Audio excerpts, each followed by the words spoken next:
Chapter 341 will cause trouble. When Achi came back, he did not dare to report directly to Zhao Yuankun, but quietly found Su and the housekeeper, and told them what Zhao Yuankun said one by one. Su was so angry that she trembled all over. What a little slut. I knew she was a troublemaker. As soon as she came back, she disturbed the peace of the second house, and finally divided the family. Now she is implicating my master again. She warned Achi. I am so angry after hearing this. Your master must be so angry that he will vomit blood. Don't tell your master about this first. Just say that someone is jealous of his ability, and that he is a nuisance to others. So he made a slanderous statement in front of the prince. You sent a generous gift, and Zhao Yuankun promised to intercede for him in front of the prince. I think there will be a result soon, so that he can rest assured and recuperate. Achi nodded repeatedly. I obey your command. He entered Zhao Yuankun's room and said so. Zhao Yuankun really calmed down, drank the medicine and fell asleep. Su was ready to take the maids and women to the big house to seek justice. The housekeeper quickly advised, Madam, if you go like this, you will not get anything good. You only have one mouth. But there are several mouths over there. The old lady is still the elder. Even if they are in the wrong, what can you do to them? Even if they want to compensate, what can they compensate? My job has been lost, and my body has suffered for nothing. Even if they give money as compensation, do I need their money? Su felt that what he said made sense, and hurriedly said, Then what do you think? If the master knew about this, he would definitely not be able to swallow this breath. We should help him vent his anger. That's the right thing to do. He lowered his voice. Why don't we do this? This. Su's eyes lit up. This is a good idea. Zhao Rushui gave Xiao Lingyan this idea of killing two birds with one stone. Knowing that Zhao Yuankun would not have a good ending, the prince would not take his life directly for his own reputation. But he could escape the death penalty. But he could not escape the punishment of living. And he would be beaten with a stick. And he would not be able to be an official. This was her purpose. In the previous life, because of Zhao Yuankun, hundreds of people in Sweeping Marquis' mansion died, exiled, or sold, and few of them had a good ending. With so many lives lost, Zhao Yuankun was only beaten in this life. Zhao Rushui felt that this punishment was too light, and could not redeem the sins he committed in his previous life. She thought that the planning of this matter would take at least 2 or 3 days to see the results. Unexpectedly, when she returned to the mansion, she heard Zhu tell her that Zhao Yuankun was beaten by the people of the Zhanshi mansion and was carried back. The old lady, Zhao Yuankun, and even Zhu had their own spies around Zhao Yuankun and Zhao Yuanliang, and they were very aware of their movements in a timely manner. Therefore, as soon as Zhao Yuankun was carried back, they knew the news. Shijie, do you know why he was beaten? Zhu asked. Yes. The old lady, Zhao Yuankun, and Zhu were shocked and asked in unison, Do you know? It's no wonder they made a fuss. In fact, they were too far away from the court struggle, not to mention them. Even Zhao Yuankun himself had to spend a lot of money to find Zhao Yuan to inquire. Zhao Yuan also knew the inside story because he had his own way. Zhao Rushui said she knew something that Zhao Yuankun himself could hardly find out, which was really hard for the elders of Sweeping Marquis' mansion to imagine. Zhu's question just now was just a casual remark, and she didn't expect Zhao Rushui to give her any answer. Well, I did it. Zhao Rushui seemed to have not seen the shocked and unbelievable expressions on the faces of the 3 elders, and her expression remained calm. After the Jia family's incident, we owed my master and the Jinan Palace a favor, and also provoked an enemy like the Jia family. If we don't take advantage of this incident, wouldn't it be a big loss? Even if this didn't happen, third uncle would still hate us. If there's a chance that something bad will happen to our family, he won't let it go. Even if there's no hidden danger of participating in the fight for the throne, letting him climb up will be very disadvantageous to us. It's better to knock him down directly, and make him unable to make any waves again. Hearing this, the old lady, Zhao Yuankun, and Zhu were speechless for a long time. Seeing them like this, Zhao Rushui glanced at them, and didn't say anything. She knew that her words would have a great impact on them, and they would think that her methods were so powerful that they would make people feel uneasy, and that she was cruel and ruthless. But if she wanted to take them away from the capital where they had lived for generations, and move to Jiang'an in 2 years, she had to let them further understand her ability and energy. It was naturally not good to leave such an impression on them when she first returned to the mansion. But after a little bit of preparation in the early stage, after they all recognized her ability, understood her character, and let her master the right to speak in the sweeping Marquis mansion, let them digest it, and they could still understand and approve of her approach. After all, they are not fools, nor are they saints. Zhao Yuankun is a big hidden danger. Even if she doesn't take action, they will have to spend a lot of effort to kill Zhao Yuankun later. Everyone knows the principle of raising a tiger to cause trouble, taking advantage of Zhao Yuankun's weakness. It is the wisest choice to knock him down in one fell swoop. Sure enough, after digesting the shock for a while, the three of them accepted it well. Zhao Yuankun and Zhu have their own filters, which are directly, my child is powerful. My child is smart. My child is unparalleled in the world. The old lady looked at Zhao Rushui with awe. How did you do it? The old lady asked. Zhao Rushui shook her head. You don't need to ask more. This matter is at most that third uncle was implicated by the matter between me and the Zhao family, and the prince was angry with him. As for the rest, just treat it as nothing to do with us. The three nodded, looked at each other, and felt infinite emotion in their hearts. When Zhao Rushui asked them how to deal with Zhao Yuankun, they treated Zhao Rushui as a child, and told her not to worry about it. Now Zhao Rushui has quietly defeated Zhao Yuankun and told them, don't bother or ask. Just pretend nothing happened. The roles are switched too quickly. Zhao Rushui is worried that the three people will come to make trouble, and they will look guilty. So she first gives them psychological preparation. They will not give up. They will definitely come to make trouble. Although it was because I offended Zhao Junzi that the third uncle was implicated. What did I do wrong? Do I have to keep my tail between my legs to prevent the third uncle from being implicated? If someone bullies me, I have to accept the humiliation? There is no such logic in the world. So when they scold us, don't be afraid. Just scold them back. My daughter, you are right. Hearing what Zhao Rushui said, Zhu was really angry. She was angry that Zhao Junzi was too bullying and ruined Zhao Rushi's reputation. She was also angry that Zhao Yuankun was unreasonable and didn't care about his niece's life for his own future. As for Zhao Yuankun, it was his daughter who made him end up like this. Is this true? I haven't heard of it. I don't know. Anyway, forget the middle link and just look at the beginning and the end. Chapter 342 Fighting. Mother, I don't think she dares to come into the house to make trouble. With grandmother and you here, she won't get any good results if she makes trouble. And she can't ruin my reputation and achieve her goal. She is unfamiliar with binding. And the people in the painting academy and the academy are biased towards me. She doesn't dare to go there even if she wants to. The best place for her to cause trouble is the alley in front of our house. The time is probably when I get out of school in the evening. At this time, there are people coming and going. She can block me at the alley, scold me and slap me a few times, which can vent her anger and ruin my reputation. She got nervous when she heard this. Why don't we send a few more people to follow you? Or maybe you just live in the house or the academy in binding to avoid the limelight during this period? Zhao Rushui laughed. If I hide, wouldn't third aunt be happy? Besides, there is only a thief who can do it for 1,000 days. But there is no reason to guard against thieves for 1,000 days. If we don't let third aunt make a scene here, when third uncle can move, he might go to binding to make a scene. By then, you will be too far away to reach him. So it's better to make a scene here. The three elders thought so. Zhao Yuankun was still lying in bed, unable to move. No matter how angry Su was, she dared not joke with her husband's body or move him. The two children of the third room were still young. Therefore, the one who could cause trouble for her was Su herself. Su was just a woman in the inner house, and she did not dare to go to binding where she was unfamiliar with the place. She did not dare to make trouble on the streets of the capital, fearing that the prince would know and misunderstand that she was resentful. She could only make trouble in this alley. But Zhao Yuankun was different. Since they were going to make a scene, it would be better to let Su make trouble in this alley. If they can arrive in time, it will not be difficult for Zhao Rushui to deal with Su. Zhao Rushui said, Mother, you just need to have someone watch the door of the third room, and then send someone to watch the alley when I get out of school.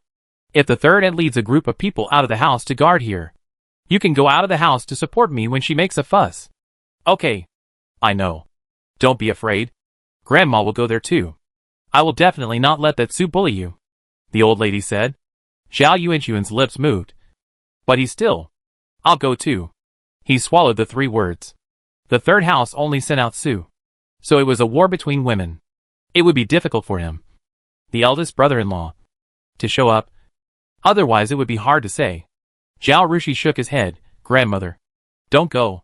At most, you can ask Jean Ma or Wan Ma to follow my mother. To deal with third aunt. You don't need to trouble yourself to show up. Okay. We'll see when the time comes, the old lady said. After the discussion, Zhao Rushui returned to Xiaoju courtyard and didn't say anything all night. The next day, she went to class as usual, trained the accountant after class, arranged the workshop, and stayed at the painting academy for more than an hour. She was busy all the time. And another day passed. She still went back to the capital with Kong Sherlin, Wu Zong and others. After entering the city, they went their separate ways and walked in their own directions. Although Lu Bo and Gao Weiqiang and others did not know about Zhao Yuankun's affairs. When the carriage entered the alley, Lu Bo still subconsciously slowed down the speed and scanned the surroundings. Gao Weiqiang was even more focused.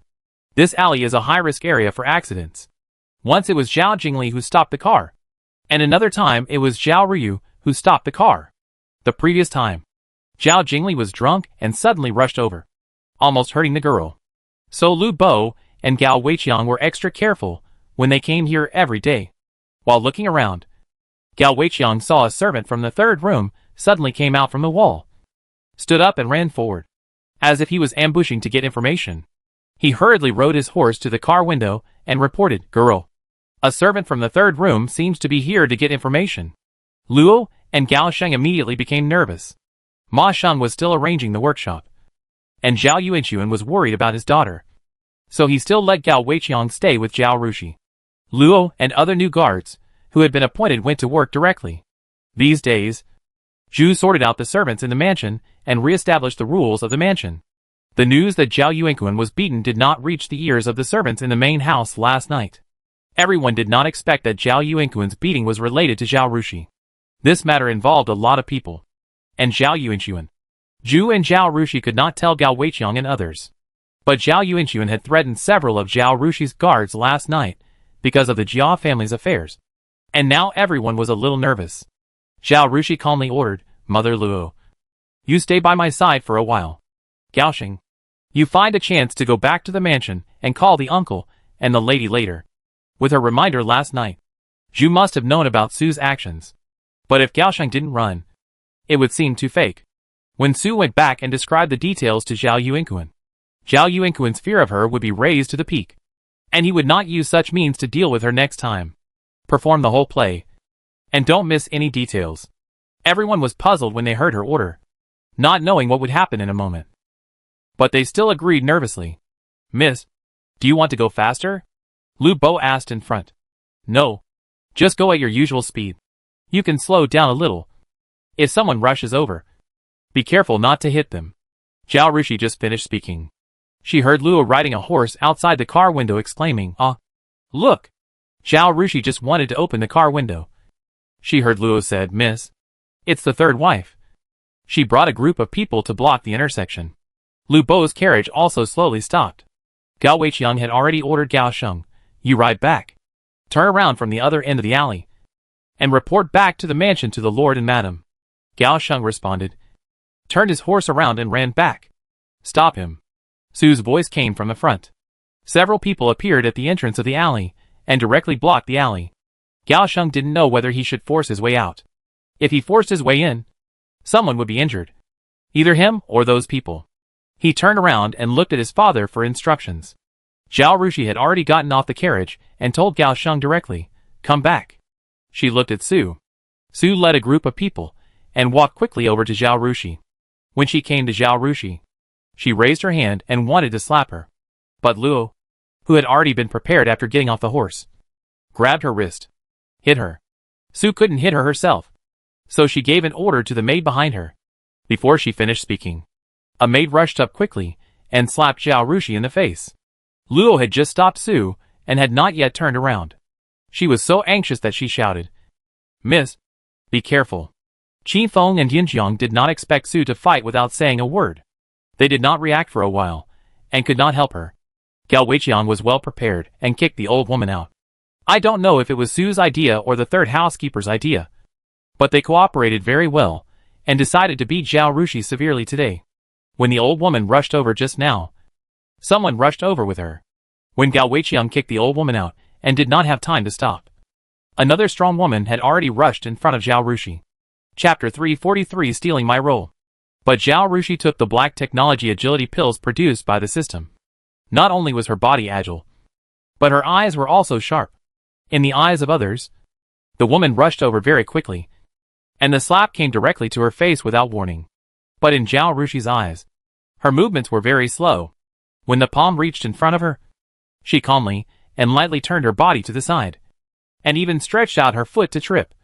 And the woman immediately missed and fell straight to the ground. Bang!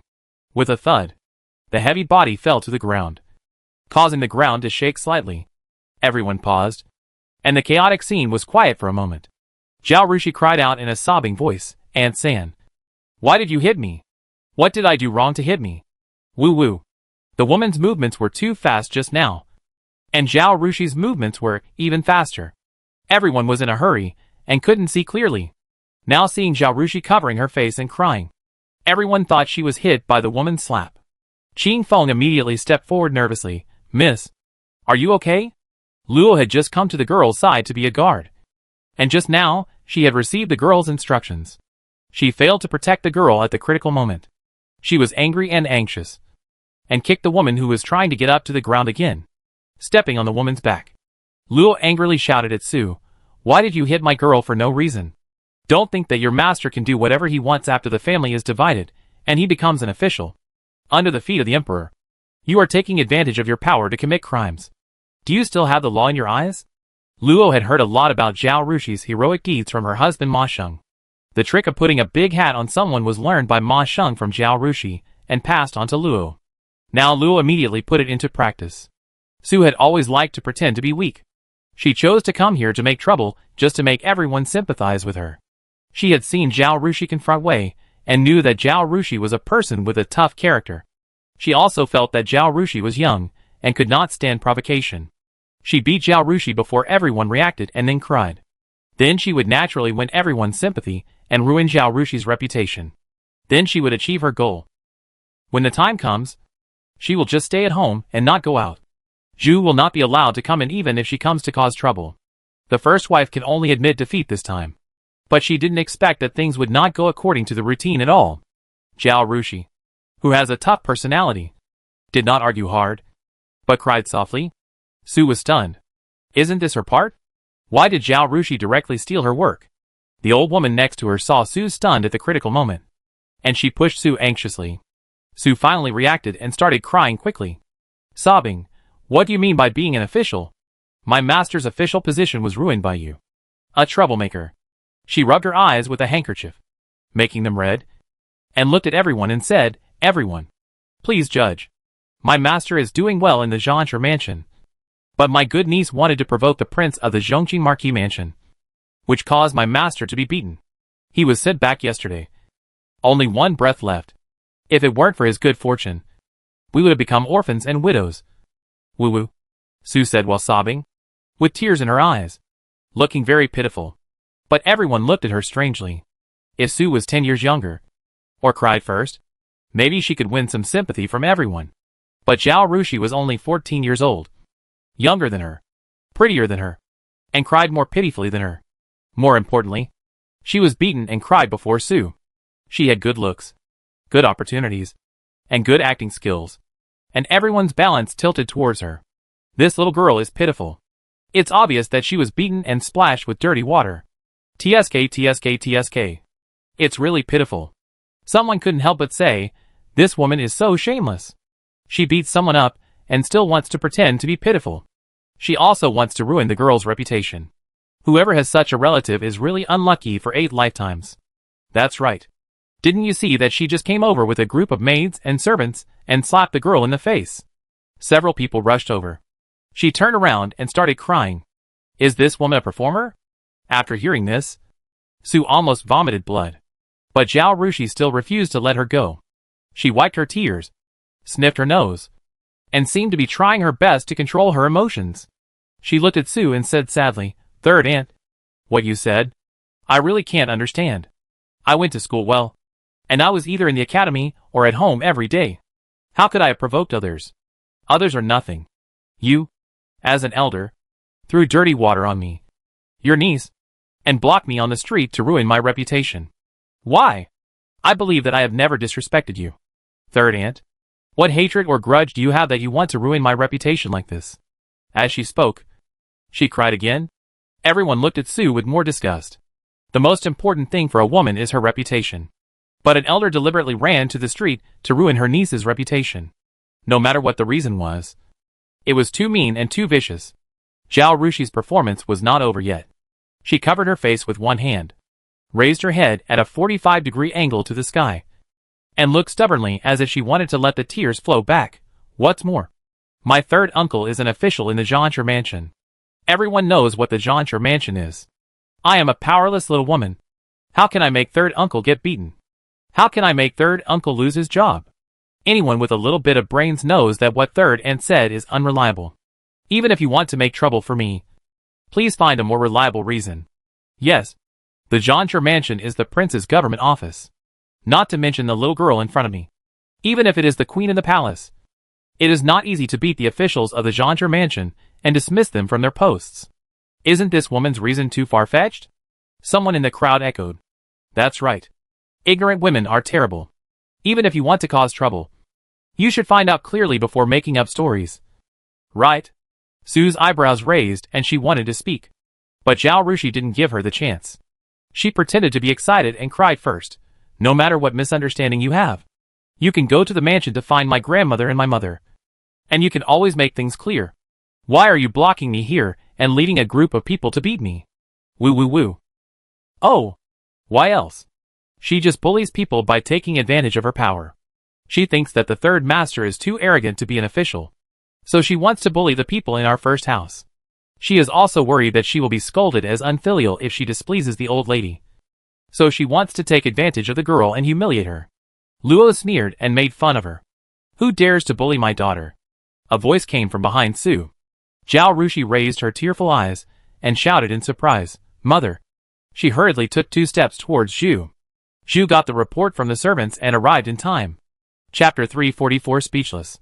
Zhu is an old hand at house fighting. So she knows that details determine success or failure. It would be too fake if she showed up as soon as Sue started to fight. No matter what, everyone would say that they were plotting to bully Sue.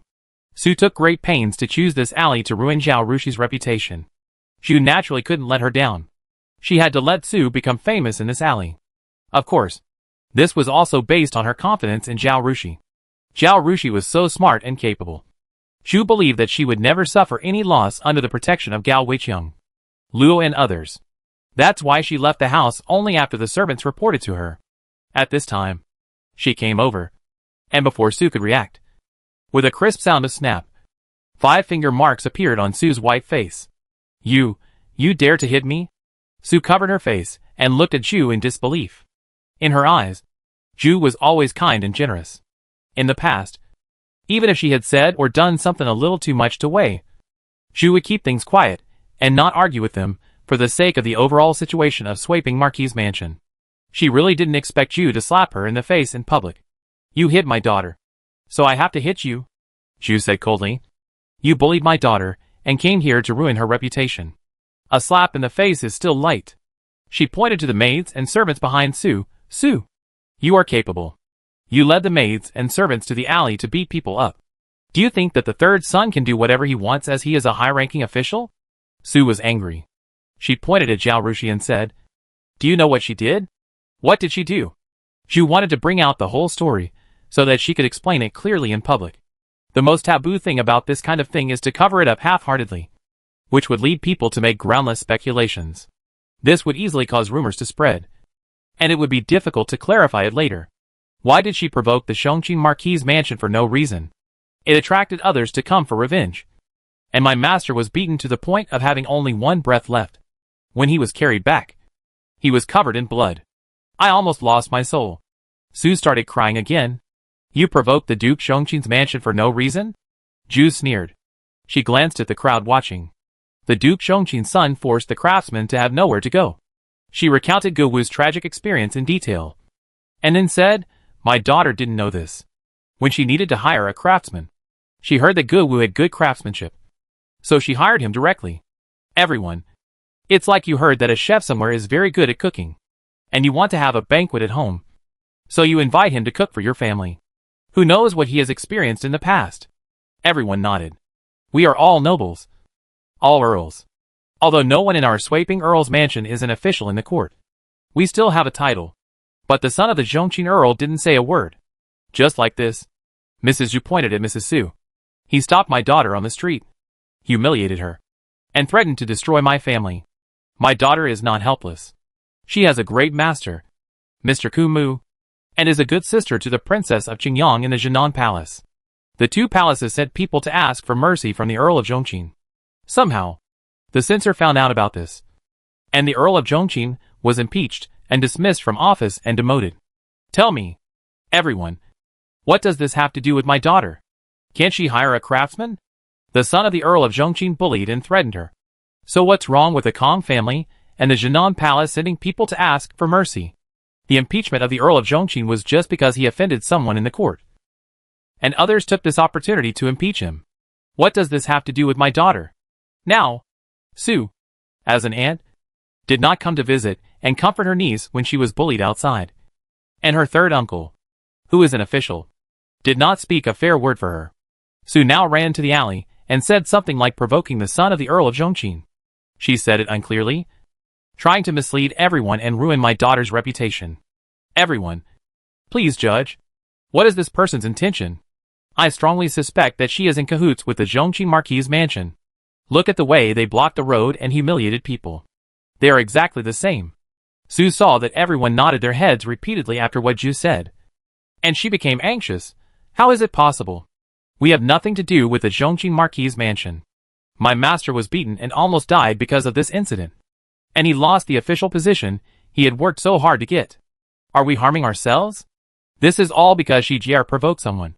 Seeing that my master almost died, isn't it my duty to seek justice? Everyone thought it made sense. So they looked at Zhu to see what she would say. You mean?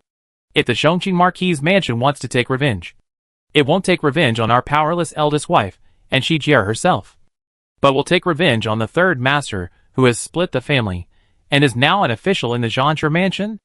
Zhu asked. Su was speechless. She didn't understand the struggle for succession and the factional game in the court. Even if she understood, she didn't dare to say it in front of everyone.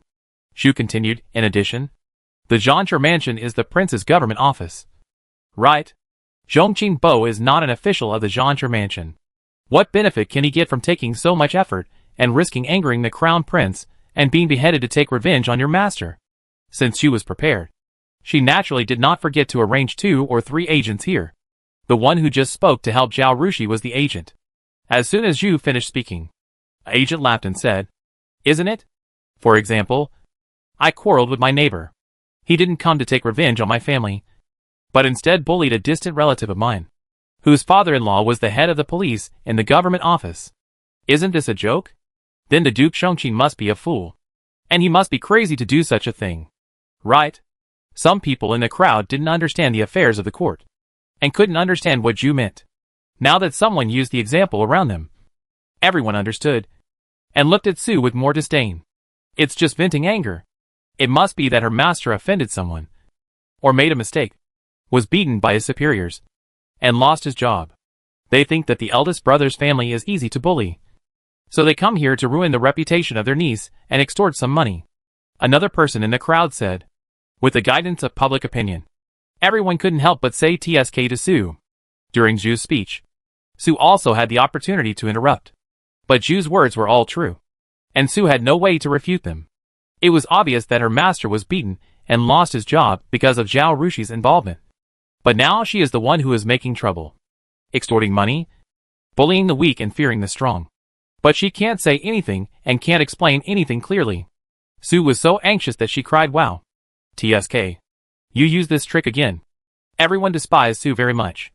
Chapter 345. Let's break off the relationship. She only knows how to cry when she encounters trouble. How dare such a person come to cause trouble for others? Did she have a big heart and a leopard before going out? The housekeeper of the third room followed. However, This was a quarrel between women. As a grown man and a servant, it was not easy for him to show up. He fell far behind the maids and women, and was now on the periphery of the crowd. Hearing that Su sure only knew how to cry, the housekeeper himself could not think of any good solution, and was anxiously jumping outside. His third aunt, don't cry either. Since you think we are the ones who have implicated you, why don't we write a severance agreement and cut off our relationship with your third house? From now on, we will go our separate ways and not interfere with each other. What do you think? Zhu asked, thinking about Zhao Yuankun's ambition and hatred that Zhao Rushui had analyzed. Zhu felt that this was a problem. Now that the third house is causing trouble, why not take advantage of this incident to cut off our relationship with the third house? This? Su was dumbfounded. She didn't expect things to get to this point. The master woke up, he wouldn't blame her. Would he? She looked across the crowd and looked at the housekeeper for help. You don't have to be embarrassed. After all, you can't make the decision on this matter. I'll go back and report to our uncle, and ask him to talk to Uncle San, Zhu said. Su was relieved. Zhu didn't want to argue with her anymore. So she pulled Zhao Rushui over and said, Girl, does your face hurt? Go home quickly, and let the nanny apply a facial mask on you. The slap mark on Su's face from Zhu was very obvious. Zhao Rushi's skin was much whiter and tenderer than hers. If there was a slap mark, it would be more obvious than Su's. So Zhao Rushui kept covering her face and didn't dare to put her hand down. It was very tiring to keep her hand raised like this. She wanted to leave a long time ago. Hearing her mother's words, she nodded her head like a chicken pecking at rice. It hurts. It hurts so much. Mom, go home quickly. I want the nanny to apply cold water to my face. She looked as well behaved as she could be. The people around felt that what Su said about provoking was completely wrong. How could such a well-behaved and beautiful girl provoke others? If she was to be provoked, it could only be others who provoked her. Zhu simply pulled her daughter away. Only Su was left standing there in a daze. Madam, let's go back. A nanny whispered in Su's ear. Su came to her senses and said, Let's go. She came to the scene. Not only did she not vent her anger, but she was bullied by Zhu's mother and daughter. Finally, Zhu threw out the big bomb of breaking off relations. Su didn't care about being embarrassed and angry. And now she was just worried. If the master knew what happened today, he would punish her.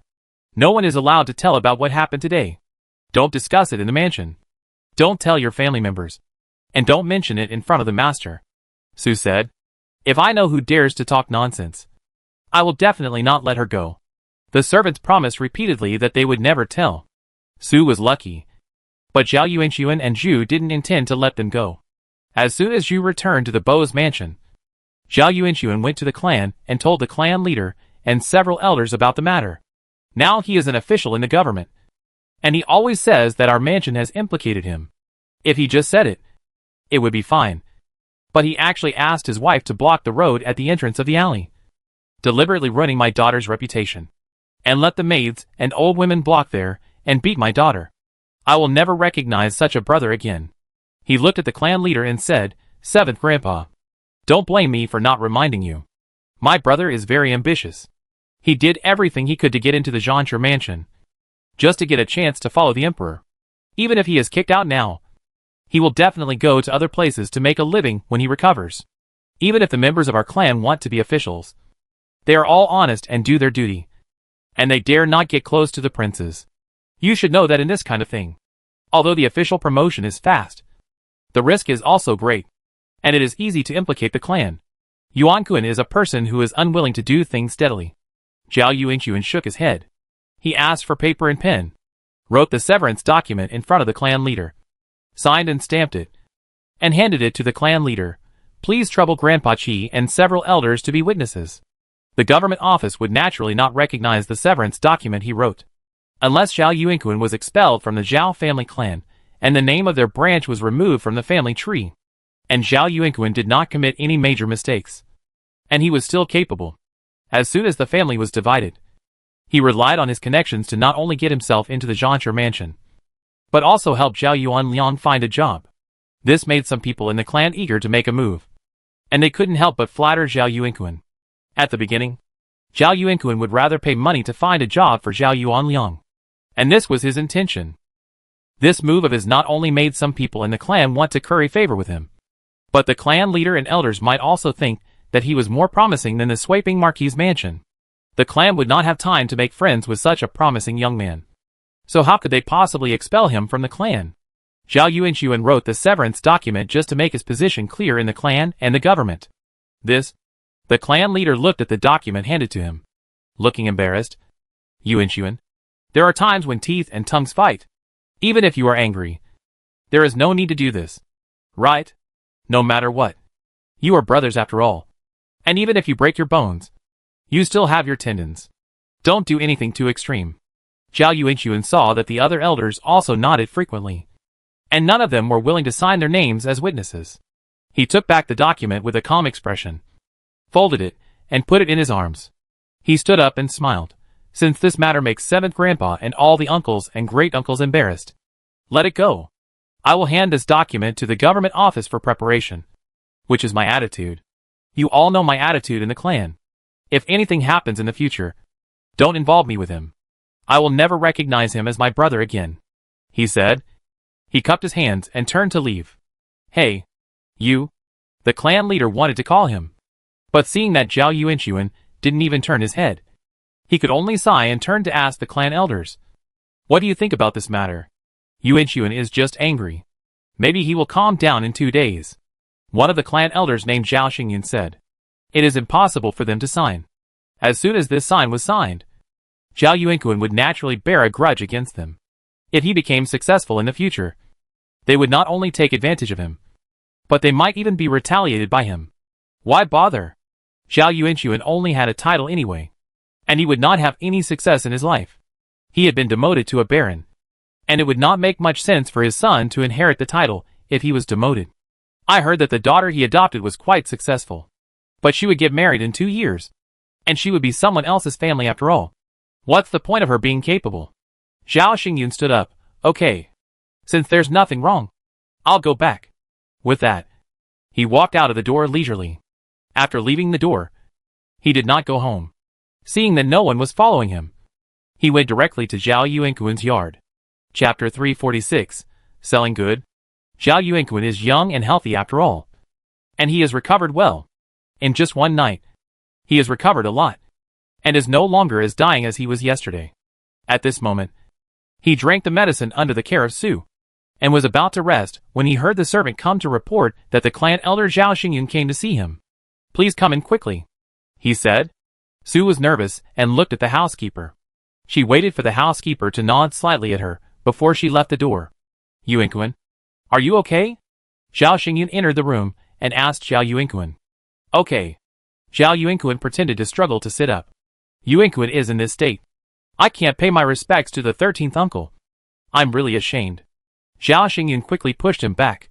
Lie down quickly. Don't move. We 2 grandparents. Why do we need these empty formalities? You should take care of yourself. He asked again. What's the matter with you? The housekeeper hurriedly said, Master, don't worry. Let me talk to the 13th old master. He told Zhao Xingyun all the stories he had edited and revised after discussing with Zhao Yuankun, and added, Madam was angry that the master had suffered this unprovoked disaster, so she went to question the 5th lady on impulse. As a result, she was slapped by the 1st lady before anything happened. As soon as he saw Zhao Xingyun coming in, he knew that the fact that Madam had gone to cause trouble could no longer be concealed.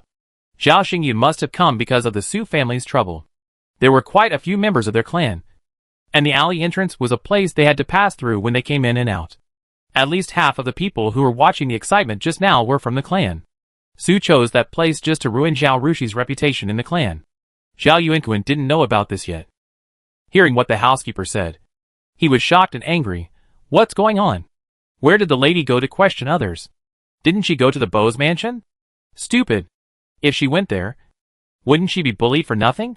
Su was the wife that the old lady married him, so he naturally didn't like her. Why did Zhao Yuankun marry a daughter of an aristocratic family? Zhao Yuanyang married a daughter of an official family, and he was the only one to marry a daughter of a merchant. He completely forgot that when he got married, the duke was already seriously ill, and the money in the mansion was gone like water, leaving only an empty shell in the house. The old lady married him to Su, because the daughter of a merchant had a generous dowry. Even if she didn't think about the dowry of her daughter-in-law. Each daughter-in-law had a generous dowry there. So at least his family would not starve. If Zhao Yuankun married a poor daughter of an official family, and the marquis's mansion was so poor that it had no food to eat, would the old lady and Zhu have to use their dowry to support Zhao Yuankun's family? Not only did he support his own husband and children, but he also had to support his younger brother-in-law's family. Why? The duke doted on his younger son. But he was seriously ill at the time and was powerless, and he also felt that his wife's words made sense. He agreed to the marriage. It was not nice to marry a merchant's daughter, but at least it was practical, and he would not have to worry about food and clothing.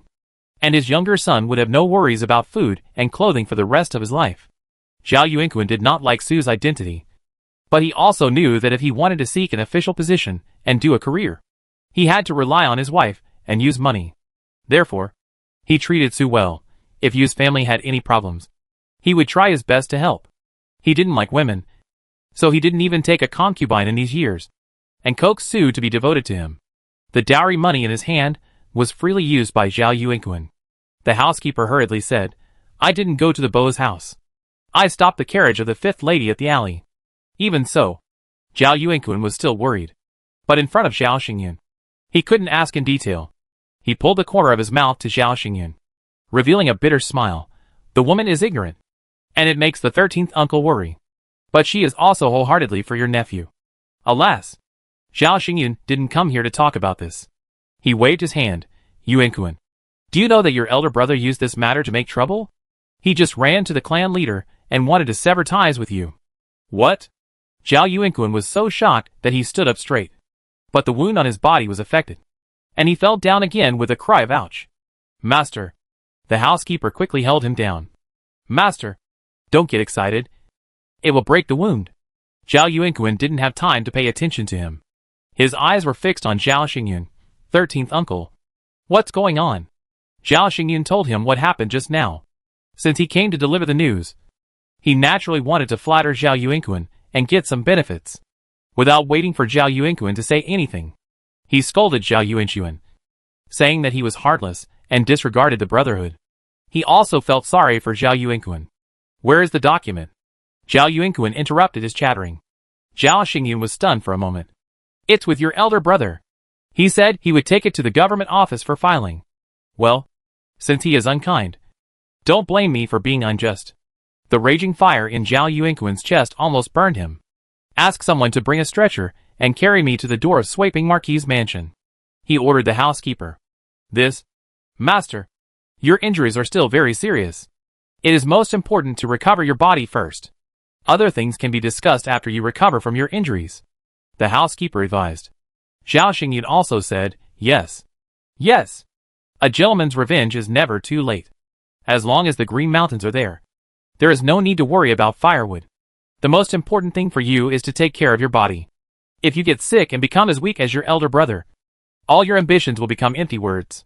He came to flatter Zhao Yuankun, and he didn't want to offend Zhao Yuankun, and he didn't want to be seen as a mean person in front of the clan leader and others. But if Zhao Yuankun went to Zhao Yuankun to make trouble now, he would definitely not be able to hide his visit today. So he spared no effort to dissuade Zhao Yuankun. But Zhao Yuankun insisted on going, staring at the housekeeper and said, "I'm not paralyzed yet, so I can't use you. Right?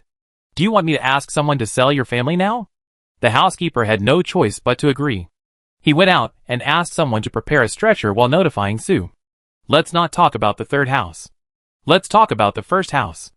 After Zhao Yuankun returned, he had people pay attention to the movements of the third house. "Master." The 13th master went to the third master's house. The servant came to report. Zhao Yuankun raised a mocking smile at the corner of his mouth. But his eyes were sad. "Look. It's true. In recent years, their family has been in financial difficulties. But they have never suffered losses in the clan. Half of the expenses for the clan school are provided by the Bo Mansion. Whenever the clan members have any problems, he will help them if he can. But what happened today made him feel disappointed." Zhao Yuankun only sought a small official position, but was dismissed, which immediately tilted the scales of the clan members towards him. If he really climbed up to become a high-ranking official in the future, would there be a place for Zhao Yuankun in this clan? Zhao Rushui didn't expect that her grandmother and parents were still thinking of using this incident to sever their relationship with Zhao Yuankun. After returning to the mansion and knowing this, she gave them a thumbs up. The performance of the clan members was exactly what she wanted. Chapter 347, Quick and Easy. Zhao Yuankun values love. The old lady is attached to her homeland. It is not easy to persuade them to give up everything in the capital and leave their hometown to go to Jiangnan. Even though she has the final say in the family, and they are convinced of her intelligence and vision, they are still unwilling to go to Jiangnan with her, especially for the elderly like the old lady. In ancient times, transportation was inconvenient and medical conditions were poor. When people get old and go far away and suffer from hardships, they will worry that they will die outside and cannot return to their hometown. In the previous life, after the imperial edict of confiscating the property came, the old lady would rather hang herself than be exiled with her children and grandchildren. And this was largely the reason. But if the clan members chilled their hearts, making them less attached to the capital and less attached to this place, it would be easier for her to persuade them to leave here. Seeing that her mother-in-law's face was also not good, Zhu was worried that she would be angry. So she quickly changed the subject and said, "Mother, according to the temper of the third son, if he knew that the uncle was going to sever ties with him, he would definitely come to the door. At that time, even if the clan does not intervene, with his and the uncle's signatures, plus yours, this document will be very effective. No matter what the third brother does in the future, we will not be implicated." The old lady nodded. "With this document, even if he participates in the rebellion, we will be less implicated by him." She looked at Zhao Rushui lovingly. "Sister Shi, go and have dinner quickly. We will handle these things. You, the child, don't interfere. If you want to avoid being implicated by Zhao Yuankun, it is not enough to have a document. You also need connections. At the critical moment, someone will intercede for them in front of the emperor, and there will be no problem if there is written report. And Zhao Rushi's master Kong Shilin is such a guarantee." Zhu said to Zhao Rushui, "Yes. This is a matter between our elders. If you get involved, it is inevitable that someone will gossip. We have all eaten something. You and your brother should go to eat first. We will eat after we finish the matter." Zhao Rushui also knew that it was not good for him to intervene. So he stood up. "Then I will go to eat. Grandma, my parents have worked hard." Zhu smiled and slapped her. "What are you talking about? Go quickly." Zhao Rushui bowed and left the hall. Zhu was worried that the old lady's thoughts were similar to Sue's, and that Zhao Rushui had caused trouble for the family. She smiled and said to the old lady, "The matter of the third brother is always a trouble. It would be great to take this opportunity to get rid of him. If I were to say, Sister Shi is the lucky star of our family. If it weren't for her, we wouldn't be able to see these things clearly, let alone take advantage of the issue to get rid of this trouble." The old lady nodded. "That's the truth. Don't worry. I'm not that confused." At this time, the maid came to report, "Old lady, Lord, Madam, the third master was carried to the door of our house, saying that he wanted to argue with us about something. So you all go out." The three of them looked at each other and stood up. They were all people who had been in the same stable for 20 or 30 years, and they all knew Zhao Yuankun's temper. He said that, and I think he would not come into the house, but only planned to make trouble at the door. "Mother, please don't go out. I and Uncle are all right." Mrs. Zhu was worried that the old lady would go there and make Zhao Yuankun angry, so she advised her, "Okay, you guys handle this matter." The old lady didn't want to see Zhao Yuankun either. After the family was divided, she regretted why she didn't divide the family earlier. After the family was divided, she no longer had to see those two annoying illegitimate sons, and she didn't have to deal with the troubles of the two families. The family of 5 lived in harmony, and she was in a good mood all day, and she could eat a few more bites of rice. Zhu went out and first ordered the servants to go to the kitchen to bring food to the old lady, and then followed Zhao Yuankun to the gate. When the couple arrived at the gate, they saw Zhao Yuankun lying on a stretcher made of door panels, lying across the gate of Swaping Marquis' mansion. Behind him, in addition to the servants of the third house, there were also some passers-by who followed from the alley to watch. Some passers-by saw Su and Zhu fighting, and they didn't expect that someone else would come to make trouble after just a while. They were so excited that they kept telling the new passers-by about the dispute between the women of the two mansions. Zhao Yuankun frowned and said, "Third brother, your sister-in-law just came to make trouble. Are you going to make trouble again now?" If Zhao Yuankun and his wife came to the mansion to complain, he would not be so disgusted. But the couple chose to make trouble in public. Zhao Yuankun is actually a bit similar to Zhao Yuanshuan in temperament. Both are straightforward and don't like to pretend. He didn't call him elder brother or sister-in-law, and said very straightforwardly, "I heard that you just went to the clan and wanted to sever ties with me. Bring the document. I will sign and seal it, and we will have nothing to do with each other in the future." Zhu chuckled, "That's right. Sign it quickly. Otherwise, if my third brother loses his job next time, he will say that it was my daughter who implicated you." Zhao Yuankun was so angry that his face turned red. Although he was suppressed by the old lady before, and had resentment towards the old lady and the first wife, he still recognized the character of Zhao Yuanshuan and Zhu. But now he felt that he had completely misjudged this couple. It was obviously because of Zhao Rushui that he was implicated and was beaten with 30 boards and lost his job. Not only did the couple not feel guilty, but they thought he was making trouble for no reason. It was really unreasonable. But he didn't want to argue with the two men now, and he didn't have the energy to argue. Seeing Zhao Yuanshuan handing him the document and a servant handing him a pen dipped in ink, he struggled to support himself, picked up the pen and signed his name on the document, and then stamped his hand with the ink pad handed to him. After doing this, he lay down on the stretcher and ordered, "Carry me back." The servants of the third room carried him, and went around the alley in a mighty manner, and returned to the third room's house. The onlookers were expecting the two brothers to quarrel, but they didn't expect the two to be so straightforward, without even a few words, and signed and left very neatly. At this time, seeing Zhao Yuanshuan also leading his wife and servants back to the mansion, the gate of Swaping Marquis' mansion slowly closed, and the gatekeeper guarding the corner gate stared at them covetously. Everyone felt bored and dispersed. Zhao Yuanshuan entered the mansion and said to Lu Quan, "Take this document to find the clan leader again. Tell him that Zhao Yuankun signed and sealed the document, and ask him if he is willing to be a witness." He was very disappointed with the clan. But if this document can have his and Zhao Yuankun's signatures and seals, and the signature and seal of the clan leader as a witness, then his relationship with Zhao Yuankun can be recognized by the government. The two families have already separated and cut off their relationship. Even if Zhao Yuankun commits the crime of treason in the future, if he finds this document from the government office, even if they are implicated, it can be reduced to the minimum, and they will not lose their lives because of the confiscation of their property. A little impatience will ruin a big plan. So even though he was dissatisfied with the clan leader and was rejected once, he was still willing to bow his head and get this done. Chapter 348 Teaching. Lu Quan went as he was told. After Zhao Yuanshuan and Zhu had finished their meal, Lu Quan came back and took out a document from his arms and handed it to Zhao Yuanshuan. "The clan leader has signed and sealed the document." He asked if he wanted to find a few more people, and I said no. Zhao Yuanshuan nodded.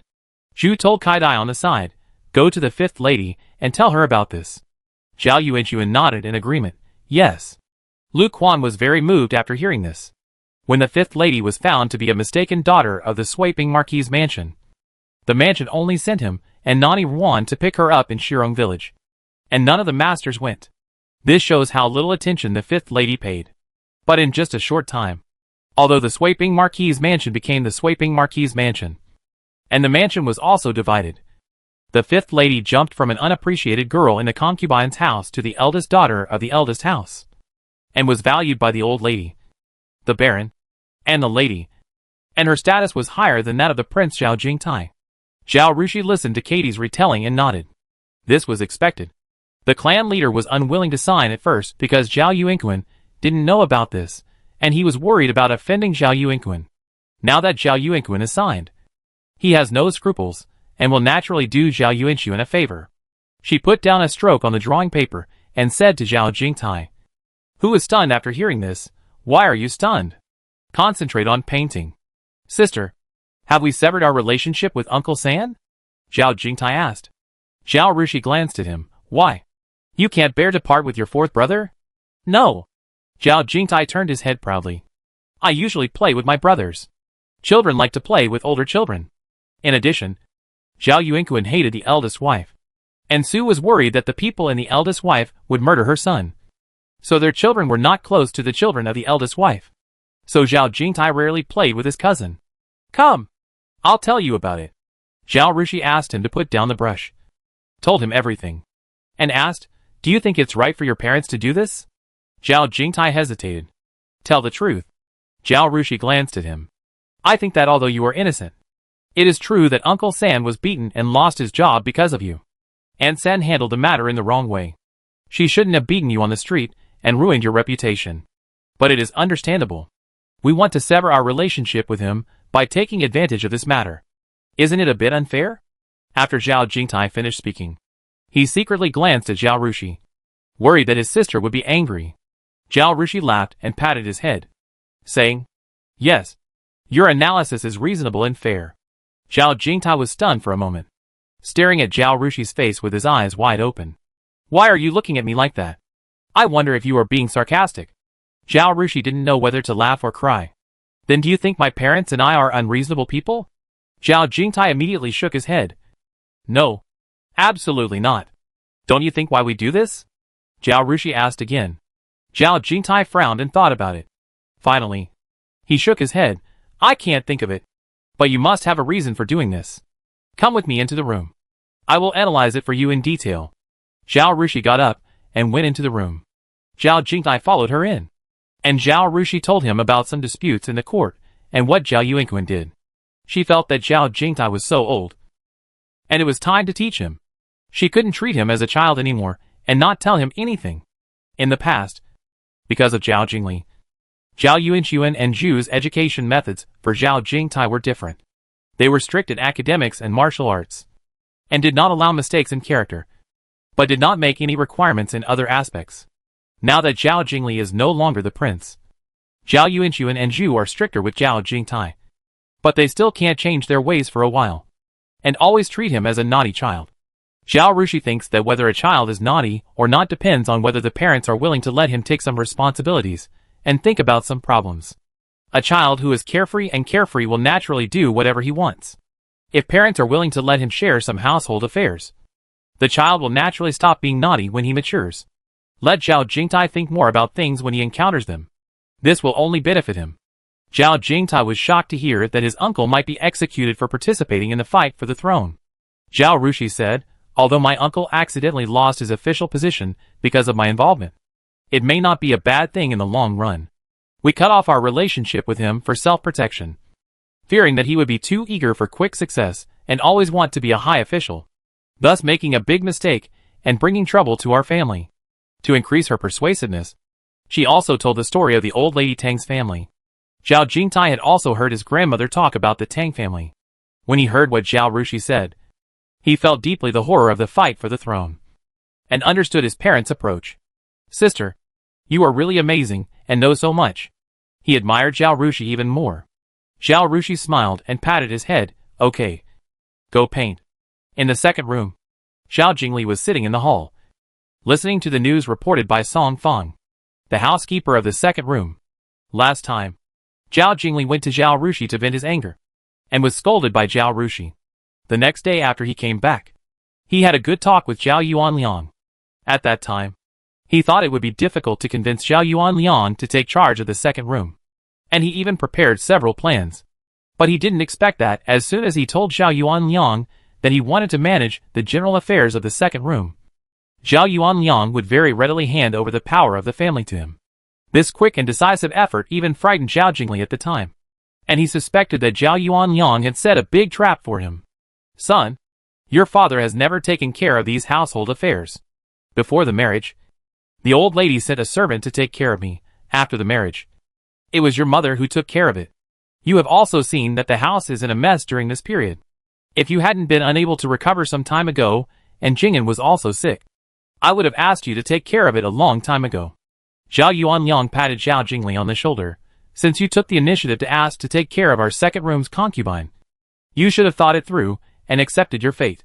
My son, you were not born into the womb of the eldest lady, but into your mother's womb. This is fate." He shook his head and laughed at himself, thinking back then.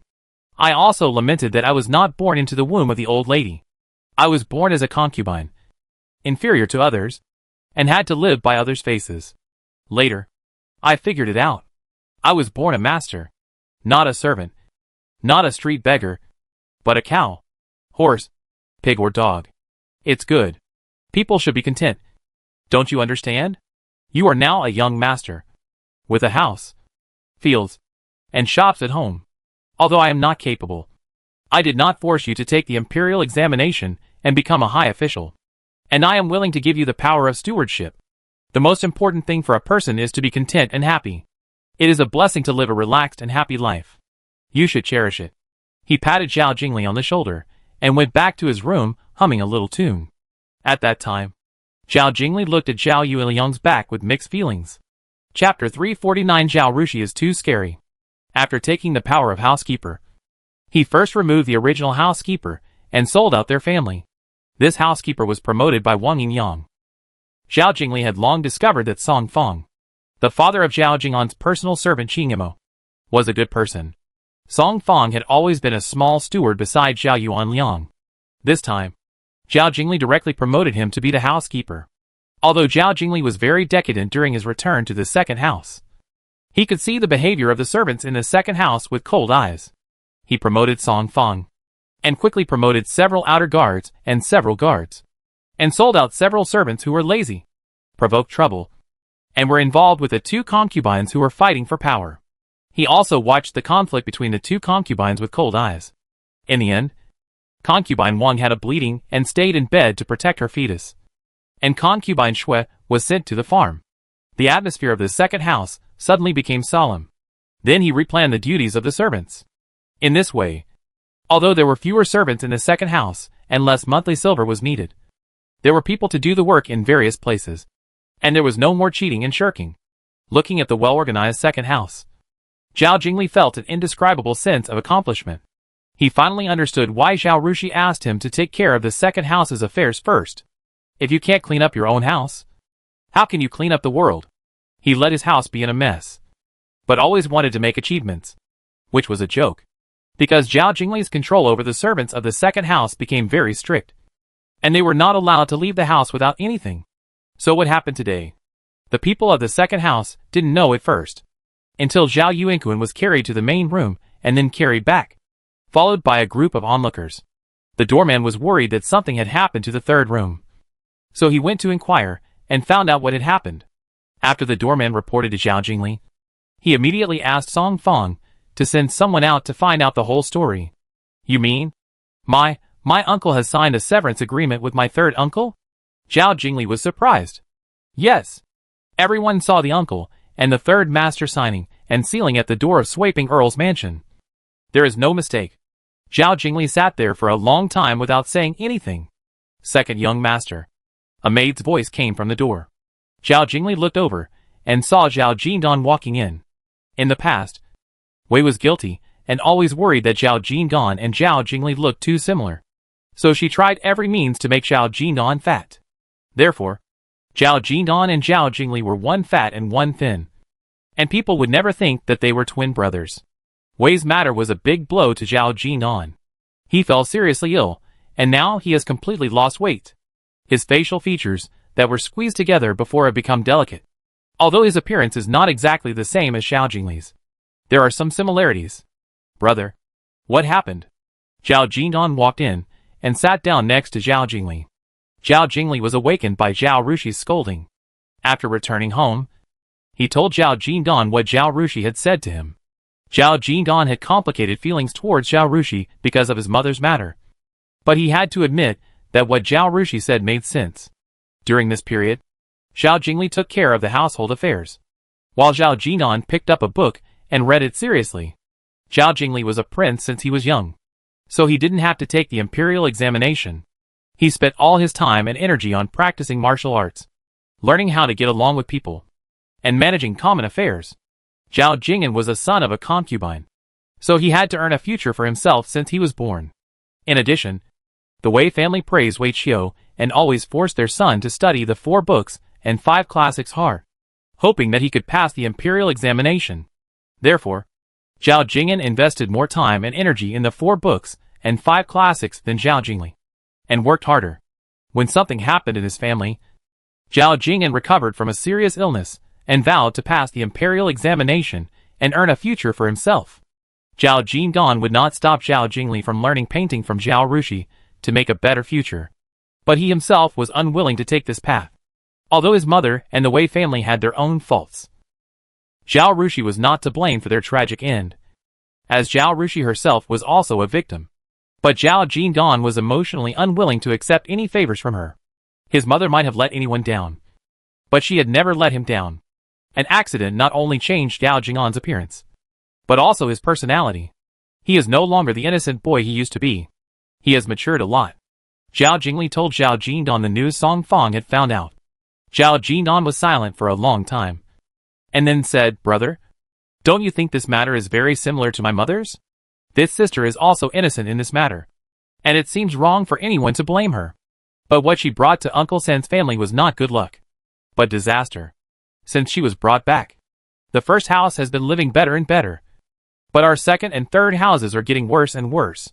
The third uncle was suppressed by the grandmother for so many years. He finally got a job after the family was separated. However, he was accidentally implicated by the fifth sister and lost it." Zhao Jing'an raised his mouth with a mocking degree.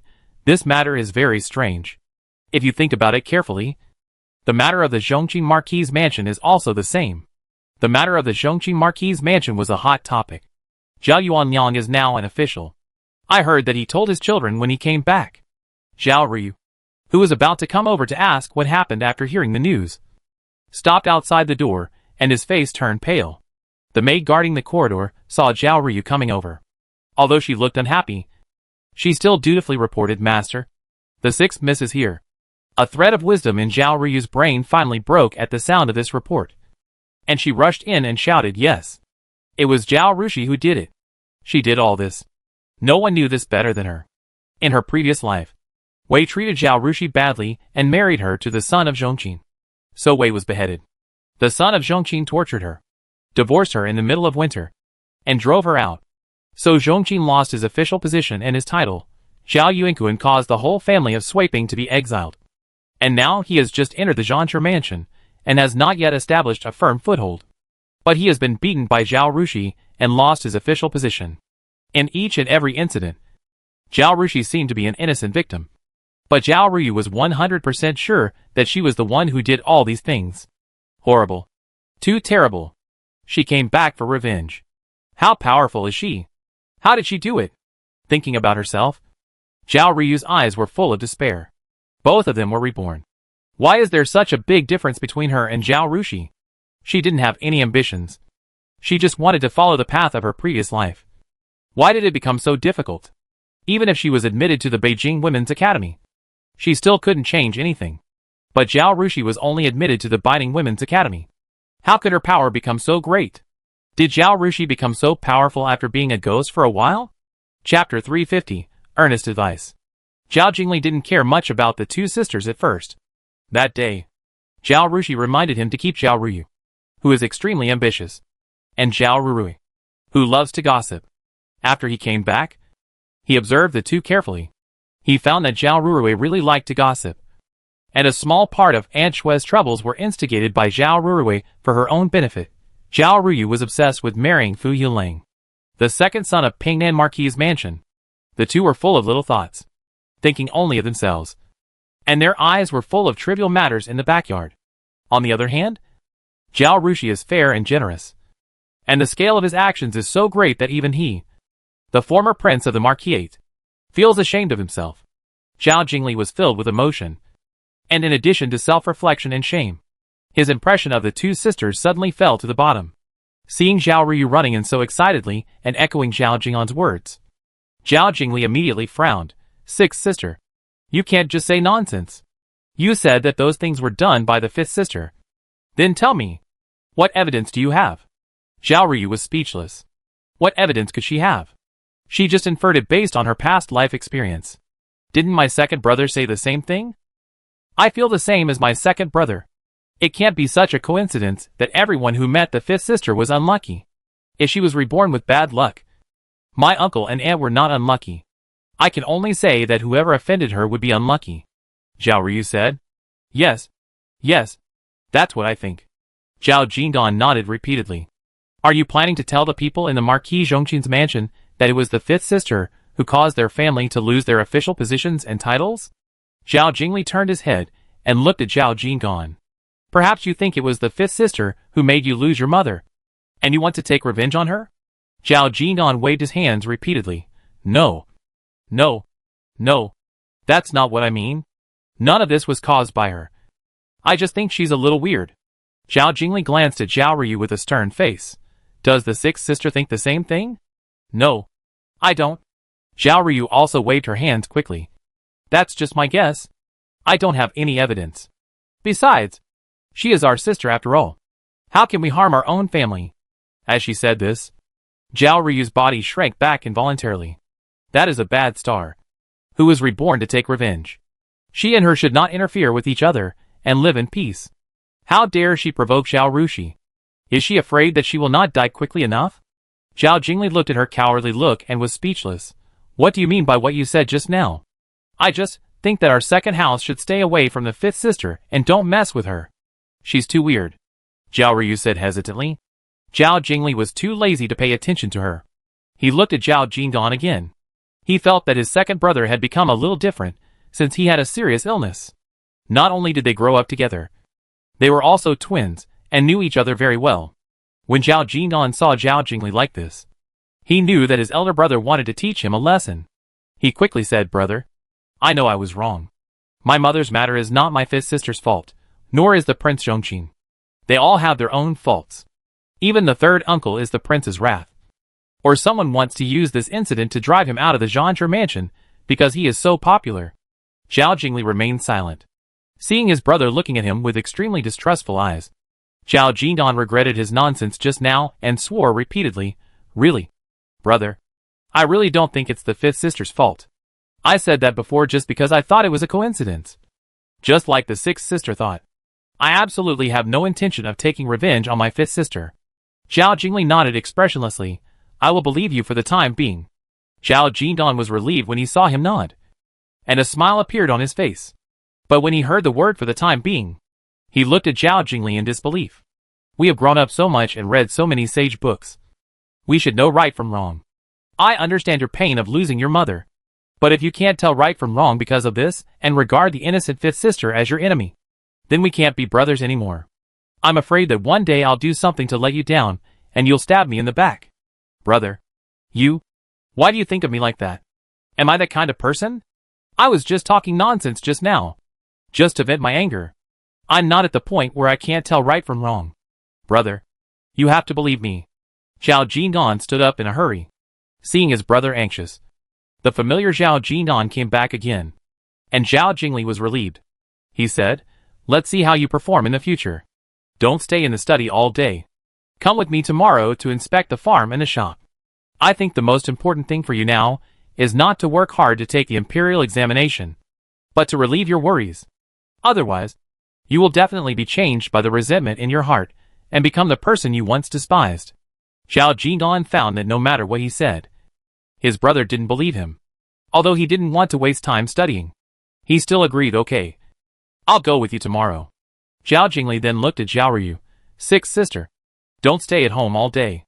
The 7th day after mother's death has passed. You should go back to the academy to study. Also, our family is now an ordinary family. When you go to the academy, I hope you can be careful in what you say and do.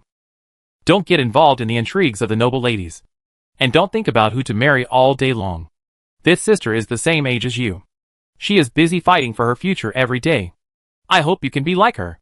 You can be admitted to the academy, which means you are talented. Why do you think about getting married all day long? Zhao Ruyu's face turned red because of what he said.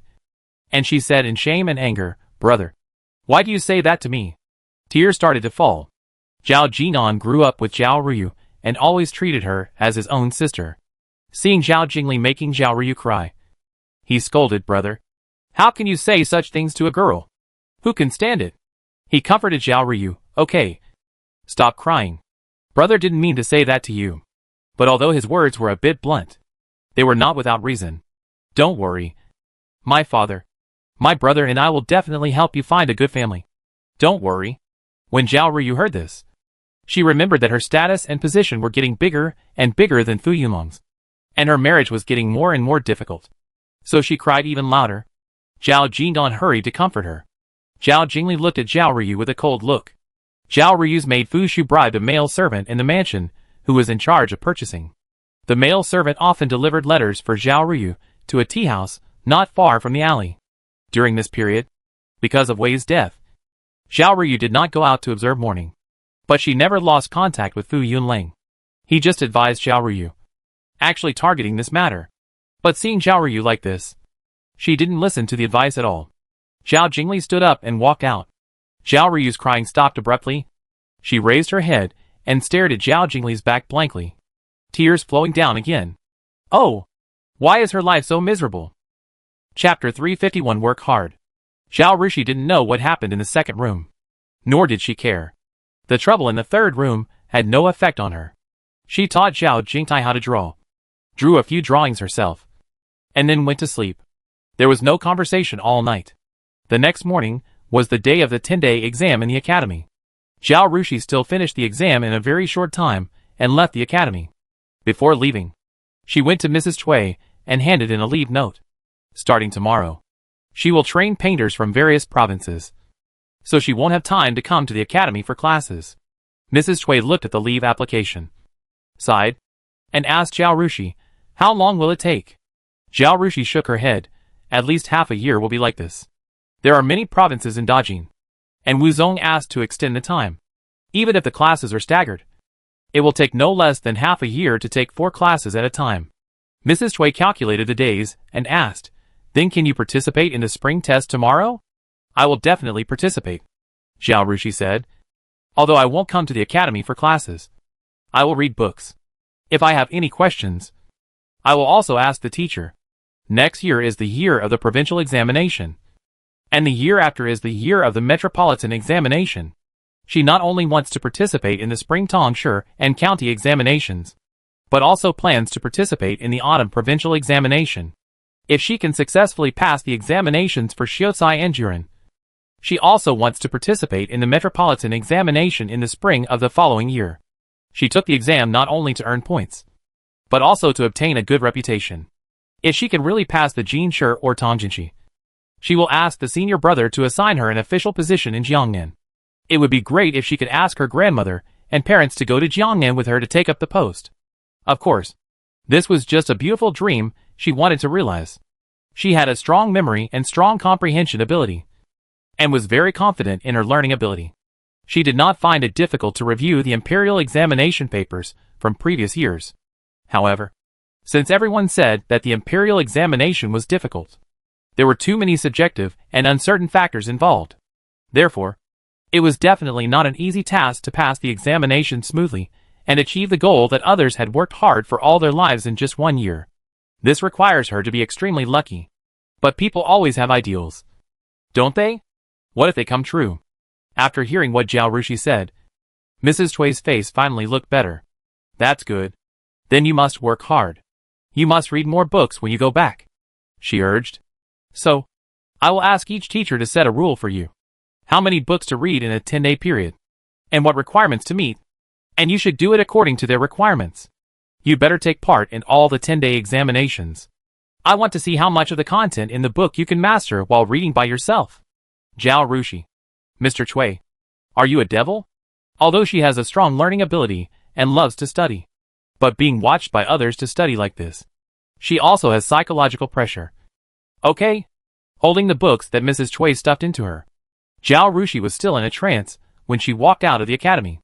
"Miss, what's wrong with you?" Qi Feng asked worriedly. Since she met the girl has always been full of energy. She has never seen the girl like this. Like a wilted flower. Zhao Rushui stuffed the book in her hand to Qi Feng.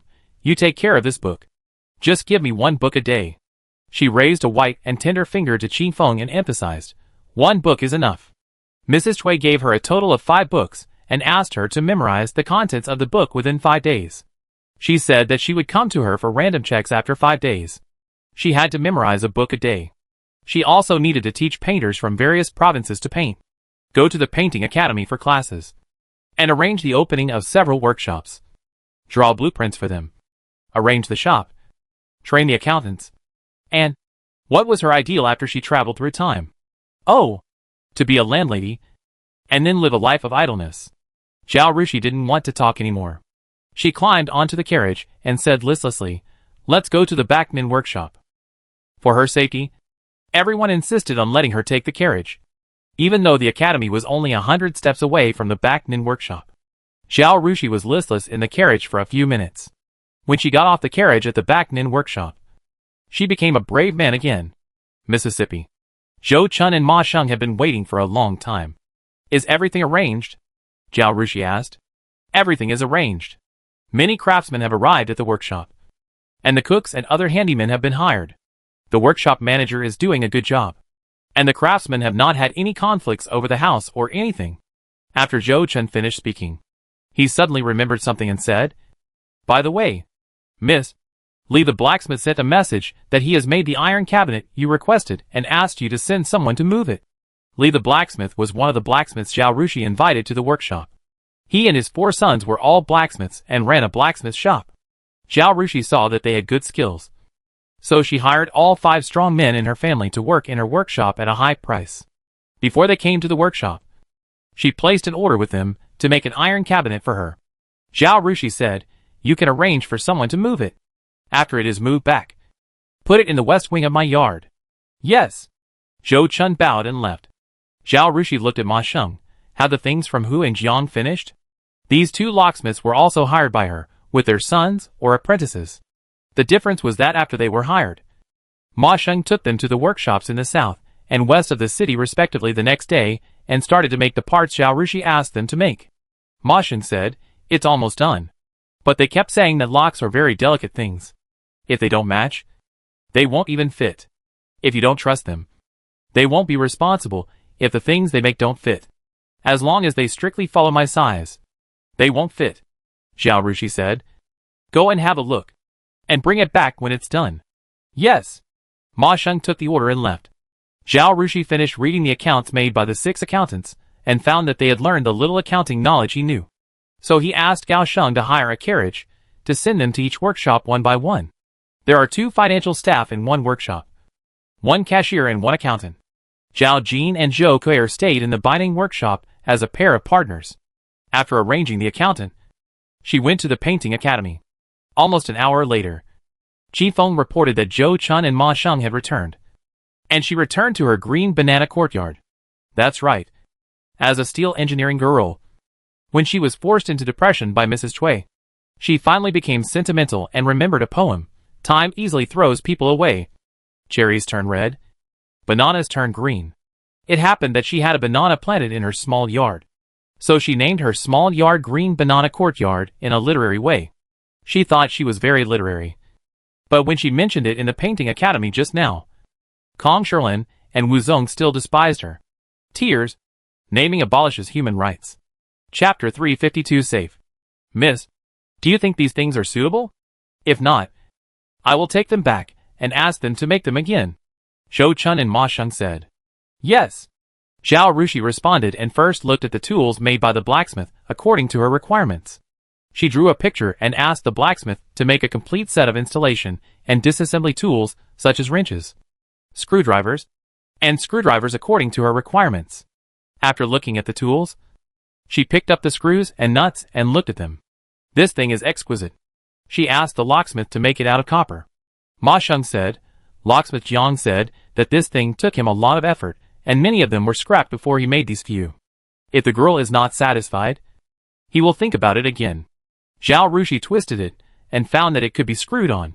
The size is about the same as the size she drew. She nodded with satisfaction. Putting down the screws, she picked up the several parts sent, and started to assemble them. This is a drawer lock. Compared with a mortise lock, it is not very safe and advanced. But it is different from the padlocks commonly used in ancient times.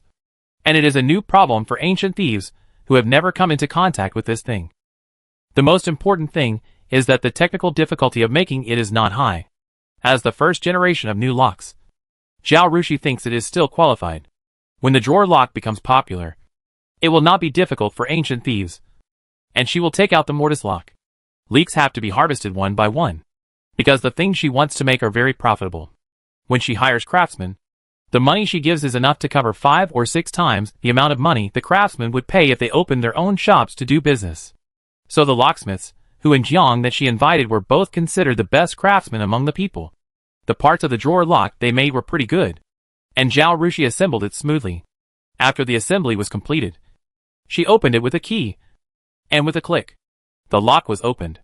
Zhou Chun, Ma Sheng, Qing Feng and others watched from the side, and they only thought that this mechanism was magical. But they didn't know what it was for. Dian Jiang was the youngest, but she was very smart. She knew that Zhao Rushui would not be angry, and couldn't help asking, "Girl, what is this for?" Zhao Rushui smiled and said, "You'll know when you see it." She walked to the iron cabinet that she had asked the blacksmith to make. This was a half-person high iron cabinet, about the size of a bedside table, because it was cast from pig iron. It was very heavy, and the two guards had difficulty lifting it. The door of the iron cabinet had not yet been installed, and several holes were left on the door and the sides according to Zhao Rushui's requirements. Zhao Rushui asked Gao Weiqiang and Gao Sheng to lift the door, and she closed the door with a copper handle made by the locksmith, and then locked the drawer. After she closed the iron cabinet door and locked it, she stood up and said to everyone, "Come and see if you can open this cabinet." Everyone immediately gathered around, touched the keyhole, and then touched the door edge that Zhao Rushui had installed with a lotus leaf. The padlock is completely independent of the cabinet, relying on its own solidity. If you use an iron rod to pry it hard, with a little more force, using the principle of leverage, any padlock will not be difficult to use with great force. The drawer lock is a flat lock. It and the cabinet are surprisingly integrated. Even the place to tighten the screws is inside, after the iron door is closed. The seam of the lotus leaf is also clamped, and the iron door and the entire iron cabinet fit tightly together. And there is no place to pry with something. It is much more difficult to pry it open than a padlock. And there is no way to start. In the eyes of Ma Sheng and others, it is almost impossible to open this cabinet unless you have a key. "Girl, you are amazing. How did you think of it?" Gao Weiqiang was amazed. He has seen a lot of things in the past few years with Zhao Yuankun, but he has never seen such a magical mechanism. "Think about it a few more times, and you will figure it out," Zhao Rushui said shamelessly. Everyone, "Miss, are you sure you are not fooling people?"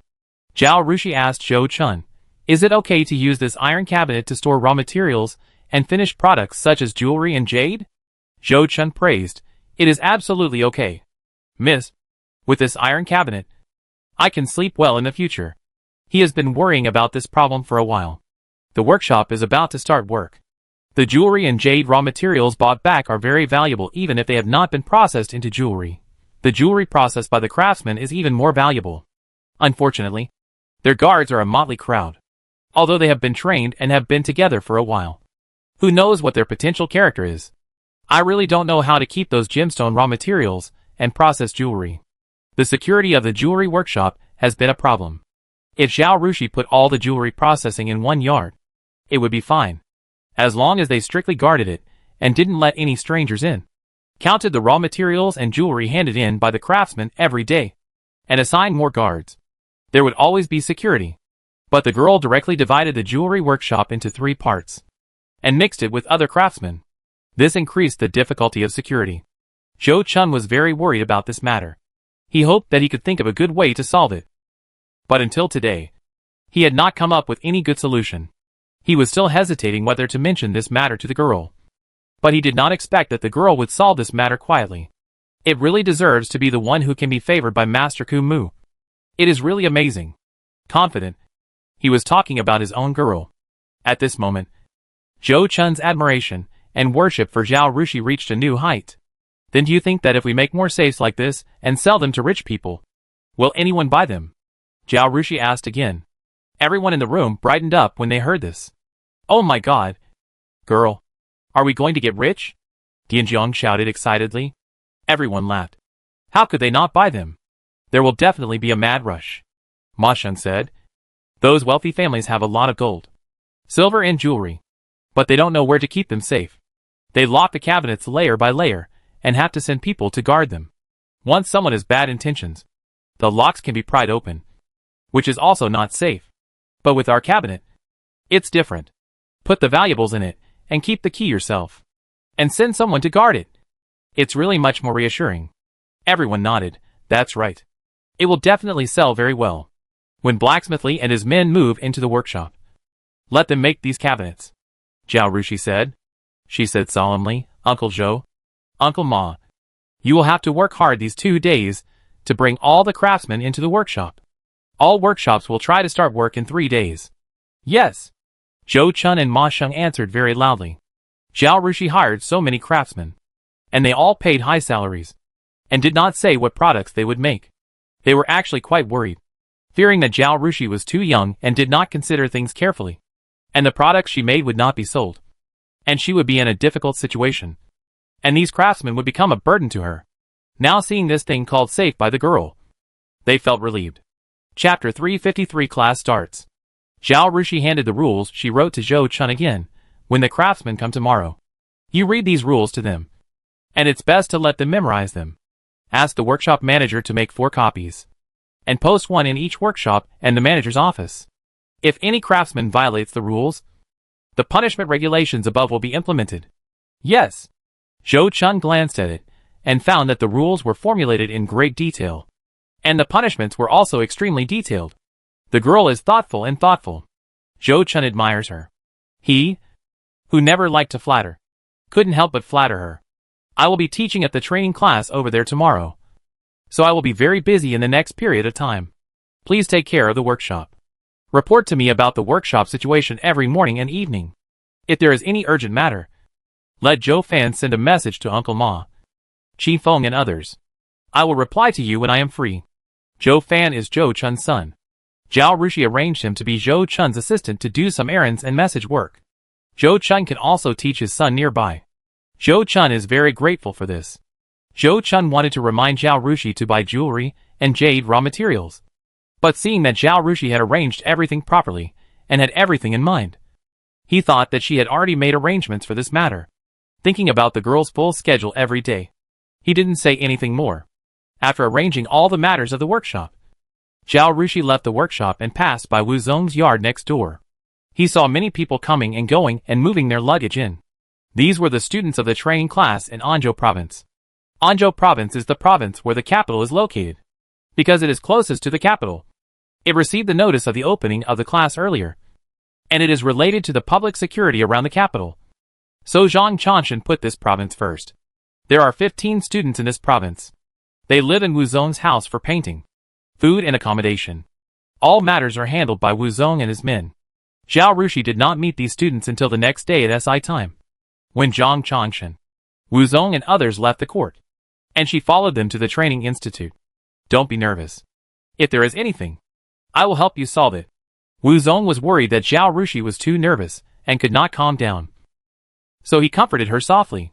Zhao Rushui smiled at him. Don't worry. I'm not nervous. The group entered the yard. The 15 people had already been called out by the officials of the Dali Temple and were waiting in the yard. After Zhang Chanshan gave a speech by the leader, he introduced Zhao Rushui. This is Ji Wei, the lay Buddhist who teaches you how to paint. Wu Zong looked at Zhao Rushui with a worried look, because Anzhou province is under the jurisdiction of the capital. Many sons of noble families, who do not want to work far away, will choose to work in the prefectures and counties under Anzhou province. Therefore, although this group of people who come to learn painting have been screened by them, they still have different origins and complicated identities.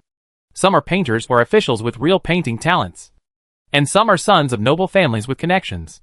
Even if the sons of noble families take the right path, they still have some dandy air. Zhao Rushui is young, beautiful, and has a weak family background. Even if she has the identity of Mr. Kumu's apprentice, this identity is useless in the eyes of those who do not understand Mr. Kumu's true status. At that time, Zhao Rushui might be bullied and humiliated, and cry. So even though Wu Zong already recognized Zhao Rushi's ability and way of dealing with people, he was still a little worried. Zhao Rushui smiled slightly and nodded to the students. Hello, everyone. Those people knew that the one who taught them painting was a little girl. But when they saw Zhao Rushui, who was very beautiful, they were still silent and stood there without moving. Seeing this, Zhao Rushui turned his head and looked at Zhang Chanshan, still with that faint smile on his face. Master Zhang, the teacher of the Imperial College, is teaching students. Should the students salute the teacher? Zhang Chanshan's face darkened at these people. Why don't you quickly pay your respects to Ji Wei Jusher? Those people seemed to react at this time, and they paid their respects to Zhao Rushui in a mixed manner. "Ji wei ju shi." Zhao Rushui did not return the greeting, but just nodded, and his expression became a little lighter. "Although I am young," Confucius said, "when three people walk together, there must be one who can be my teacher, and the wisest one is my teacher. Maybe you are better than me in other aspects, but you still come to learn painting skills from me, which shows that I am still better than you in this aspect. My place is like a private school. If you pay the tuition, you will be my students. It is not too much for everyone to call me master. From now on, everyone can call me Master Zhao." After these words came out, not only Wu Zhonghe was worried about Kong Shilin, who came to watch the ceremony, but also Zhang Chanshan looked at her. Zhao Rushui taught painting in the painting academy, and never regarded herself as a master. She only asked everyone to call her Ji wei ju shi. She was also very respectful to everyone. In front of old masters like Zhou Weibai, she always put herself in the position of a junior.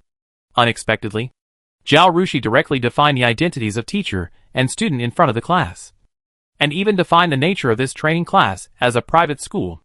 Although the teacher and students in the private school are not like the close master-disciple relationship between Kong Shilin and Zhao Rushui, students must also observe the teacher's etiquette in front of the teacher. Students dare not disrespect the teacher, otherwise they will be cursed by the world. Zhao Rushui is young and a little girl. After she defined the relationship between the two parties, no matter how old the students are, they dare not disrespect her. This is a really good idea. Zhang Chanshan and Wu Zong couldn't help but cheer for her words in their hearts. And Kong Shilin was also relieved. But some people were not convinced. Among the students, a young man in brocade clothes said, "Didn't you say that you only need to pay money, and don't need to be a master and apprentice, and don't need to perform the teacher-student ceremony? Why is this different from what the officials of the Dali Temple said at the beginning?" Zhao Rushui took a look at him, and saw that he was about 17 or 18 years old, and he was still handsome. But at this time of autumn wind, he was still holding a fan and shaking it, pretending to be a romantic and suave person, which made Zhao Rushui speechless. Zhao Rushui stayed in the painting academy during this period. All the people in the painting academy came from wealthy and noble families, and the fabrics used in their brocade robes were also expensive. After being influenced by what she saw, Zhao Rushui could now determine the origin of a person by the way he was dressed. She saw that the brocade robe on the man was made of expensive materials, and the jade pendant hanging on his waist was also crystal clear and of excellent quality. So she knew that this person had a background. Thinking of the worry of Wu Zong, who always had everything planned out a few days ago, she knew that this person must be sent by a noble family to find fault with her. You should know that she only said this to Kong Shilin, and Kong Shilin only told those people in the painting academy across the street. Even if the people in the painting academy told others, it would only be limited to the children of the noble family, and would never be spread to the ears of the lower-level officials outside. Chapter 354, Sweep Out. Zhao Rushui turned around and looked at Zhang Chanshan. "Master Zhang, is there this sentence in the document issued by your Dali Temple?" Zhang Chanshan's face was very ugly. He looked at the young man steadily and said, "How is it possible? Ji wei ju shi's unique painting skills. How can anyone pay a little money to learn it? If the emperor had not issued an imperial decree, and you were also selflessly contributing to the peace of Dajin, how could these people have the opportunity to learn painting from you by paying 1,500 taels of silver? You are dreaming." He bowed to Zhao Rushui. "Your place is the same as the Imperial College. You also need to pay tuition fees in the Imperial College. Does paying tuition fees mean that you don't need to be respectful to the teacher there, disrespect the teacher, and question the teacher in person? What's more, you are teaching painting skills to a Ning of the Great Jin dynasty, and you took the initiative to reduce the tuition fees. You deserve everyone's respect. People who come to learn painting should not only be respectful to you, but also respect you more than other teachers." If Zhao Rushui couldn't control these students, or was humiliated by them, and quit the job, he would not only have no way to explain to Kong Shilin and Wu Zong, but also to the emperor. So he tried his best to praise Zhao Rushui, and used honorifics to address Zhao Rushui. "That's good." Zhao Rushui pointed at the young man and said, "Then I can refuse to teach this man, if there are such people in other provinces in the future. Lord Zhang, please tell the governors and prefects below not to send them to me again. It's our fault. We didn't keep a close watch." Zhang Chanshan nodded to Zhao Rushui apologetically, turned around and frowned, and said to the yamen runners he brought with him, "Why don't you take him out? The young man in brocade clothes changed his face. He didn't expect that he would be kicked out of the house just because of a word. He dared to provoke Zhao Rushui in front of Zhang Changshan. Just because Zhao Rushui was young and a little girl, and wanted to embarrass her in public. If she couldn't stand up in front of the officials and 15 students and lost face, it would be a good thing to teach painting in the future. You have to know that many lower-level officials who came to learn painting are the most bullying. Knowing that the girl who teaches painting is a bully girl, there is no telling how many things will happen. In his opinion, even a 14-year-old girl who grew up in the ruined noble family of Swaping Bofu would not have seen much of the world, let alone Miss Zhao who grew up in the market. In an occasion like today, it was good enough that she didn't blush, tremble, and stutter. Even if he squeezed her a few words, this woman would only shed a few tears. Could she quarrel with him? But he didn't expect this woman to be so tough. Not only did she pull Zhang Changshan to support her, but she also wanted to throw him out if they didn't agree. I didn't do anything. I just heard this and asked. Can't students ask questions when they don't understand something when the teacher is teaching? Seeing that the Yamen runners really came to pull him, he couldn't help but shout. Zhang Changshan didn't say anything and looked at Zhao Rushui.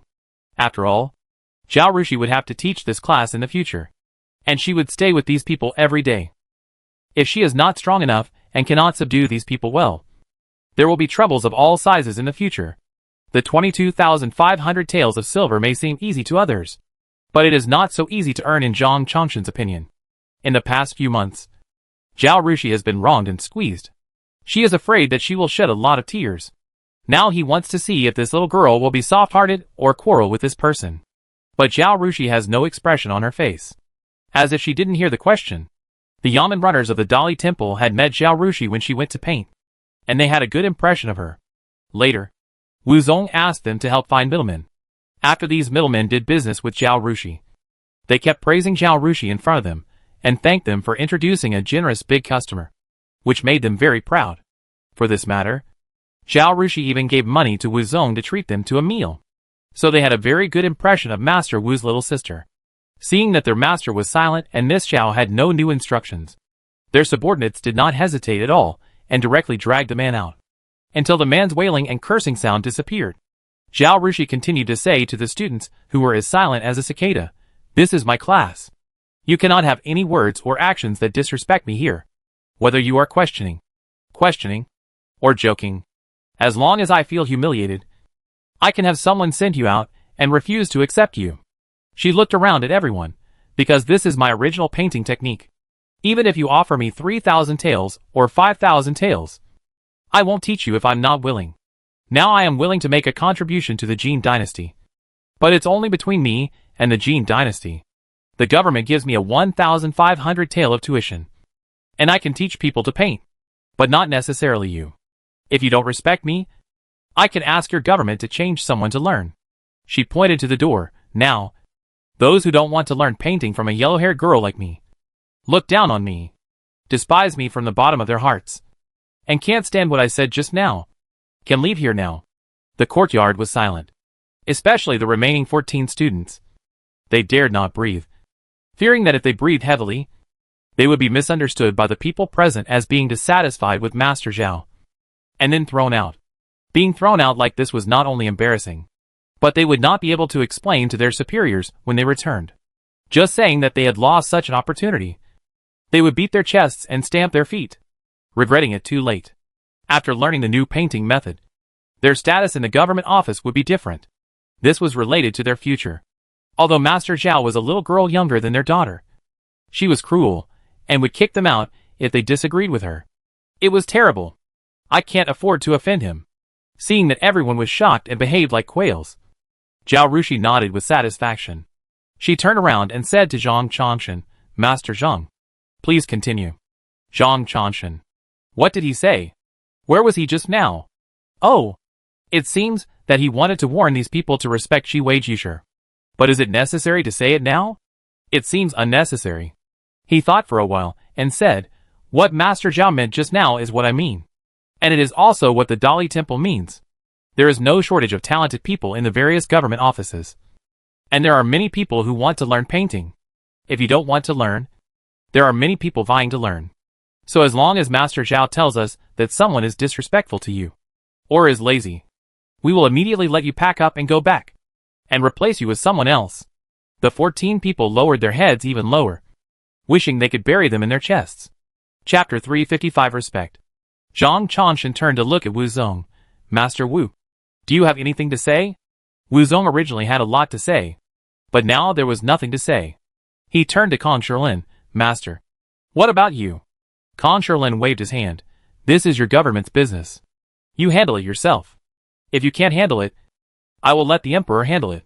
If the emperor hadn't begged me, I would not have let my apprentice suffer this injustice. His voice was not loud, but the courtyard was quiet, and everyone heard it. Well, you invite the emperor for a disagreement. Isn't that too much? We can't afford to offend him. Let's bow our heads a little lower. Seeing that Mr. Kong shocked these people with just one sentence, Zhang Chanshan was more satisfied. Okay, Mr. Zhao, you can go to class. We won't disturb you, he said. Let's go to the front hall and sit down. Please make your own way. Zhao Rushui sent them out of the courtyard and then came back. 14 students were still standing in the yard quietly, not daring to move. Zhao Rushui first asked them to introduce their names, and then said, since you 14 people are here to learn painting, it is equivalent to a class in the school. But we are all adults, and we don't need a teacher to control us like in the school. So I now need some class cadres to manage this class. She introduced in detail. The positions of class cadres include monitor, student committee member, life committee member, and labor committee member. The monitor is in charge of the overall situation. The student committee members need to follow my orders to distribute painting tools and arrange the painting venue. The life committee members are in charge of everyone's living expenses, hire cooks, and prepare menus. The labor committee members arrange for everyone to take turns cleaning the public areas or manage the servants. When everyone's study period is over, I will give everyone a certain evaluation and divide them into 4 levels, A, B, C, and D. The position of class cadres is also included in the assessment scope, and special instructions will be made in your study assessment. Just now Zhang Chanshan said that she only needs to come to class and doesn't need to worry about anything else. But she felt that if she wanted to teach well and keep these people from causing trouble in the 2 months of teaching, she had to set up the rules from the beginning. Otherwise, she would have a headache. These people were all her connections. Regardless of whether they would be useful in the future, it was still necessary to establish prestige and cultivate the relationship between the head teacher and the students. Seeing that everyone was silent, she was not in a hurry and pointed to her green banana courtyard and said, everyone can think about it slowly. After thinking it through, those who want to be class leaders can submit their applications to the gatehouse of the small courtyard next door. Then, without further ado, she picked up the easel, called Ruber to sit opposite her, and began to paint his portrait. Everyone gathered around her to watch her paint, but they didn't dare to get close, for fear of offending Master Zhao. So they all stood 1 meter away. 2/4 of an hour later, Ruber's portrait appeared on the paper. Everyone looked at Ruber, who was sitting there motionless, and then looked at the portrait on the paper, and they were all shocked. Like, too much like, exactly the same. Yangcheng is not in Anzhou province. These painters just heard from the messenger that Zhao Rushuy's painting method is very lifelike, just like the real person. They were skeptical when they heard this. Their paintings are also very lifelike. How much better can this Master Zhao be than them? But now they know they are wrong. These are 2 completely different painting methods. Zhao Rushuy's paintings can be described as lifelike. Their paintings are rubbish in comparison. If it was because of the imperial edict issued by the court, because Zhang Chanshan, Wu Zong and other high officials came to support them, and Zhao Rushuy's tough attitude also frightened them, they did not dare to disrespect Zhao Rushui. Then from this moment on, they respected Zhao Rushui from the bottom of their hearts. No wonder the government praised this painting skill so much. It was really amazing. Zhao Rushui asked Qi Feng to post the painting on the wall of the teaching house. She took out a teaching plan and let everyone read it first, and then posted it on the wall for Qi Feng. Her fixed teaching time is half an hour in the morning and half an hour in the afternoon, and the rest of the time she paints by herself. What content to paint in what time period is also listed. Seeing this 2-month study schedule, someone couldn't help but ask, Master Zhao, isn't it too long to learn? Because the painting skills learned are theirs. They can also teach their sons and apprentices, and even use this painting skill to make money. So the government does not help them pay for the 1,500 taels of tuition. And they have to pay for it out of their own pockets. After arriving in the capital, the cost of food and accommodation is also self-paid. The longer you study painting here, the greater the expenses. Some people whose families are well off are fine. Those who are in financial difficulties, or even borrow money to learn painting, feel pressured. Most people look at the table and think that Zhao Rushi's teaching time is too short. However, after what happened just now, no one dared to raise any opinions, for fear that Zhao Rushi would mistake them for disrespect.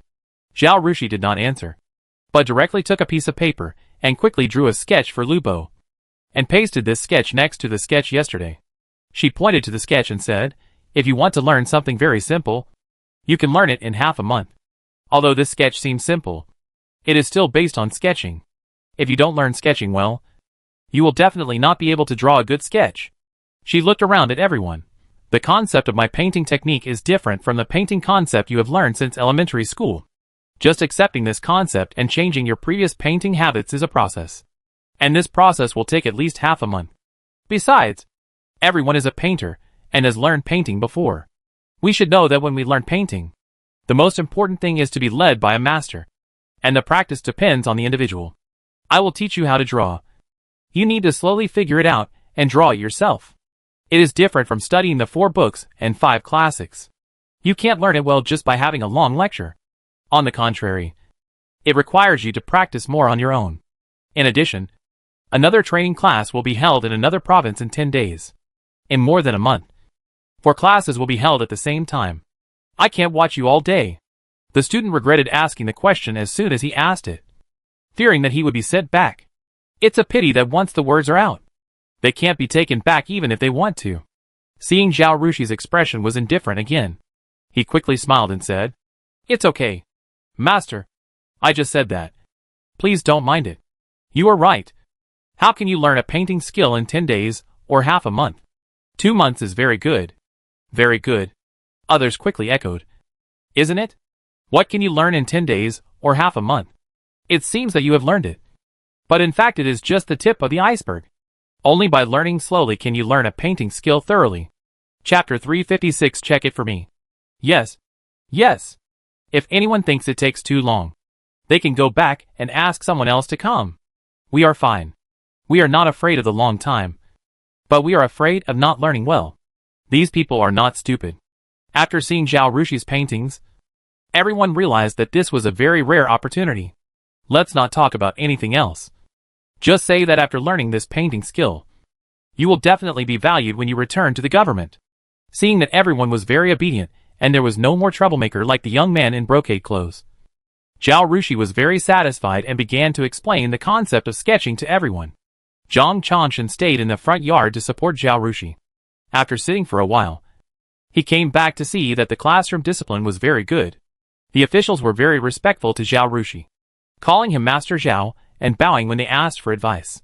Only then did he leave with peace of mind. Before leaving, he said to Confronting with emotion, "Mr. Kumu, what I admire most is your vision. I didn't expect that Zhiwei, a little girl, was so good at painting and dealing with people." Looking back at Zhang's youth, he was not as good as Zhiwei. When they first met, when Zhao Rushi went to Dali Temple to paint, he was deeply impressed by Zhao Rushi. But he was not amazed. Today, seeing her at such a young age, she was very well behaved, and her momentum was no less than those of them who were old officials. He was amazed at the time. And now, he completely regards Zhao Rushi as a very powerful person. If she is like this at such a young age, what will happen in the future? Confronting was very satisfied with his apprentice's performance. He was so happy to hear Zhang Chanshan's praise. Zhang Chanshan was not an ordinary person. He was very capable. He looked gentle on the surface, but he was actually very arrogant. There were not many people in the court who could be praised by him. "Not bad. At least it didn't embarrass me," Confronting said modestly, but his raised beard still revealed his pride. Wu Zongzi had already found the gatekeeper when they arrived at the front hall and told him, "After school, those people will definitely come to ask you about Miss Zhao. You should talk to them more. Let them know how powerful my master, senior brother and junior sister are." This officer was originally from the Dali Temple. Wu Zong was afraid that those people would cause trouble. So he specially transferred 5 officers to take turns to maintain order. During the 2 months of the school, they stayed here. When he said this, the officer immediately understood. He winked at Wuzong and grinned. Don't worry, sir. I know what to do. When the two got on the carriage to return to the capital, Zhang Chanshan asked him, Did you find out who was behind that man? Wuzong knew he was talking about the young man in brocade clothes. The Dali Temple held the class, and it was the emperor's order. Although people who had never seen Zhao Rushi's paintings were skeptical about her painting skills, they still felt that her painting skills were extraordinary. Therefore, whether it was the sons of the noble families or the officials below, they all cherished this opportunity. In order to compete for the quota, the people below showed their magical powers. Now that they finally got a quota, no one dared to jump out and embarrass Zhao Rushi in front of Zhang Chanshan, the Dali Temple official. Even if he was disdainful of Zhao Rushi, he should at least wait until they left before being disrespectful to her. This is common sense. But someone was like a fool, provoking Zhao Rushi in front of Zhang Chanshan and Kan Sherlin, the Dali Temple secretary, and his senior brother. If there was no one behind it, he would not believe a word. The police dragged him down and interrogated him. He refused to say anything, only saying that he had a master and that he signed up to learn painting because he heard that he did not need to perform the teacher's ceremony. So when he heard that Jiwei's words did not match the rumors, he could not help but ask a question. He really didn't disrespect Jiwei. Wuzong spread his hands. He didn't commit any crime, so I can't ask people to torture him, lest someone finds evidence to report me. I'm not afraid of being reported, but it's just not worth it for such a small matter. What Zhang Chanshan is most satisfied with is that Wuzong always has a clear mind and won't do stupid things. You're right. It's not difficult to investigate him, so there's no need to report him. Maybe they're just waiting for you to take action, Zhang Chanshan said. There are many people who don't like our Dali Temple. He paused. Maybe this man is coming for our Dali Temple. Zhang Chanshan himself has his own abilities, and there are few people in the whole Jin dynasty who are better than him in handling cases. Even Emperor Shao He relies on him a lot, and he is very secure in his position as the Dali Temple minister. He is also a tough guy, and he never participates in party disputes, let alone stands on the side of the fight for the throne. When handling cases, he does not recognize relatives. And the truth is what it is. No matter who committed the crime, as long as he finds out, he will report it directly without any mercy. Therefore, there are many people who hate him in the capital. There are countless people who don't like him and want to pull him down and let their own people sit in this position. Therefore, although Zhao Rushi has offended Jia Sonlin and his son recently, they didn't think about it. After such a person happened, everyone in the capital is looking at the Jia family. If they ask people to find fault with Zhao Rushi at this moment, it would be really stupid. If the censor reports them, they may not even be able to stay in the capital. So Zhang Chanshan and Wuzong don't think that this matter was done by the Jia family. And checking this person's background is not worth mentioning for those who have been handling cases for many years. They know all the overt and covert relationships of the wealthy families in the capital. Which family this person belongs to is registered in the government office. As long as they think about the relationship network of that person's family, they can basically guess it. As for the evidence, it is also simple. After guessing, just find 2 people to follow the young man in brocade clothes and pay more attention to the movements of the other family. It is impossible for the young man in brocade clothes not to contact the people behind him. Of course, if the person behind him has a big plan, he will hide it very deeply, and it will not be so easy to find out the truth. When Zhang Chanshan and Wuzong were talking, a gray-clothed man had already reported what happened in the training institute to Xiao Lingyan. Xiao Lingyan said, "You are really bold. Investigate. Investigate thoroughly. I want to see who is so bold and dares to touch the earth on Tai Sui's head. I will make him pay for it." At the binding training class, Zhao Rushi explained it, asked everyone to take the easel and other things, and then pointed them out, and then left the training institute and returned to the green banana courtyard, because they had to wait for Zhang Chanshan and his friends to leave the court. The opening ceremony was already late, and it was time for a break at noon after painting for a while. After the students left the class, someone came to the gatekeeper and began to ask about Zhao Rushi's backers. The officer was a boaster, and after receiving Wuzong's instructions, he boasted even more. "Do you know who Mr. Zhao's master is? Have you heard of Mr. Kumu? Oh, He is not only good at painting, but also famous. In the capital, he can make people uneasy with just a stomp of his feet. So Mr. Kumu's amazing deeds in his life became known to everyone. Chapter 357 Actively Approaching. Do you know who the Minister of Personnel Wu Huai Temple is? That is Mr. Kumu's eldest disciple, and also Master Zhao's eldest senior brother. Do you know who Master Zhao's second and third senior brothers are? Mr. Gong Chung, the left vice minister of the Ministry of Works, and Mr. Wu Zong, the deputy minister of the Dali Temple. Mr. Wu? Someone exclaimed.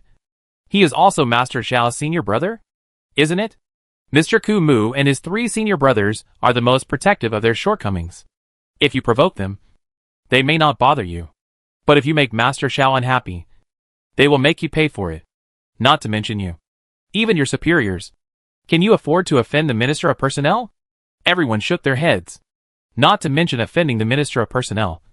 As long as the officials of the Ministry of Personnel express dissatisfaction with their superiors, their careers will probably be over. You also know the relationship between Mr. Kumu and the Emperor. When Mr. Kumu accepted Master Zhao as his apprentice, the Emperor gave Master Zhao a shop as a gift, saying it was for his junior sister. Some time ago, the son of the Earl of Zhongqing offended Master Zhao, and the Emperor dismissed the Earl of Zhongqing Jia Songlin from his 4th-rank military post in the Imperial Guard without saying a word, and his title was also demoted by 1 level. When the officer said this, pity appeared in his eyes. I heard that some of you provoked Master Zhao this morning? Where did you get the courage to provoke Master Zhao? Do you think you are more powerful than General Jia? He said TSK twice, turned his head away, and ignored these people. The people who came to inquire about the news did not come together, but came in groups of 3 or 4. While the officer was bragging, 6 or 7 people gathered around him. After hearing what the officer said, these people looked at each other in dismay, and each of them was terrified. Fortunately, before they had time to disrespect Master Zhao, a fool jumped out to be the chicken that was killed to scare the monkeys, letting them know that Master Zhao herself was not easy to mess with, and the backers behind her were even more worthy of their attention. So they escaped. There was a very smart one who immediately said, "You guys chat slowly. I'm hungry. I'm going out to buy a sesame cake to eat." He went out without waiting for anyone to say anything. After he went out, he did not go to the street, but went in the direction that Zhao Rushui pointed in the morning. Fortunately, all the families here are wealthy, and their houses are very wide. There are only 2 or 3 families in such a large area. The main gate of the green banana courtyard separated by Zhao Rushui is at the corner gate of the original house. The student walked along the wall for a while, and saw the gate of the green banana courtyard. "Excuse me, is this Master Zhao's house?" the man asked. "The gatekeeper is Sun Jiawang." "Oh no, it's Xiao Ming." After the military training, Zhao Rushui saw that he was smart, intelligent, and had good character. He performed well during the military training, so he decided to train him and changed his official name to Zhao Ming. Now Zhao Ming was temporarily arranged in the green banana courtyard, taking turns to be the doorman with another man in his 20s named Yang Song. Being a doorman is leisurely, and you can have plenty of time to study. That's right. Zhao Ming looked at him. "What do you want to see my master?" "I am a painter from Anzhou province, named Zhong Duo." Master Zhao said he was recruiting people to do management, and I want to recommend myself as the squad leader. Zhong Duo took out the name card he had secretly written from his bosom. "This is my name card. Please pass it to me." "Thank you." Zhao Ming saw his respectful attitude, and his impression of him improved a little. He naturally knew that he was not worthy of respect from others, but being respectful to him, a gatekeeper, showed that the other party respected his master very much in his heart. "Wait, I'll go in and report to the master." Zhao Ming invited him to sit in the gatehouse, and took the name card into the yard. Zhao Rushui was listening to Zhou Chun's report on the workshop. When he heard Zhao Ming's report, he said, "Let him in." After a while, Zhao Ming brought Zhong Duo in. "Student Zhong Duo, I greet the teacher." Zhong Duo kept his head down all the way, not daring to look around. When he came to Zhao Rushui, he didn't dare to raise his eyes, and bowed respectfully. "If you are a class leader, there are many trivial matters, and many things to worry about. Everyone comes from different places, and has different identities and statuses. Some are from aristocratic families, and some may hold higher official positions than you. It's not easy to manage these people. And you might have to bear the brunt of it, Zhao Rushui said. She looked at Zhong Duo. Do you want to go back and think about it before applying? Because Zhao Rushui mentioned to Zhang Changshan that it is best to learn painting under the age of 35. And she was worried that someone like Zhou Wenbo would come. After Zhang Changshan was reminded by her, he felt that he was too old. And even if he learned, he would not be able to serve the government for long, which was not worth it. So he lowered the age again.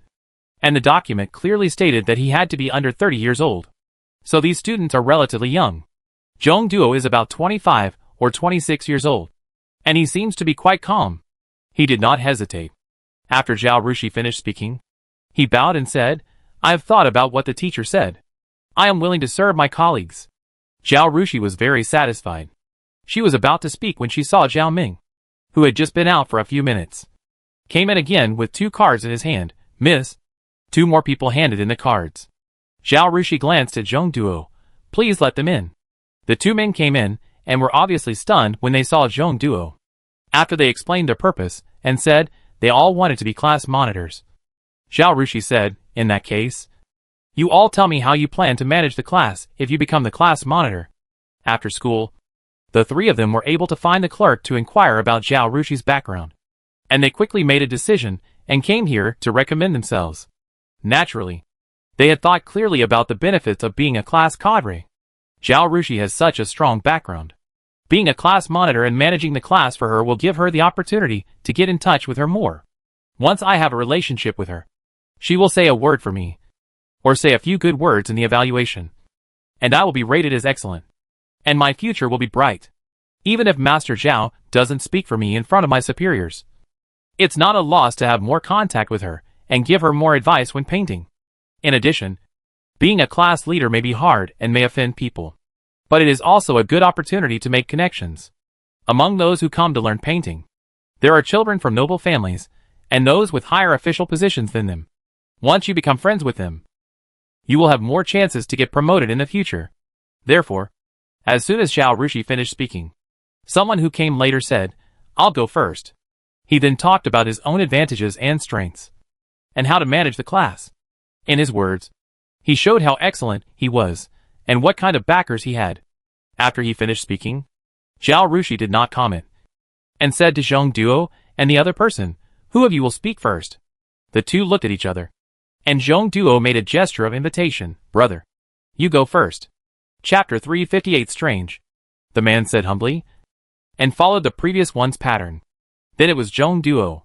While Zhong Duo was talking, another person came in. Finally, Zhao Rushui made Zhong Duo the class monitor, and 3 students who didn't deserve to have a name became the study, life, and labor committee members. As soon as these 3 people left, someone else handed in a note. Tell them that the class leaders have been decided, and ask them to go back. As long as they abide by the discipline and study hard, I will also give them excellent grades in the evaluation. So don't be discouraged. Zhao Rushui said to Zhao Ming. Seeing Zhao Ming go, Ma Sheng was very puzzled. Girl, being a class leader should be thankless. Right? Why do they still fight for it? Why is there no benefit? There are many benefits. Zhao Rushui analyzed the benefits of being a class leader with him. It seems that I am still far behind them. Ma Sheng sighed, knowing that the girl values his loyalty. He is not afraid of exposing his shortcomings. He asks when he doesn't understand, and is more open than before. But why do you want to appoint a labor committee member? Ma Sheng thought the name was awkward. Don't they all bring servants? These cleaning jobs are done by servants. Then why are my servants doing it? And why don't your servants do it? If yours don't do it, then mine won't do it either. And no one should do it. Wouldn't the public places be filthy in the end? I have to worry about these things when I teach every day.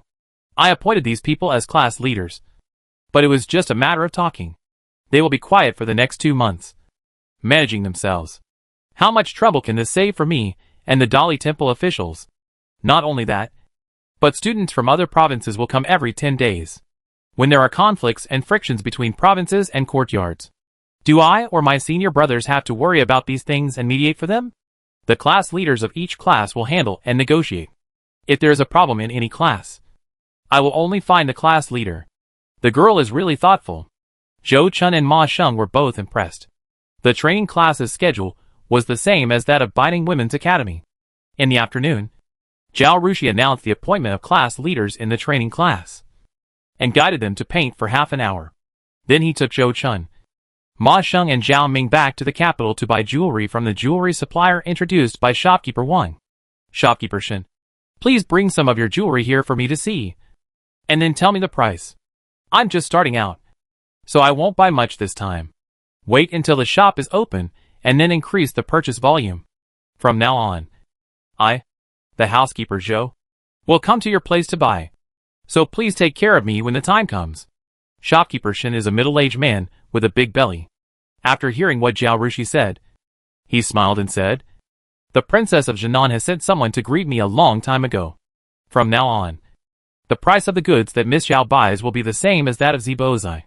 The quality is absolutely guaranteed. The jewelry paintings that Miss Zhao draws are novel and unique, and are very popular among the noble ladies in the capital. Now that you open your own silver shop, your business will surely be prosperous, and your wealth will roll in. Thank you, Manager Shen, for your kind words." Zhao Rushui was very grateful to the princess of Jinan. Although Zhao Rushui did not buy a large amount of goods this time, Manager Shen still patiently took out each piece of jewelry and jade, reported the price to Zhao Rushui one by one, and finally gave her a price list carefully. After leaving Mr. Shen's house, Zhao Rushui gave the price list to Zhou Chun. "From now on, the purchase will be under your charge." Zhou Chun was surprised. "Take this list, and I will ask him every time I come back." He knew that Master Shen gave Zhao Rushui this price list to prevent them from cheating. With the list, they couldn't hide the price even if they wanted to, because there was not much room for bargaining, and the price given to them by Manager Shen was already very affordable. "No need. You take it. If the price changes in the future, there will be a comparison." Zhao Rushui waved her hand. Qi Feng looked at Zhou Chun's touched expression, and couldn't help but secretly criticize her own girl. She didn't know it before, but now she is busy all day long. But the girl still writes down the contents of the book day by day. She knows how terrible her memory is. The girl might have memorized the price list after reading it twice, and she can just copy it down according to her memory when she gets home. But now she pretends to be indifferent to win people's hearts. She is really treacherous. When Zhao Rushui returned to Sweeping Marquis's mansion from Manager Shen, the gray-clothed man who was sent by Xiaolingyan to check the news was reporting to him. Lu Zhongyo left the capital in the afternoon. He visited Jia's mansion at noon and gave him a gift. Jia Songlin was not at home, and Jia Juanzi came out to receive him. After listening to their conversation, the subordinates learned that Lu Zhongyu was a descendant of the Lu family of Anzhou province, and the fourth old lady of the Lu family was Jia Songlin's cousin. However, when they met, Jia Juanzi was very cold to Lu Zhongyu, and looked like he didn't want to talk to him. It was not until he heard Lu Zhongyu said that he came to learn painting, and was driven out by Miss Zhao Wu that Jia Juanzi got excited and cursed Miss Zhao Wu. However, he was persuaded by his servant after only 2 words of cursing, and he served tea and sent him away directly. Xiaolingyan touched his chin and thought for a while. "You mean? Lu Zhongyo doesn't seem to be doing things for Jia Juanzi. Otherwise Jia Juanzi wouldn't treat him so coldly." The gray-clothed man nodded. "This is my feeling. I think Lu Zhongyo is deliberately leading us to the Jia family." Xiaolingyan nodded. If this matter was instigated by the Jia family, Lu Zhongyo should avoid suspicion and not go to the Jia family. But he seemed to be afraid that everyone didn't know the relationship between the two families, and he went to visit the Jia family at this time, which seemed very deliberate. In addition, the Jia family suffered a great loss in the matter of Zhao Rushui, and they also knew that everyone in the capital was watching them. Kong Shirlin protected his apprentice tightly, and the Jinan Palace also stepped forward to protect Zhao Rushui. They should not dare to provoke Zhao Rushui again at this time, especially since this training class was opened by the emperor. The Dali Temple attaches great importance to it. If he makes trouble in such an occasion and makes Zhang Chanshan angry, and then he complains to the emperor, the Jia family will definitely suffer. Not only Jia Songlin, but also Jia Juanzi and the Jia family will not be so stupid. The reason why Jia Juanzi suffered at the hands of Zhao Rushui is that he despised Zhao Rushui too much, thinking that she was an ordinary weak woman who could be stepped on by him at will. And even if he was wronged, he would only swallow his anger. So this matter is full of strangeness. Find someone to tell Jia Songlin that Lu Zhongyo disrespected Zhao Wu in Baining, was kicked out of the training class by her, and then went to visit the Jia family. Then let's see how they perform. Xiaolingyan ordered. Chapter 359, It is impossible not to pay attention. After Jia Songlin was dismissed from his post, he also knew that his official position was dismissed by the emperor. Even if he gave the most expensive gifts and used connections, he could not get a position. At least he had to wait for half a year until the emperor's anger subsided, and then beg the third prince's people to intercede for him. And then he might have the opportunity to be an official again. But staying at home was boring. So he took his servants to go hunting in the suburbs. When he returned to the mansion in the evening of that day, he heard about Lu Zongyu's affairs. He immediately called his son over and started to scold him. Are you a pig? So stupid. People have framed him and brought him home. But instead of arresting him and finding out who is behind it, you treat him with good tea and water. I think you are so stupid. Although Jia Juanzi was injured and stayed at home, he was not willing to be lonely. He called a group of like-minded friends to his home, drank and made fun with a few young men, and didn't think much about Lu Zongyu's affairs. But when he heard his father's words, he realized that something was wrong. You mean, it's coming for us? He asked with wide eyes. Seeing his son's reaction, Jia Songlin was furious. You only know now. What were you doing before? Jia Juanzi figured out what was going on. His face turned pale. He cursed and said, I will send people to chase him, and I will definitely catch that bastard to vent my anger. Jia Songlin wanted to slap his son on the forehead. Idiot. He came here to learn painting, and now he wants to go back instead of learning. What's wrong with stopping by to visit because of a relative? If you bring him back and punish him privately, do you believe that someone will immediately file a memorial to impeach us? Jia Juanzi was spoiled by his mother, and was not afraid of his father. Jia Songlin glared at him, and called him a fool. Normally, he would have jumped up, but the influence of his father's beating was still there. He also knew that he had caused trouble for the family again. He did not dare to glare at his father, and asked frustratedly, What should we do? What else can we do? We have to bear this loss, Jia Songlin said. If he had told the third prince in the past, the third prince might have found out the truth for him, vented his anger, and given him justice. But now, he didn't even dare to get close to the third prince. He made more mistakes, so he could only stay quiet. Find a chance to find fault with the Lu family. Jia Songlin gritted his teeth. Not long after, the conversation between the father and son was passed on to Xiaolingyan by the man in gray. It was already time for bed, so it was not easy for Xiaolingyan to go to Xiaolingpu. The matter was not urgent, so he did not mention it. The next day, after the court session, he went to the Ministry of Works to deal with some matters. During the lunch break, he found an opportunity to tell Xiaolingpu about this matter. Xiaolingyan and Zhao Rushui had nothing to do with each other, and Xiaolingpu did not connect the two, but just thought that Xiaolingyan was well informed. He asked, Who do you think did it? The prince? Xiaolingyan said. Because of the conflict between Miss Zhao Wu and Jia Juanzi. He lost a third-rank official for no reason, and he would definitely not swallow this anger. Send someone to embarrass Miss Zhao Wu, and then frame the Jia family, killing two birds with one stone, making it difficult for both. The prince is the only one in the whole court who has the right to do this. He shook his head and sighed. This prince is too vindictive and petty. Isn't he? Xiaolingpu nodded, and looked at Xiaolingyan with more appreciation. Fifth brother, you are getting more and more powerful now. People really need experience to become successful. Xiaolingyan waved his hand. I plan to pass this news to Jia Songlin. What do you think? Although he is not the original owner, he has the original owner's memory. He fully recognizes Xiaolingpu's character and ability. He himself has no intention of becoming the emperor, so it is inevitable that he will push Xiaolingpu to the throne. The struggle for the throne, especially the struggle for the throne in the original book, is either you live or I die. They brothers must rush to the throne and kill everyone else. Otherwise, just like the original book, they will eventually become cannon fodder. It is not difficult for him to pass the news to Jia Songlin and provoke Jia Songlin's hatred for the prince. He also believes that doing so will benefit them in every way. But the long-term relationship between the two brothers is based on Xiaolingpu. If he suddenly changed this point, and did not consult Xiaolingpu on major matters involving the crown prince and the third prince, and acted on his own, it would inevitably cause Xiaolingpu to be suspicious of him, and thus the brothers would quarrel. So even if it was a trivial matter, he had to ask Xiaolingpu before taking action. Very good. Xiaolingpu nodded and said, Although Jia Songlin has no official position now, and can't do anything, it will only benefit us to arouse his hatred for the Crown Prince. Maybe he will bite the Crown Prince someday. It is always right to make the first move. As for Miss Zhao Wu, he pondered for a moment, and looked at Xiao Lingyan. Do you think we should show our goodwill to them? It has not been long since Miss Zhao Wu was admitted to Swiping Marquis's mansion. But the group of people who learned painting from her should not be underestimated. Not to mention that officials from various provinces are now involved.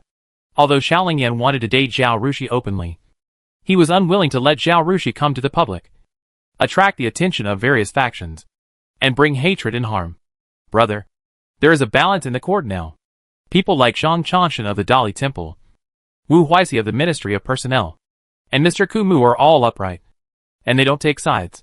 If we show our goodwill to Miss Zhao Wu, it will inevitably lead to competition from others, since they are unwilling to participate. Why should we pull them in early? Isn't it better to fight for them at the critical moment? Xiao Lingpu nodded. You are right. He just saw that Zhao Rushui was being targeted, and thought that the enemy of his enemy is his friend. So he planned to try to extend an olive branch to Mr. Kumu's faction. Now that Xiao Lingyan dissuaded him, he gave up the idea, returning to his own villa. Xiao Lingyan hesitated for a long time in front of the white paper, and finally decided not to tell Zhao Rushui the news he had found out. He felt that with Zhao Rushi's intelligence, she would definitely be able to guess who was behind it. Zhang Chanshan and Wu Zong would not let this matter go, but would investigate it in depth. But it was useless for them to know. With his and Xiao Lingpu's power, they couldn't even touch the prince, let alone Zhao Rushui. Although Zhang Chanshan and Kong Shilin could go to the emperor to make amends, they had no evidence, and it involved the struggle for the throne. They could not even mention it, and could only suffer in silence. Once he told Zhao Rushui the news he had found, it would expose the fact that he sent someone to keep an eye on her.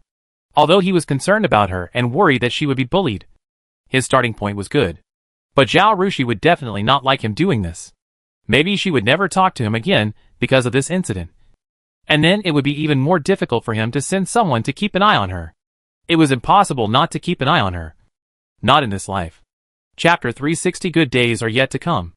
Finally, Xiao Lingyan wrote a letter to Zhao Rushui. The letter was about another matter. The subordinates he sent to the south to find jade had sent back a letter saying that they had bought several mines and mined a lot of jade raw stones, and asked if they would transport them back to the capital. Xiao Lingyan wrote to Zhao Rushui to ask her about this matter. Lu Zongya's whereabouts were obvious, and the father and son of the Jia family did not avoid talking to people. Not long after Xiao Lingpu got the news, Wu Zong also found out about it. He told Zhang Chanshan the news, because it involved the fight for the throne. The two of them discussed, and decided not to tell Zhao Rushui the truth. Wu Zong said he would investigate Lu Zongyao, but nothing happened, and Zhao Rushui guessed the truth. Just as Xiao Lingyan thought, she could do nothing even if she knew.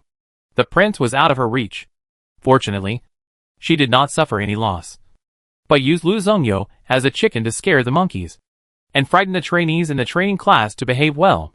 She was too busy now to take care of these things. After receiving Xiao Lingyan's letter, she began to organize people to go south. Jade has not yet attracted everyone's attention, and Xiao Lingyan's people in the south only cut a window on the raw stone. As long as the window is glued with a layer of cut skin, it will look like a piece of stone when transported. Therefore, her people going to the south only need to endure the hardship of the long journey, and the risk is not great. This is a long-term business. She must train people, and cannot rely too much on Xiao Lingyan. So this trip was a must. Miss, I'll go myself. Ma Sheng volunteered.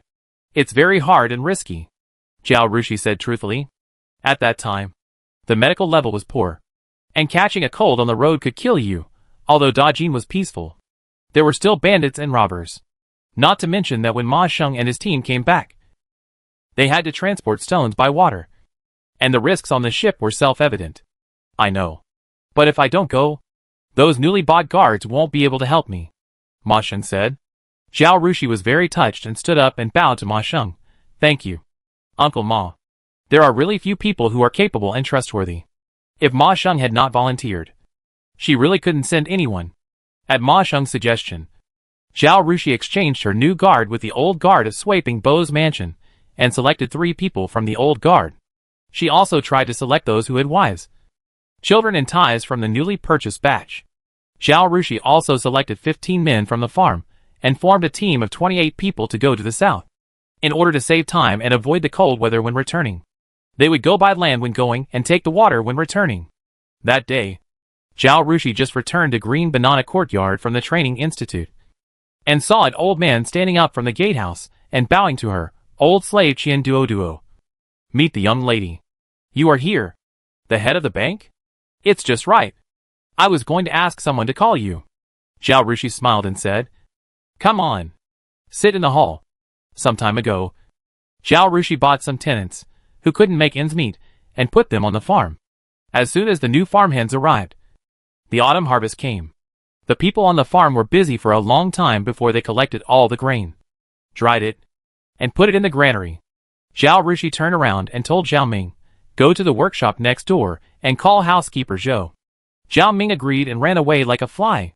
Qian Duo followed Zhao Rushui into the hall and sat on the chair halfway under Zhao Rushi's instructions. At this time, Zhou Chun also came in.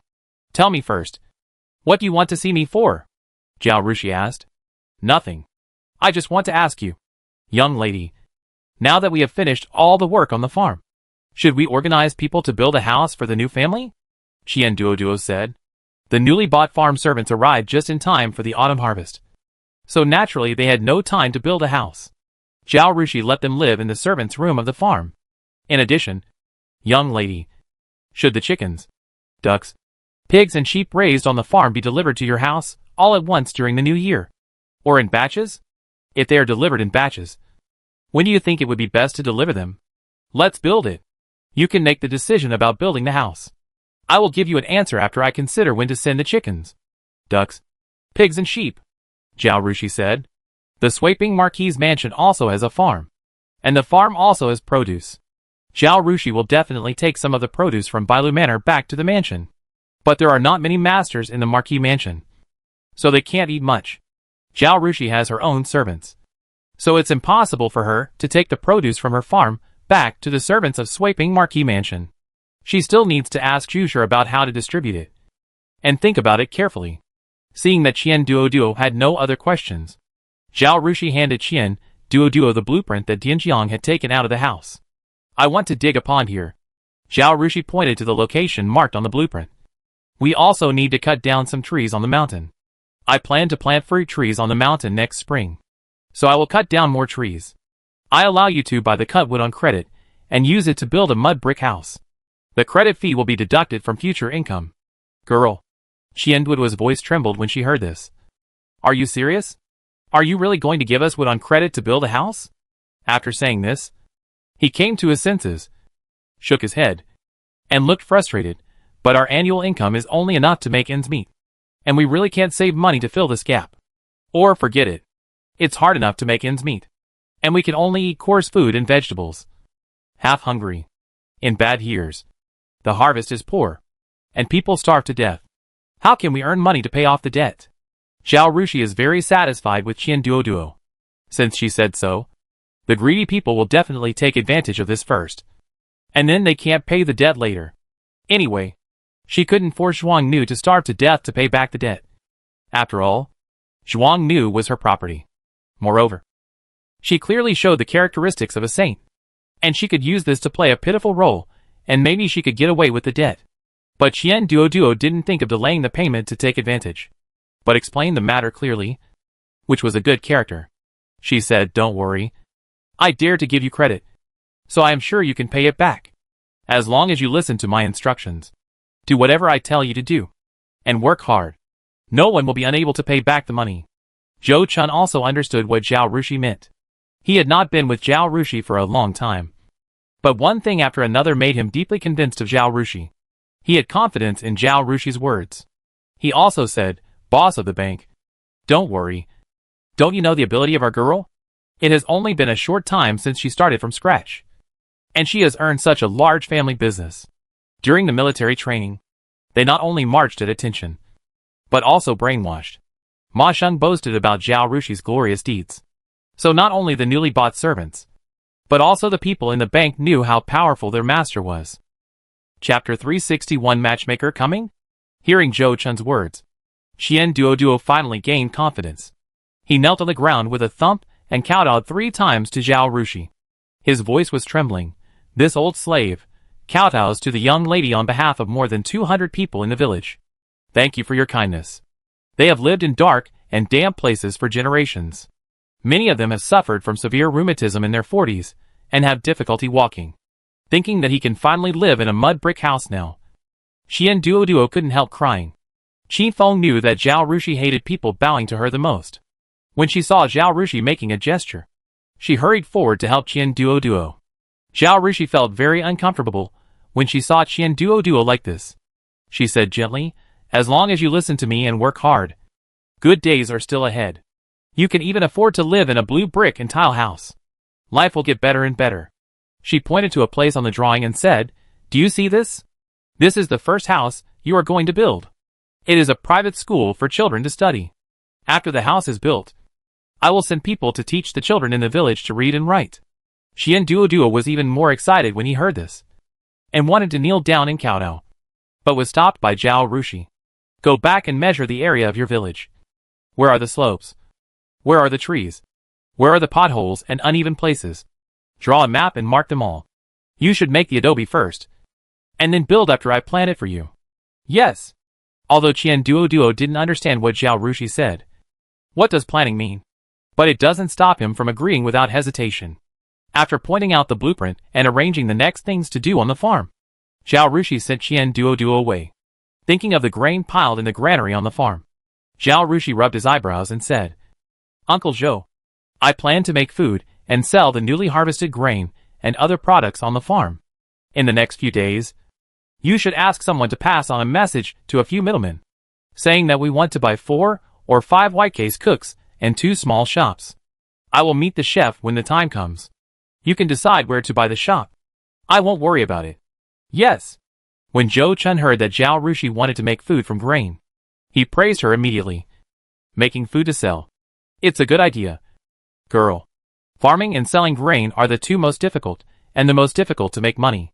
If the grain is processed and then sold, the profit will be much higher. But everyone understands this principle. But it is difficult to do it, because the skills of the white-case chefs who can be sold by the master are not very good, and the old shops have already made the dim sum business the best. It is extremely difficult to sell these snacks made by the chefs in large quantities." But after Zhao Rushui said so, Zhou Chun felt that her daughter must have a way. Even if the goal cannot be achieved, it doesn't matter. At most, the 2 shops can sell snacks made by the chefs and also sell food. There is no loss. After explaining all this, Zhao Rushui saw that it was getting late, so she returned to the capital. After getting off the carriage and entering the Chuehua gate, she saw Zhu accompanied by a matchmaker dressed as a matchmaker coming out, as if seeing off a guest. "Oh, this is Miss Zhao Wu, right? Congratulations." The matchmaker deliberately stayed until this time, because she heard that Zhao Rushui always came home at this time. Looking at Zhao Rushui now, she found that she was indeed as beautiful as the rumor said, and she smiled so hard that her teeth were not visible. Miss Zhao Wu is really a dragon among men. As the saying goes, if there is a phoenix tree in the house, there will be a phoenix. Which is what Miss Zhao Wu is like. Before the matchmaker could continue, Zhu interrupted her. "Matchmaker Jiang, it's getting late. You should go back first. I will discuss the matter you mentioned with my daughter. I will send someone to inform you when there is a result. She is a shy girl. She will be embarrassed if you tell her these things." Matchmaker Jiang had to let Zhao Rushui go, and said goodbye and left. "Mother, what's going on?" Zhao Rushui frowned and asked. "I want to ask you something." Mrs. Zhu followed her into the house. In addition to this, a matchmaker came today. The family she introduced to you are all good. What have you done to make people value you? Zhao Rushui was completely confused. She didn't do anything. Thinking of Lu Zongyao, Zhao Rushi's face became a little ugly. Could it be that the prince did something? He asked Lu Zongyao to save her face, but he didn't achieve his goal. So he used this trick again, thinking that the swiping marquise mansion was anxious about her marriage. So he asked the matchmaker to propose marriage to her, and told her some marriages that looked good on the surface, but were very bad inside. If so, the prince is too disgusting. Isn't he? What's wrong? What happened? Zhu saw that her daughter looked unhappy and asked, "Let's talk inside." The mother and daughter went to the old lady's courtyard. After entering the house and sending away the servants, Zhao Rushui told her about Lu Zhongya's going to the training class for her. My senior brother checked his background. Although there is no evidence, he suspects that he was sent by the East Palace. You also know that the East Palace was angry that I made them lose a third-rank official. So they beat my third uncle and drove him out of the Zhanshe mansion. Now it is normal for him to send someone to embarrass me, ruin my reputation, and even plot my marriage. Oh my god. The old lady and Zhu were stunned. Isn't this man too bad? Zhao Rushui did nothing wrong in the matter of Gewu. Zhao Rushui was even more of a victim when he was humiliated and threatened by Jia Juanzi. Even if the prince lost a third-rank official because of this, he shouldn't be angry at Zhao Rushui. It's okay to ask someone to embarrass Zhao Rushui in public. Just think of him as venting his anger. But calculating marriage is too disgusting. This is something that can ruin a person's life, which is more hateful than killing someone. It's the East Palace. How can it be so mean? Said Zhu. Zhao Rushui nodded and pointed to the sky. That person favors another person and scolds him all day long. If there are people around him who instigate and deliberately make him crooked, it is normal for him to have a bad temper. The original novel is a sweet pet story, with a lot of words on Fu Yilang and Zhao Ruyu. It was only explained during the palace coup that the prince was usually perverse, petty, impulsive and irritable, and was disliked by the emperor. Before the coup, the prince had accumulated a lot of anger because of some things, and finally it exploded, which led to the coup. In the coup, he killed Emperor Xiao He, his father, and was stabbed to death by the third prince who came to protect him, which allowed the third prince to take advantage and ascend the throne. After learning that she had traveled through the book, she thought about all the details she could remember. At that time, she felt a little sympathetic to the prince, thinking that he was purely harmed by concubine Jean and the third prince. If Xiaolingyan wanted to avoid being a cannon fire and support Xiaolingpu to ascend to the throne, he must kill the prince. Whether it was the original plot or the plot in which she and Xiaoke wanted to save themselves and change the original plot, the prince's fate was death. Chapter 362 Sugar Roasted Chestnuts. Thinking that the prince did nothing wrong before he was enraged and killed his father, Zhao Rushui still felt a little guilty. Now, the little sympathy she had left in her heart also disappeared in the prince's disgusting behavior of scheming against her. If Xiaolingyan knew about this, he would definitely not let the prince go. Right? After all, they are from the same hometown, have the same friendship, and now they are in the same trench. He has to protect her a little. Although she knew that Zhu was a wise person, and the old lady was not confused about major issues, Zhao Rushui still reminded them with concern, "Grandmother, Mother, you should reject all these marriages and write down their names. These people can be picked out and sent to us. They must be very shameful inside. You should pay more attention." The old lady and Zhu nodded. "Don't worry. We know. We will not make decisions on your marriage. Don't worry." Zhao Rushui saw that the two of them were full of resentment. But because it involved the prince, the emperor, and concubine Jean, she was afraid that people would hear her. So she didn't dare to complain casually, worried that they would do something bad. So she changed the subject and talked about the future of Bailu Manor. "Grandmother, Mother, look. How should I arrange these things? How should I send the chickens, ducks, pigs and sheep back to the mansion? If you want to sell the grain, you can sell it in the shop at home, or buy 2 more shops to open a grain and rice shop. There are many chickens, ducks, pigs and sheep on the farm of the Bo family. In previous years, there were so many people in the mansion, and they were still enough. Now that the family has been divided, these can't be eaten up, and they have to be sold. You can deal with the livestock and poultry on your farm yourself, and there is no need to bring them back to the mansion," Zhu said. The old lady also nodded. "You usually spend a lot of money on buying jewelry for me and your mother. We know you are filial. You just need to be willing to give these things. You don't have to send them to the mansion." Zhao Rushui smiled and said, "Thank you, Grandmother." "Thank you, Mother. Then I will deal with it myself. Chickens, ducks, pigs and sheep are not worth much. If she wants to be filial to the elders in the family, it would be good to buy a few more jewelry for the old lady and Zhu. But she doesn't need to care about these. Okay. Serve the food. Sister, she must be hungry." The old lady heard the voices of Zhao Yuankun and Zhao Jingtai in the courtyard and gave the order. Zhu had something else to say to Zhao Rushui. After dinner, when she and Zhao Rushui returned to the main courtyard. She asked, "You have been busy every day these days, and hardly go to the academy. You haven't seen Xiaoxue for a long time, right?" Zhao Rushui nodded. "That's right. I'm so busy that I haven't seen Xiaoxue for a while." She looked up at Zhu. "Did something happen to the Su family? Otherwise, Zhu wouldn't mention Xiaoxue for no reason." Zhu was grateful for the Su family's kindness to Zhao Rushui. After the Su family moved here, she took good care of them. From time to time, she would send servants to deliver some snacks to let the Zhao family know that the Su family was taken care of by the sweeping Marquis's mansion and dared not bully them. It was precisely because of this that Zhao Rushui was very relieved about the Su family's affairs, and did not send anyone to ask about their recent situation. If there was something wrong with the Su family, Zhu would naturally tell her. Zhu said, "It's nothing serious. It's just that recently many people on the street have also learned to sell cold dishes, like the Su family. Although the taste is not that good, it is 1 or 2 cents cheaper. So many people still buy it. Some big restaurants also started to make their own cold dishes, and no longer buy from the Su family."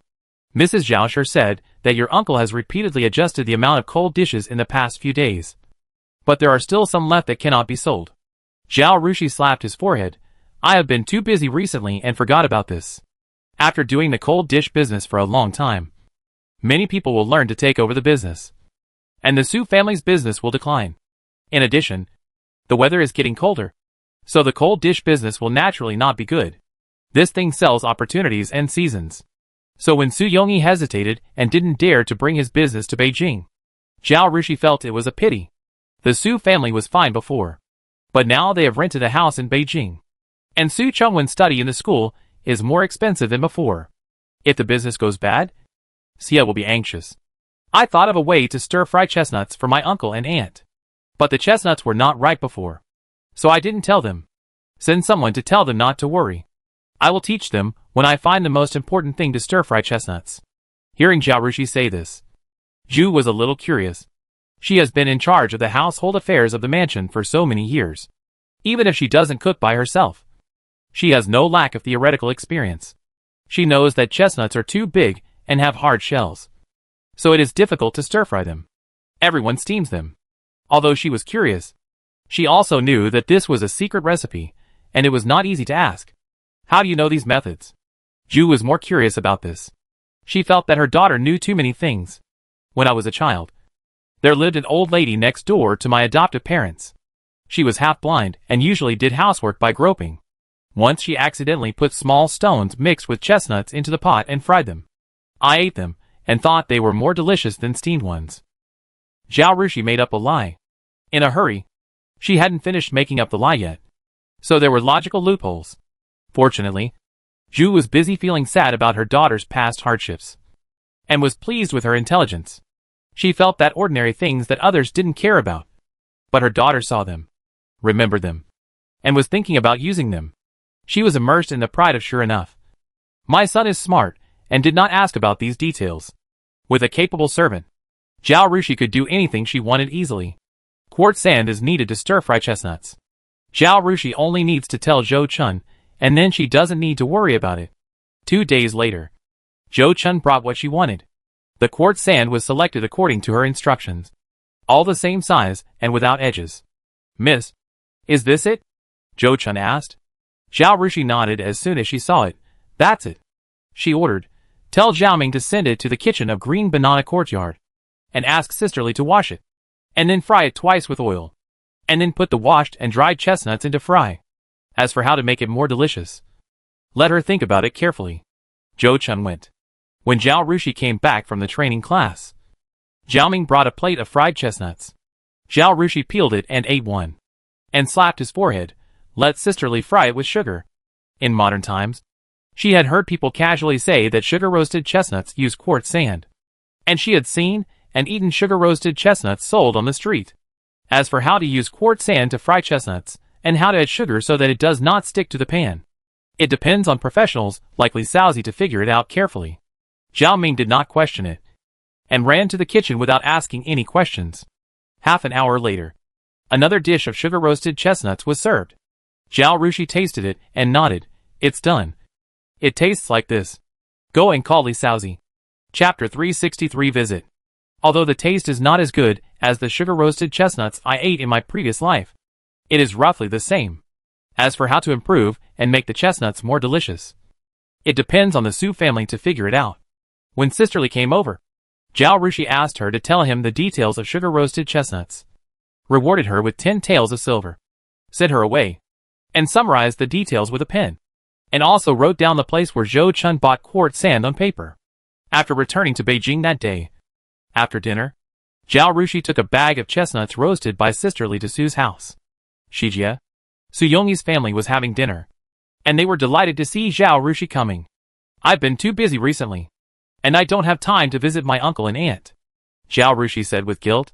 We all know that you are so busy that you don't even have time to go to the academy. And you have to be forced to recite by Chui, the teacher in the academy. Poor child. Xia looked at Zhao Rushui with pity. Look, you've lost weight. Zhao Rushui, please don't mention this. Also, she is not thin. She just grew taller. How's business lately? She changed the subject. Very good. With your family's constant care, there are no blind people to embarrass us. Business is doing well. Su Yongyi smiled. This is because he was afraid that she would worry. So he only reported good news and not bad news. Seeing that they had finished eating and were about to collect the bowls, Zhao Rushui took out the bag of chestnuts. Try it. If it tastes good, you can sell chestnuts. Xia thought Zhao Rushui had brought them snacks again, and was about to refuse. But when she heard what Zhao Rushui said, she took a chestnut and tasted it. Before she could say anything, Su Shui exclaimed, Wow! It's delicious, fragrant and sweet. Then she reached out and took another one from the bag. Su Yongyi never ate this kind of snack, and he only tasted one after hearing what Zhao Rushui said.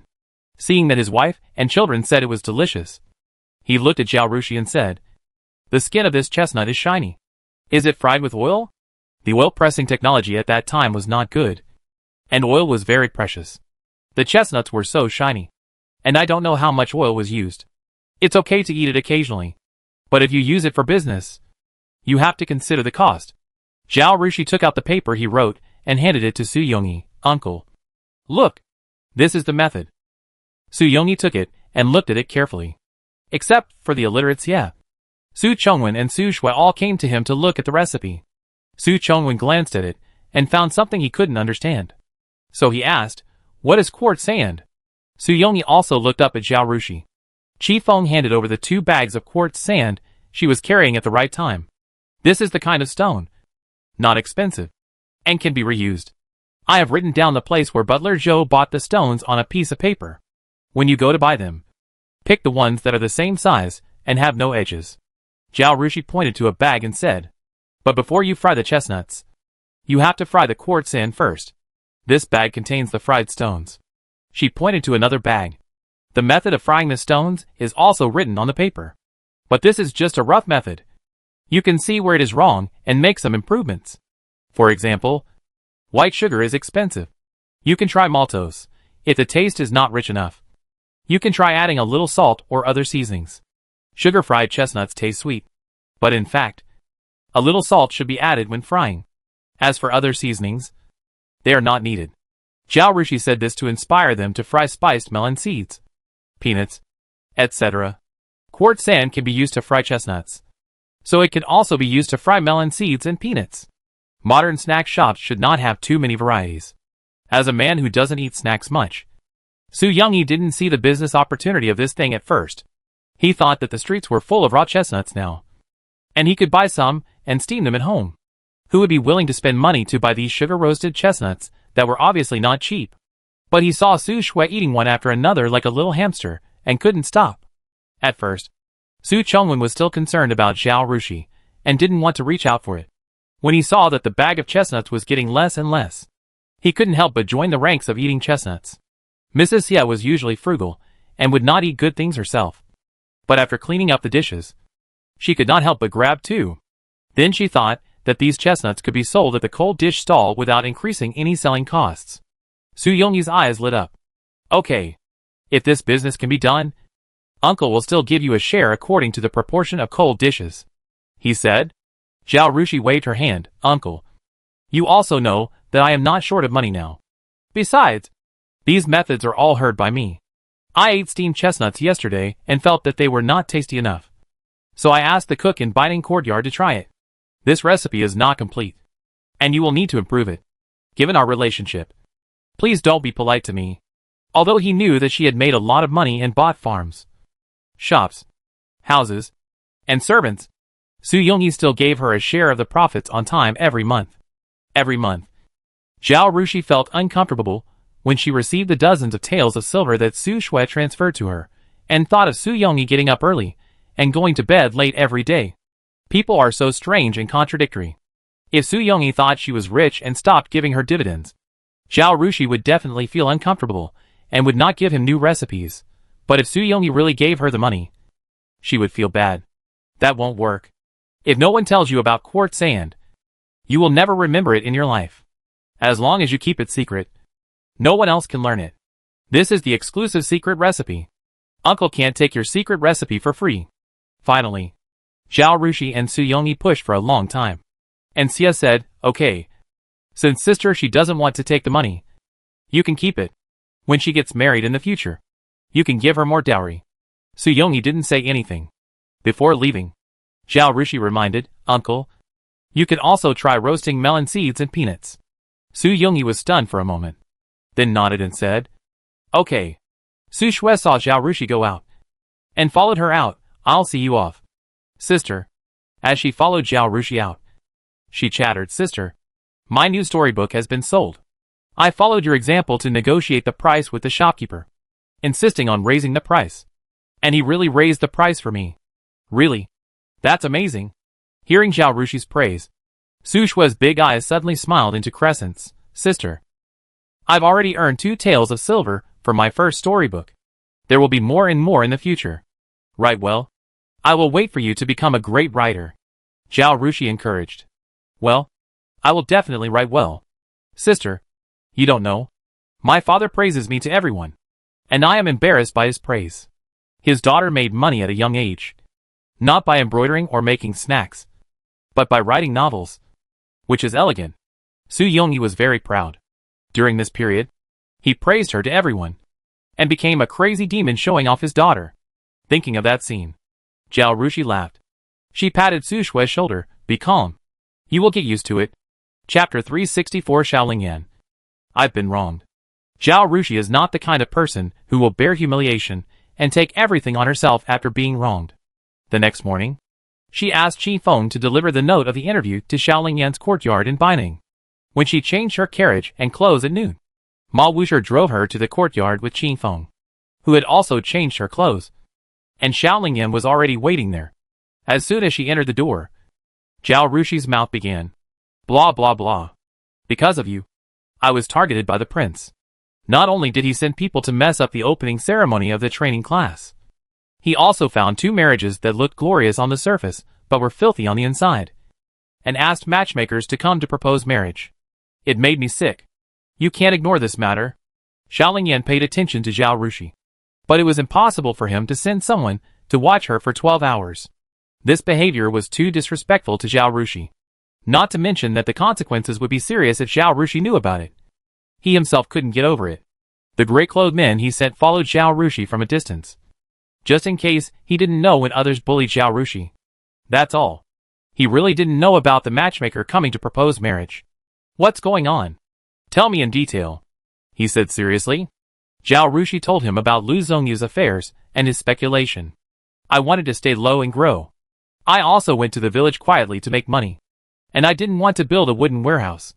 But now the prince is watching me, and it's hard to keep the secrets in my workshop. And it's inevitable that I'll be discovered.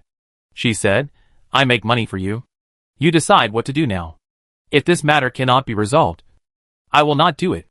The goal is too big. Don't worry. I will find something for the prince to do in the near future, so that he will not have time to make trouble with you. Shaolin Yan said. Even if he didn't know about the marriage proposal, he would make the prince uncomfortable.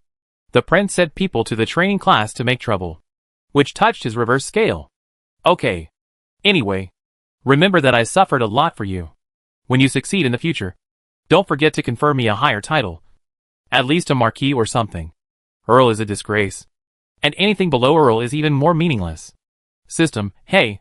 Why does this sound familiar? I'll try my best. Don't worry. You will definitely get some benefits.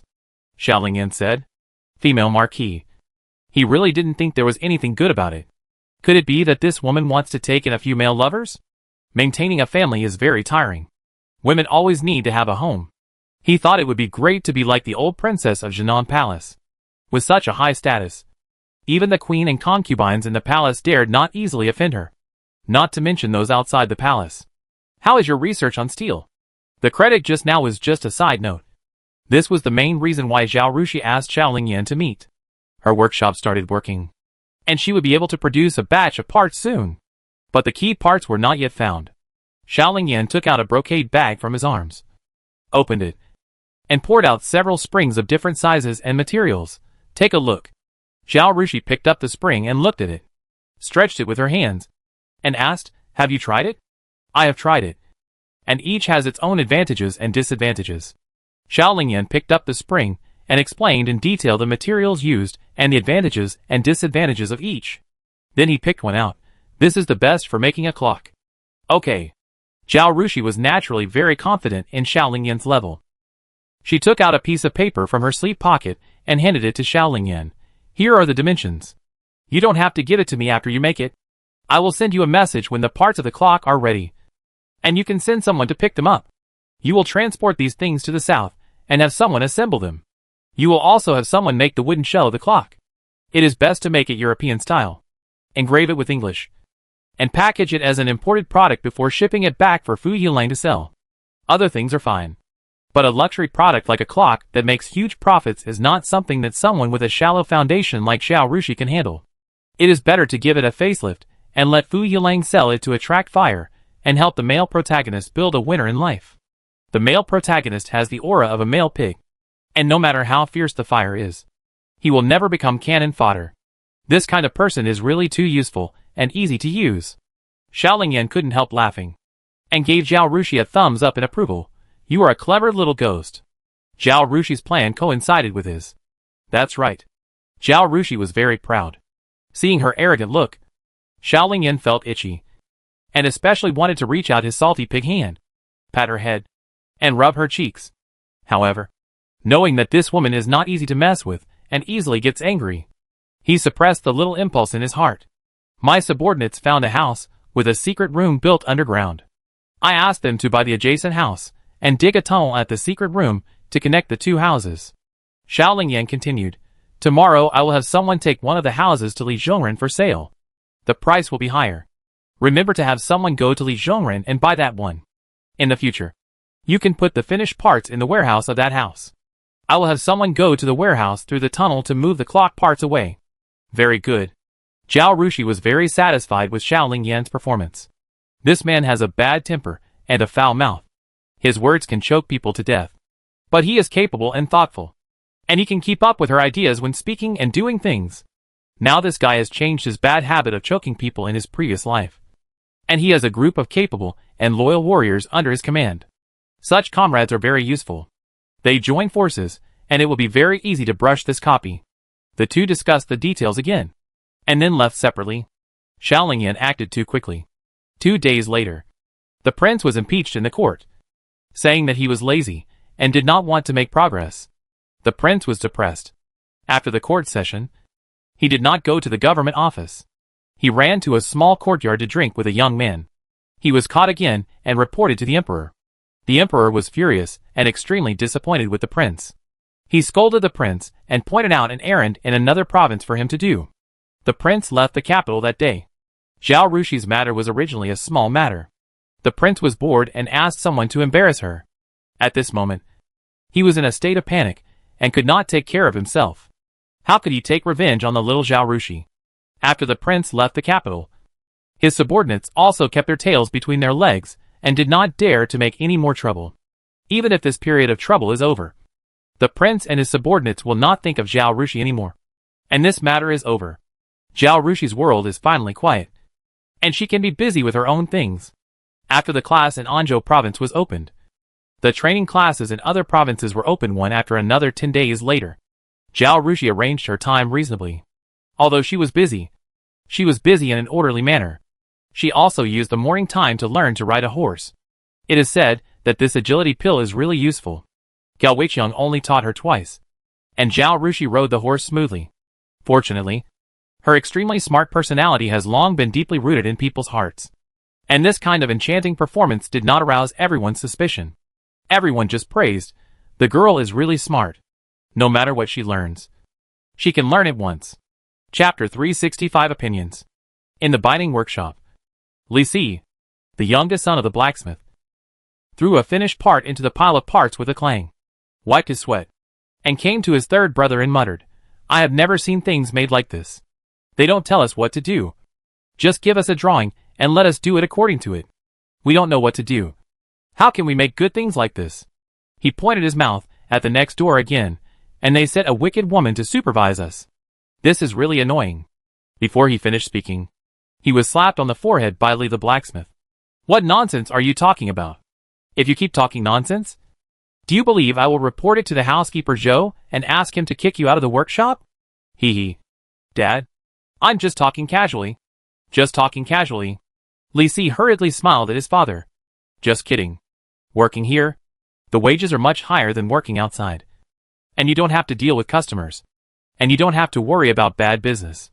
The working time is also fixed every day. Although they don't have much free time, they are not tired either. They have 1 day off every 10 days. Which is much better than running their own blacksmith shop. You know, blacksmith shops are open all year round. Sometimes customers are in a hurry to get the goods. And it is common to work late at night. Except for the strict requirements here. If the work is not up to standard, they will be criticized by the woman surnamed Feng. But there is nothing to be dissatisfied with. On the day they came, Yang Daxing, the manager, read them the rules and regulations. As long as they do not violate the rules of the workshop and can exceed the task while ensuring quality, they will get a reward of 1 or 3 taels every month. Of course, if there are too many unqualified parts, wages will be deducted. Thinking of this, Li Si quickly stood up and continued to work. Blacksmith Li looked around the room and found that everyone was working seriously. No one should have heard what Li Si said just now. So he was relieved. After dinner in the evening, he called all 4 sons to his room and said seriously, no one can talk about what the 4 sons said today in the future. If anyone in the workshop talks about this matter, you can just laugh it off. What did Lao Si say? Li Lao De and Li Lao Er didn't know what happened. Li Lao Si saw that his father and third brother didn't speak for him. So he had to repeat what he said in the afternoon. He also defended himself. That's what it is. In the past, no matter what we did, we had a plan in mind before the beginning of casting. In this way, the things we make can be guaranteed to be good. But now the boss doesn't tell us anything. Just throws us a picture and asks us to do it according to that. How can this work? What if it goes wrong? Don't we have people to help us check? Li Lauer said. Checking is done after the fact. What's the point of saying it's not up to standard after the fact? Wouldn't it be better to make it clear in advance? Li Laosi retorted. Everyone actually knows why Li Laosi is so dissatisfied with this point. Among the 5 of them, Laosi has the highest talent as a blacksmith. In his more than 10 years of blacksmithing career, the things he made have been praised by customers. Some customers come to the store to order swords and knives, and they all ask Laosi to make them. Therefore, Li Laosi was a little arrogant. After entering the workshop, he did not take the size on the drawing seriously. He felt that with his level, he could tell how to do it at a glance. But when he finished it, Feng checked it and said that what he made was waste and asked him to correct it. Li Laosi was not convinced and made it again, but it was judged to be unqualified. Laosi had a bad temper. Although he did not dare to quarrel with Feng as a newcomer, he also scolded her several times. Fortunately, Feng did not care about him and did not complain afterwards. But when it should be judged as unqualified, it is still judged as unqualified. So although Li Laosi is the most talented and skilled among the 5 of them, he has become the one with the most waste products. No wonder he feels uncomfortable. Li the blacksmith took out his pipe from his mouth, knocked it on the ground, and said to Li Laosi, Okay, I called you here just to talk about this. Everyone quieted down and looked at the old man. Li the blacksmith raised his head and looked at Li Si with a serious face. Laosi, you have been making a fuss for so long. Haven't you thought about why the boss only gave us the size and didn't let us know what we are making? Li Laosi was stunned and didn't speak for a while. Li Taijian looked disappointed. You are talented. And I have high expectations for you. I hope that my family can have a famous blacksmith. But now? He shook his head and didn't say anything. Li Laosi was not convinced. What's wrong now? I am the best at making iron tools in the family now. Right? What's the use? You don't use your brain when you encounter problems. Li Taijian was disappointed. Think about it. Think about it carefully. And see if you can figure it out. Now not only Li Laosi, but also the other three brothers started to think about it. They had never been to school, and had been helping their family with ironwork since they could hold a hammer. They were basically the type with simple minds and strong limbs. Usually, they would just think about how to make the iron tools better, and they didn't think about anything else. Li Laosi just didn't think about it. After thinking about it carefully, he seemed to be more intelligent than his brothers. He looked at his father and said, "Could it be that she wants to make something new?" Li the blacksmith was very pleased. He nodded and said, "That's right. That's why she only gave us the size, and didn't let us know what was made. She was afraid that someone would forget their principles, and secretly sell the appearance of these things to others to make huge profits. And the boss paid us such a generous salary. And we just wanted to keep our mouths shut." He pointed at Li Laosi. "So don't let me hear you complain about the boss again. If someone leaks the secret in the future, you may be the first one to be suspected. Who told you to be full of complaints and dissatisfied with the boss, and the people she sent to supervise us?" Li Laosi pursed his lips tightly, and said nothing. After a long while, he said in a buzzing voice, "I know." That afternoon, when Zhao Rushui finished the training class, and was returning to the green banana courtyard to rest, Zhou Chun brought in a food box at the right time and took out the snacks inside, and put them in front of Zhao Rushui. "Miss, please try these snacks." He was entrusted by Qian Duo and ordered by Zhao Rushui to buy a cook to make snacks, and consume the grain in the warehouse on the farm. So he has been busy with this matter during this period. He did not place the cook on the farm, but in a yard with a small kitchen in the next workshop. This made it convenient to serve hot snacks to Zhao Rushui while she was resting for her to taste and confirm. Originally, as the chief steward, he did not need to do such specific things, and could just leave it to the people below. But the three workshops were running normally, and even if there were some minor problems, they were handled by the stewards of the workshops. Zhou Chun also felt that the snacks were a big deal, so he put more thought into it. Chapter 366. Give it a try. Zhao Rushui put down the teacup, looked at the appearance of the snack first, then picked it up to taste it, asked about the method, and shook his head. The method is too complicated. It is not easy to make in large quantities. The preservation time is not long. Once it cannot be sold, it will only be wasted. This again. Zhou Chun also knew Zhao Rushi's requirements, and repeatedly told the cook to do it according to the requirements. Helplessly, the cook could only do so much. And he also thought that if the snacks he made were good, he would be valued by the master, and he might even get a reward. So on the basis of trying to meet the requirements, he still made his best snacks and presented them. Zhou Chun had eaten a lot of snacks before, most of which were made of flour and glutinous rice. Except for those small cakes baked with fire, there were really no snacks made of glutinous rice that could meet Zhao Rushi's requirements. So he didn't make it too difficult for the cooks. But the girl was still not satisfied with the small cakes made of rice. She felt that this kind of rice cake was dry and hard, and had no advantage in competition with flour cakes. It was difficult to sell a considerable number in a short period of time. Zhou Chun really felt bald. Zhao Rushui wanted to gather ideas and find the best and most suitable food for this era. But she had tried more than 20 kinds of snacks in the past few days, and none of them met her requirements. She scratched her head and was a little worried. She hadn't found the right food in the past few days, so she racked her brains to think of a way to remember the food she had eaten in her previous life that met her requirements. It wasn't until she ate the noodles made by the cook of the Bo Mansion this morning that she had a flash of inspiration and finally remembered a food that met her requirements. She said, "You ask a few cooks to try to make a kind of food. That is, grind rice into rice paste, steam it, cut it into strips, and dry it. Let each of them do what I just said, and see who does it best." She had eaten dry rice noodles in her previous life, and the snail noodles in Lucheng use this kind of dry rice noodles. This kind of snail noodles is similar to dry noodles, but it is made of rice instead of noodles. When eating, soak it in cold water for a while, and then cook it, and add various condiments.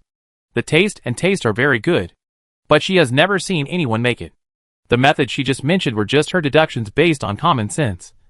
And I don't know if they are correct. Let's let the cooks try. With a direction, Zhou Chun suddenly became energetic. He agreed and went out to make arrangements. At the door, he told Zhou Fan a few words and asked him to convey the requirements to the cooks. Then he went back to the house and asked Zhao Rushui, "Miss, there are a lot of things made in the workshop. When will our shop open?" The things made in the workshop, after being inspected and qualified by Zhao Rushuy's special quality inspectors, will be sent to the house that Xiaolingyan asked her to buy, which can be connected to the tunnel next door. Zhou Chun was worried about this, thinking that the house was too far away to be taken care of, even if a group of people were sent to guard it. Once the guards had problems, Zhao Rushui, and he would not get any news. But the facts proved that every decision made by the girl was far-sighted and well thought out. Even if Zhou Chun had some ideas in his mind, he did not raise any objections. Just look at these workshops. Except for the jewelry processing workshop, the blacksmith workshop and the woodworking workshop all adopted what the girl said. Assembly line. Production is carried out in the form of a very detailed division of labor for all parts. For example, Li Laosi in the blacksmith shop specializes in making one kind of part. No one else knows about this part except him, let alone how to make it, because Li Laosi didn't pay attention to the rules and regulations at the beginning. After making 7 or 8 unqualified parts, although he grumbled, he made the next parts quickly and well. Everyone else did the same. The reason is nothing else but practice. Assembly line. The production is not only highly efficient, but also highly confidential. If he hadn't specifically asked, even if Li the blacksmith knew what the parts he made looked like through Li Laosi's description, he would not be able to make usable parts without knowing the specific size. If there were spies in the yard who wanted to get information, they would have to ask everyone about the appearance and size of the parts they had. The commotion was so big that he was exposed before he could collect all the information. Therefore, Zhou Chun felt that Zhao Rushui had a reason for buying a warehouse so far away to store spare parts. Although Zhao Rushui was busy with the training class all day and didn't care about the workshop, the number of qualified parts completed in the workshop every day would be reported to her. She knew the progress of the workshop. After thinking about it, she realized that 20 to 30 safes had been successfully made, and several printing machines and improved textile machines had also been made. She nodded, "Okay. You arrange the staff. And when I say that it can be sold, the store will open over there." Zhou Chun was very happy when she heard this. "Don't worry, young lady. Everything is ready." Zhao Rushui stood up and told Qi Feng and Yinjiang, "Pack all the snacks and take them to the painting academy." After the two maids packed the snacks in the food boxes, Zhao Rushui led them to the painting academy. During this period, the painting academy was painting real people. Kong Shirlin chose an old man who was uglier than him from his servants as a model, because they had laid a solid foundation in painting various objects before, especially painting a few white marble portraits. They did not feel any difficulty in painting people now. Zhao Rushui came twice at first, and then she just left it alone, and only came to visit occasionally. She went in and greeted Kong Shirlin and everyone, asked everyone to have some snacks, and then came to Wuzong. "Brother, you also know that I opened a workshop and have made some things during this period. There is one thing among them that I think you will definitely be interested in. Do you want to take a look?" "What is it?" Wuzong asked curiously. Zhao Rushui didn't say anything, but smiled and said, "You will know when you see it." Wuzong liked to try cases in the Dali Temple, mainly because he had a strong curiosity and thirst for knowledge, and wanted to know the truth of these cases, and felt satisfied when he found out the truth. He knew that the little apprentice sister was not a person who would be easily startled. She said that, and she must have something good to show him. He put down the charcoal pencil in his hand and said excitedly, "Come on. Take me to see it." Zhao Rushui followed him out of the painting academy and went to the green banana courtyard. She led Wuzong to the west wing and pointed to the safe and said, "This cabinet. Try to see if you can open it." Wuzong looked at the cabinet that had been painted dark blue, patted it with his hands, and looked up at Zhao Rushui. "Iron?" Zhao Rushui nodded. Wuzong gave up the idea of opening it by force and looked at the lock of the cabinet. He was surprised when he saw it. "What kind of lock is this? I have never seen it before. I asked the locksmith to develop a new one.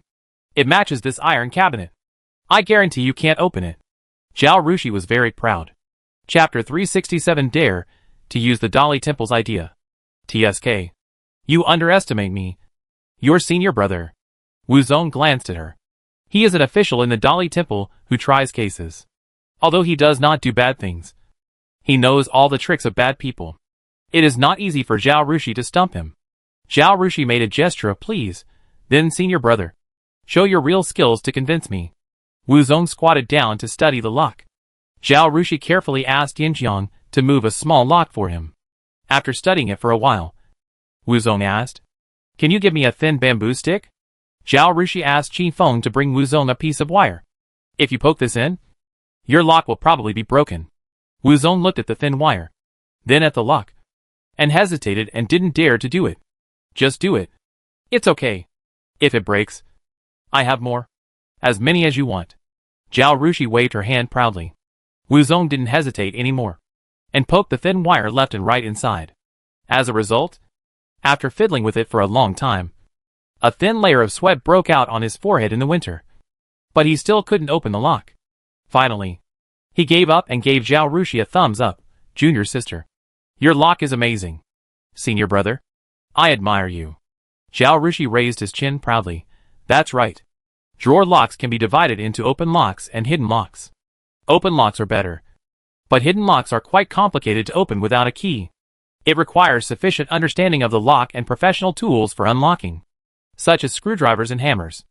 Put the screwdriver into the hole and hit it with a hammer to remove the screw, or use a hook that is bent nearly 90 degrees on the car bar to directly turn the transmission device and imitate the key turning inside to open the lock. You should know that the screwdriver was invented in the 1930s, and Emperor Shengyao did not bring it into this world. The first screwdriver in the Jin dynasty was probably the different models in the set of tools that Zhao Rushui asked the craftsman to make for her. Therefore, if you want to use the first method to open the lock, you must first invent the screwdriver. The second method of unlocking the lock is more professional.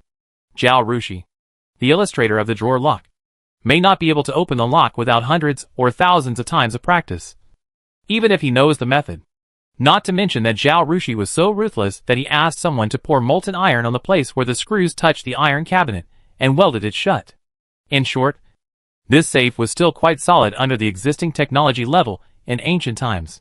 Wu Zong walked around the cabinet twice and found that the iron cabinet was really a dog biting a hedgehog and had nowhere to bite. He patted the cabinet and asked Zhao Rushui, "Are you going to sell this kind of cabinet?" "Yes." Zhao Rushui nodded. 800 taels of silver each. Do you think anyone would want it? Wu Zong touched his chin, thought for a moment, and nodded. Of course. It's not a small amount. This price is reasonable. Such a solid cabinet, if sold at a low price, its value will not be shown. Anyway, those noble families are not short of money. They are short of solid cabinets to store treasures. Forget about ordinary gold and silver jewelry, house deeds, land deeds, and extremely precious jewelry and antiques. Put them in such a cabinet, and you can sleep more peacefully at night. Brother. Zhao Rushui suddenly showed a thief's look. I want to move a few cabinets to your Dali temple, and send a message that if anyone opens this cabinet, I will reward 500 taels of silver. What conditions do you think I should give so that Master Zhang will let me do this? Wu Zong stared at Zhao Rushui with his eyes wide open, not knowing what to say. After a long while, he said, Junior sister, you are really bold. That being said, he admired the quick thinking of the junior sister from the bottom of his heart. What is the Dali Temple? But it is the official office of the Jin dynasty for hearing serious and important cases. If Zhao Rushui can successfully move the cabinet there, and have someone try to unlock it, it will be clear to everyone that Zhao Rushui's cabinet is very solid and basically cannot be opened without a key. It is very safe. The Dali Temple can guarantee its solidity. Everyone may not believe Zhao Rushui, but believe the Dali Temple and Zhang Changshan. Once the iron cabinet is placed there, it will cause a sensation and arouse everyone's curiosity. When those who want to satisfy their curiosity or get the 500 taels of silver come to try her cabinet, the iron cabinet's solidity will be talked about and spread. The capital is the place where officials and businessmen from all over the country come and go the most. Such a strange thing. When these people go back to their hometown and tell others, the reputation of the iron cabinet will spread to other places. With a great reputation, the wealthy families all have a competitive mentality. If others buy iron cabinets, it would seem that they are short of the 800 taels of silver, or that they don't have any good treasures to put in the iron cabinet. When buying iron cabinets becomes a fashion, not to mention 800 taels, even if they are sold for 1,000 taels, they will be in short supply. Brother, as long as you can find a way to put this cabinet in the Dali Temple, I will give you 10% of the shares. No. If I can do this for you, I will do it naturally. What's the point of asking you for money? Don't even think about bribing me. Do you think I'm short of money? Brother? Wu Zong stared. Listen to me, Zhao Rushui said. Once this comes out, people in the capital will definitely focus on me. You know, when I run a training class, some people look down on me and go to the emperor to flatter me. Now that I have made a safe and made a lot of money, those people are not sure how to target me. Maybe they will ask me to present the method of making a safe to the emperor. When trouble comes, brother will have to worry about me again. Even if they were my father and brother, they wouldn't worry about me like this. I feel bad. I plan to give Master 10% of the shares. And you 10%. Big brother and second brother will give 50%. What do you think? Wu Zong swallowed the refusal that was about to come out of his mouth. If it was just him, he would naturally not want the money from little sister. I think Master would not want it either. After all, they have a close relationship. If Zhao Rushui is in trouble, they have no choice but to help her solve it. But big brother and second brother are different. The second brother was fine. Because of learning painting, he had contact with the younger sister, and gradually became familiar with each other and developed feelings. If the younger sister encountered trouble, he should lend a hand to help her. But the eldest brother and the younger sister seemed to have only met once when they became apprentices, and they never met again. The younger sister was the master's disciple. Once she had any problems, Wu Huixi, as the eldest brother, would be said to be cold and indifferent if he did not help her, and the master would be dissatisfied with him. But the two of them were only brothers and sisters in name, and had no feelings. It would be fine if Zhao Rushui bothered Wu Huixi once. But if he bothered him twice or 3 times, the eldest brother would also have complaints about the master and the younger sister. Chapter 368 Opening a rice noodle shop. If the junior sister gave shares to the senior brother, the situation would be different. This business is equivalent to the senior brother also having a share. He helped to take care of his own business, but he should have a share. Not only the senior brother, but also the master and the second senior brother are the same. Okay, I will ask Mr. Zhang and the senior brother for you, Wu Zong said. In addition, I don't want to take a 10% share. I just want the same as the senior brother and the second senior brother. We will still pay you 3,000 taels of silver as the capital according to the original rules. Otherwise it will be embarrassing to take dividends from you. Seeing Zhao Rushui was about to speak, he stretched out his hand to stop him. Don't say no. Your iron cabinet will definitely make money. We are just giving silver as a share now. And now we are waiting to pick up the money, which is already taking advantage of you. If you don't even give the capital, what will happen? Okay. Zhao Rushui had to agree. Then help me convince Mr. Zhang and the eldest and second brothers. Wu Zong tapped Zhao Rushi's forehead with his finger. You're just looking for trouble for me. He stood up. Master Zhang is busy, and senior brother is no less busy. I can't find a chance to tell them in a short time. I have to find a suitable time. Give me a few days, and I'll send someone to inform you when I have news. No rush. But it's embarrassing to ask for help without any reason. And it's hard for you to open your mouth. If Master Zhang agrees, I can give up 10% of the shares, and Master Zhang can take it himself. Or the Dali Temple can take it. They don't need to pay the capital. They can just buy shares directly. What do you think? Wu Zong looked at Zhao Rushui steadily, smiled, and pointed at her with his hand and said, I don't know how the master had such a sharp eye to recognize you. A little cunning man. Okay. I will tell Lord Zhang. Wu Zong didn't need to take care of his own family affairs, but he handled cases and dealt with all kinds of people all day long. So he knew the approximate prices. Such an iron cabinet, if made in a blacksmith shop, would only cost dozens or hundreds of taels of silver. Although the lock is powerful, as long as you know how to make it, the cost is not high. The whole cabinet costs no more than 200 taels of silver. But Zhao Rushui wants to sell it for 800 taels. And he can make 600 taels for each cabinet, counting the wealthy families in the capital. Hundreds or thousands of them can be sold. not to mention the merchants from other places. 1,000 iron cabinets. That is 600,000 taels of silver. A 10% bonus is 60,000 taels. For ordinary people, they would definitely not be willing to give away 10% of the bonus. But the little sister gave it to him without hesitation. This open-mindedness and sophistication really didn't seem like a 14-year-old girl. Zhang Chanshan or the Dali Temple took the bonus, and then directly said that the iron cabinet was Zhang Chanshan's or the Dali Temple's business. Who else in the capital would dare to get involved in this business? Even the crown prince and the princes would have to think carefully. Spending tens of thousands of taels of silver, more allies and shields, can make the business go on safely. The little sister's calculations are really amazing. After the discussion, Wu Zong went to think of a way, while Zhao Rushui began to taste the rice noodles made by the chef. Although she gave the method, because of the competition, the chefs wanted to win the first place in her. So they had to think for themselves and make the best rice noodles with the best texture and taste according to their own ideas and experience. So some of them added glutinous rice paste and flour paste to the rice paste, while others made a fuss about the ingredients and soup base of the rice noodles. The taste of the rice noodles made was also strange. Sweet, salty, fresh, spicy, and varied. Of course, the food that can be presented to Zhao Rushui must be the food that the chef has tasted and found to be good. Food that is too unpalatable or inedible will be rejected by the chef. Zhao Rushui not only tasted it herself, but also asked Qi Feng, Tianjiang, Zhou Chun, and Li Shaozi to taste it together. If it tasted good, she would write it down and write down her tasting experience. In the end, everyone selected the rice noodles with the best taste. You let them make it and dry it to see how the dried rice noodles taste.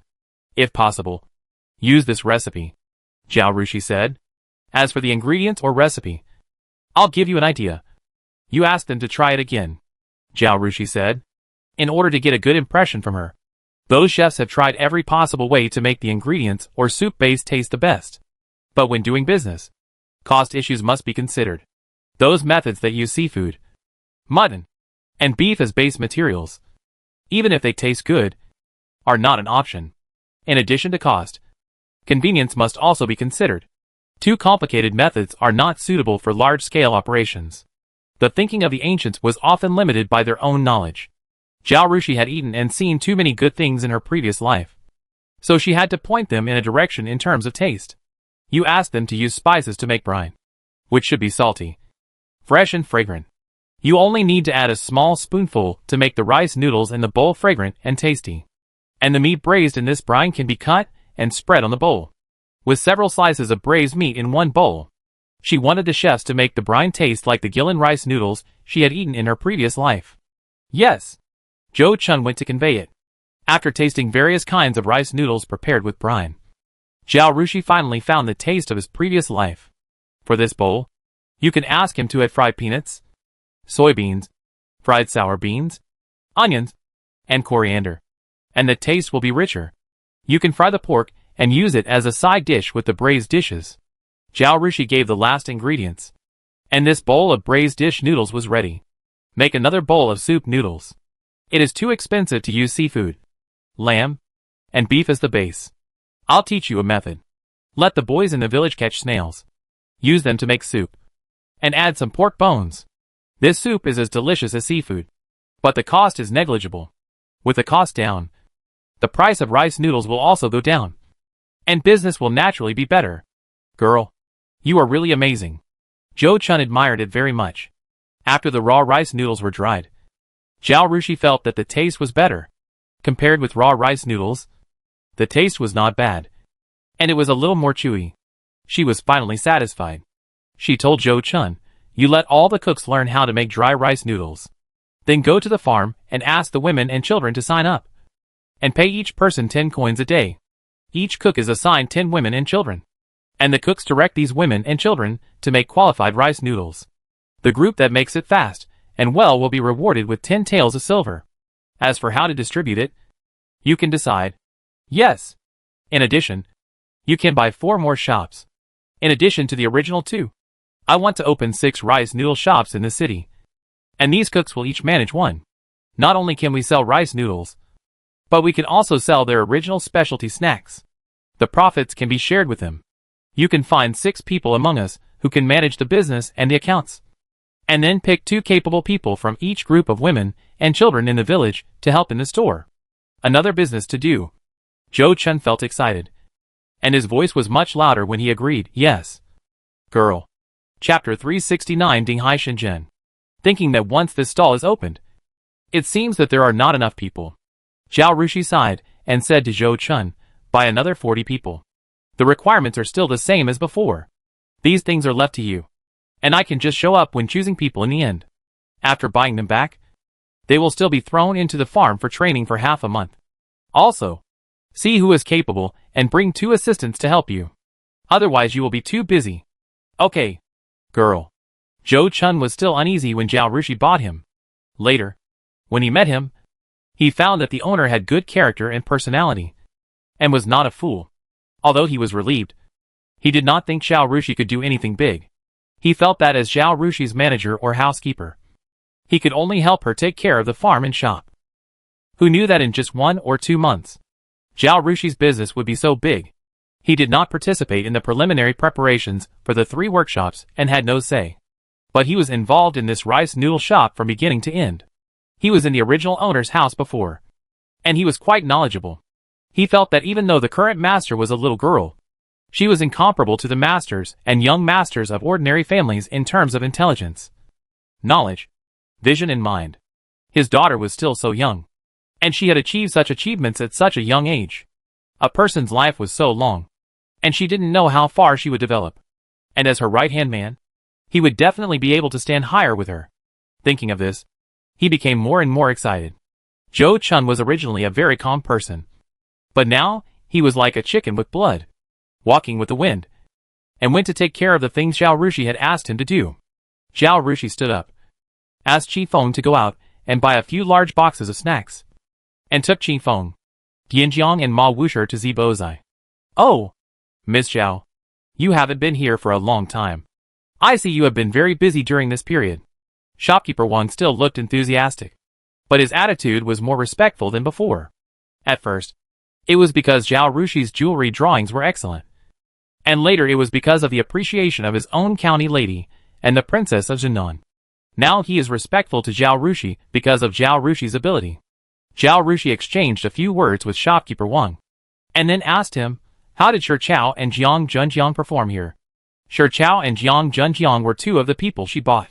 Zhao Rushui saw that they were smart, eloquent, had a good way of dealing with people, and had good character.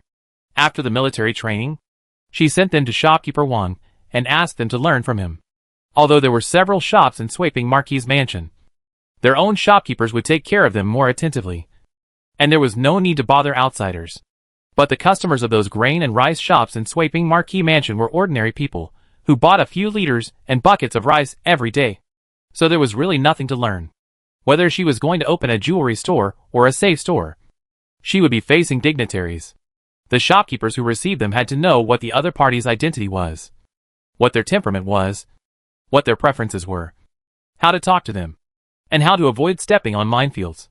It doesn't matter if you don't know how to please the guests. The most important thing is not to offend people. Otherwise, she tried her best to avoid the thunder here, but her shopkeeper kept stepping on the thunder behind her and offended the rich and powerful in Beijing for her. Then she and the people in Sweeping Marquis' mansion would not be enough even if they had 9 lives. So after discussing with Xiao Ruodong, she shamelessly sent the 2 to shopkeeper Wang. Shopkeeper Wang said with a smile, they are very hard-working and studious. Even if they can't remember what I teach them at the time, they will write it down with a pen and review it later. When I asked them the next day, they all answered fluently. He gave Zhao Rushui a thumbs up. Miss Zhao has found the right person. Zhao Rushui smiled and said nothing. The habit of taking notes was a learning habit that she asked Ma Sheng to cultivate for all servants during military training. It doesn't matter if you are stupid or have a bad memory. The key is that you have to be diligent, have a positive attitude towards learning, and have a heart that loves learning. Diligence can make up for clumsiness. This is absolutely the truth. Are they smart? Can you handle things flexibly when you encounter problems? Zhao Rushui asked again. Not bad, shopkeeper Wang said. Shi Chao is active and can handle things flexibly. Jiang Junjiang is a little worse. But Jiang Junjiang is not without his advantages. He is more stable than Shi Chao. He probably knows this shortcoming, and will ask me when he encounters problems. Shopkeeper Wang is probably very satisfied with both of them. He is afraid that Zhao Rushui will have a bad impression of them after listening to his words. And added, in short, these two people are very good, and there is no problem for them to be shopkeepers. Zhao Rushui smiled and bowed. If Shopkeeper Wang thinks it's okay, then it's definitely okay. Do you think they can be used now? My shop is about to open, and I'm in need of a shopkeeper. But both shops are very important, and can't afford to fail. Some people and some things, if not handled properly, will easily bring me trouble. To be honest, I'm not sure about using these two novices. The smile on Shopkeeper Wang's face faded. He stroked his beard and frowned in thought for a while, then gestured to the clerk next to him. The clerk immediately brought the 4 treasures of the study, spread out the paper, and ground the ink. Shopkeeper Wang picked up the pen and wrote 2 lines of words, and handed the paper to Zhao Rushui. I have been a shopkeeper for my whole life, and I also know a few good friends outside. Of these 2 people, Hu Mingdao was once the shopkeeper of a big silver shop. Song Shuo went to Jiangnan to be a shopkeeper when he was young, and returned to the capital after he was 40 years old, and opened his own silk and satin shop. They are both very capable. But now they are old, over 60 years old, and their children and grandchildren don't let them work too hard. So they stay at home to enjoy their grandchildren. If Miss Zhao is willing, she can go to the store and invite them out in person. They don't have to deal with the chores in the store. They just sit there and give advice to Shi Chao and Jiang Zhenjiang when they can't make a decision. It should be okay. He smiled and said, they have been busy all their lives. When they are idle, they feel uncomfortable. I think they will be happy to come if you invite them under such conditions. That's great. Zhao Rushui stood up and saluted to Shopkeeper Wang. Shopkeeper Wang, Rushui is very grateful for your kindness. Shopkeeper Wang was startled and quickly avoided her. He was a servant of the Jinan Palace, and Zhao Rushui was a noble lady of the same status as Zhao Ruatong. He naturally could not accept Zhao Rushui's courtesy. He also knew that Zhao Rushui understood this, and she knew it in her heart but still bowed to him, which made him feel very happy. But he still had to pretend. He suppressed his smile and said with a stern face, I helped the girl a lot. But the girl didn't thank me, but bowed to me. Isn't this embarrassing for me? Zhao Rushui smiled and waved her hand. Okay. Okay. I won't do this next time. Shopkeeper Wang then turned his anger into laughter.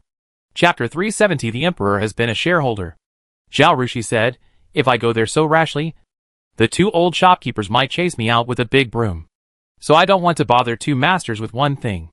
I have to trouble Shopkeeper Wang to write 2 letters to them, and ask them to help me speak for them. Please. Please. Originally, Zhao Rushui was painting in Zibozai. Shopkeeper Wang spent more time with her than with his real master Zhao Ruatong. Zhao Rushui has a high EQ and is good at talking. Her little mouth is as sweet as honey. She often acts like a little girl in front of Shopkeeper Wang. But she is very experienced in dealing with people and things, which makes Shopkeeper Wang like her.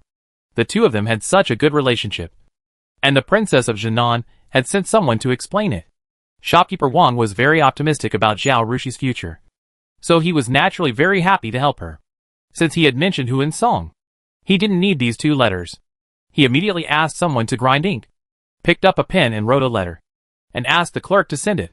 When they send the letter tomorrow and don't express their intention to refuse, you can prepare gifts and invite them.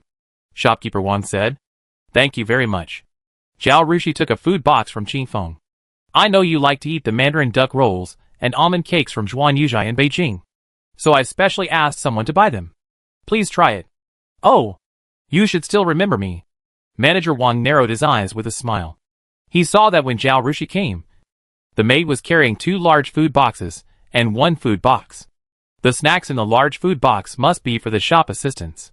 The snacks in the small food box were bought for him by Zhao Rushui at Zhuan Yuzhai. Although he was a servant, he had been a shopkeeper for so many years, so he naturally didn't lack this bite of food.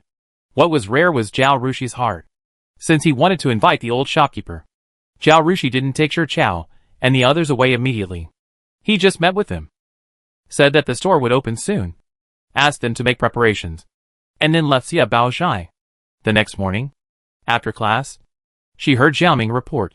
Manager Wang of Zibozai sent a clerk to bring a message, saying that the 2 old managers did not refuse. but only said they wanted to see you. He asked you to visit the 2 managers when you have time. Go to Zibozai and tell them I know. I will go there after school in the afternoon. Ask the kitchen to make 5 bowls of rice noodles, and send them to Manager Wang.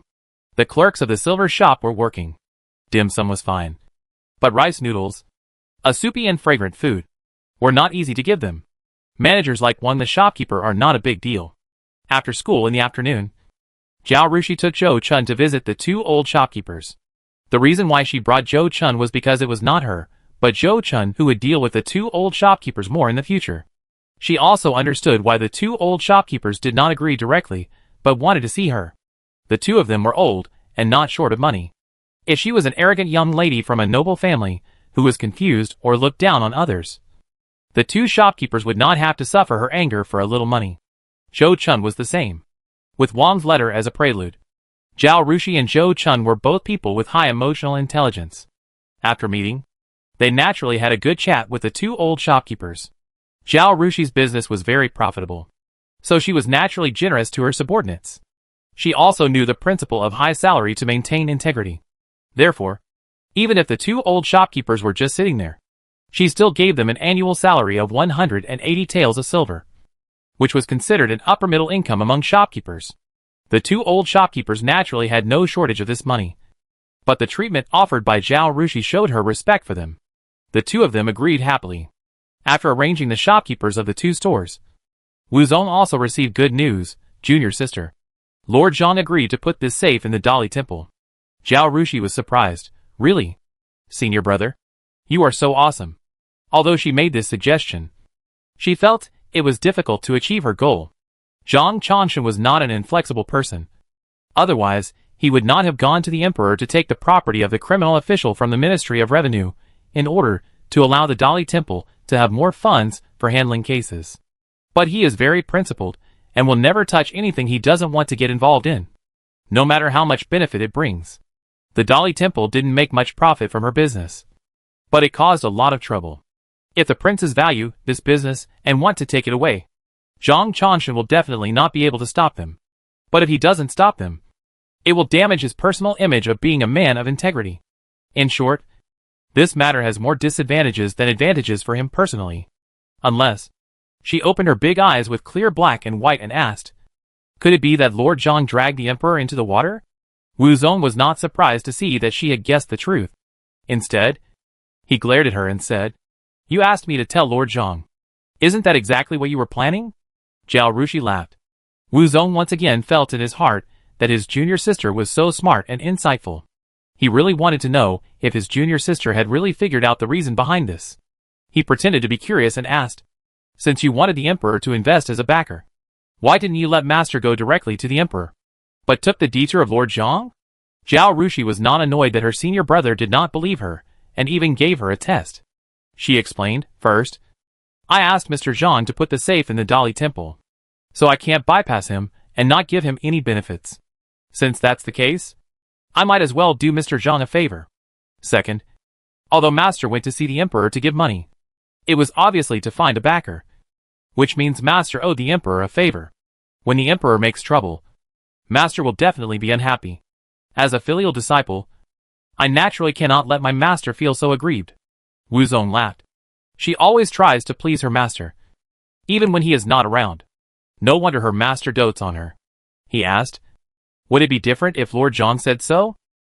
Zhao Rushui rolled his eyes at him. It would definitely be different.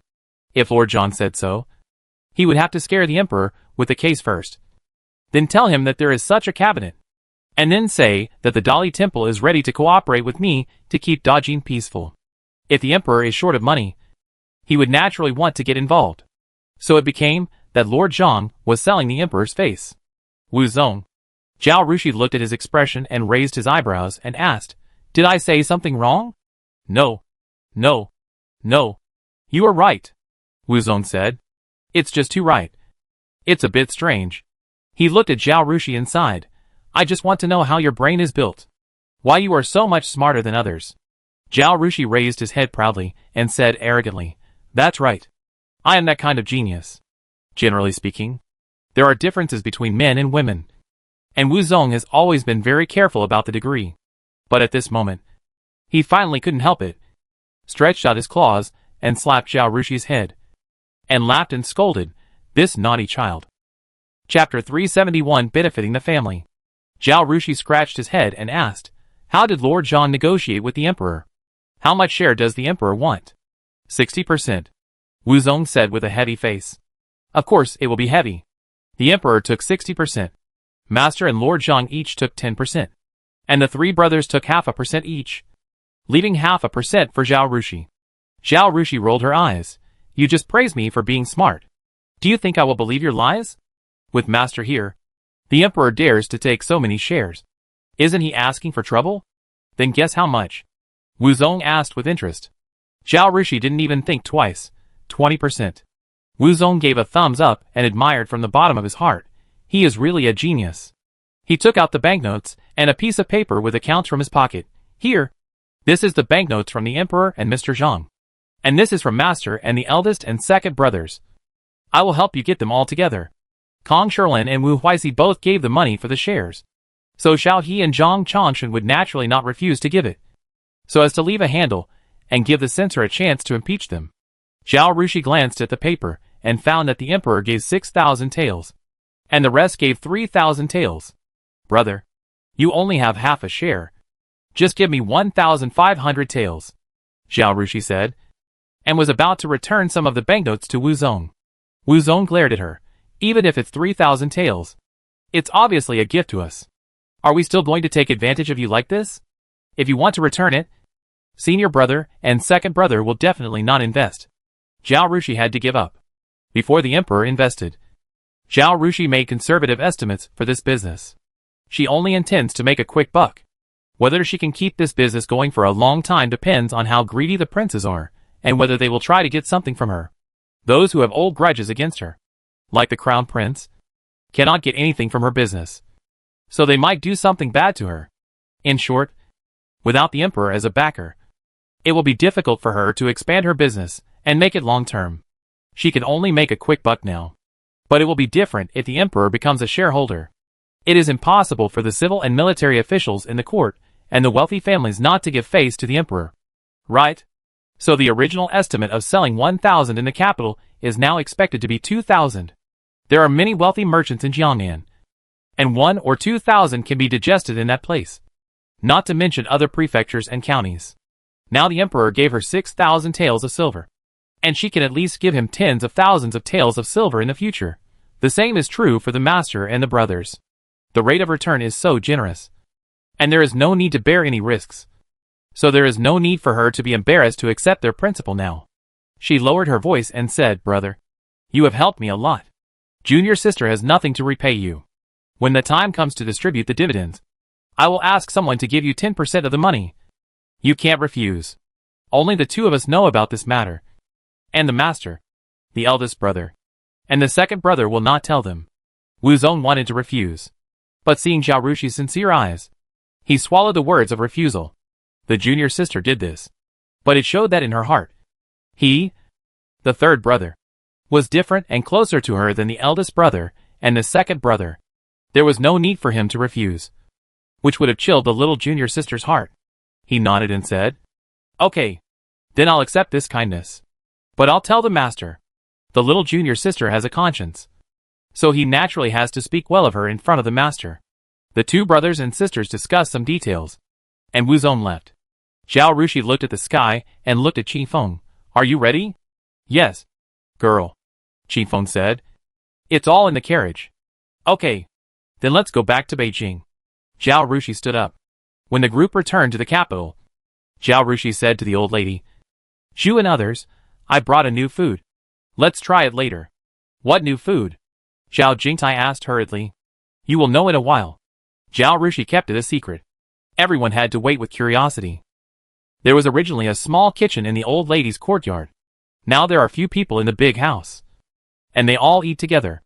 In winter, the weather is cold, so Zhu withdrew the people in the big kitchen and transferred the remaining people to the small kitchen to cook.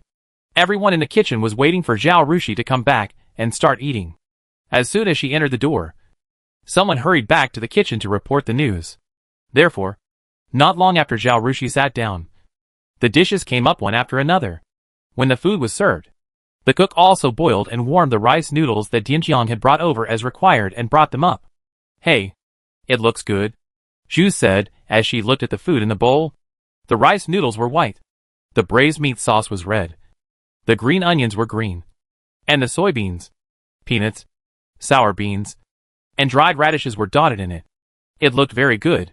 The most important thing is that this thing has a strange aroma that can arouse people's appetite. It tastes good only when it is mixed evenly. Zhao Rushui demonstrated. Zhao Jingtai was curious, but he also knew the rules. When the old lady started to stir the chopsticks, he couldn't wait to stir it, and quickly picked up a chopstick and put it in his mouth. It tastes good, he said vaguely. Although the Swaping Marquis mansion now has a rule of not talking after eating, it does not allow talking with food in the mouth. Zhu glared at her son, and then asked Zhao Rushui, "Is this the food you bought from outside?" The rule of wealthy families is not to eat food made outside easily. First, they think that the business people use bad ingredients and make poor food. Second, they are afraid that it is not clean. Third, they are worried that someone will put drugs in the food. Zhao Rushui also knows this. So even if there is any new food outside, she usually just asks the cook to try to make it, and will not buy it back for her family to eat. I asked the cook to research this. I bought 6 small shops in Beijing and planned to sell this kind of food, Zhao Rushui said. Everyone was shocked. Zhu asked, "Why did you want to do this?" Zhao Rushui told her why she wanted to do this, and how she planned to open the rice noodle shop. She said to Zhu, "Mother, it's a pity to sell the grain on our farm like this. Why don't you ask them to make dry rice noodles and open a shop?" She took out 2 recipes that she had written long ago and handed them to the old lady and Zhu respectively, and smiled at the old lady. "Grandma, your dowry farm can also be done this way." Zhu and her mother-in-law looked at each other and put away the prescription. "You are so filial." The dowry farms of Swaping Marquis Mansion and the mother-in-law and daughter-in-law are now in the surrounding counties. Opening a rice noodle shop there will not conflict with Zhao Rushi's shop in the capital. But the population in the county is small, and the rice noodle shop consumes not much dry rice noodles every day. The grain produced by your farm is several times that of mine. By then, there will be more dry rice noodles than you can use up. You can just sell the dry rice noodles in the grain and rice shop like noodles. This thing tastes good and is convenient. Just like noodles. You can just boil it in the soup and eat it. It is very convenient, and I think it will be very popular. We will unify the price when the time comes. Unless someone else learns to make it, there will be no competitors. Mrs. Zhu nodded. Okay. You have a business mind. It's right to listen to you. Chapter 372. Go unlock the door. In an alley in the north of the capital, a boy of 14 or 15 years old ran quickly. He stopped in front of a house with a single entrance, panting, holding his hands on his waist and holding his stomach, and shouted inside, "Master! Master!" The door opened with a "ya," and a young man in his 20s yawned at the door and cursed, calling souls, disturbing my sweet dreams so early in the morning. The boy looked at the sun that was already hanging on the treetops, and wisely did not argue. He followed the young man into the house and said, "Master, something new happened in the capital. There were several iron cabinets in front of the Dali temple, and they said that the cabinets were very strong and could not be opened without a key. If anyone could open the iron cabinet, he would get a reward of 500 taels of silver." Seeing that the young man wanted to wash his face, he immediately stepped forward to scoop water and hand over a cloth towel, and asked the young man, "Master, do you want to try?" The young man wiped his face, and then threw the cloth towel directly on his apprentice's face. "You are stupid. The Dali temple sent someone to open the lock. Isn't it obvious to catch a thief? You let me go and fall into the trap. What do you think?" "No, master. Many people have tried, but no one has been arrested. I saw the big boss from the front street also went there. It seems that he failed to open the door and returned empty-handed. They didn't dare to say anything for fear of your ridicule. Boss." 5 more people came to the door, and when they saw that the door was open, they walked in directly. "Boss," in front of the Dali temple. Several people talked about the matter at once, and encouraged him. "Boss, you are so good at unlocking locks. This will definitely not be difficult for you. Do you want to try?" 500 taels of silver. This young man is called Louis, a well-known gangster leader in the north of the city. He often steals and robs people, especially with his lock-picking skills. Not only did he make everyone nominate him as the boss, But he also accepted a very smart apprentice, Zhou Gizi. Zhou Gizi saw that Louis didn't say anything, and was worried that he wouldn't go and would be laughed at for being a coward. He spoke to help his master out. Are you talking like a human being? That's the Dali Temple. Putting a few iron cabinets there and giving such a high reward must be a trap. Trying to catch all the people in the capital who make a living in our business. What is your intention in persuading my master to go? No. No. We have no other intention. We just saw that the big head from the front street also went there. But he didn't open the lock and came back in disgrace. So I wanted the boss to try it too. To let the big head know who is more powerful. The big head is the leader of another gang. Louis and him have been fighting since childhood. And neither of them is willing to give in. After each of them became the boss. The two gangs even had a group fight for territory. Has anyone tried it? Louis asked. Because the reward is so high. Almost everyone has tried. I heard that there are constables, locksmiths, blacksmiths, pig butchers, knights, and even more ordinary people who want to try their luck. Since those iron cabinets were placed there yesterday afternoon, at least 70 or 80 people have tried, and no one can open them. I think the Dali Temple doesn't seem to care. So everyone goes to try. There is only one yamen runner guarding each iron cabinet to maintain order and prevent people from smashing the cabinet with a sledgehammer. After hearing this, Louis was somewhat tempted. People who are good at unlocking locks will inevitably feel itchy when encountering such a thing, and want to try whether they are better than everyone else. Okay, let's go and try it, he said. A group of people cheered immediately, chattering to help Louis with ideas, asked him to find some tools, and then surrounded Louis to go to the Dali Temple, in order not to block the Dali Temple and affect the work. The iron cabinet was not placed at the entrance of the Dali Temple, but on a piece of open space more than 10 feet away from the left side of the Dali Temple gate. When Louis arrived, he saw that the place was full of people. People on the periphery stretched their necks to look inside, and it was very lively. There was a place where the person who tried to open the lock had probably given up. Everyone made a sound of regret, and then a hole opened in the wall of people, and several people came out from inside. But the wall of people closed up in an instant. Everyone stretched their necks to look inside again, and it was obvious that someone else was trying to open the lock. Louis had dozens of gangsters under his command. Some of them had to do some legitimate business to make a living. Those who could still hang out at this time were mostly those who could still eat at home. At this time, one of his men in the crowd saw them coming and waved excitedly to Louis. Boss. This way. This man has been driving for a long time and should have given up. Come over quickly. Maybe you can catch up in a while. Louis and his group hurried over. Standing outside, you can't see anything, and it's a bit difficult to squeeze in. If it were normal times, a few hooligans would definitely use their bodies to bump people to make way for Louis and touch a few more money bags. But this is the gate of the Dali Temple, and the yamen runners are watching, so they dare not cause trouble. Fortunately, the thieves were very agile, and they quickly got to the innermost part amidst the curses. Louis stopped and saw an old man in his 50s, with a thin body, a sharp face and a goatee, and a vulgar and I'm not a good person aura. He was squatting there, fiddling with a keyhole on an iron cabinet with a wire.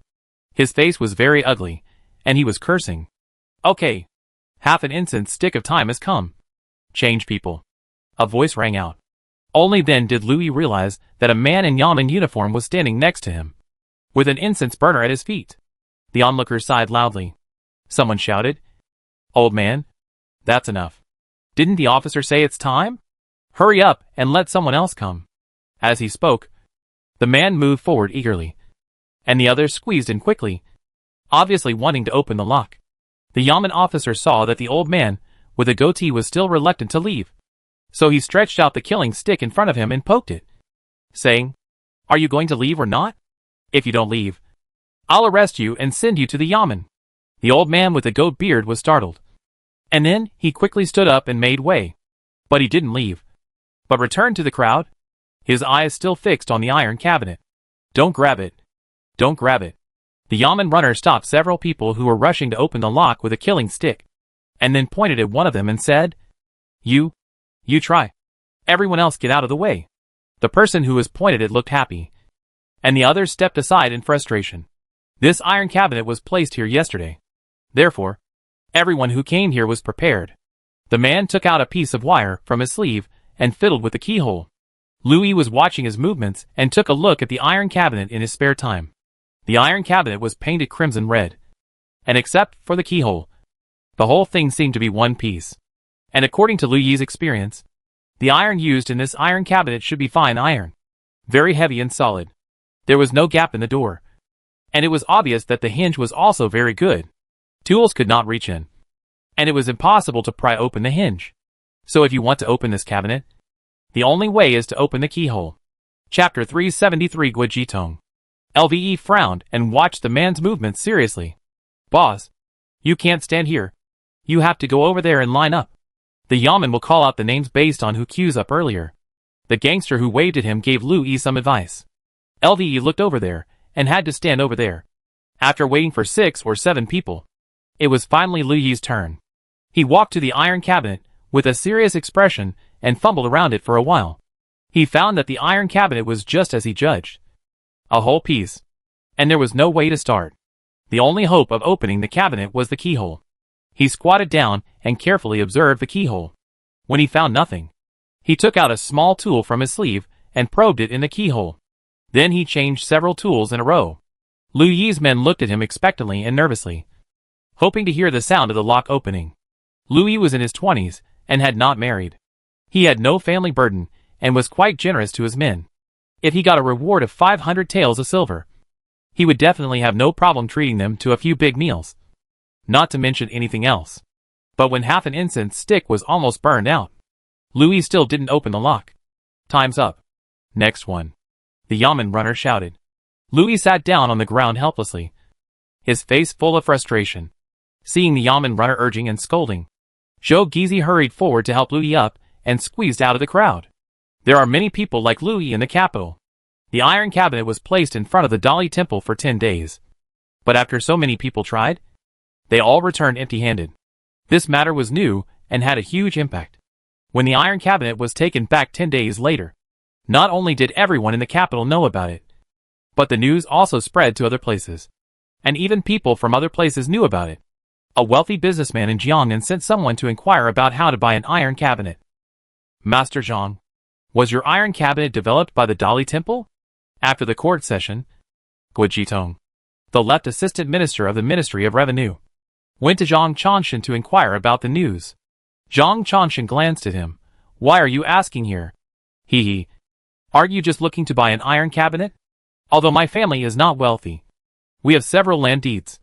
The iron cabinet is sturdy, and you can put things in it without worry, Guijitong said with a smile. There are safes for sale at Banningshuan, Zhuke Street, in the south of the city. Master Gui can just send someone there. Guijitong knew that Zhang Chanshan was a stubborn person who didn't take sides, didn't care about face, and had powerful means. Almost everyone didn't want to provoke him. So Guijitong came here just to ask questions and find out who the iron cabinet belonged to. If Zhang Chanshan didn't say anything, that would be fine. At this time, he got an address, so it was not in vain. He was about to say goodbye to Zhang Chanshan when he heard Zhang Chanshan say, Master Gui, don't blame me for not reminding you. That's the emperor's business. Just buy the cabinet. Don't have any bad intentions. He said this in a neither loud nor soft voice, and some officials walking beside them heard it. Everyone couldn't help but shout in their hearts. Fuck. I really didn't expect that it was the emperor's business. But everyone reacted immediately. Zhang Chanshan was a stubborn person. When he tried the case, no matter how much money he was given, he would not bend at all. Only the emperor could make him put the iron cabinet in front of the Dali temple for so long. Master Zhang, what are you talking about? What bad thoughts can I have? Not to mention that it is the emperor's business. Even if it is an ordinary person, I can't have bad thoughts, Guijitong said with an unhappy face. When he heard this, someone sneered. Guijitong was born in a poor family. Perhaps because he was afraid of poverty. He and his mother often took money from home. Whenever the business of a store was good, he would use both soft and hard methods to get a share. But there are many hidden talents in the capital, and it is not certain who is behind those prosperous stores. He reached out to those shops again and again, and his reputation for greed spread. Fortunately, he also gave the investment money, and his request was not excessive, and his share was not large. If others were really unwilling, he would give up. not force them, and would not use dirty means to force them. Therefore, although he had a bad reputation, he did not cause any big trouble. Emperor Shao He also criticized him for this. But he restrained himself for a while, and then returned to his old ways after a while. And Gui Jitong's most powerful ability was accounting, and he was very good at mental and oral calculations. If he was asked to check the problematic account books, he would often find the correct answer. Because of this, Shao He was reluctant to dismiss him or demote him for such a small matter. Fortunately, it was not a big deal, so he let him go. After the court was dismissed, Xiaolingyan followed Zhang Chanshan not far away. He naturally heard the conversation between Zhang Chanshan and Gui Jitong. He looked at Gui Jitong with a thoughtful look on his face. Xiaolingpu, who was walking beside him, was curious when he saw this. But this was not the place to talk, so he said nothing. The group left the palace, either in a carriage or a sedan chair, all planning to go to the government office. Xiaolingyan got on the carriage and whispered to Xiao Liuzi, "Let someone check Gui Jitong's whereabouts." Xiaolingpu did not get on his own carriage, but followed. At this time, he asked, "Is there anything wrong with him?" Xiaolingyan shook his head and said nothing, until the carriage drove out and pulled away from the other carriages. He said, "I think that a person like Gui Jitong, even if he has some ability, it is impossible for him to climb to the position of left vice minister of the Ministry of Revenue, and sit in this position so firmly. There might be someone behind him, and his greedy behavior might be a cover-up. Or he wants to achieve some purpose, such as finding out the relationship between the Beijing family and those prosperous shops, so as to find out the strength of each faction." Xiaolingpu was shocked when he heard this. When everyone mentioned Gui Jitong, they thought of his greed and his reputation as a laughing stock. They were very disdainful of him, so they looked down on him and didn't think deeply about his behavior. This person is really amazing to be able to use this method to cover up his purpose. "Who do you think he is?" Xiaolingpu asked. Xiaolingyan shook his head. In fact, he already had a guess in his mind. Zhao Rushui had told him all the details of the war in detail. At that time, the court ordered to send food and grass to the border. But the Ministry of Revenue had a problem and delayed preparing the food and grass. After 10 days, the food and grass were finally gathered and sent to the border. As a result, when they almost reached the border military camp, they were burned by spies sent by the enemy. When talking about this plot, Zhao Rushui and Xiaolingyan both felt that there must be someone from the Ministry of Revenue who was the third prince, and deliberately delayed the food and grass for 10 days. Maybe there was a problem with the food and grass sent before departure. Maybe it was to avoid exposing the problem. Or maybe it was to take advantage of the situation, and simply let people pretend to be the enemy and burn the food and grass. Chapter 374. Don't worry. When Xiaolingyan saw Gui Jitong just now, he felt intuitively that this person might be a pawn planted by the third prince in the Ministry of Revenue, and all his actions were to cover up his true purpose. But he couldn't tell Xiaolingpu about these plots. He didn't mention it to Xiaolingpu because he had no reason to speculate. He changed the subject and said, "Brother, since the iron cabinet is my father's business, should we buy two to support it?" To be on the safe side, Xiaolingyan did not mention Zhao Rushi's existence to Xiaolingpu. Firstly, he did not want to involve Zhao Rushui in the struggle for the throne. It was best if Xiaolingpu did not know what she did. It would not be too late for him to mention it to Xiaolingpu when he became the emperor. Secondly, he had no way to explain to Xiaolingpu the relationship between him and Zhao Rushui. "Of course, I have to support you. Send someone to buy it. Let's buy one each," Xiaolingpu said. Buying too many cabinets would make the emperor suspect that they were rich, so it was impossible to buy more. Only one per person. They had to work in the government office, so of course they couldn't go there themselves. Otherwise they would be caught again. So they had to send someone to go. In the green banana courtyard in Baining, Zhou Chun was asking Zhao Rushui, "Miss, do we really not need to care about the business of Bayaningsuan?" Zhao Rushui waved her hand, "No." When Wu Zong said that the emperor also invested, Zhao Rushui decided not to take the lead in this business. People say, if the sky falls, it will be held up by the tall ones. The emperor's image is so majestic and tall. In front of him, Zhao Rushui feels that she is as small as a speck of dust. Then isn't it natural for the emperor to be the shield? With her weak arms and legs, it's best for her to be invisible. So she immediately called Shi Chao back, gave him a good warning, packed him and several clerks and the accountant, and sent them to the shop in the south of the city, and told Mr. Songjua the reason. She didn't say much, just said that the profit of this thing is too big, now that the emperor has also invested. No matter who asks, let them say it is the emperor's business, and don't mention anything else. When they heard that they could use the emperor as a shield, how could Songjua and Shi Chao not be willing? This way, no one, including the crown prince, princes, and princes, dared to get involved, and they didn't know how much trouble they would save. It was much easier for them to manage the store, so they naturally agreed without hesitation. Zhao Rushui felt that it was a pity for the store in the south of the city. The store that the emperor gave her was a 2-story building, and it was in the most prosperous and high-end area in the capital. It was a good store that could not be bought even if you waved silver notes. She originally planned to open a silver shop there. In her plan, a small shop would be enough for the safes. After all, there weren't many goods to display in this shop. Anyway, the first batch of safes she made now were of the same style, with different colors of paint on the outside. When the time comes, the shop will only need to put 4 cabinets of different colors. Now using a 2-story building as a shop is simply a waste of natural resources. But this small building originally belonged to the emperor, although the emperor gave it to her. Others also knew that the emperor gave her a shop, but no one knows which shop was granted except Kong Sherlin and Wu Zong. Now that the emperor is used as a shield, it is best to use this shop as a safe store. Of course, there are still loopholes, and there are many of them. If someone wants to investigate, it will only take a few minutes for her to be exposed. She gambled that once everyone heard that this was the emperor's business, they knew that they could not get involved. So they gave up the idea of investigating. And they did not dare to investigate because it was obviously the emperor's business. Otherwise, if the emperor heard about it, it would mean that he had ulterior motives and wanted to investigate him. The emperor had to make a note of him in his little notebook. And things turned out just as she expected. When people bought safes, they just sent someone to buy them, and didn't dare to ask any more questions, for fear that the emperor would misunderstand them. So Shi Chao and Songjua's jobs were very easy.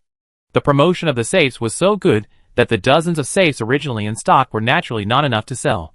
They were sold out in less than 2 days. And the store that originally seemed empty now had nothing. Shi Chao was so anxious that he asked his assistant to secretly send 2 letters to Zhao Rushui, urging her to put the goods on display. Zhao Rushui was not in a hurry. There was nothing she could do even if she was in a hurry. There were quite a lot of locks.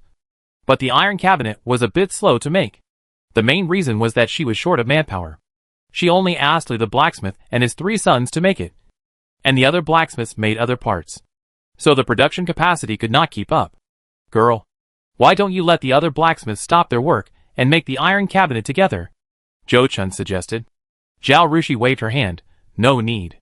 Except for the 2 locksmiths and Gu. The families of the others did not move into these houses because they needed to do other jobs, but stayed in their own homes. Zhao Rushui also gave them 1 day off every 10 days. So the craftsmen naturally had to go home to visit their families. Although Zhao Rushui asked the craftsmen to sign a confidentiality agreement when they entered the workshop, indicating that if they leaked the secrets of the workshop, they would have to pay 5,000 taels of silver. But now the reputation of the iron cabinet is too loud outside. If some blacksmith can't help bragging and say that the iron cabinet is made by them, then her vest will fall off in minutes. It would be much easier to control only the 4 people. Li the blacksmith. Of course, this is not the point. It would be a pity if we don't do business here, Zhou Chun said. Wait a minute. Let's see what happens. Zhou Chun was about to ask what the situation was, when he saw Zhao Ming leading Wu Zong in. Brother.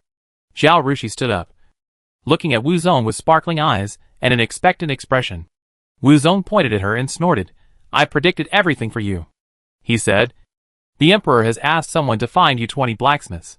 If you need any, he will ask someone to find more. That's enough, Zhao Rushui said. Do you have a place? No, Wu Zong said expressionlessly. Why don't you just rent a yard in the north of the city? Do you want the emperor to rent the yard? Yes. I'll ask someone to rent it right away.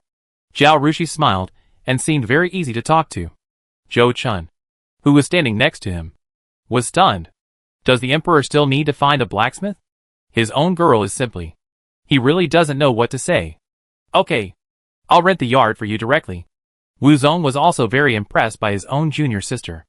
The business was so good, but the supply could not keep up, and those who invested in it were anxious. But the junior sister was as steady as a rock, saying that the lock was easy to make, but the speed of making the iron cabinet could not keep up. So they didn't have to worry, and the business could be done slowly. Chapter 375 Dividends. Maybe not in a hurry? It would be fine without the emperor's name.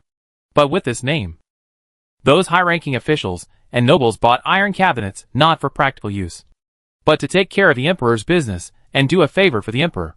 But they couldn't buy the goods. It would be fine if no one could buy it. But some quick-handed people bought it. But they didn't. They were worried that they were not active enough and the emperor would know about it and write it down in a small notebook, waiting for a chance to settle accounts later. So everyone ran to the emperor to complain that they couldn't buy a safe. And by the way, they expressed their attitude. It's not that I don't want to do it, but that I can't do it. Although he was the emperor, he was controlled by the censor. He didn't have much private money in his hands, and he had to give it out for rewards from time to time. His life was quite difficult. As an emperor, he had to pay attention to balance, especially when the prince had been appointed. He couldn't openly favor any prince or a certain force except the prince, so it was not easy to participate in any business. But this time it was different. Confronting did not belong to any party, so his apprentice was naturally the same as him. Other investors, such as Zhang Changshan, Wu Huixi, Gong Cheng, and Wu Zong, were all royalists like Confronting, and truly belonged to his faction. He made a little money by investing in the shares, so neither the crown prince nor the princes could say he was partial. Plus, he was in the luxury goods business, and the money he made was from the rich and powerful, so the censors could not say he was competing with the people for profits. This was simply a deal tailor-made for him. But now that everyone came to complain to him, saying that they couldn't buy the iron cabinet even if they had money, he was so anxious. That little sister of the Zhao family was really too young and unreliable. How could she not make money? Everyone rushed to buy the iron cabinet for his face. When things slowed down, maybe everyone would stop buying it. He immediately sent a eunuch to ask Zhang Changshan, and learned that the production capacity was too low due to the lack of trustworthy manpower. So he immediately transferred the blacksmith who repaired the imperial mausoleum to Zhao Rushui. Anyway, he is eating machinations now, and his body is very strong. He will not die for a while. And it doesn't matter if the imperial mausoleum is repaired slowly. Let's grab money first. Oh no! It's more important to make money first. Zhao Rushui had already asked the carpenters to make mini molds, just waiting for the emperor's order, so that she could make iron cabinets according to the order. So when the 20 or so blacksmiths arrived, she immediately arranged them in an orderly manner, separatedly the blacksmith from Li De, Li Er, and Li San, and asked them to each bring a team of new blacksmiths, in the mode of assembly line operation, each team doing different work. It only took a few days to make some iron cabinets. When the new blacksmiths became skilled, the production speed of the blacksmith workshop became faster, and at least a dozen iron cabinets were delivered to the shop every day. There were some stocks of drawer locks, and Zhao Rushui assigned the large parts to several coppersmiths in the workshop in the north of the city. Locksmiths who in Jiang only made small parts for key parts. They each had 2 or 3 subordinates, so the speed of drawer locks could keep up, although more blacksmiths could be found to increase production capacity. Zhao Rushui felt that it was enough to maintain this speed, although it is necessary to make money while the market is hot. Hunger marketing is necessary. Anyway, these people in the capital dare not buy safes. No matter how long they wait, they will buy them, if they can sell them in the form of hunger marketing. The influence will be much greater. Not only does she want to make all the money of the people in the capital, she also wants to make money from the rich families outside the city.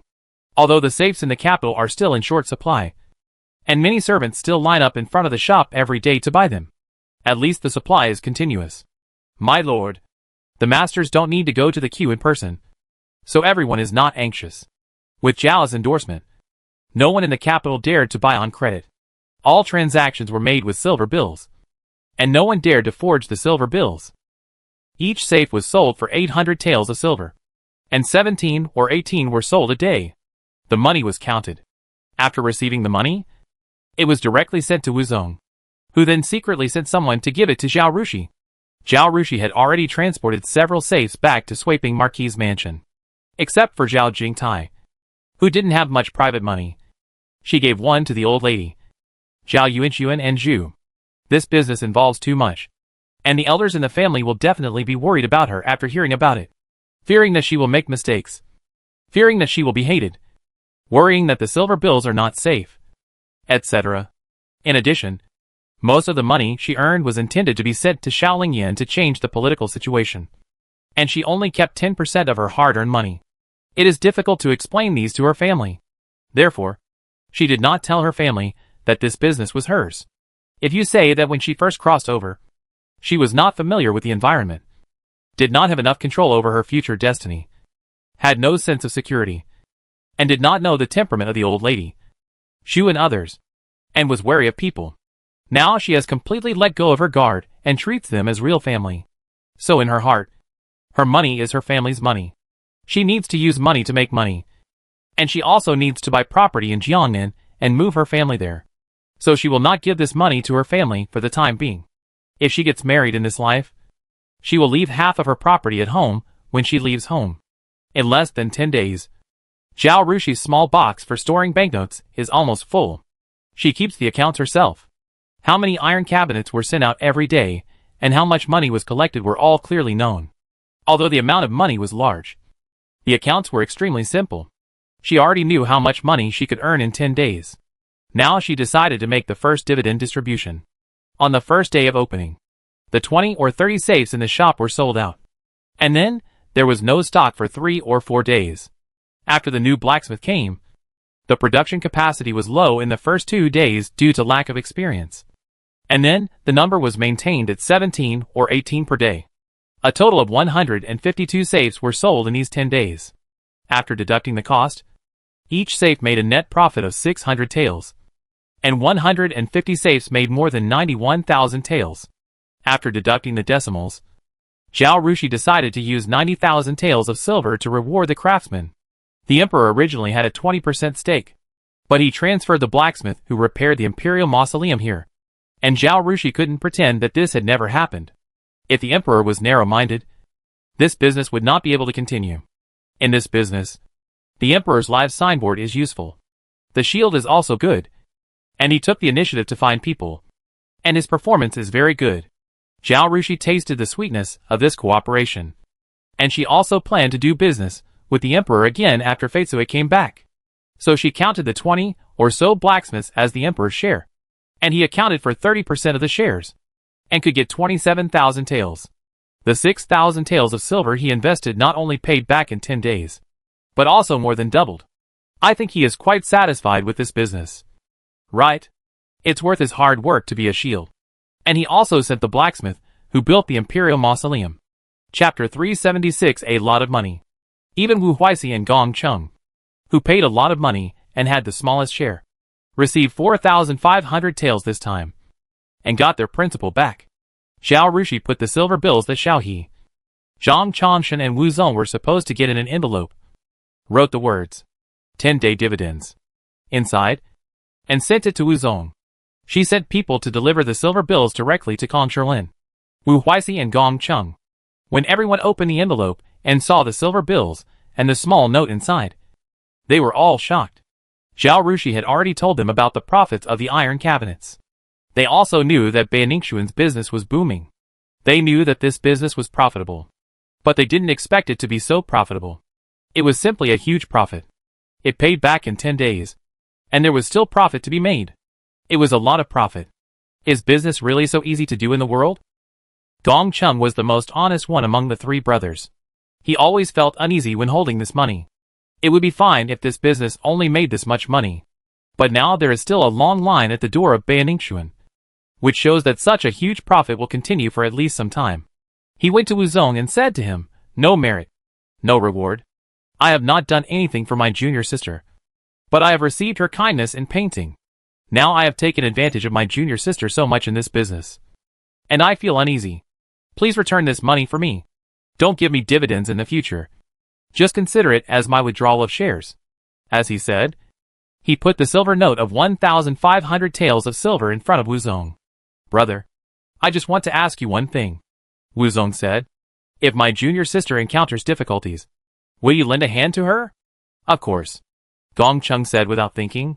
Not to mention that she is our junior sister. We should help her. Just say that she taught me to paint. And she is half my mentor. If she encounters difficulties, I will definitely do my best to help her. And I will never be an ungrateful person. He pushed the banknote towards Wu Zong. So, there is no need for the junior sister to make an exchange in this way. What kind of person does she think I am? If you are cared for and helped by someone when you are poor, will you repay him when you have money? Wu Zong had to ask in a different way. Of course. Gong Chung said. Little junior sister has this mentality. She was just adopted by the Swiping Marquis mansion, and was bullied by the Wei family. Later, she finally recognized her parents, but became the talk of the town. She was in financial distress, and was expelled from the academy. The master accepted her as a disciple, and solved her dilemma. Although the three of us didn't help her, our existence gave her the confidence to do things freely. No one dared to bully her easily. She was grateful. So she wanted to give something back. This mentality is the same as your answer to my question just now. She was sincere. But you refused, and took back the principal and returned the profit. As if you were eager to cut off the relationship. Wouldn't you make the little sister sad by doing this? He pushed the banknote back. Brother, why don't you take this money for now? When the little sister is in trouble, you should help her more. Give her some expensive gifts during festivals. People can only get along long term, and have a deeper relationship if they interact with each other. Gong Chung thought it made sense. So he nodded and said, Junior brother, you are right. I am the one who is possessed by evil spirits. He put away the banknote, chatted for a few more words, and left. After Wu Huixi received the banknote, he found Wu Zong after the morning court the next day and said to him, Please tell my junior sister a message. I appreciate her kindness. If she has any difficulties in the future, just come to me. Wu Zong was overjoyed and bowed his hands and said, Wu Zong would like to thank the senior brother on behalf of my junior sister. He felt that it was worth it for the junior sister to receive this message from the senior brother. How many people in the capital can't get into the door of the eldest brother even if they wave their banknotes? Wu Huixi smiled and patted Wu Zong on the shoulder. Third junior brother. We have been brothers for 20 years. Right? But I think your feelings for the younger junior sister are deeper than for us. You are like this. And the senior brother is very sad. Wu Zong wanted to imitate the younger junior sister and roll his eyes to the sky. Considering that this is in front of the palace, he can't lose his manners. So he still held back. He said, Why is this? Senior brother, don't you reflect on yourself? The little junior sister cares about me, her senior brother, and she never forgets to bring me along when good things happen. What about you? No one comes to visit without a reason. You, the senior brother, are such a failure. You are so itchy that you dare to make up stories about your senior brother. It seems that you have forgotten how powerful your senior brother is after not being trained for a long time. Wu Huixi stared at him and threatened. Wu Zong remembered the fear of being dominated by his senior brother when he was a teenager and just became a disciple, and couldn't help laughing. I am not afraid of you now. Senior brother? The two brothers joked for a while, and seeing that everyone had almost left, they got on their carriages and returned to the government office. In the hall, Zhang Chanshan did not leave after the court session, but said that he had something to report, and followed Xiao He back to the palace where he usually worked. My dear, is there another big case? Xiao He asked anxiously. Except for big and important cases, Zhang Chanshan rarely came to him to report. Zhang Chanshan took out a purse from his arms and handed it to the eunuch next to him. This is the dividend for 10 days. Miss Zhao asked me to bring it to you. Just divide the money? Ha. Good. Xiao He was relieved and laughed.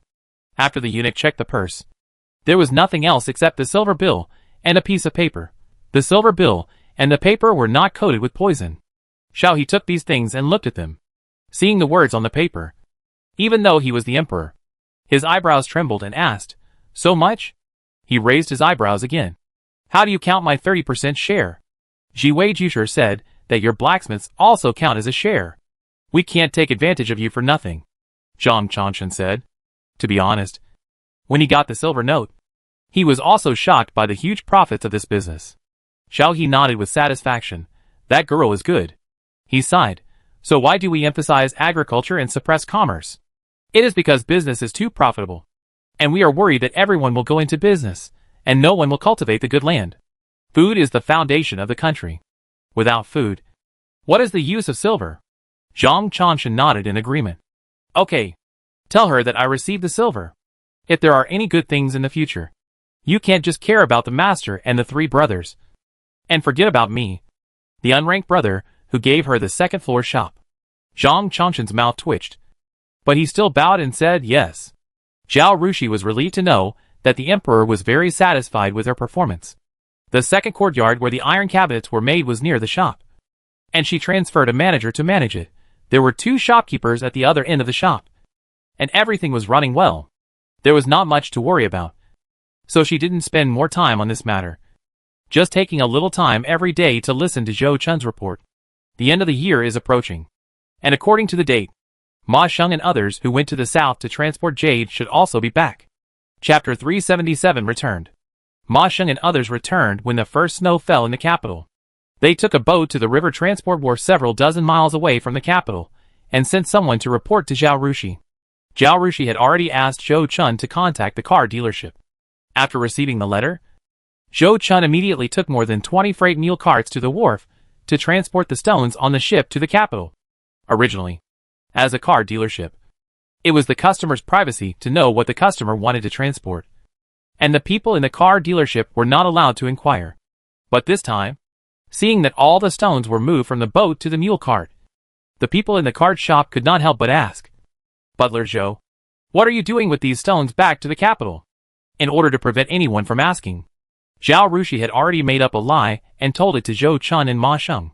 Of course, the time and place are different, and this set of lies must be used flexibly, and the content must be adjusted accordingly.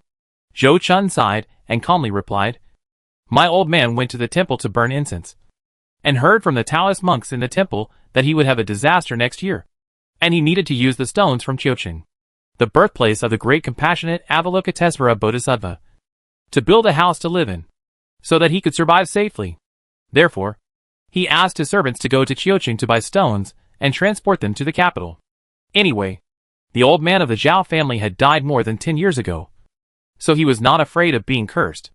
The people in the car dealership were skeptical, but the rich and powerful people had nothing to do and thought about all kinds of things all day long, especially those old men and women, who had all kinds of weird ideas. Anyway, they were rich and powerful, so they could do whatever they wanted. He didn't ask any more questions.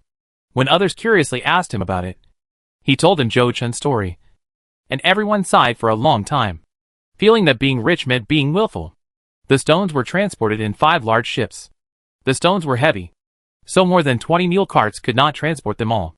Zhou Chun hired more than a dozen mule carts in the local area to transport all the stones back. When Zhao Rushui started to prepare for the workshop, she did not expect to do business with the emperor and have such a good shield. Now the situation has changed, and her plan has changed as well. For the jade workshop, she planned to use the same operation mode as a safe. She hid behind and did not show up, and directly put the glorious and majestic emperor in front to attract firepower. So she bought another house with 2 entrances in Binding, which was used as a jade processing workshop, in order to facilitate management and make rational use of the guardhouse. She bought the house next to the house with the tunnel. Zhou Chun couldn't figure it out. He asked, "Miss, isn't the house next door's empty? Why buy a house?" "In order to get this house." The girl also offered a high price. "I have other uses for the house next door," Zhao Rushui said. Shaolin Yan's people often came through the tunnel and took away the parts of the clock processed in the workshop. Although the whereabouts of those gray-clothed men were extremely secretive, the guards sent by Zhao Rushui to guard the house had never discovered them. But the guards had rules for their duties, and their actions were relatively fixed, so it was easier to avoid them. Once she arranged people to do things inside, these people would be very casual and walk around randomly, and the probability of running into each other would be much greater. It would be very inconvenient for Shaolin Yan's people to do their work, and it would be even more terrible if they were discovered, and the secret would be completely exposed. At that time, would she kill to silence them?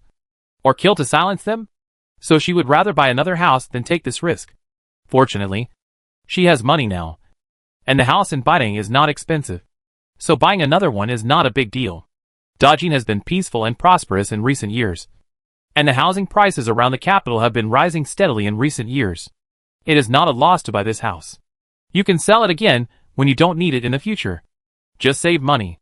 After unloading the stones and sending away the people from the car dealership, Zhao Rushui rewarded each person going to the south with 10 taels of silver and said, "You go back and have a good rest. You don't have to work before the new year. I will arrange your work after the new year." Before they left, Zhao Rushui said that they had worked hard on the road and took risks. So they were given a monthly allowance of 10 taels of silver. It took them more than 2 months to go back and forth, and Ma Shen gave them a total of 25 taels of monthly allowance. Now that they have received an extra 10 taels of reward, everyone is smiling and bowing to Zhao Rushui to thank him, especially the men who were transferred from the farm. Their eyes were red when they took the silver. They used to work hard all year round on the farm, and they were considered to have a good life if they could earn 100 coins at the end of the year. Now they just go out, take a car when going, and take a boat when returning, and they don't have to walk. In more than 2 months, they get more money than they can earn in their lifetime. They feel like they are dreaming. Qian Duoduo's son Qian Buke is bolder than others. Before leaving, he couldn't help asking, "Girl, will you still transport stones in the future? If you do, can you still use us?" The men on the farm looked at Zhao Rushui expectantly after hearing this. Zhao Rushui smiled and said, "Of course I need to luck you. I'll need you when the time comes. But when I go again depends on the situation. Maybe I'll go a year later." A year later, they had the chance to earn so much money again. The men were so happy that they couldn't stop smiling. They thanked Zhao Rushui again, and then said goodbye and left, and went back to the farm. "Alas, I've been away from home for more than 2 months. And I feel like I've been away for a lifetime. Isn't it? I've never left Zhuangzi before. I was not used to it at first. But now I think about it. I have the opportunity to travel around the country, see so much of the world, and earn so much money in this life. It's really worth it." "Ha. Zhuangzi, you cried because you missed home?" Another person laughed. "Huh? You dare to say you didn't cry?" Looking at the young people in front fighting and playing. The man in his 30s walking behind side. The girl is really kind and righteous. In the past, even if they wanted to send us on a long journey, they would have given us 1 or 2 taels of silver. But how could they be willing to give so much? That's right. Daju was so sick on the way. If it was another master, they might have given up. But Butler Ma was willing to spend a lot of money to treat Daju, and saved his life from the brink of death. Butler Ma said that before we set off. The girl specifically told him to ensure our health and safety. And it was better to walk slower and take a longer route than to rush or take risks. If the girl hadn't told him to, how could housekeeper Ma dare to spend more than 10 taels of silver to treat Daju? The arrangements on the road were also very relaxed. Sometimes it was only afternoon. And because we didn't know if there was a place to stay ahead, housekeeper Ma asked us to stop and rest early. Otherwise, how could it take so long to go back and forth? That's right. Because of this, the girl spent a lot of money. Chapter 378 The New Look of Zhuangzi. We don't know what kind of blessing we have to meet such a good master. I hope the girl will live a long and happy life. We will always be her slaves and not be resold again. Everyone felt sympathetic and nodded in agreement. The county town is quite far from Zhuangzi, but the men were reluctant to spend money on a carriage. Everyone walked all the way back. Luckily, it was not late. And when they arrived at Zhuangzi, it was dinner time. "Dad, you're back?" The boy guarding the gate was Qian Youyu, the eldest son of Qian Buke. When he saw his father, he shouted in surprise and ran inside, shouting, "They're back! They're back! My dad and the others are back! You stinky boy!" Qian Buke cursed with a smile, closed the gate, and walked in with everyone else. After walking around the main house and going a little further inside and down the slope, they could see their farm. But at this sight, everyone was stunned. It turned out that there was a muddy road on the village. Even on sunny days, the road was still muddy due to rain. On both sides of the road were low bamboo houses of varying heights. The thatched houses had long been moldy and blackened due to wind and rain. In addition, the chickens, ducks, pigs and sheep were raised, and the whole village was filled with a bad smell all year round. But what did they see now? The original muddy road had now become a bluestone road, which was wide enough to accommodate 3 or 4 carriages. On both sides of the road, rows of houses were neatly built. The houses looked like they were measured with a ruler. They were the same size, shape, and orientation. They all faced south and had courtyards in front. They had hip roofs and mud brick walls. These houses were arranged in rows on the east and west sides of the road. There were 3 houses in each row. The row behind was separated from the row in front by a small road. They were very neat and beautiful. This, Xuanzi said to Dazhu. Pinch me to see if I am dreaming. Dazhu was also hesitant in his dream. After hearing what Xuanzi said, he pinched Xuanzi hard without any hesitation. Hiss. Xuanzi gasped in pain. But he was not angry. Instead, he grinned and said, "Ha. It hurts? It's not a dream. It's really not a dream. It was the time for every household to cook dinner. And everyone was at home. After Qian Youyu informed everyone along the way, everyone who heard it came out of their houses. So they saw a group of men standing stupidly at the entrance of the village. Seeing this, Qian Duoduo's pride immediately overwhelmed his concern and worry for his 2 sons. And he smiled at the men. What's wrong? Do you not recognize your home? Qian Buke stepped forward. Dad. This. He pointed at the house. How come it's only been 2 months? And the house is already built? And didn't you say at the time? He didn't say anything else. But everyone in the village knew what he wanted to say. When Zhao Rushui said that he could buy wood on credit for them to build a house, 2 factions formed in the village. One group was overjoyed and immediately started making mud bricks and breaking stones. The other group was worried that they would not be able to pay off their debts and would be sold out. So they would rather live in a low house than buy on credit. For example, Li Po's family had no strong laborers, and only her daughter-in-law and 12-year-old grandson could work. It was difficult for them to support themselves, and they had no ability to repay their debts. So they did not plan to build a new house. At that time, Qian Duoduo told the housekeeper Zhou about the matter. The housekeeper Zhou asked the girl, and the girl said that those who were willing to buy on credit could buy on credit, and those who were unwilling should not be forced. Only those who build houses must follow her plan. So half of the people in the village planned to build houses, and the others did not want to change the status quo. But now all the old houses are gone, replaced by tall mud brick houses. See? This is our house. Qian Duoduo pointed to the first row of houses and laughed. We are the first to build. The rows behind will follow after we finish building.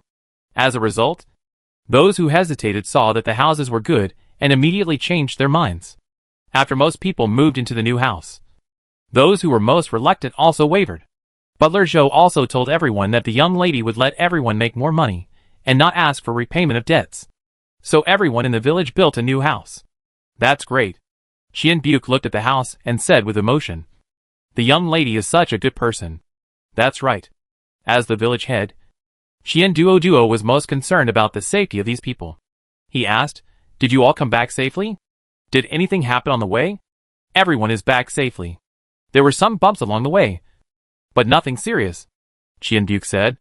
While the father and son were talking, the others met their relatives and explained the house. When Qian Duoduo heard that everyone was safe, his heart was at ease.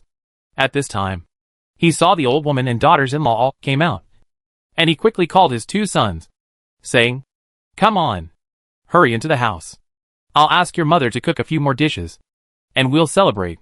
Qian Buke and Qian Budwei entered their new house, and saw that the yard in front was rammed solid and flat. From the courtyard, the house is taller, and the 2 doors are very impressive. Entering through the door, there is a hall in the middle, with 2 side rooms on each side, all of which are spacious, bright, dry and comfortable. Qian Duoduo pointed to the other 2 houses and said, those 2 are yours. One for each of you. Qian Buke and Qian Budwei exclaimed, we have one too, because the original bamboo house was too short and too small, and they got married again. They each built a bamboo house outside to separate from their parents. With such a big house with many rooms, they thought they would share it with their parents. They really didn't expect that they could own one by themselves. Didn't you tell me when you left that the girl promised you a monthly allowance of 10 taels of silver? It didn't cost much to build this house. The stones used for the foundation were dug in the mountains before, and the mud bricks were made by yourself. The only cost was the wood for the house, and the food provided to people when the house was built. I thought that the girl was kind and righteous, and since she promised so much silver, she would definitely give it to you. We have so much money. It would be great to build 2 more houses. In the future, when you have more children, they will be able to live in them. The 2 brothers couldn't contain their excitement. put down their luggage, and ran out to see their own houses. After a while, they came back and asked, "Dad, how did you build such a house?" It was completely different from the houses they often saw. "I planned to build a total of 7 rooms. 3 main rooms, and 2 rooms in the east and west wings. Your 2 families will share a yard with us." After the girl knew about it, she told me how to build this house. Compared with the one I originally planned to build, this house uses less materials, has more rooms, is tall, warm in winter and cool in summer, and is the most cost-effective. Chapter 379. School Set Up. This type of house was very common in ancient times, but it was built with wood. In the 1980s, many rural areas in the south built such houses, but the country did not allow indiscriminate logging at that time, so people used mud bricks instead of wood. Mud bricks are made by adding extra mud from fish ponds and dry straw to molds, compacting and drying them. It only takes some effort and does not cost money. Zhao Rushui had seen this house in a rural area in the south in his previous life. He told Qian Duo about the style of this house and obtained their consent. Then he invited the people who built houses in Baiding County to communicate with them. The people who built houses in the county were very happy when they saw this style. Not only did they promise to teach the servants to build houses for free, but they also paid a certain amount of silver to Zhao Rushui, which was considered to be buying the style of this house. So such a house appeared in the farm. The reason why the people in the farm, who originally did not plan to build a house, changed their minds was not only because they were jealous of others living in new houses, but more because this kind of house cost very little to build. But it was tall and comfortable, solid and durable, and there was no problem living in it for 100 years. If we don't build it now, we'll miss it if we miss this village. Dad, are you back? The 8-year-old son suddenly rushed in like a cannonball and jumped into Qian Budwa's arms. Qian Budwa got close to his son for a while, and when he saw the school bag on his body, he asked in surprise, "Where did you go?" "I went to school." Qian Balai proudly puffed up his chest. "Dad, I can recognize words very quickly," Qian Duo said on the side, before the house was built. The village built a school, right over there by the big banyan tree. The girl said that the land there was flat, and that a piece of open space would be convenient for the children to play. Nowadays, not only boys, but also girls can go to school in the village, as long as you are willing to send them.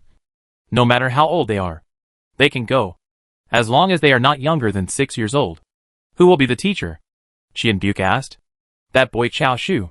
Chao Shu was the one who hesitated and did not want to sign up when Zhao Rushui was selecting people, but was later urged to come forward by his wife.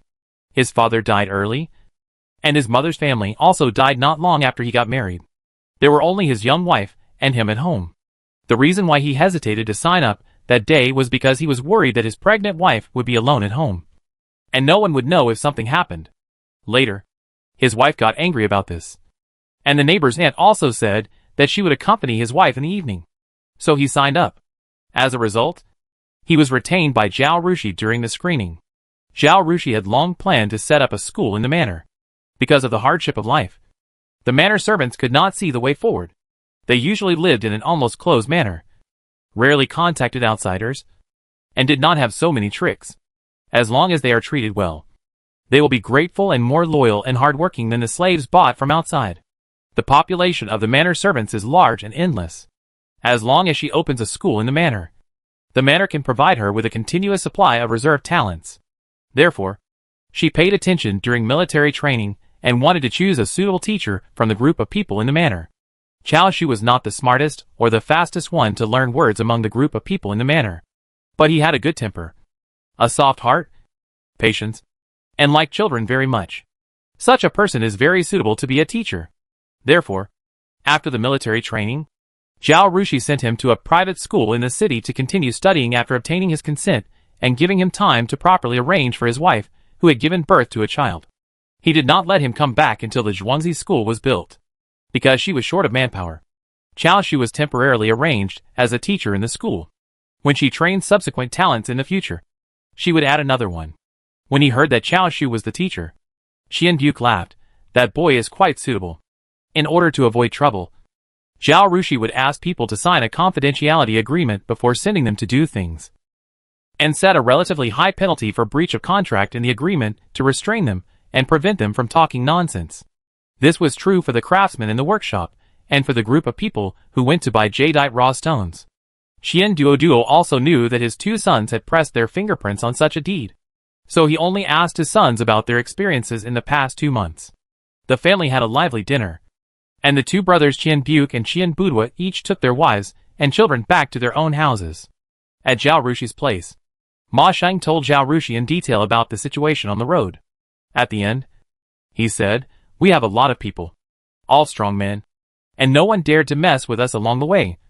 So we hardly encountered any trouble on the way, except for someone getting sick on the way, taking the wrong road once, missing the village and sleeping in the wilderness twice, and encountering a storm on the boat on the way back. We hardly encountered any difficulties and dangers." Zhao Rushi said, "This trip was so smooth, thanks to Uncle Ma's proper coordination. Uncle Ma, you have worked so hard."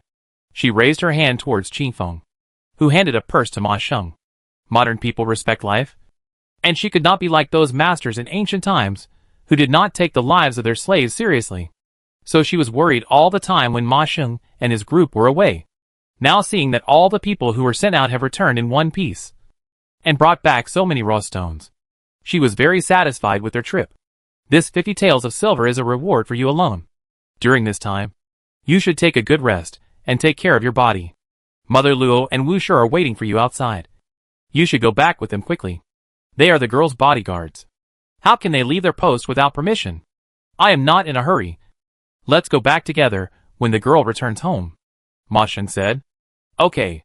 Zhao Rushi got up and went to the training center next door. Luo was Zhao Rushi's personal bodyguard, so she naturally followed him.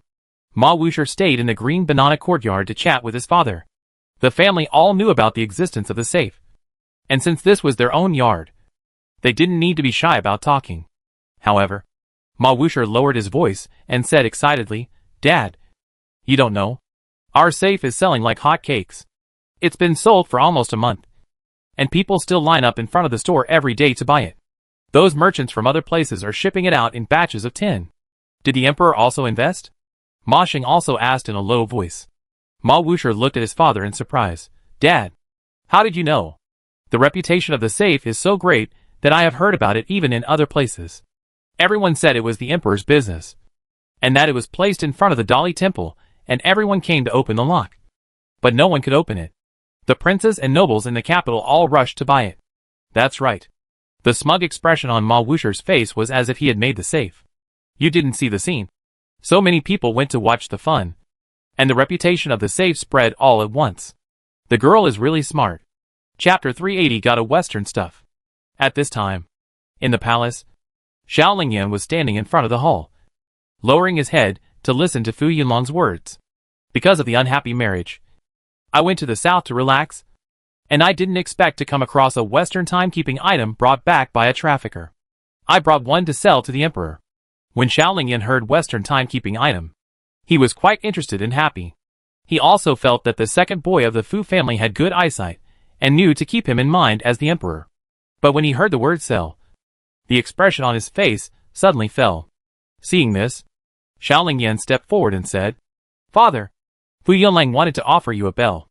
But when he thought about it, it was called a bell. He felt uncomfortable.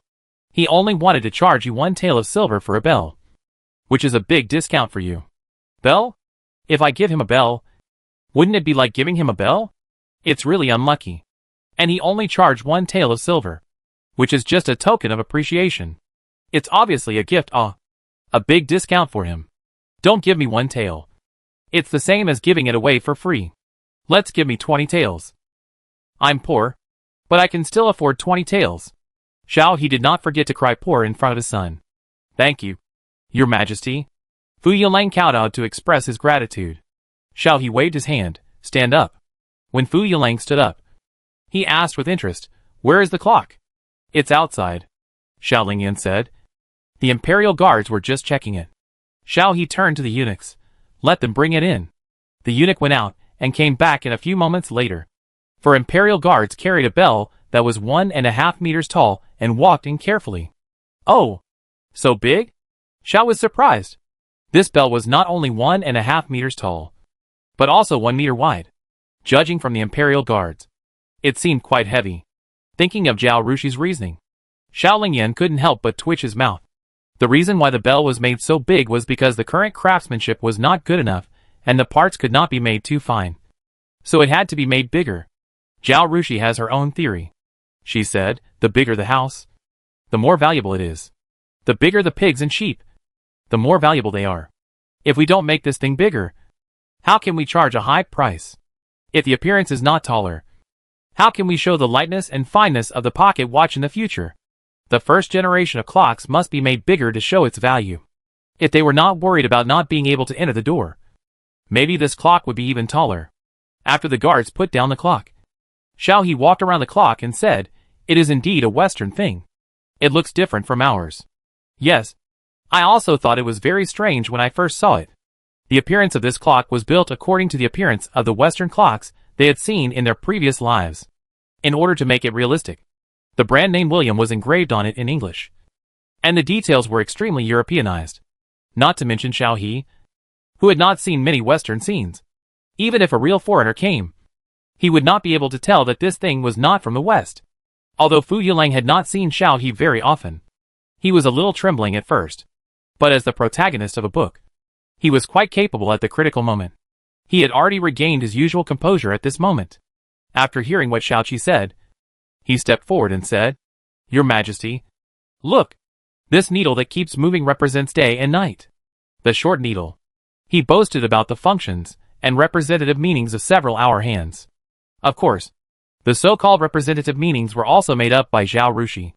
After many twists and turns, it was passed to Fu Yunlang. Xiao He looked at the needles, then compared them with the copper water clock in the room, and finally hesitated. "Is it 5:20 now? Your Majesty is wise." Fu Yunlang bowed and flattered him. "Then will this thing keep running automatically?" "Your Majesty, look, there is a thing here. Let the eunuchs turn it counterclockwise a few times every day until it can't be turned anymore, and it will keep running without stopping." Fu Yunlang pointed to the place where the spring is wound at the back. Okay. Xiao He sat back in his seat and raised his hand to the eunuch. The eunuch immediately stepped forward and said, "The second son of Ping An Marquis' mansion, Fu Yunlang, is loyal and worthy of recognition. I will sell a clock to the emperor and reward him with 100 taels of silver, 5 pieces of palace satin, and 2 pieces of silk." "Thank you, Your Majesty." Fu Yunlang knelt down to thank him. "Okay, you can leave first. I have something to tell my father," Xiao Lingyan said. After Fu Yunlang left, Xiao Lingyan said to Xiao He, "Father, I heard that you were involved in the sale of that safe. The cost of shipping this bell from Fu Yunlang is 5,000 taels. Because there are not many. There are only 3 left besides the one sold to you. He plans to hold an auction and invite those who are interested in buying to compete for the price. Father, do you want to participate in this business?" Xiao He waved his hand without hesitation. "Xiao Wu, I appreciate your kindness, but it can't be done this way. I participated in the safe business because this business is related to your cousin, and I need to do him a favor. Besides, that thing can be regarded as keeping our great Jin peaceful. With it, the constables in the government office can have some free time. Your clock is different. If I also participate in it, it will be too ugly. Do you believe that there will be a memorial from the censor to impeach me tomorrow?" This answer did not surprise Xiao Lingyan. "It is my son who was not thoughtful and reckless." Xiao Lingyan bowed. "You are also filial. I know everything."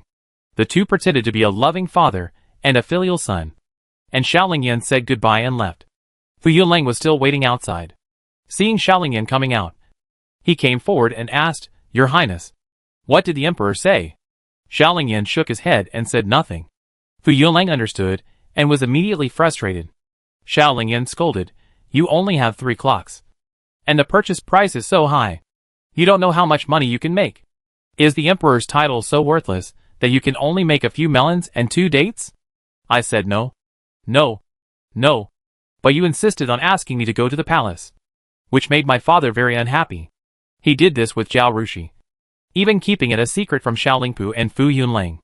After selecting the parts from Zhao Rushi's warehouse, he asked the gray-clothed man to transport them directly to the south, and then found the best carpenter in other places to carve the wooden shell of the clock according to the drawings, transported it to the south, and then assembled these things. After the things were made, they bribed a preacher and promised to give him benefits after selling the things. so that he would do as he was told. Some time ago, Fu Yunkai went to the border to transport grain and grass, and Xiao Lingyan found a reason to fool Fu Yunlang, saying that as long as he could make a lot of money, he would help him solve the problem of marriage. Someone also told him that there were many Western things in the South, and he could make a lot of money. So Fu Yunlang went to the South with great interest, despite the objection of Lady Ping'an. Then he met a friend there, who was familiar with the preacher in the church. When he took him to the church to see it, he happened to see such a clock. So there was this deal. Chapter 381, Hold an Auction. After hearing this, Fu Yunlang dared not say a word. When he bought the clock, the preacher insisted on the price, and refused to sell it unless it was 5,000 taels. Adding the shipping cost, the cost of a clock alone was as high as more than 5,000 taels of silver. Selling it by auction may be sold at a high price, but it may also end up at 6 or 7,000 taels. The most important thing is that the number is small. Only 3. Even if a clock can be sold for 10,000 taels of silver, he can only make a total of 15,000 taels, excluding the one he gave to, the one he sold to the emperor. He only earned 10,000 taels of silver after working hard for half a day.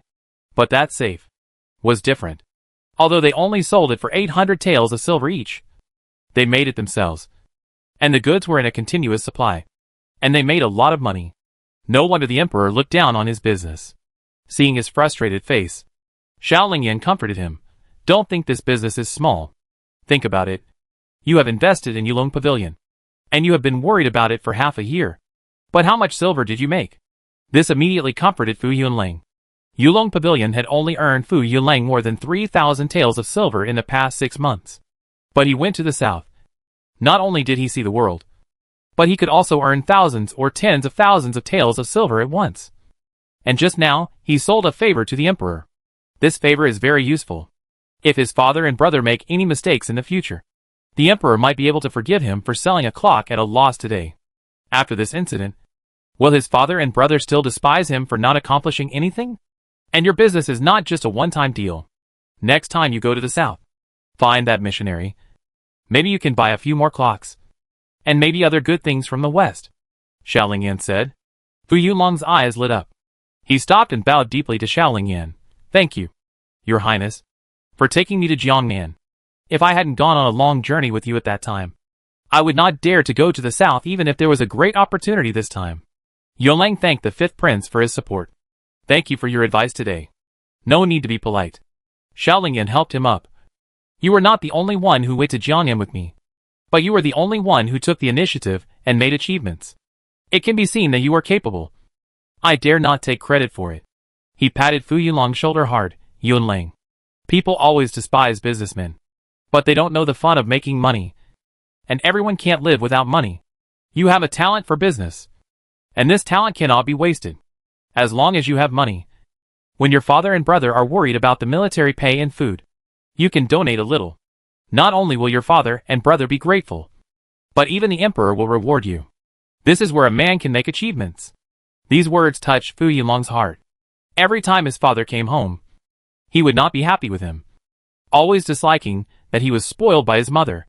A boy who longed for his father's affirmation finally waited for his father to come back. But he always got his father's scolding and disgusted eyes. And he always told him to learn from his brother. How could he not be angry? So he wanted to prove to his father and brother that he could make achievements even if he didn't go to the border to kill the enemy.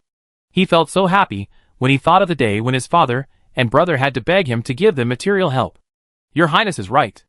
I will work hard and achieve great success, and live up to your guidance and enlightenment, Fu Yunlang said loudly, as if he was injected with chicken blood.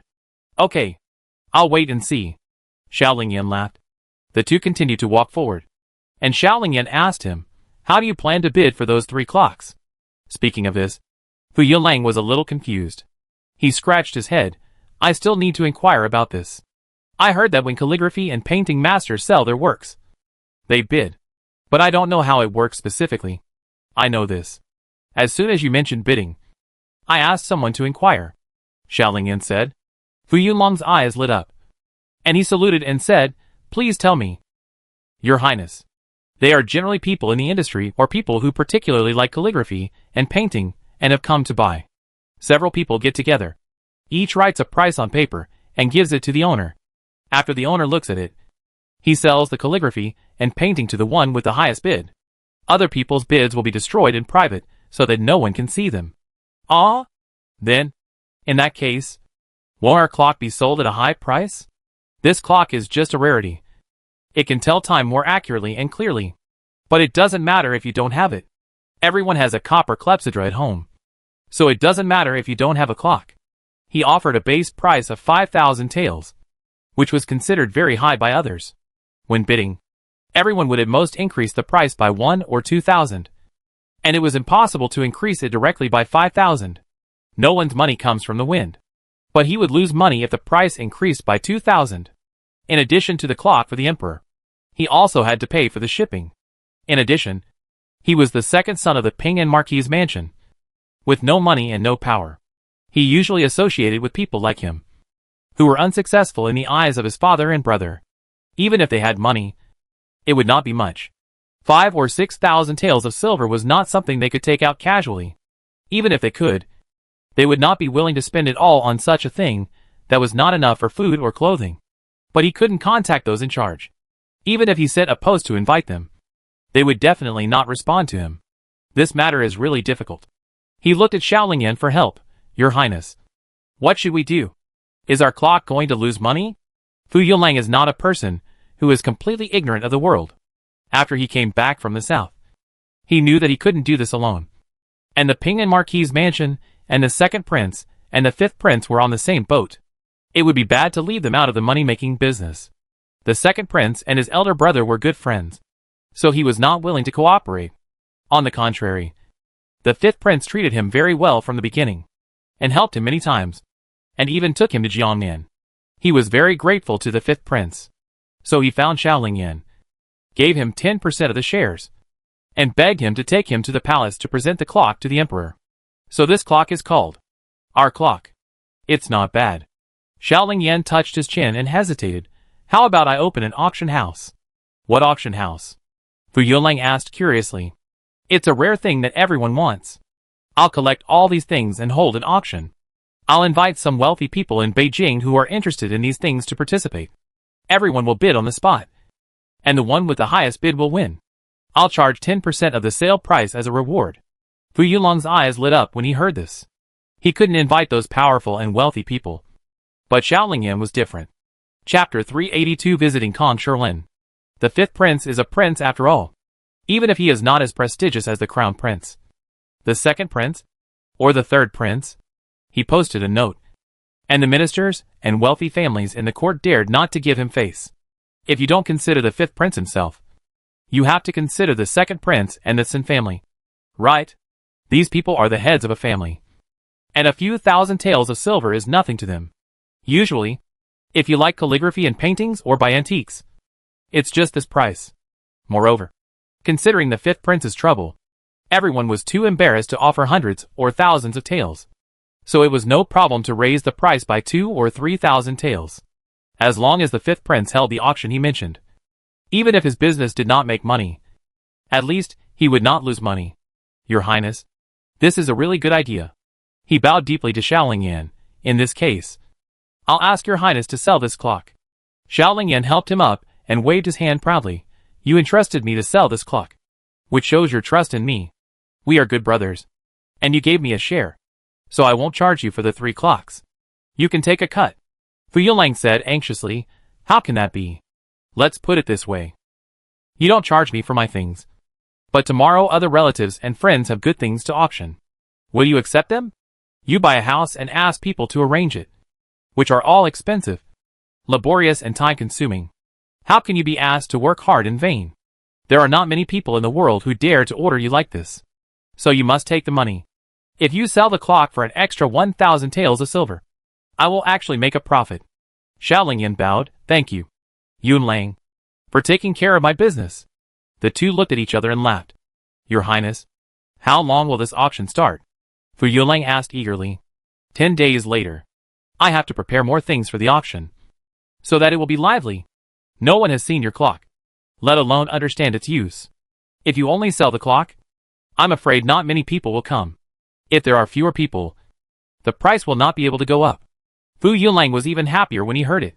He bowed and said, "Okay. I'll wait for the news from His Highness." After parting ways with Fu Yulang at the gate of the palace, Zhao Lingyan asked someone to pass a visiting card to Kong Shilin. Mr. Kumu is not short of money, so he rarely sells paintings. But his paintings are unique in charm and superb in painting skills, which makes him very famous, coupled with his own transcendent status. He is very popular among the wealthy families in Beijing. Once his paintings are leaked, selling for 5,000 or 6,000 taels of silver is not enough. But everyone can't buy them even if they hold silver. So the wealthy families are proud to be able to buy Mr. Kumu's paintings. If he could convince Mr. Kumu to sell his paintings, Zhao Lingyan felt that his auction would be a big success. Although Zhao Rushui was Mr. Kumu's beloved disciple, as long as Zhao Rushui persuaded him, Mr. Kumu would definitely agree to sell a painting. But Zhao Lingyan's relationship with Zhao Rushui could not be exposed, so he did not intend to follow Zhao Rushuy's path. Without bothering Zhao Rushui, he was confident that he could convince the old man to sell his paintings. Some time ago, Zhao Rushui combined Chinese and Western painting techniques and created a unique painting method. Although there were flaws in her first painting, her style was very unique. The ideas she wanted to express were directly expressed on the paper, which was very appealing and made the old man praise her endlessly. After a period of diligent practice, her paintings are now very mature and no flaws can be seen. And because of her proficiency and skills, her paintings are more appealing. Once you open the painting, everyone will be shocked by the majestic momentum of the painting and will not care about the painting skills themselves. This is the most essential difference between a master painter and an ordinary painter. Therefore, once Zhao Rushuy's paintings were displayed in front of everyone, the title of master was secured, without any need to shout. Therefore, Mr. Kumu has been looking for an opportunity to make his little apprentice famous. Although he could invite people who admired his paintings to bid against each other, display Zhao Rushuy's paintings in front of everyone, and then make Zhao Rushui famous with a high price. However, the scope was too small, the influence was too weak, and it was also a bit unreliable. He felt that it was completely unworthy of his little apprentice's astonishing painting talent. So he kept his troops on the sidelines and waited for a good opportunity. Now Zhao Lingyan is going to hold an auction.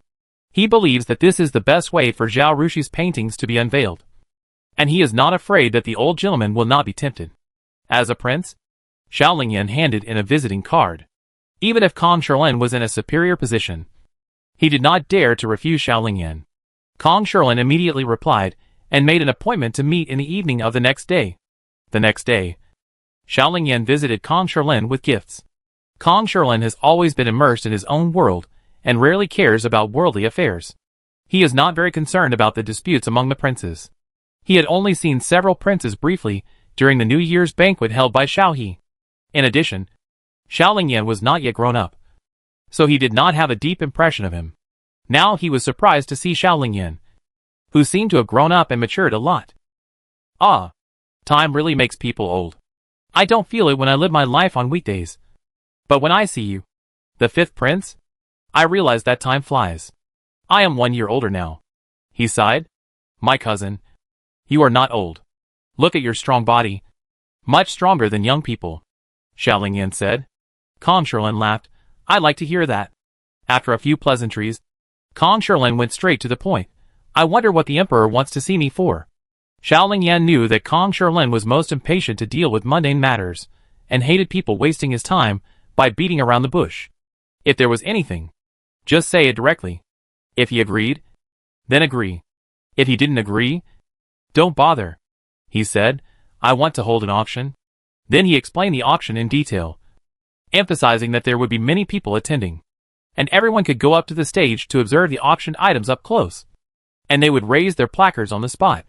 The atmosphere was lively, and all the goods would be easily sold at high prices.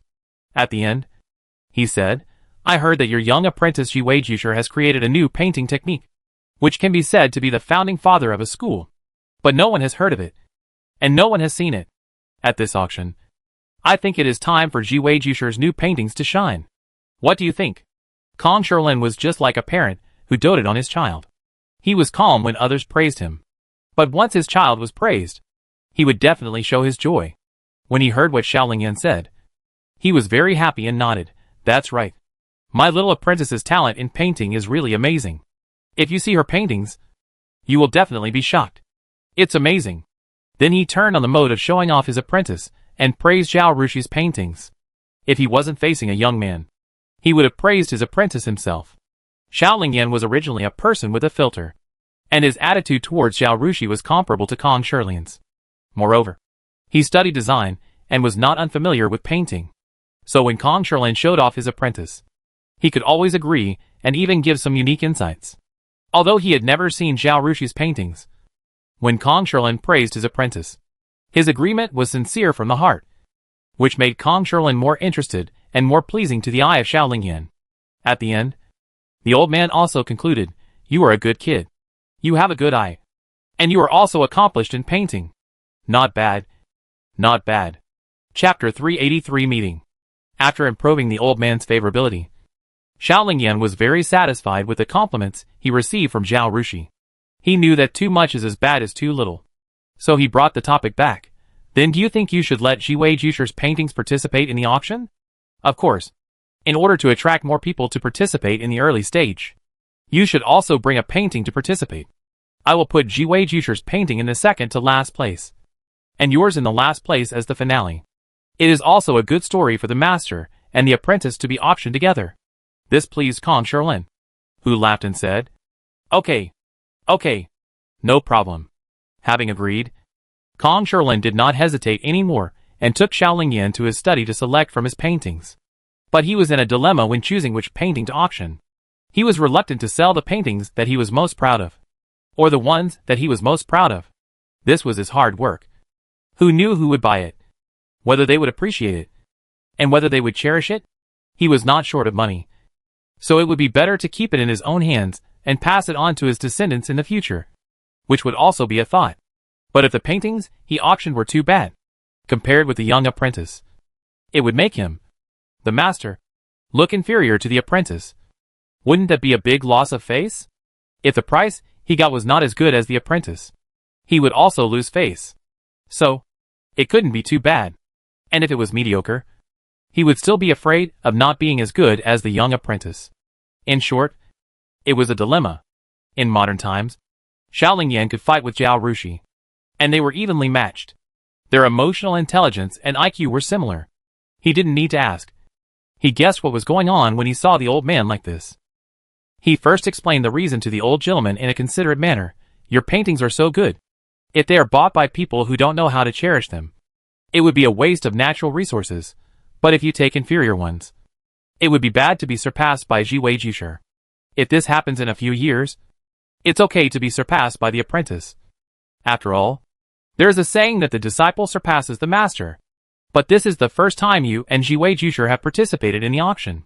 You are the master, and you are better than Jiwei Jushi in every aspect. If someone sees Jiwei's paintings and likes them, and is willing to pay a high price to buy them, your paintings are inferior to hers, which is inappropriate after all. My suggestion is that you take the best painting to the auction. But we can be flexible.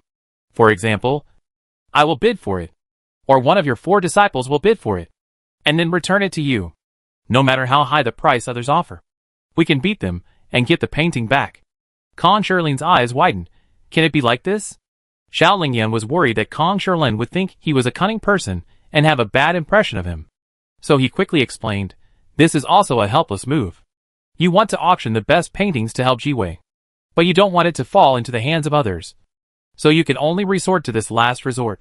Kong Shilian thought that Xiaolingyan was also thinking about him and giving him advice. And his starting point was good. So he didn't say anything else. He thought about it, and finally shook his head. "Although this method is feasible, it will be discovered by others, and will not benefit the reputation of Jiwei and me. Never mind. It's just a painting. Your father has been coveting this painting of mine for a long time. Tell him to send a eunuch to buy this painting for him." He picked out a painting, unfolded it, and took a look at it, then rolled it up and handed it to Xiaolingyan with reluctance. Although this painting is not his most proud work, it has its own unique features and is Zhao's favorite. Some time ago, Zhao helped Zhao Rushui with his safe business. If Zhao participated in this auction, it would have a greater impact. So he had to reluctantly sell the painting to Zhao. It was like repaying a favor for his young apprentice. Xiaolingyan was secretly delighted when he heard Kong Shilian's words. if Zhao participated in his auction. It would be a stamp of approval for his business. And the princes and ministers would not be able to say anything. His father supports his son in business. Why do you outsiders care so much? In this way, his auction house will be legitimate. But I have a request, Kong Shilin said. Xiao Lingyan's expression froze. And he said seriously, please tell me. Old man, the price of my painting cannot exceed Jiwei's by much. Just a little bit. Xiao Lingyan's face fell. Uncle, you are making it difficult for me. If everyone's price is not high, I can arrange someone to raise the price. But if everyone offers a high price, can I still make everyone lower it? Although Kong Shilin doesn't care about worldly affairs, he is a very clear-headed person. He put on a serious face. Don't think I don't know the ins and outs of this. As long as the eunuch representing the emperor speaks up, who would dare to bid? So you just need to tell the eunuch to speak up at the right time. Xiao Lingyan was stunned. Then laughed. Ah, yes. I'm confused. He patted his head. Kong Shilin's expression eased. Okay. Let's do it. Xiao Lingyan thought for a while. And then asked, do you want to put up the paintings of the two masters Wu and Gong together? Kong Shilin shook his head. No need. This time, I took the painting to sell for Jiwei. My 3 apprentices should not get involved. Xiao Lingyan nodded in agreement. As apprentices, who would be willing to be a supporting role? He helped Kong Shilin roll up the painting and put it in a painting tube. And said to Kong Shilin, I will inform you when the auction will be held. And send someone to send you a few invitations. See who you want to invite, and invite them all. Okay. Kong Shilin nodded. After leaving Kong Shilin's house, Xiao Lingyan breathed a sigh of relief. After thinking for a while, he asked the gray-clothed man to deliver a letter to Qifeng, asking Zhao Rushui to meet him in Binding the next day. At this time, the painting class of Binding Art Academy had ended. Because it was close to the end of the year, the training class also stopped opening new classes. So Zhao Rushui was not as busy as before. It is worth mentioning that during this period, the group of people in the painting class got together to paint. And they had a deep relationship. Some people were inspired by everyone's communication. And they had a flash of inspiration when they saw Zhao Rushuy's original paintings. And they had new ideas about painting. So their painting skills improved greatly, and entered the ranks of painting masters. Others also made some progress. Therefore, at the end of the 3-month study, no one was willing to leave. Zhao Rushui made a suggestion, asking Kong Shilin to start a small group similar to a painting salon. The small group adopts a membership system, and the original painting class members automatically become members. If anyone wants to join, they must be approved by everyone before they can become a formal member. Chapter 384. Meet again. The salon holds a gathering every month, regardless of the theme, cost, or furnishings of the gathering. It is held by the members in turn. Whoever gets the chance will be the one to host. If anyone wants to add an additional session and is willing to host it, and everyone expresses their willingness to participate, that is totally fine. After everyone's proposal and voting, this salon was named the Northern Painting School. The capital is located in the north. And according to the division of the Great Jin Dynasty, they belong to the northern faction, plus the gathering place is the Painting Academy, which is located in Binding. They are more or less influenced by sketching and Zhao Rushuy's new painting method, and can be regarded as a school of their own. So they got this name. There were only 14 people in the Northern Painting School at the beginning. Among these 14 people, there are not only Kong Shilin, Zhao Rushui, Zhou Wenbai and other extremely famous painters, but also others who have made achievements and left their own strong and colorful marks in the history of painting. Of course, this is a later story. It is said that Zhao Rushui received the letter received by Qifeng, and went to a house rented temporarily by Xiao Lingyan after school the next day. Xiao Lingyan pushed the snacks he brought from the palace in front of Zhao Rushui like offering a treasure, and also poured Zhao Rushui a cup of tea intimately, and asked, "How are you recently?"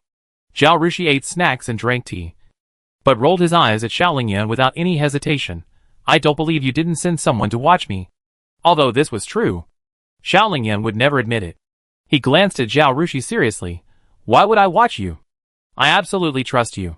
"Really?" Zhao Rushui stared at him. "Really?" Xiao Lingyan shook his head firmly. Zhao Rushui looked at him for a while, retracted his gaze, and sighed. "Then I am too worthless. I took great risks and worked hard to make money for you. But you didn't care about me at all. If I encountered any danger, was bullied or plotted against, By the time you knew about it, it would be too late. I would die in vain. Xiao Lingyan. Women's hearts are like needles in the sea. He rubbed his face. My aunt. Do you want me to keep an eye on you or not? You tell me. I will follow your instructions. Zhao Rushui raised her eyebrows. If she said this in the past, Xiao Lingyan would definitely have a few rounds of quarrels with her. But now he doesn't talk back. She is a little uncomfortable. She waved her hand. Forget it. Let's not stare at him. As long as you and I are not involved, I will be safe for the time being. I knew it would be like this. Xiao Lingyan sighed quietly. It has been half a year since we traveled through time. The danger is getting closer and closer to us. From you? Not from me. Zhao Rushui corrected. Yes. From me. He looked at Zhao Rushui pitifully. Sushi. You can't just stand by and watch someone die. His appearance is really good. And Zhao Rushui was stunned for a moment. But it was only a moment. Zhao Rushui retracted her gaze and ruthlessly refused. This is all I can do. I can't help you with the rest. Xiao Lingyan touched his face. He has a handsome face. Why is it useless to use the beauty trick? This woman's heart is really made of iron. He took out a picture from his arms and handed it to Zhao Rushui. Let your blacksmith make 2 parts for me. It should be okay. Right? Zhao Rushui took the blueprint and asked. What are these parts for? The Shinbi crossbow and the Dakunzi crossbow. Zhao Rushui knew about crossbows. But she had never heard of these 2 unfamiliar crossbow names. She couldn't help but look at him. You are also proficient in weapons? I am also a military fan in modern times. I often hang out on forums and know a little bit. I have been studying the weapons of this era for some time. And I found that they are not very good.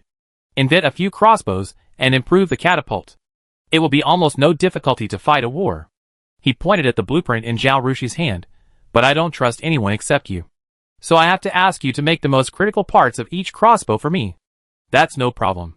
In Zhao Rushi's blacksmith and carpentry workshops. In order to prevent leaks, she mixed parts of several things together. Even if the craftsmen learned how to make all the parts, they couldn't put anything together.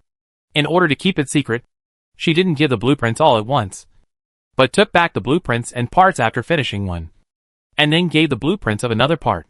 In this way, if you do it too many times, even if you can remember a little bit of the initial part method, you will be confused later. For example, Li Laosi, because of his good craftsmanship, was assigned to make a single part. Now he has made 4 or 5 parts.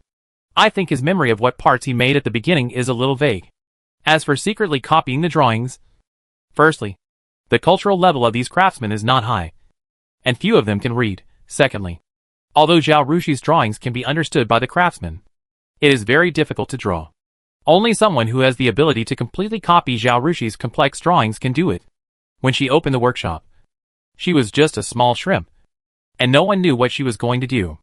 No one would have targeted her at that time and deliberately sent someone to be an undercover. Therefore, the possibility of a lurker was almost ruled out. Because of this processing mechanism, now asking the craftsmen to make a few more parts will not attract their attention at all. Speaking of catapults, Zhao Rushui thought of thunder cannons. She knew that this thing was a hot weapon used by the Song dynasty. She asked curiously, why don't you just make a wooden cannon? The steel materials that Xiao Lingyan gave her were all good, and they should be able to meet the requirements of making hot weapons. Xiao Lingyan shook his head. I don't want to break the balance. Once that thing is made, the lethality is too great. I believe that with these, plus our intentional and unintentional actions, we should be able to reverse the outcome of that war. He told her about his suspicion of Guo Jitong and his investigation of him. Although he is very careful, I can't provide evidence to prove that he is Xiao Lingheng's man. But intuitively, I think he is. I will send people to keep an eye on him. And I will also send people to keep an eye on the people in the Ministry of Revenue.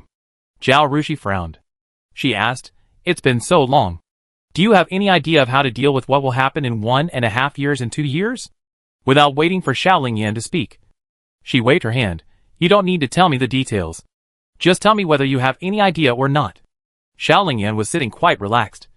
But now, he sat up straight with a serious expression. But you are the person I trust most in this world. You have a good brain. Besides you, I have no one else to discuss things with. If my plan is not appropriate, you will also be in trouble. Right? At least life will not be as good as when I am here. Right? Chapter 385 Seizing the Market. Whether Zhao Rushui is in modern times or in ancient times, she is a very opinionated and strong person. She likes to have everything in her own hands. Even if the other party is someone she trusts, she will not hand over everything to the other party. Although the more you know, the faster you die. She can't just ignore everything. At least she has to know what's going on. She was relieved. But she asked, "Where is your second brother? Can't you discuss it with him? You are doing him a favor. He doesn't contribute. And you are doing all the hard work behind him. What's the point? He will definitely contribute. And he will be the one to lead the charge. I don't want to sit in that position. Just like you. When something happens, I naturally have to ensure my own safety first." Xiaolingyan said seriously, "But he is different from you. I will definitely keep some reservations in front of him. And I can't tell him everything. You are someone I trust wholeheartedly."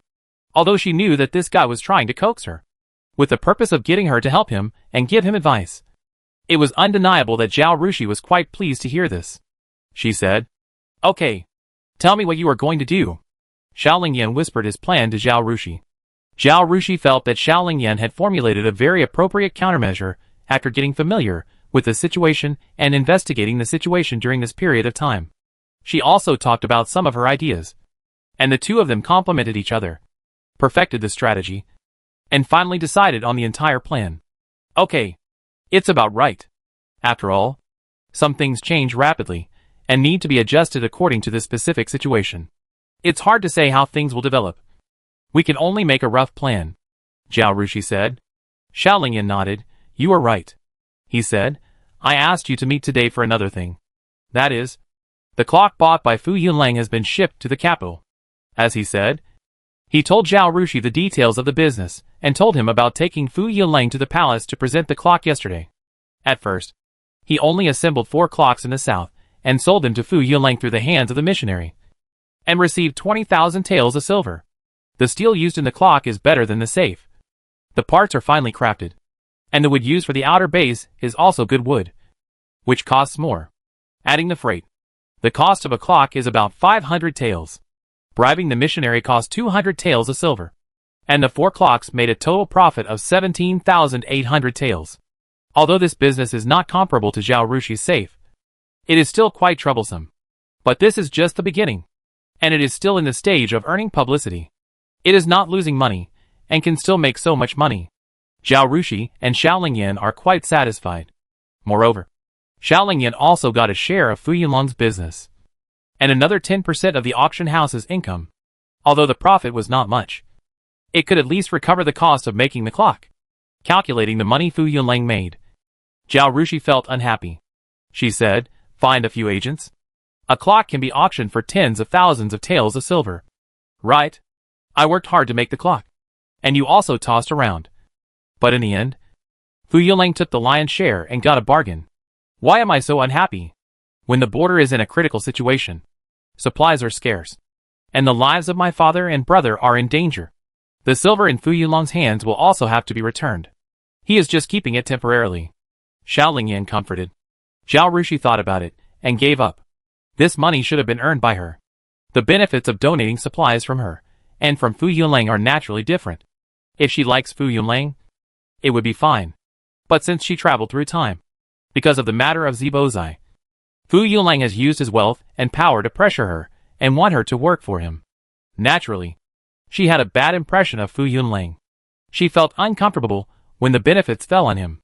But she originally made the clock with the intention of changing the political situation and saving the fate of these cannon fodders. As long as the goal can be achieved, it doesn't matter if there is a little loss. Besides, it is not easy for Fu Yunlang to take the blame and attract the fire. He has to deal with many open and secret attacks. So it is reasonable for him to get some benefits. And if she chooses to hide behind, she can only make some money from technology. Thinking of this, Zhao Rushi's anger was calmed down. It's okay. When Fu Yunlang goes to the south again, I'll ask the missionary to raise the price. As long as we get a good deal from this auction, even if it's 7 or 8,000 taels of silver for a clock, I think Fu Yunlang will buy it. Xiaolingyan said, "When this clumsy clock can't be sold anymore, we can make some other clocks, smaller and more delicate, such as cuckoo clocks, and reap some more profits." Zhao Rushui nodded and reminded him, Jiangnan is a big market. Don't forget to ship it there. You can also open your auction house there. But you have to be fast and take the lead. As long as your identity is revealed, no one will dare to copy you. And your auction house will be an exclusive business. Xiaolingyan tapped the table lightly. You reminded me. I really have to do this. The auction house is a business that only makes money and does not lose money. It does not require any cost. As long as you have a stable identity, it is very easy to imitate. If others learn from it and take the lead in various provinces, I will not be able to say anything at that time. After all, a powerful dragon cannot defeat a local snake. While the concept of auction houses has not spread yet, I have to send people to various provinces to open auction houses. By the way, your paintings will also be auctioned at that time. He told Kang Sherlin what he had discussed with him at Kang's house. I know, Zhao Rushui said. My master is so impatient that he can't wait for you to tell me. Last night, he sent someone to Swaping Marquis's house to tell me the situation and take my painting away. Xiaolingyan laughed. That's good. So you don't have to find a way to send it to me. The two had a lot to discuss. After saying this, Xiaolingyan thought of jadeite and asked, have those raw stones been cut? How is the jadeite? In his previous life, he loved to read novels about gambling on jadeite. Because of curiosity, he went to the southern border with his friends, who bought jadeite raw materials. He saw several very famous mines, and gambled on stones a few times. Although Dajin was a fictional era, its geographical location was exactly the same as the terrain of their modern country. This gave him great convenience. Before he sent people to buy mines, he specially drew a topographic map and asked his subordinates to find them according to the topographic map. If someone is mining, just buy the mine. If no one is mining, after finding out there is indeed a mine underground, buy the mine and ask the locals to mine it. His subordinates searched in the direction he gave, and indeed found several rich mines. Only one of them was being mined, but the amount mined was not large, and there was still great value for utilization. Chapter 386: A New Look. Because the price of jade was very low at that time, and the local area was in a semi-barbaric stage, his subordinates spent several hundred taels of silver, and gave some porcelain, silk and other things to the local leader, and bought several rich mines. After mining the stones, his subordinates invited the most famous local gambling stone expert to pick out the best stones that were most likely to contain top-quality jade, and open the window to have a look. It was found that there was indeed top-quality jade inside as expected. So they put the skin off again and sold it to Zhao Rushuy's people. So although Xiaolingyan asked this, he still had confidence in the stones mined by his subordinates. As expected, Zhao Rushui smiled when talking about this. Oh, your subordinates are really capable. More than 90% of the stones they picked have excellent jadeite. Only a few have only a layer of skin or spots and cannot be used. She sighed. I didn't expect that I would worry about not being able to put the top quality jadeite that I couldn't have in my previous life in my safe. So I only opened 1/5 of the raw stone and stopped. She seemed to suddenly remember something, stroking her chin and thinking for a while. Then shook her head. I originally wanted you to postpone the auction for a few days. Wait for my jade craftsman to carve a set of jade jewelry, so that the jade can be auctioned. But forget it. It's too deliberate. And it's easy to steal the limelight from Zhong. Xiaolingyan thought about it and nodded. Okay. Wait until Zhong has finished the auction, and then take the jade to Jiangnan to show it. So it won't be so deliberate. Otherwise, if new things appear in a rush, and in the same way, it will easily arouse everyone's suspicion. Zhao Rushui agreed very much. There are so many sperms in the capital, and it is easy to be exposed if you are not careful. It is better to sell it in Jiangnan first, and then slowly spread it to the capital. Just like the clock. It is always good to turn a few more corners. After saying this, Zhao Rushui planned to leave. Before leaving, she asked, the production capacity of my workshop is insufficient, and I have to make other parts. If the number of parts for your crossbow is too large, you have to find a way to open a workshop yourself. Not too many. Just 30. I'll make them first and equip my secret guards, and then find a chance to give one to Xiaolingpu. If he finds this thing good, he'll naturally find someone, and a place to make it. Zhao Rushui nodded, waved, and left the courtyard first. When the second snow fell in the capital, Fu Yunkai led his guards and returned from the border. Brother, you're back? That's great. Just in time for my clock auction. Fu Yunlang was very happy to see his brother. He went to the south without any hesitation to transport the bell back, and spent a lot of energy to help Xiaolingyan organize the auction, just to make a career and impress his father and brother. But his father couldn't go home. He had to guard the border. His brother was at home, but he took on the task of transporting food and grass to the border. He didn't come back yet, and Fu Yilang was very disappointed. But he didn't expect his brother to come back at the critical moment, and Fu Yilang was overjoyed. Fu Yunkai knew every word Fu Yilang said, but he didn't know what they meant when they were put together. He was still tired, so he just said perfunctorily, "Okay. Okay." He was still worried about her eldest son, so she asked someone to prepare hot water for Fu Yunkai to bathe. When Fu Yunkai came out of the bathroom, a table of his favorite food was served. "Come on. Eat more." He picked up a piece of food for her eldest son, watched him eat, and asked about Fu Dayong's condition. Fu Dayong was not alone at the border, but brought his concubine and her children with him. The family lived in harmony and comfort, and he sure didn't need to worry too much. For this reason, Fu Yunkai felt sorry for his mother. Therefore, even though his mother was unreliable and did stupid things repeatedly, he always protected his mother every time his father and mother quarreled. He felt that his father owed his mother a lot. Therefore, he patiently answered the questions asked by He Sure. "Your brother has made a name for himself now.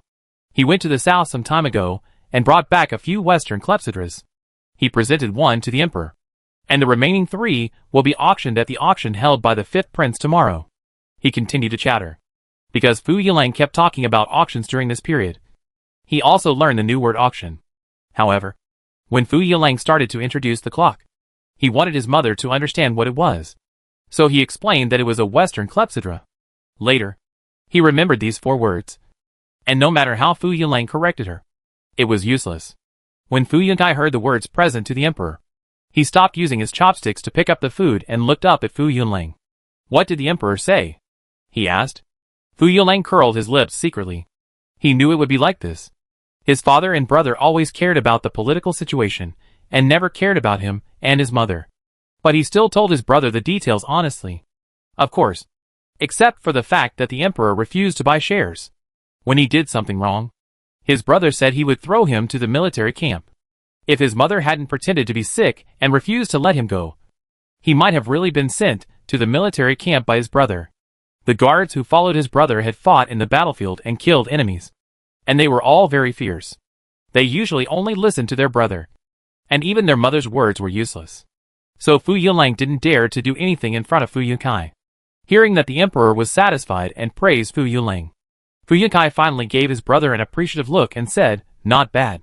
Yilang has grown up and can finally do real work." Fu Yulang's resentment finally calmed down when he heard this. Remembering what the 5th prince taught him, he quickly said, "If you need the remaining 3 clocks, you can also get the silver from the auction from me if you need it urgently. Anyway, I am interested in business just like the 5th prince.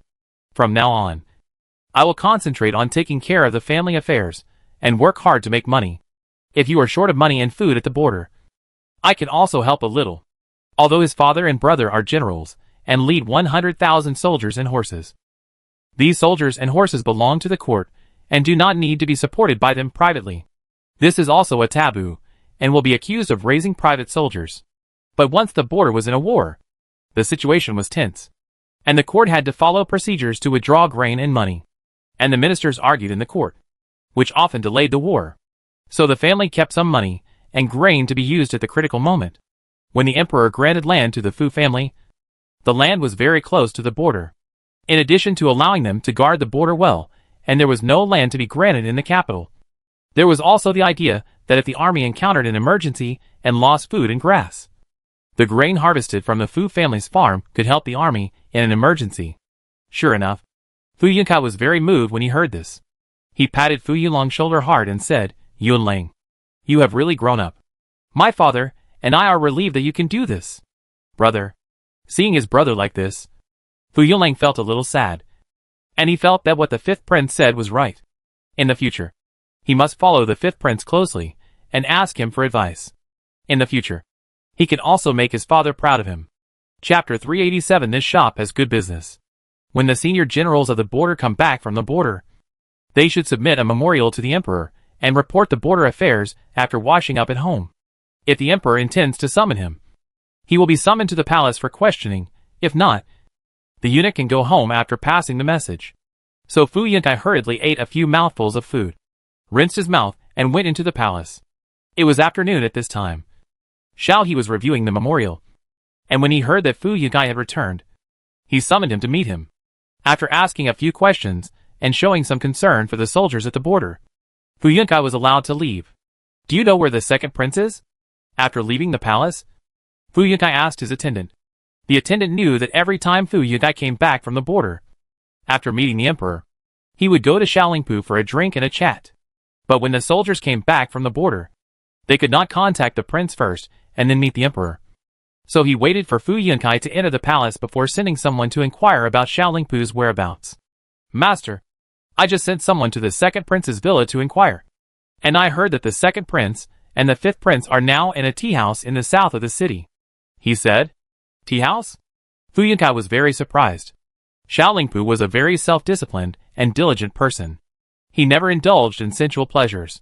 Every day he either dealt with official business or read books and practiced martial arts. He was very strict with himself.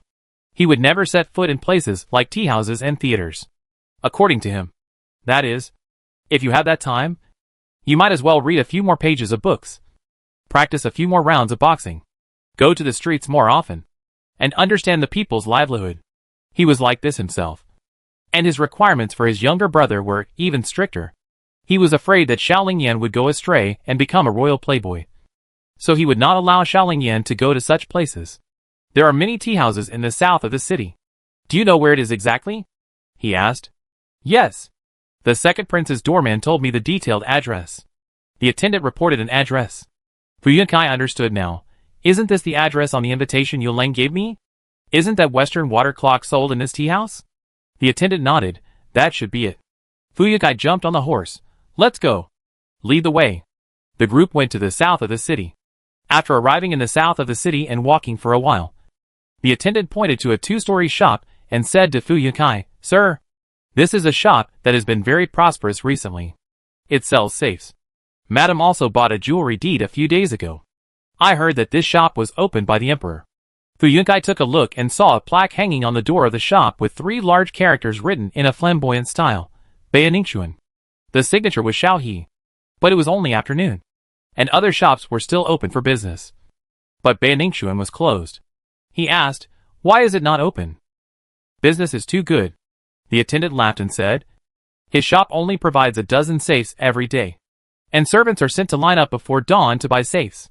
Less than a quarter of an hour after the store opened, more than a dozen safes were sold out, without goods to sell. Why are the shopkeepers and employees still guarding the empty shop? Naturally, the store was closed. Fu Yunkai never cared about these things. Even though the store was opened by the emperor and his mother bought one, he didn't care. But after hearing this, he became curious. What kind of cabinet is this for sale? Why are so many people buying it?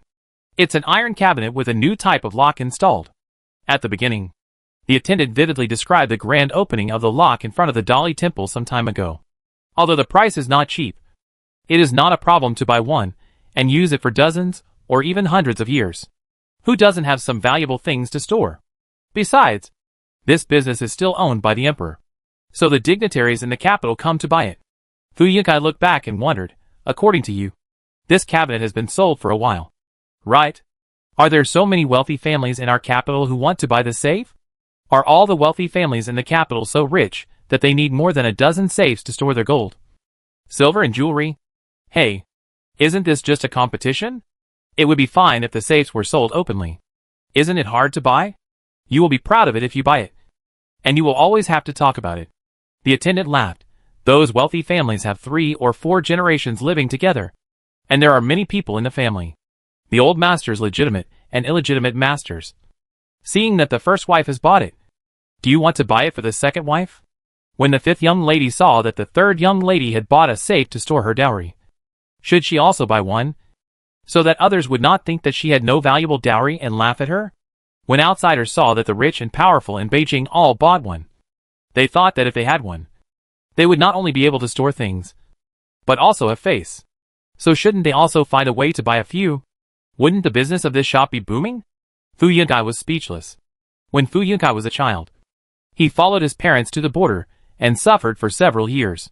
When he was 8 years old, his father was promoted and the family moved to the capital. He stayed in the capital with his mother for a year. His father was worried that he would grow up crooked and took him to the border. So what Fu Yunkai saw and what he usually came into contact with were soldiers at the border and the poor people there. He couldn't stand the extravagant atmosphere in the capital. But it was not easy to criticize it. After all, everyone had their own way of living. Besides, being heard by others would be a troublesome thing. He didn't want to talk about this thing anymore.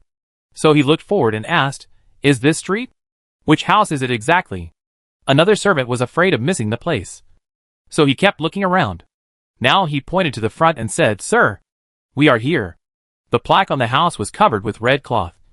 But there were 2 guards standing in front of the house gate. They were the ones who usually followed Xiao Lingpu. Fu Yunkai's people were very familiar with them. The 2 guards also saw them.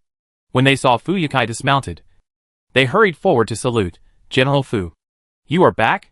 Fu Yunkai threw the horse rope to his entourage and asked, "Are the 2nd prince and the 5th prince inside?" "Yes. Yes," a guard said. "I will take General Fu in." Fu Yunkai followed him in. And when he turned the screen at the door, he saw Xiao Lingpu and Xiao Lingyan at a glance. The 2 were pointing at the stage and talking with their backs to the door. Fu Yunkai walked over and called them. "You are back?" Xiao Lingpu was very surprised. "I guess you should be home in the next few days." The 3 of them exchanged a few pleasantries. And Fu Yunkai pointed upstairs and downstairs and said, "5th prince, what are you doing? Didn't Yilang tell you?" "This is a deal I made," Xiao Lingyan said with a smile. Seeing that his friend didn't know, Xiao Lingpu took him upstairs, found a private room to sit down, asked someone to serve tea and snacks, and then explained the auction to him in detail. Xiao Lingyan had something to arrange, and seeing that the 2 were talking excitedly, he said "Excuse me," and continued to do his own thing. Chapter 388 Dilemma. Considering that the situation in ancient times was different from that in modern times, men and women could not sit at the same table, and also worried that people at the scene would be influenced by power, and high-ranking officials and top tycoons would raise their hands, and no one else would dare to bid. Xiao Lingyan had people inspect all the tea houses in the capital and directly bought one of them at a high price. The tea house he bought was originally used for listening to stories. In order to make it easier for everyone to see the storyteller's expression and hear the storyteller's voice, a high platform was built in the middle, and 4 empty vats were buried in front of the platform for amplification. The sound amplification effect is good. Rows of seats were placed under the stage, and a semicircular 2-story building was built around these seats, and the upper floors were all half-open boxes. There was only a fence facing the storytelling platform. After Xiao Lingyan bought this tea house, he asked the craftsman to quickly repair it, and then adjusted the tables and chairs, and installed a translucent curtain in the half-open box, and then used it as the venue for the auction. During this period, not only Zhao Rushui trained his own men, but Xiao Lingyan also trained a group of people. He trained a new group of loyal warriors, and also accepted some disciples and servants who wanted to follow him. However, the ancients had never seen such a thing as an auction. Just listening to him, some things still cannot be fully understood, plus time is tight. Xiao Lingyan is also free. This first auction is mainly arranged by him. Just now, he was discussing the allocation of the upstairs box with Xiao Lingpu. There are too many dignitaries in the capital, but too few boxes. How to allocate is a problem. If the allocation is not good, it is very easy to offend people. Fortunately, the ancients had a good habit of replying to posts after receiving them. Therefore, Xiao Lingyan knew who would come and who would not come, because this business clearly carried the banner of Xiao Lingyan. Even if the crown prince and the 3rd and 4th princes were not on good terms with Xiao Lingyan, they had to pretend to be respectful and harmonious on the surface. So they all expressed their willingness to come.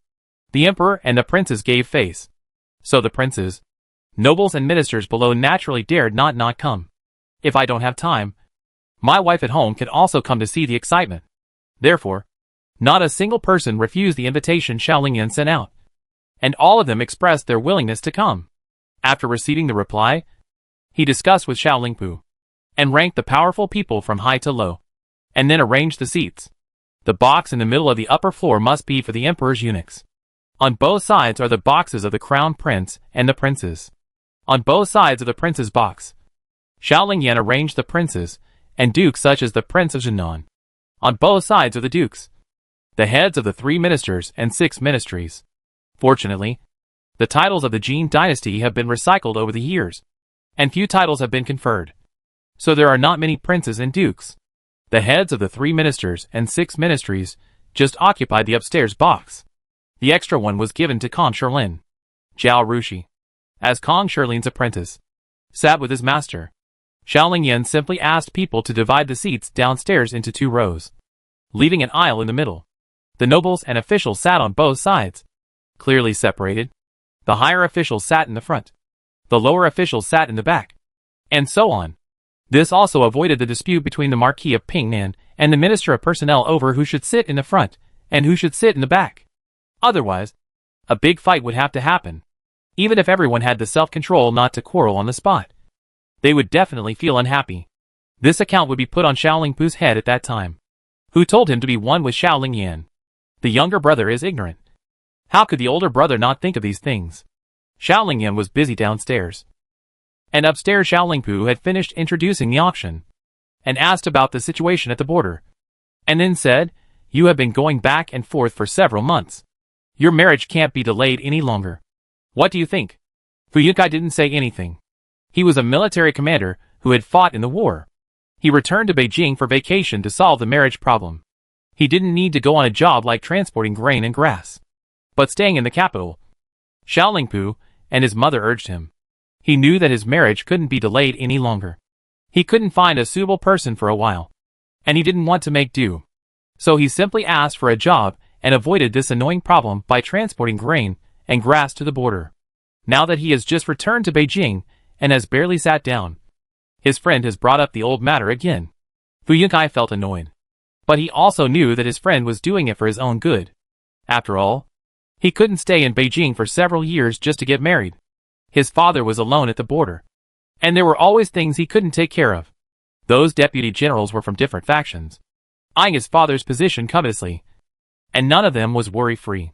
If his father was not careful and was plotted against, he might lose his life. As the son of Ping and Marquis, he must marry and leave a descendant for the Fu family. Otherwise, if he and his father get into trouble at the border, and Fu Yilang is plotted against, the entire family business will become someone else's. His mother's life will be difficult for the rest of her life. Moreover, he has to find someone to take care of the harem for him. He can't let his mother run the Ping and Marquis mansion and hold him and his father back. He sighed heavily and rubbed his brows. How about I arrange for Miss Tsun to bring Miss Mu out for you to see? Don't always look at people with prejudice. Not all girls from noble families are what you think. What if this Miss Mu is an outstanding person? Xiaolingpu advised. Okay, Fu Yunkai said helplessly. The weather was getting colder and colder, and there were fewer classes in the training class. Zhao Rushui returned to the Marquis mansion early that day. The doorman came up to her as soon as he saw her, and smiled attentively. Miss, you are back? The eldest young master and the 6th young lady of the 2nd room are talking to the old lady now. Zhao Rushui couldn't show that she was not interested in the message, as the other party was so diligent in passing it to her. She raised her eyebrows and smiled. Really? 6th Miss is here too? She turned around and told Qin Feng. It's almost the new year, and Uncle Lu has worked hard. You should bring Uncle Lu 10 kilograms of dried vermicelli from the farm tomorrow. Oh, thank you for the reward, young lady. Uncle Lu bowed quickly. As the group walked in, Qin Feng wondered. 6th Miss has to go to school? How come she has time to come today? The training class also has to take a 10-day break. The training class continues today, so it is naturally not a 10-day break. The Beijing Women's Academy also has classes. Thinking about the auction that will be held tomorrow, Zhao Rushui was thoughtful. Maybe he has something to ask me. With Fu Yulong's personality, he must brag about such a big thing in front of his sweetheart. But the auction venue is limited. Zhao Ruyu has no power and no money, and Fu Yilang can't arrange a private room for her no matter how much he wants to sell himself in front of his sweetheart. If Zhao Ruyu wants to join in the fun, won't she be targeting her? Chapter 389 Rejection. After entering Rongshi Hall, Zhao Jingli and Zhao Ruyu were sitting in the room, chatting and laughing with the old lady. Zhao Jindong was upset about Wei's matter, and was reluctant to come to Sweeping Marquis's house. Since Zhao Jingli was scolded by Zhao Rushui last time, he managed the second house in an orderly manner. He felt that he had completed the task assigned by Zhao Rushui last time. So he used the excuse of paying respects to the old lady to come to Sweeping Marquis's house from time to time. Zhao Rushui didn't make it difficult for him. When he came for the second time, he asked him to learn painting from Zhao Jingtai. Although Zhao Jingtai was young, he had a good talent for painting and could now draw portraits for people. He was more than capable of teaching Zhao Jingli, a novice. But Zhao Jingli didn't seem to have a talent for painting. He learned from Zhao Jingtai for a while, and Zhao Rushui also took time to teach him. But he couldn't even look at the paintings he drew. Zhao Jingli himself knew that he had no talent for painting, and he was very depressed during this period. 5 days ago, he stopped coming to learn painting. Zhao Yuankun and Zhu saw everything and were worried about him. They talked to him separately, but neither of them could give any good advice. Zhao Yuankun encouraged Zhao Jingli to talk to Zhao Rushui. Zhao Rushui now has many contacts and a flexible mind, so maybe she can give Zhao Jingli a good idea. So Zhao Jingli came here today to wait for Zhao Rushui. Seeing Zhao Rushui coming back, Zhao Jingli and Zhao Ruyu stood up and greeted her. It was still early for dinner, so Zhao Rushui greeted the old lady and planned to go back to her own yard. Although she knew the purpose of Zhao Jingli and Zhao Ruyu's visit, she did not intend to speak up. They came under the pretext of paying respects to the old lady. Zhao Ruyu hesitated and glanced at the old lady, then smiled awkwardly. "Grandma, can I go and talk to the fifth sister?" "Go ahead." The old lady was also tired, and she knew that these two people were probably waiting for Zhao Rushui. Zhao Jingli was fine. At least he could still hold his ground. Zhao Ruyu was about to glance at the door while talking, but she could not tell from her. Zhao Jingli was a little hesitant when he heard what Zhao Ruyu said. If the two girls were talking about private matters, he would not be able to listen, and it would be bad for him to follow them. "Brother, come along too." Zhao Rushui smiled and said, "I just have something to tell you." The separation between men and women in Dajin was not so strict, and the two were cousins by blood. Usually Zhao Jingtai taught Zhao Jingli to paint, and in order to wait for Zhao Rushui to come back and give them some pointers, they would go to her bamboo courtyard to paint. Seeing Zhao Rushui speak, Zhao Jingli immediately agreed. Seeing this, Zhao Ruyu knew that she might not have a chance to talk to Zhao Rushui alone. Zhao Rushui had always been rude to her, and if she asked to talk alone, Zhao Rushui might just reject her directly. When the group left the yard and headed for the bamboo courtyard, Zhao Ruyu hesitated and said, "Fifth sister, I heard that there will be an auction in the capital tomorrow, and there will be many novel items on display for people to bid on. Will you go tomorrow? If you go, can you take me with you? I don't need you to send me an invitation. I can get one myself. If you need one, I can get 2 or 3. Zhao Rushui hates the way of dragging things out and being coy. Zhao Ruyu got straight to the point, and Zhao Rushui smiled at her, but refused without hesitation. "No, I can't take you." Before Zhao Ruyu's tears came out, she said, "I went with my master. We sat in my master's box. There were some painters from the painting academy going together, and they also had to sit with the Kong family. There were not enough seats in the box, so how could there be any for you? Should I ask Mr. Kong not to go? Or Mr. Zhou Wabai not to go, so that I can give you the seat?" Zhao Jingli didn't know that Zhao Ruyu came here with this idea. Although he didn't know what the auction was, he knew it was a place that could not be entered unless he had a certain level of power. Not to mention Zhao Ruyu. Even Zhao Yuankun couldn't find a chance to go. Zhao Rushui was able to go because of Kong Sherlin. Even so, Zhao Ruyu dared to speak up, and her heart was bigger than the sky. Upon hearing this, he immediately shouted, "What are you doing? You are so embarrassed to say that. Is this something you can join in the fun? What does it have to do with you?" When Zhao Jingli was the prince, because Zhao Ruyu was Zhao Jing'an's beloved twin sister, Zhao Ruyu was also very good at dealing with people, and his attitude towards Zhao Ruyu was also good. But in recent close contact, he found that Zhao Ruyu had no ability and was very careless. He did not have a good impression of Zhao Ruyu, and sometimes he was not polite when talking to her. Zhao Ruyu could naturally sense the change in Zhao Jingli's attitude. She has been more cautious recently. Although Zhao Yuanliang is incompetent, he is a soft-hearted person and is good to children. No matter what happens, just beg him and the matter will be over. But Zhao Jingli is a very principled person.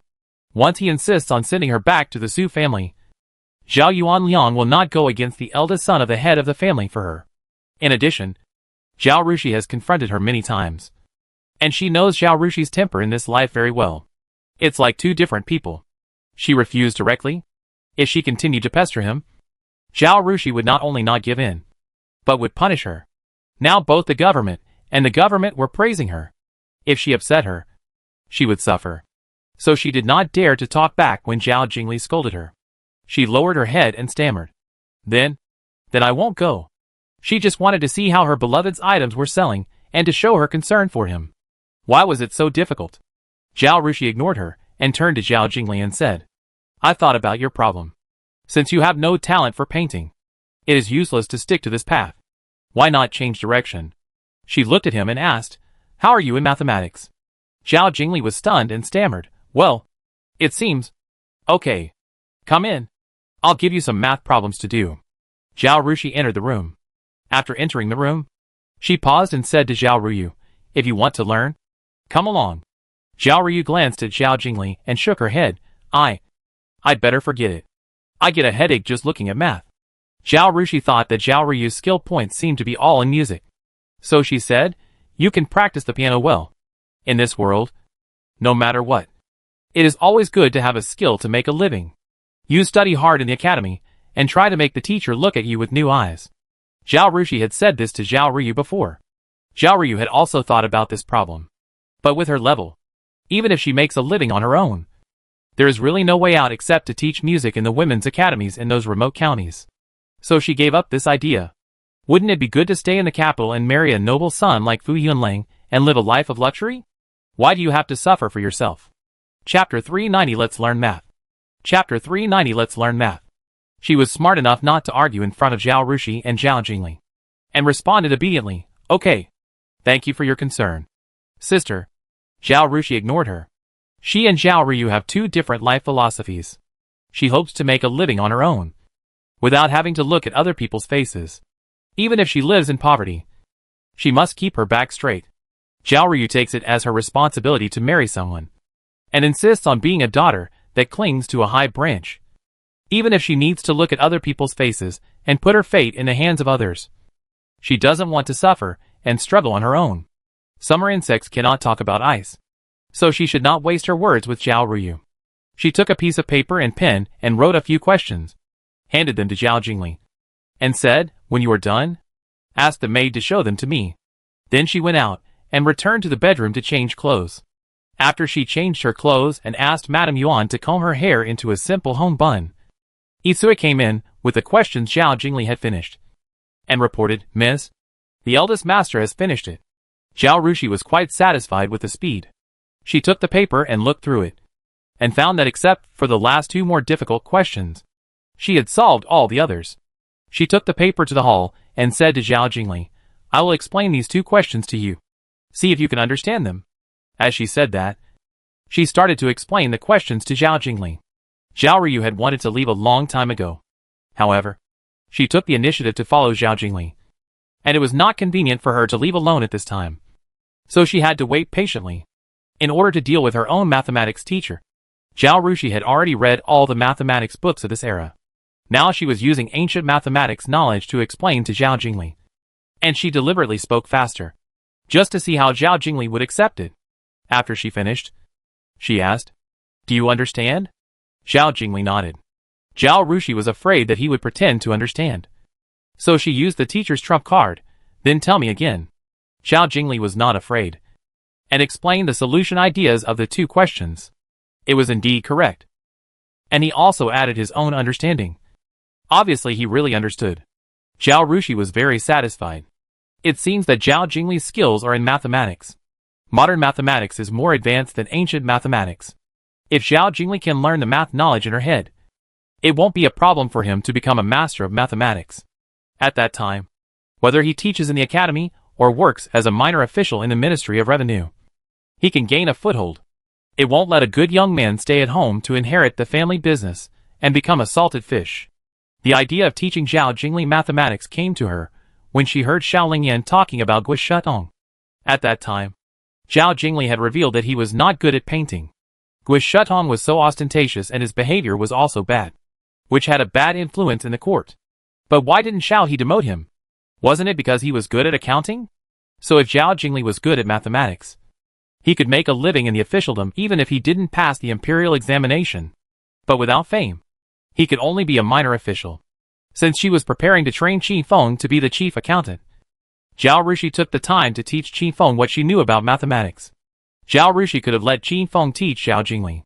But considering that both of them were young boys and girls with good looks, it was inevitable that they would spark love when they were alone for a long time. As soon as Zhao Rushui had this idea, she strangled it in her stomach. It would be fine if Qi Feng could marry Zhao Jingli as his wife. But in this era, even if she released Qingfeng's indenture, Qi Feng, who had been a maid in Sweeping Marquis' mansion, could only be a concubine if she wanted to marry Zhao Jingli. She couldn't harm Qi Feng. So Zhao Rushui could only roll up her sleeves and do it herself. Send someone to watch at the intersection at this time every day. If you see my carriage coming back, come over. If I have time, I will spend half an hour every day to teach you mathematics, Zhao Rushui said. When Zhao Rushui explained the problem to Zhao Jingli, she quoted a lot of evidence, and it sounded like she had a strong foundation in mathematics. Zhao Jingli was also impressed by her mathematical ability. He nodded and said, "Okay. Thank you, fifth sister." However, he was very confused in his heart. This fifth sister was simply too good. Painting can be said to be a talent, but mathematics must be taught by someone, right? Could it be that the teacher of the Women's Academy is really that good? He cast his eyes on Zhao Ruyu, sixth sister. Can you solve these problems? Zhao Ruyu. Why did you call her name? What did she do wrong? No. I don't understand. I'm terrible at math. She waved her hands repeatedly, glad that she rejected Zhao Rushui at the beginning. What kind of person is Zhao Rushui? As soon as she heard what Zhao Jingli said, she knew what he was thinking. She suddenly had an idea and patted her forehead and said, "Why don't you learn from the teacher in the academy first?" The current mathematics teacher in our academy used to work in the Ministry of Revenue, but now he is retired. His attainments in mathematics can be regarded as a master of mathematics. I will ask him first. If he agrees to teach you, I will take you there. You just need to prepare a generous gift. Given the love that the teacher has for her, I think he will not refuse her request. Right? No. No. No. That's not what I mean, Zhao Jingli said hurriedly. Zhao Rushui waved her hand. It's settled. Although there are fewer classes in the training class near the end of the year, she is still busy with accounting and distributing employee benefits. Zhao Jingli was switched by his own mother. So what did Zhao Rushui do wrong? Now she has to shoulder the responsibility of training Zhao Jingli. Why would she do this when she is so busy that she doesn't even have time to sleep? If Zhao Jingli doesn't learn well, she will have to think whether she is not dedicated enough. She is doing a thankless job. It is better to throw Zhao Jingli out to accept the beating of society.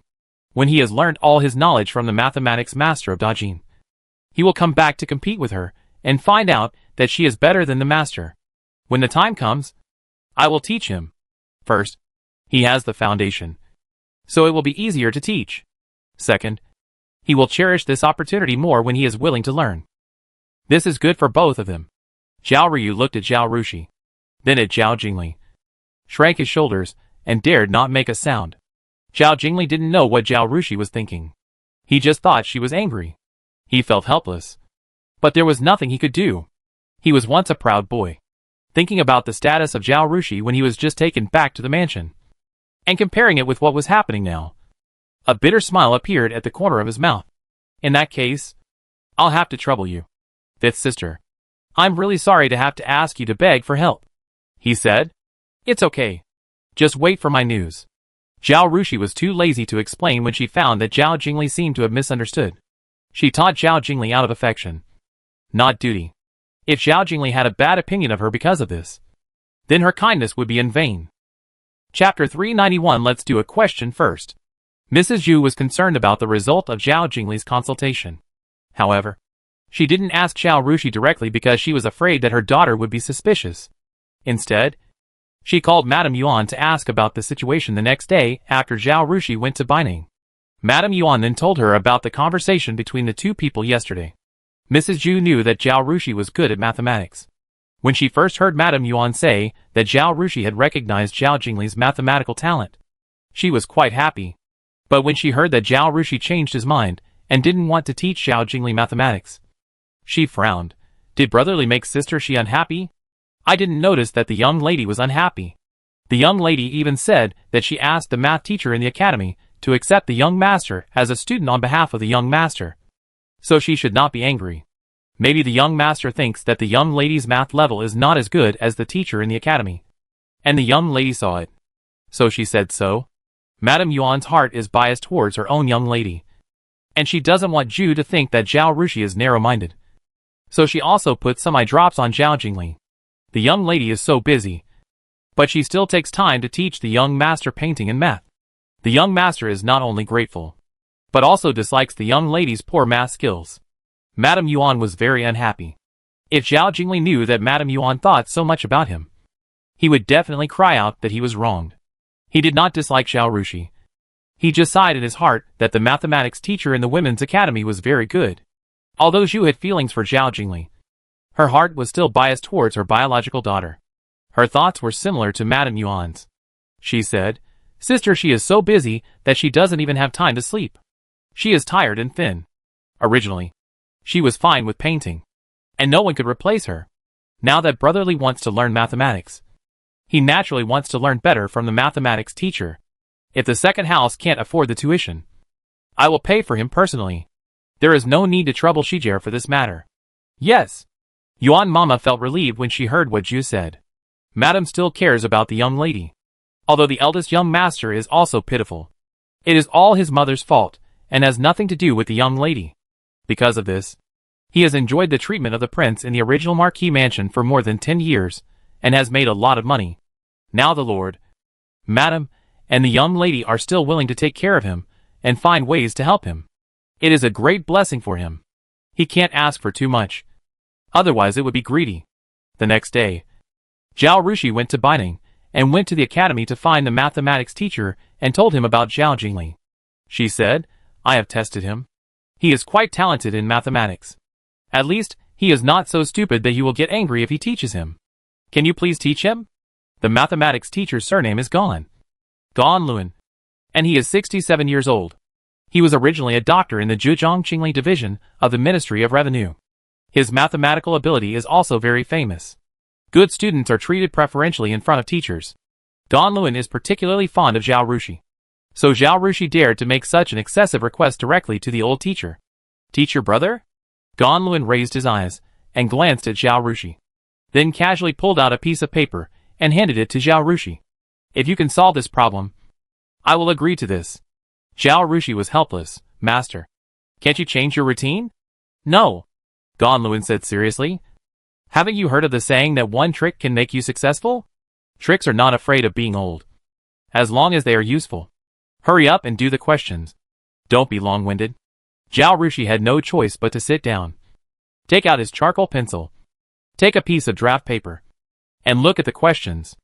After reading the questions clearly, she looked at Gan Luan with an even more helpless expression. "Master, where did you get the questions? They are so difficult that I can't do them. If I can't do them, I can't agree to your request." Gan Luan didn't even raise his head. "If I have that time, can't I have a drink with my old friends? Why do I have to endure this?" Zhao Rushui gritted her teeth. She knew that the old man did it on purpose. Since the old man found out that she was good at mathematics, he started this kind of exam mode. He didn't know where he found these questions, and tried every means to make her solve them, and even promised her benefits, such as a unique paperweight, a famous dish from a certain restaurant, etc. She could afford them herself, and she didn't care about these things. But the white-haired teacher wanted to play this bounty game with her, and she couldn't bear to refuse. Nor could she bear to disappoint the old gentleman.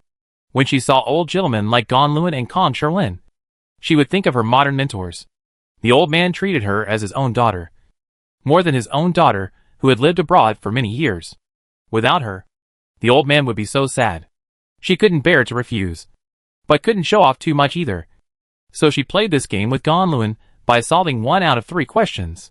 This was a big deal, and the old man became even more aggressive, asking her to do questions every time they met. So Zhao Rushui came today, and was also prepared to solve the questions. After looking at the questions clearly, she thought about it. and then took a pen and started to calculate on the draft paper. She originally wanted to delay a little time, so as not to appear so impressive. But after a meal, she had to attend the training class, and the old man had to teach a class in the north courtyard. She had no choice but to solve the problem at a normal speed. This was an old problem left by the Ministry of Revenue. And Ganluan actually didn't know the answer, seeing Zhao Rushui solve it. And it was very easy. He was shocked in his heart, but his face was completely calm. He put on the posture of a teacher testing a student, and said, "To know the fact, you must know the reason. Tell me about your thinking in solving the problem." At first, Zhao Rushui was a little flustered when Ganluan asked her this question, because she didn't know how to explain the source of her answer. Later, she read all the mathematics books of the Jin dynasty that she could find, and she had a basic understanding of the mathematics level of this era. So she was calm. The mathematics level of the Jin dynasty was not low, equivalent to that of the Ming dynasty. After Emperor Xingyao traveled through time, she published several mathematics books, which roughly explained the mathematics content of elementary school, junior high school, and high school, and even mentioned calculus. But maybe she couldn't remember, or she didn't understand it thoroughly, or maybe she was in her old age when she wrote these books. She was ill, and she was mentally weak. The theories she talked about were relatively general, and many of them were not explained clearly. And the mathematical symbols commonly used in modern times were still used. If she didn't teach it herself, everyone would read her math book as if they were reading a book of heaven. After writing the book, Emperor Xingyao did teach her 2 grandsons in person. But the 2 grandsons either didn't have enough talent or didn't pay attention to it, and they only learned a little bit. And because of their status, they didn't spread the knowledge they learned. Soon Emperor Xingyao died, and her math books could only be explored by the scholars of Dajin. But no matter what, Emperor Xingyao mentioned modern mathematical knowledge. Zhao Rushui's mathematical ability had a source, and he was calm and composed when talking to Ganluan about problem-solving ideas. Chapter 392, The Ministry of Revenue shows off. At this moment, she explained her thoughts using the theories mentioned in the mathematics book. Ganluan, I don't understand, but it seems very impressive. Seeing that the time was almost up, he resisted the urge to continue asking and said, "Go to class first, and explain it to me after class. Today's auction, I have to go with my master." "Isn't the master going?" Zhao Rushui asked. No. Ganluan waved his hand. He knew in his heart that he couldn't stop Zhao Rushui from going. He knew that Zhao Rushui had paintings to be auctioned. Kong Sherlin had already boasted about it in the academy. "Humph. It's great to accept this girl as an apprentice." "Then master, I'm going to class." Zhao Rushui stood up. Ganluan hurriedly said, "I will accept your cousin's student." "What's his name?" He owed Zhao Rushui as many favors as Zhao Rushui solved his problems. No matter how dumb her cousin is, he has to accept him. "Zhao Jingli." Zhao Rushui wrote down Zhao Jingli's name. "When do you think it's convenient? I'll bring him to you to pay his respects. I don't have classes tomorrow afternoon, so you can bring him when you are free," Mr. Gan said.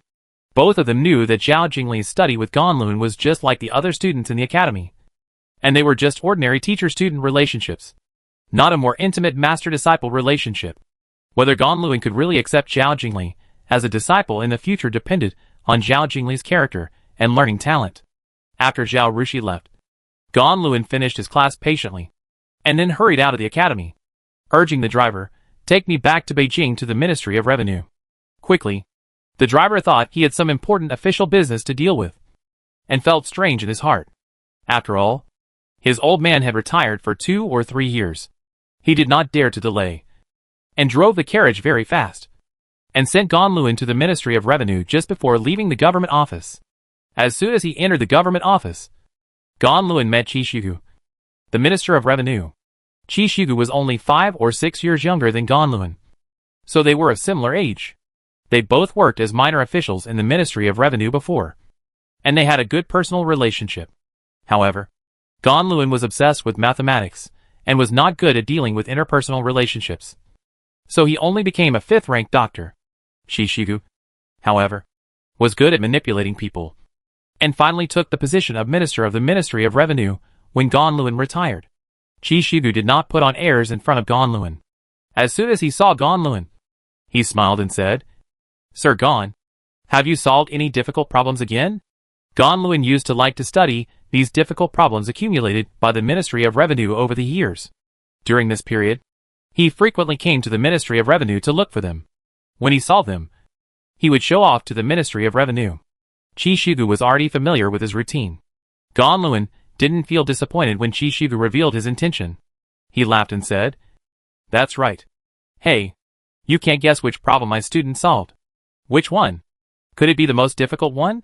Lord Gan, you are really good. You solved the problem that our Ministry of Revenue has been struggling for so many years." Qi Shigu laughed. Hee hee. Ganluan laughed proudly, but shook his head and said, "But I said it before. It wasn't me who solved it. It was my student who solved it." Okay. It's not you. It's your student. Okay, Qi Shigu said. He didn't believe a word of Ganluan's words. Ganluan was a great mathematician in their Ministry of Revenue, on par with Guo Jitong. These difficult problems were not solved by Ganluan. So could they really be solved by his students? Don't joke. Ganluan was helpless when he saw this. Zhao Rushui had repeatedly told him that he could solve the problems. But there was one condition when he talked about these problem-solving ideas outside. He should not mention her name. She said that she was famous for her painting and had a good job in the Dali Temple, which made many people uncomfortable. It would not be good for her to be famous for mathematics. Although Ganluan was not good at flattery, he had been in the officialdom all his life and was very clear about the world. He felt that Zhao Rushui saw clearly and made sense. A tree that stands out in the forest will be destroyed by the wind. Zhao Rushui was young and a woman. It was not good for her to be too popular. She could neither be an official nor teach in the academy. On the contrary, it would be quite bad. Either they are coveted because they are too good, or they are suppressed because of jealousy. Princess Xiangyang, the daughter of concubine Jin, is praised by the world for her mathematical talent. Even though Zhao Rushui is Mr. Kumu's apprentice, she has overshadowed Princess Xiangyang, and her life is definitely not easy. So when Ganluan showed off his solution ideas, he only talked about the work of his students. He taught many students. Among his disciples, one was an official in the Ministry of Revenue, and several others taught in the academy, and their mathematical level was not bad. When he said that, no one could guess who it was. Unexpectedly, none of the people in the Ministry of Revenue believed it. They all thought that he had solved it himself to make his students famous. Otherwise, why didn't he say the student's name?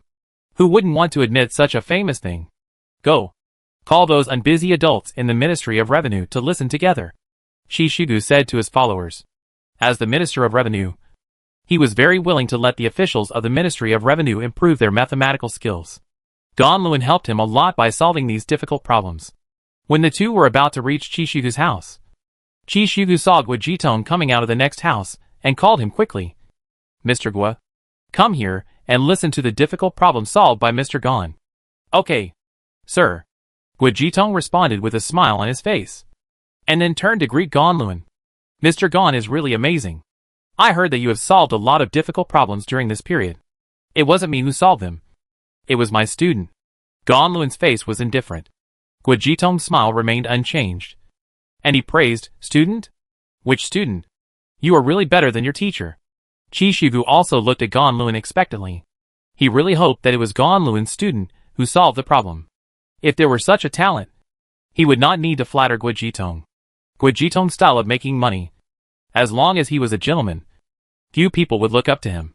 But he was talented and well-educated, and he had to help the Ministry of Revenue when it encountered a problem. So even if he didn't like him, he couldn't do anything to him. As the Minister of Revenue, Qi Shigu sometimes had to support him, lest he quit. If he couldn't arrange work, he would be in trouble. If Ganluan's student was so good, even if he was not a Jinsher, Qi Shigu would be willing to transfer him to the Ministry of Revenue. If he wanted Guo Jitong to leave, he could let him go. He wouldn't have to support this person with bad behavior. She is still young. It's not a good thing for her to be famous too early. So I can't say anything. Ganluan laughed. Qi Shigu was immediately disappointed. At this time, other officials of the Ministry of Revenue came to Qi Shigu's room one after another. "Okay, Lord Gan, don't keep us in suspense. Take out the question and show it to everyone," Qi Shigu said. Chapter 393 Difficult Problem. Ganluan took out the question and read it out.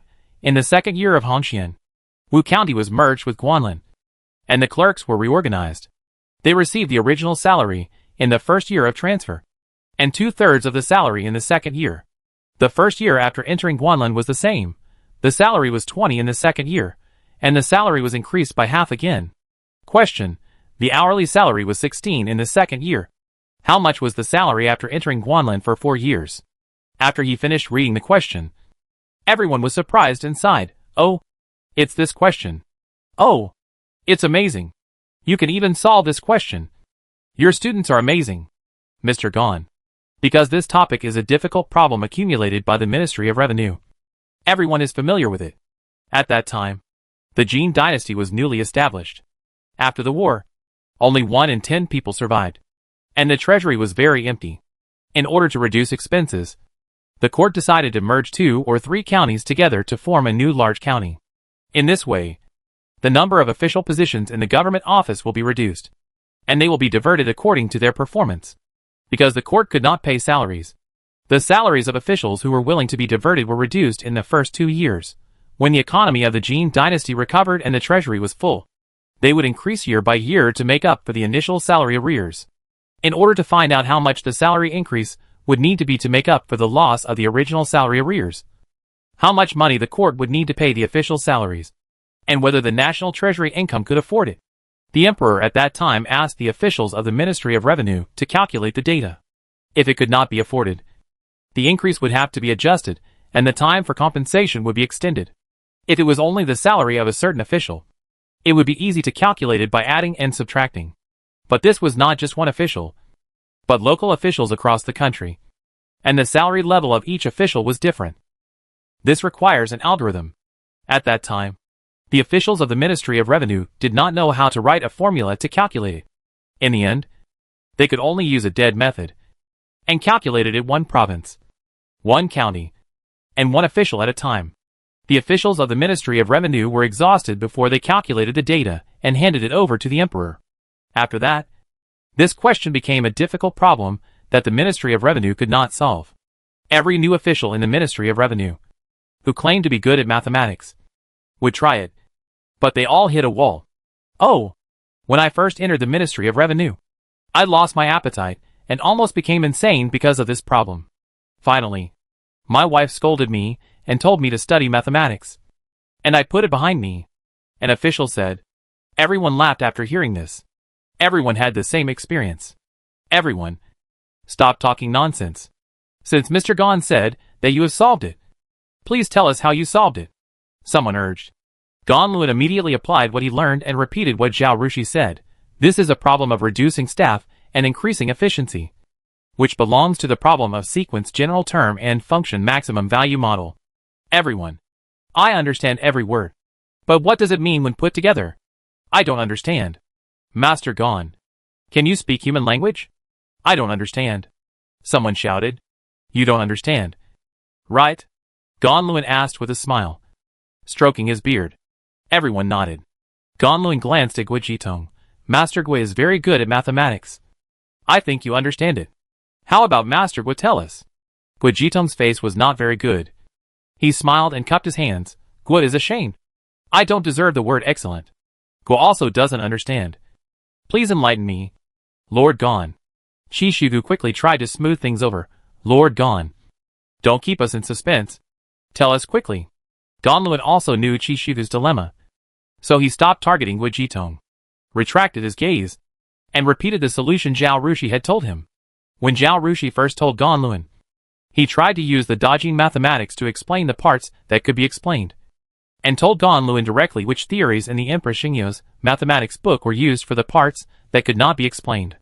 Gon Luan's memory was not bad, and he was able to explain Zhao Rushi's solution in detail. The Ministry of Revenue was different from other government offices. It was a place where people had to roll up their sleeves and do practical work. Most people were proficient in mathematics, and few relied on family background or flattery to get in. Everyone could feel that Gon Luan's ideas were correct from the part they understood. But when it came to the theory of Emperor Xingyu's mathematics book, everyone was scratching their heads. Everyone was about to grab Gon Luan to ask him in detail. But Qi Shugu grabbed Gon Luan's arm and said, Brother Gon, come with me into the house. I have something to tell you. He waved to everyone again. I know you still have a lot to ask Lord Gon. But it's late today. Don't some people have to attend the auction held by the 5th prince? Hurry back and pack up, and get ready to leave the yamen. Lord Gon won't run away. There will be plenty of time to ask him for advice later. As he said this, he pulled Gon Luin into the inner room. The officials outside had to disperse. Gon Luin was pulled into the room by Qi Shigu. And he was still very unhappy. Although he couldn't understand some of Zhao Rushi's problem-solving theories, and couldn't explain them thoroughly to everyone. He didn't come to explain the problems to everyone, but to show off his students. At that time, he could just say my students told me this. I don't understand it either, and not be responsible at all. Everyone is proficient in mathematics, and they can get a general idea of the whole picture by looking at a small part. Even if they don't understand some parts, they can still feel whether the general idea is correct. This is the effect he wants. Although he can't tell the name of Zhao Rushi, he can still pave the way for her and raise her reputation. She stands out from the crowd. He believes that Zhao Rushi's mathematical talent cannot be hidden. When her reputation in painting goes a step further, and she becomes a master painter and a celebrity, this talent does not need to be hidden. And what he did for her today is not completely useless. So Qi Shigu interrupted him to show off his students. And he was very reluctant. Qi Shigu didn't care whether he was willing or not, and asked, "Can you really understand Empress Xingya's mathematics book?" "I can't understand it." Gon Luin shook his head very quickly. "Qi Shigu?" He stared at Gon Luin. "Then how did you apply the theory you just used to solve the problem?" "That was solved by my student." "Which student are you? Speak up. If you don't, I'll assume that you understand it yourself and don't want to tell everyone. I'll report to the Emperor tomorrow after the court session, saying that you understand Empress Xingya's mathematics book, but you are too proud to teach it to everyone. When the Emperor issues an imperial decree, it will be too late for you to say you don't understand." Qi Shigu threatened. This time it was Gon Luin's turn to glare. You, how dare you be so shameless? Humph. You forced me to do that?" Qi Shigu was indeed a man who could be the minister of the Ministry of Revenue. After saying this, his face fell, and he began to play the sympathy card. "Loud Gon. We have been colleagues in the Ministry of Revenue for decades after all, and we have spent more time together than with our families. You are not unaware of my difficulties." Chapter 394 Regret. There seem to be many people in the Ministry of Revenue who are proficient in mathematics, but when faced with a difficult problem, none of them can help. There is a half-baked Wu Jitong, whose problems are criticized by all the civil and military officials in the court. But he is still so arrogant, and I have to support him. Can you bear to let me suffer and let him succeed? Then I can't help you. I am just an old man who has retired and eats idle meals at home. I don't have to worry about things that you, the Minister of Revenue, should worry about. But you have good skills, or good students, but you hide them from me and don't use them. Are you going to leave them to the next Minister of Revenue? Who knows who? I am only 5 or 6 years younger than you, and it is almost time for me to retire. Why do you keep them for me instead of doing me a favor while I am still in this position? Is Gan Yuchang your son? Is Jiang Zhongfang your student? You help me, and I give back to them. Isn't this a good thing? It's not that I'm hiding it, but my student is in trouble." Gon Luin sighed. "Besides, if she wants to be famous, can I hide it? Don't forget that there will be a competition at the end of the year. With my math level, if I want to stand out, I can just sign up and participate. If I win first place, will I still have a future?" "That's true." Qi Shigu was convinced by him, but he was still unwilling and asked, "What's his problem? Can't we help him?" Gon Luin shook his head. "I can't help, and I can't say it." Qi Shigu frowned. He was the Minister of Revenue, and he was considered a top official in the Jin dynasty. Although Gon Luin was only a retired official of the 5th rank, he had his own connections. If he couldn't even help them, then the identity of this student, could it be a prince or a grandson of the Emperor? But a prince or a grandson of the Emperor wouldn't prevent him from making a name for himself. Right? Gon Luin didn't know that Qi Shigu had already opened his mind and imagined a series of house-fighting dramas. He said, "Okay. I can promise you that if the Ministry of Revenue has any mathematical problems, you can give them to me. And if my student can solve them, I will definitely help you. As for the rest, we'll talk about it later." Qi Shigu's eyes lit up. "You said that. I'll find you if I have any problems in the future." Gon Luin nodded. "Don't worry." He stood up. "You're going to the auction of the 5th prince. Right? It's getting late, and you should leave the yamen. I won't delay you. I'll go back first. Walking out of the Ministry of Revenue, Ganluan looked back at the yamen where he had worked for his whole life, feeling very regretful. If only Zhao Rushui was a man. With her mathematical ability, Shishigu would definitely use her, and the emperor would surely be willing to promote her. Although Empress Shengyao had won the right for women to take the imperial examination and become an official, no one had ever been able to enter such a government office to become an official. Even if some women were more outstanding and willing to work, they were eventually forced to retreat under the pressure of public opinion and were suppressed by their families. And at most, they could become teachers in women's academies. This road was too difficult to walk, and he did not want Zhao Rushui to suffer. Zhao Rushui would not choose such a road either. Zhao Rushui followed Mr. Kumu, became a famous scholar, painted some paintings, had no lack of fame and status, and was more detached than being an official in the Ministry of Revenue. Why did she come? Zhao Rushui returned to Beijing after she separated from Ganluan. She went home to eat dinner, changed her clothes, and went out. Because of the metaphysical factors of time travel, Xiaolingyan is now very superstitious and specially asked someone to calculate the date. Therefore, the auction was not chosen on a holiday, so the time could only be arranged between dinner and curfew. Fortunately, the curfew time of the Jin dynasty was late, and the ancients had dinner early. At this time, there were more than 2 hours before the curfew. The auction lasted for an hour and a half, plus the time for entering the venue and going home after the auction, which was enough. Zhao Rushui took a carriage to the gate of Kong Mansion to meet up with everyone and went to the auction house together. At this time, many people came to the auction house, and there were voices of greetings everywhere. There were many officials with their families, and Zhao Rushui was not the only woman. Kong Shirlin and his friends exchanged greetings along the way, and it took a long time to get to the box. There were 6 seats in a box, arranged in a semicircle around a round table, and snacks, melon seeds and other food had already been placed on the table.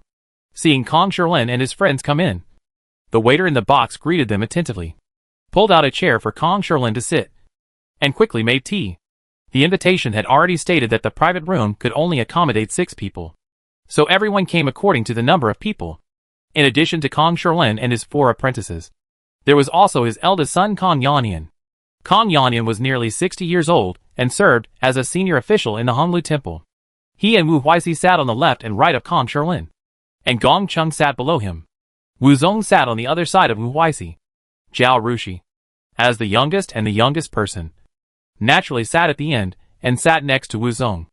Wu Zong looked at the auction house and said to Zhao Rushui, "It's well decorated." Zhao Rushui nodded, seeing that there were only 40 or 50 seats downstairs and only 20 boxes upstairs. Zhao Rushui said, "It's just a little small. It's not enough that there were few people who could participate in the auction." In the ancient times when the hierarchy was strict, seats had to be arranged according to status, and status was obvious at a glance. When the people upstairs raised their cards, the people downstairs dared not say a word. When the people in the middle raised their cards, the people sitting in the boxes on both sides became quails. Then what's the point of this auction? I don't know how Xiaolingyan will deal with this problem. While she was thinking, she heard a commotion downstairs. Wu Zong stood up and stretched his neck to look down, saying, "Is it the emperor who came?" Zhao Rushui sat in her seat calmly. "It shouldn't be." Wu Zong saw who was coming downstairs and sat back. It really wasn't. Several princes are here. If the emperor comes again, wouldn't it be convenient for others to take him down at once? Although Xiao He is coming, the imperial guards will definitely surround this place to prevent assassins from taking advantage of it. But it is better to be safe than sorry. It is not worth it to take risks just to watch the excitement. Kong Shirlin, let alone his son and apprentices, does not need to worry about this. Wu Huixi and Kong Yanyan have been in the officialdom for a lifetime, and they always keep the habit of keeping an eye on all directions and listening to all directions. Although they accompanied Kong Shirlin upstairs, they left their servants downstairs. At this moment, a servant of the Kong family came to report, "Old master, gentlemen, just now, it was Eunuch Xie from the palace, who came to attend the auction on behalf of the emperor." Kong Shirlin nodded. He was also very calm. He knew that Xiao He would definitely not come. It must be the arrival of the eunuchs around the emperor that caused a stir upstairs and downstairs. Eunuch Xie arrived, and the auction began. The host was a handsome man in his 30s. who claimed to be a retainer of the fifth prince, named Suzhou.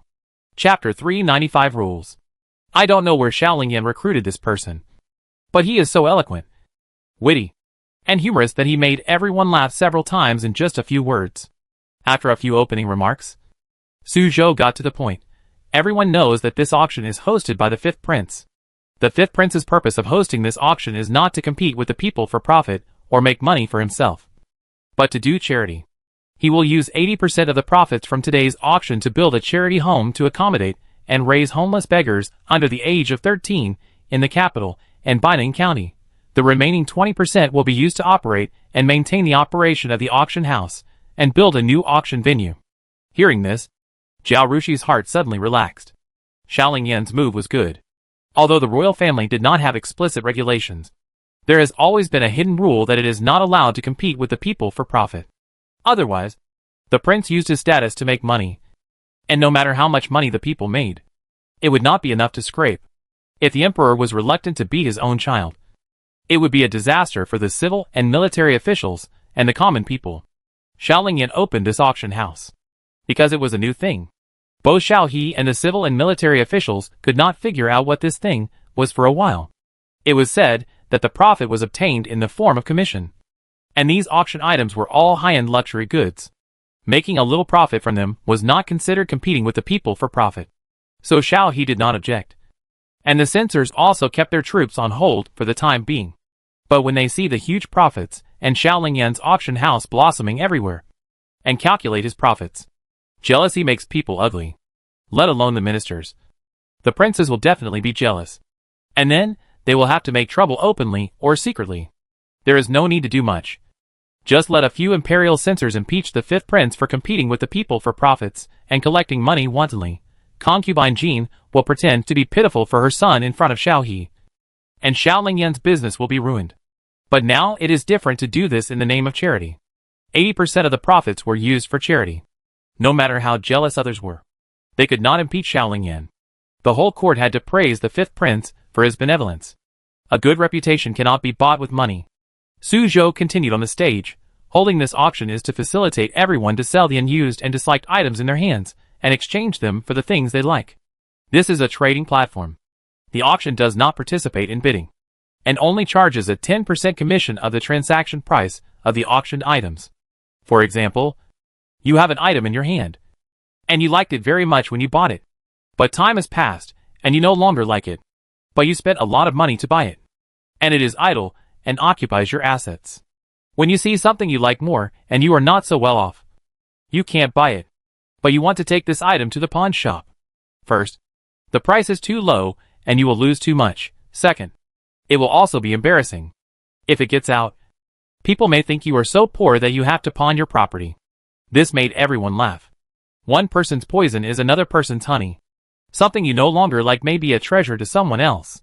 So we held such an auction, where you can auction off your unused treasures. Let people who like them get them, and make your love for the item worthwhile. So, Suzhou raised his voice slightly, for the sake of fairness, in order to avoid mixing more personal emotions and grudges into the auction. And for safety reasons, we keep the identity of the owner of the item to be auction confidential. And we also hope to allow bidders to compete fairly. You don't want to make enemies or be targeted by others because you bid for an item, right? Confidentiality is the prerequisite for fairness, justice and safety. So before the auction, please draw a number plate for the guests participating in the auction. We will bid based on this number plate in a while, instead of bidding based on the box and seat number. At that time, the bidding boy we arranged will pass on the message. After he said this, everyone started talking. A small number of people think that this is not a good idea, but most people agree. Even if the people in the upstairs box are not sure that they will not auction their items in the future, it would be best if the auction house can keep the identity of the original owner confidential. In addition, if the auction is not conducted in secret, the people in the box can take advantage of their status when bidding. But as long as they are not the one with the highest status, they will be suppressed by others. And during the bidding process, if they want to withdraw their hands because the items are too expensive, their status is there, and they will be laughed at if they withdraw halfway, which will be embarrassing. Therefore, it is also good for them to participate in the auction in anonymity. And for the people sitting downstairs, this is a great thing. This is a good idea, Wu Huixi said. It will avoid conflicts over something. Kong Yanyan nodded and was about to agree when he saw two servants wearing the uniform of the auction house coming in with a box and smiled at Kong Sherlin. Mr. Kumu, please draw a number card. Kong Sherlin didn't say anything, but reached out and touched a wooden card in the box and handed it to the servant. The servant saw the number clearly and said with a smile, Mr. Kumu, you are number 11. The servant next to him wrote down the number. After writing it down, he looked up at Wu Huixi and said with a smile, Sir Wu, the number drawn for your box is number 23. If you are interested in bidding for something, you can ask the servant at the door to pass on the message and just say number 23. Wu Huixi nodded, got it. As the head of the 6 departments, Wu Huixi was naturally given a box by the auction house, and it was located before Kong Sherlin's box. Before arranging the box, Xiao Lingyan also asked Kong Sherlin how to arrange the position. As a teacher of Wu Huai Temple, it was no problem for Kong Sherlin to arrange the box before the 3 ministers and 6 ministries. In addition to this identity, he was also the son of the deceased Grand Princess. Although he was not the eldest son and had no title, he was also a royal relative, so it was barely reasonable to arrange him before the 3 ministers and 6 ministries. In the end, Kong Sherlin refused. Kong Sherlin was a very clear person. The reason why his status was so superior was the honor given to him by the previous emperor and the respect given to him by the current emperor. But to be honest, he has no title, no rank, and his son Kong Yanyan is not the minister of the Honglu Temple. If he is placed before the 3 ministers and 6 ministries, some people will definitely be dissatisfied. After all, who doesn't have a teacher? If their teachers are also ranked, wouldn't it be a mess? As for the royal family, there are countless people in the Jin dynasty who are related to the royal family. Since Kong Sherlin refused, Xiao Lingyan followed the original rules and ranked the heads of the 3 ministers and 6 ministries in order, with Wu Huixi directly at the top. Chapter 396, Hard-Turning Bottle. Wu Huixi did not reject this arrangement. He was not only Kong Sherlin's disciple, but also the Minister of Personnel. He represented more than just himself. For the sake of the Ministry of Personnel, he could not move his box behind Kong Sherlin, so his box was now occupied by his family. In order to show respect for his teacher, he came here to accompany him. After Kong Sherlin drew the cards, the 2 servants went downstairs, and the people in the seats downstairs began to draw cards. But it was just a number plate for bidding, so no one cared. They just reached into the box and took one out. It was done very quickly. Wu Zong and the others ate some fruit and chatted for a while. The cards were drawn below, and Su Zhou came up on stage again. He pointed to the left. The number plates of the guests on the left and some guests upstairs are in this area. The empty space there was surrounded by a wooden fence into a semicircle at some point. There were rows of servants in uniform standing inside. Everyone held a sign like the one modern athletes hold when entering the venue, with a number written on it. These servants are all trained. After Su Zhou said this, the servants immediately raised their cards one by one, with numbers from small to large. Zhao Rushui saw with sharp eyes that the number drawn by the master, 11, was in this team. She looked at the people sitting on the left below. All of them were nobles. Wu Zong chuckled and said, "It seems that the eldest brother's card is on the right." Before he finished speaking, Su Zhou said on the stage, "The guests on the right and some guests upstairs have their number cards in this area." He gestured to the right side of the stage. The servants there also raised their signs one by one. Is this to let the nobles and the powerful officials fight? Not only Zhao Rushui, but everyone else understood Xiao Lingyan's intention. Cutting! You know, the nobles and the powerful officials have never been on good terms. Although many powerful officials are also from noble families, the powerful officials who hold power are still very annoyed by the nobles, who make them do things with restraint. Not to mention those powerful officials who come from humble families. Now let the nobles and the powerful officials fight. It will definitely cost a lot. Su Zhou added, "There are 3 servants standing at the door of each box. If you want to bid for something, just tell the servants and they will notify the person holding the placard and make the bid for you. The same goes for the seats below." At this time, 3 rows of servants came in from outside and lined up in the left, right, and center aisles below. 3 servants also came outside the box and greeted everyone in the box together with the servant who served tea and water. I think because of Wu Huai Temple. The auction house arranged an extra errand boy for their box. Seeing this, Zhao Rushui sighed. Or this era is too backward. Xiaolingyan can only resort to this last resort. Otherwise, there is an electronic bidding machine that can completely solve the problem. And there is no need to make such trouble. Seeing that everything is ready, Su Zhou asked someone to bring the first auction item of the day. This is the only porcelain in the Great Jin dynasty, called the revolving heart bottle. It is in a hollow bottle, with a rotating inner bottle set, painted with landscapes and figures of the 4 seasons. When we rotate the outer bottle, it will be like a revolving lantern, and the landscapes and figures in the inner bottle will appear in front of us one by one.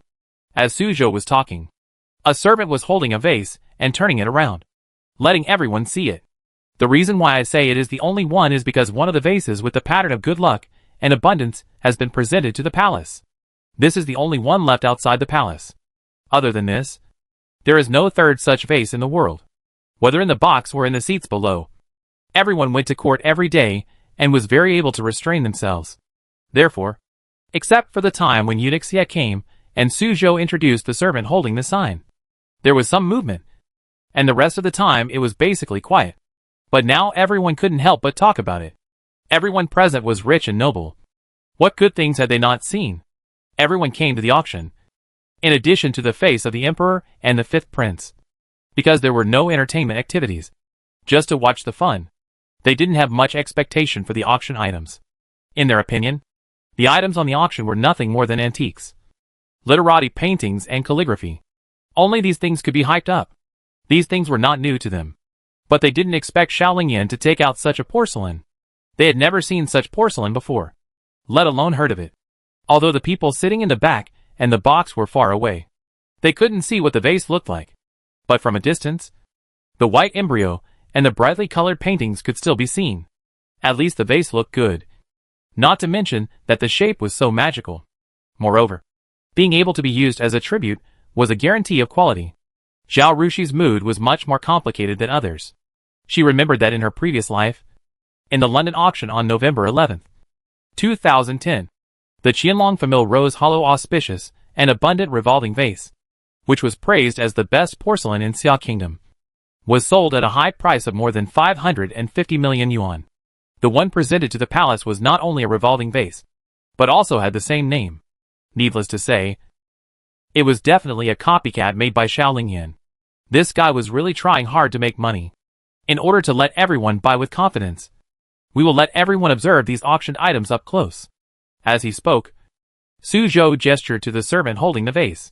The servant came down the stage holding the vase, accompanied by a middle-aged man, and went up the stairs on this side. Everyone knew this middle-aged man. He was the eunuch Qin Donggong beside the 2nd prince. Xiaolingpu was older, and had participated in the government earlier. Usually, he would ask Qin Donggong to do anything.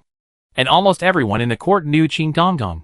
With Qin Donggong accompanying him, the prince would not give him face. And the princes and officials would not dare to be presumptuous. So that no one could observe the vase for a long time. The boy could walk around holding the vase. So he must be a martial arts expert who could protect the vase. Kang Yanyan was not interested in these things. He came here today just to accompany his old father. Seeing this, he frowned and said, "Wouldn't it take a long time? That can't be helped. If you want people to spend money to buy it, you have to let them see it clearly. Only when they see it clearly and like it, will they spend a lot of money to buy it." Wu Zong said. Everyone nodded. The vases were looked at in turn in the box. And Su Zhou did not let the audience down on the stage. He told the story of the rotating vase. It is said that a porcelain master who lived in seclusion had a deep love with his wife. But he did something wrong and his wife left in grief. In order to make his wife change her mind, the porcelain master spent several years trying to make 2 revolving bottles. Not only did they revolve, but they also had the same heart. His wife finally returned to him. In order to show his love for his wife, the porcelain master never made a 3rd revolving porcelain. Zhao Rushui found this story a little funny. If you go to Panjiayuan and other antique markets, you will find many such stories. If there was no emperor in this era, there would definitely be only 1 revolving porcelain. Chapter 397, in full swing. With eunuch Qin accompanying them, they were able to view the vases very quickly. And soon they arrived at their box. Eunuch Qin came in and bowed. then smiled and said, "This porcelain is fragile. Please understand. Gentlemen, it is best not to touch it. If you want to see it, just ask the servant to turn it for you." The servant first showed it to the old man sitting in the middle, and when he waved his hand, he walked around to let everyone see the vase he was holding. During this process, he would rotate the vase in his hand to let everyone see the peculiarity of this rotating vase. Everyone was amazed when they saw it clearly. Even Kong Yanyan, who had previously shown little interest, became excited and exclaimed, "It is a work of art beyond compare. A work of art beyond compare." Gong Chung was a technology geek and wanted to take the two vases apart to study them and see the mechanisms and methods inside. The man named Suzhou on the stage said that in order to express his love for his wife, the craftsman made the two vases together and put them into the kiln to be fired together. Change of heart means, and also husband and wife are of one mind. But without using it, just looking at it, he couldn't figure out anything. This vase is so novel, and there is only one outside the palace. Gong Chung also knows that his assets and strength are not enough to compete with others. He could only sigh regretfully. "I wonder if the descendants of that craftsman can also make this kind of porcelain." "Second brother, didn't you hear what Suzhou said just now? No one can make this vase anymore." Suzhou just said that the craftsman lived in the previous dynasty and had died many years ago. Their descendants experienced war and had no means of living. They were also unable to protect the two vases, and they were afraid that they would be broken during the escape. So they sold the two treasured vases to others. By chance, the vases appeared at the auction, although it is not known whether this story is true or false. Suzhou dared to say this. It seems that the craftsman could not have made another revolving vase. Otherwise it would be a slap in the face of the fifth prince. Gong Chung also understood this truth and sighed. As they were talking, Eunuch Qin and the servant had already walked downstairs to show the guests. The space between the rows of seats was quite large, so it was convenient to get up, sit down and walk. Eunuch Qin and the servant walked in rows without being crowded. They did not stop for a while like they did in the box. They walked slowly and evenly downstairs, and the servant turned the outer vase in his hand to let the guests see the exquisiteness and magic of the vase clearly. After walking a few times, the two of them arrived on the stage. "Okay, let's officially auction the vase now. Please welcome auctioneer Guan Wentao." A pair of servants brought up an auction table, and with them came a thin middle-aged man. He bowed to everyone. "I am Guan Wentao, and I will host today's auction." As he spoke, he stood in front of the auction table, picked up a small hammer and knocked on the drum on it, a former dynasty's enamel hollowed-out Four Seasons landscape revolving vase. The starting price is 3,000 taels, and everyone's bid must not be less than 100 taels each time. Now, the bidding begins. He then hit the drum hard. The place became quiet for a moment. Zhao Rushui had anticipated this situation and quickly called the boy at the door in 3,300 taels. The boy nodded and ran out quickly. Kong Jinlin asked the apprentice in surprise, "Do you like this bottle?" Zhao Rushui smiled and said, "I like it, but I just quoted a price, and I guess someone will beat it soon. If I can't get it at this price, I won't buy it." She didn't want the bottle. She just wanted to help Xiaolingyan act as a shill and not let the auction go cold. That guy is not stupid. He must have arranged a shill. Apart from anything else, officials from the second prince's faction will definitely bid to drive up the price. But she can help as much as she can. She smiled and said to everyone, "If you like it, you can also participate. It's just fun. It's not a loss if you buy it at this price. And it's not a loss if you don't buy it." Gong Chung heard it and looked at Zhao Rushui eager to try. "If I offer a higher price than you and I buy it, won't my junior sister be angry?" Zhao Rushui shrugged. "How could I be angry? The highest bidder wins. Besides, if second senior brother buys it, it's okay to lend it to me to play with for a while. Right?" "Of course," Gong Chung said, and called a messenger over, saying, "The price is 3,500 taels." The servant said in embarrassment, "Sir, the price has been raised to 3,600 taels." Everyone heard that the price was indeed being raised, and at this time, two servants said at the same time, 3,800 taels. 3,700 taels. Guan Wentao on the stage quickly interrupted and said, "The higher bidder shall prevail. For those who have not raised their placards, but whose prices are lower than the bids, the servants do not need to make further bids." The scene was slightly stagnant. But after a while, another servant started running. 3,900 taels. 4,000 taels. Zhao Rushui saw the enthusiastic bids below and felt relieved. The servant who delivered the message saw Gong Chung looking at the audience with a dull expression, and asked, "Master Gong, do you want to make another bid?" Gong Chung thought for a moment. 4,500 taels. If there was no such price, the bid would have exceeded it before the servant even got there. "Master Gong, please wait a moment." Before the servant finished speaking, he had already rushed out the door. Sure enough, the bid went up again. 4,200 taels. 4,300 taels. Finally, number 11, who represented their box, raised his hand. 4,500 taels. Gong Chung breathed a sigh of relief, as if he had completed a task, with a relaxed and happy smile on his face, even though his offer was quickly surpassed by the next one. 4,700 taels. He didn't show any frustration on his face. Zhao Rushui couldn't help but cover her mouth and laughed. Second senior brother looked honest, but unexpectedly, he was a wonderful person. After laughing, she asked, "Second senior brother, how much do you think this revolving bottle is worth at the market price?" The revolving bottle auction in modern times was sold at a sky-high price because it was an antique from the Qing dynasty and was used by the emperor, so it has a high added value. She didn't know what such a vase would cost in ancient times. Gong Chung thought for a moment and said, "I just saw it. The texture of this vase is white and delicate. The body is transparent and thin. The glaze is bright, and the lines are smooth and perfect. Such porcelain can only be made by a porcelain master, with such a texture and a novel rotating shape. It is one of the only two porcelains of this shape in the world. The other one was presented to the palace. If it is put in normal times, it can be sold for 5,000 or 6,000 taels of silver." He pointed downstairs. "If it is put up for auction here now, if you meet 2 or 3 people who like it or don't like it, it can be sold for 7,000 or 8,000 or even higher." In the time they were talking, the price downstairs had been reported to be 5,700 taels, and then it jumped to 6,200 taels. Chapter 398 helped the little apprentice sister? At first, Zhao Rushui felt that Xiaolingyan's way of passing on the message was too backward and too slow.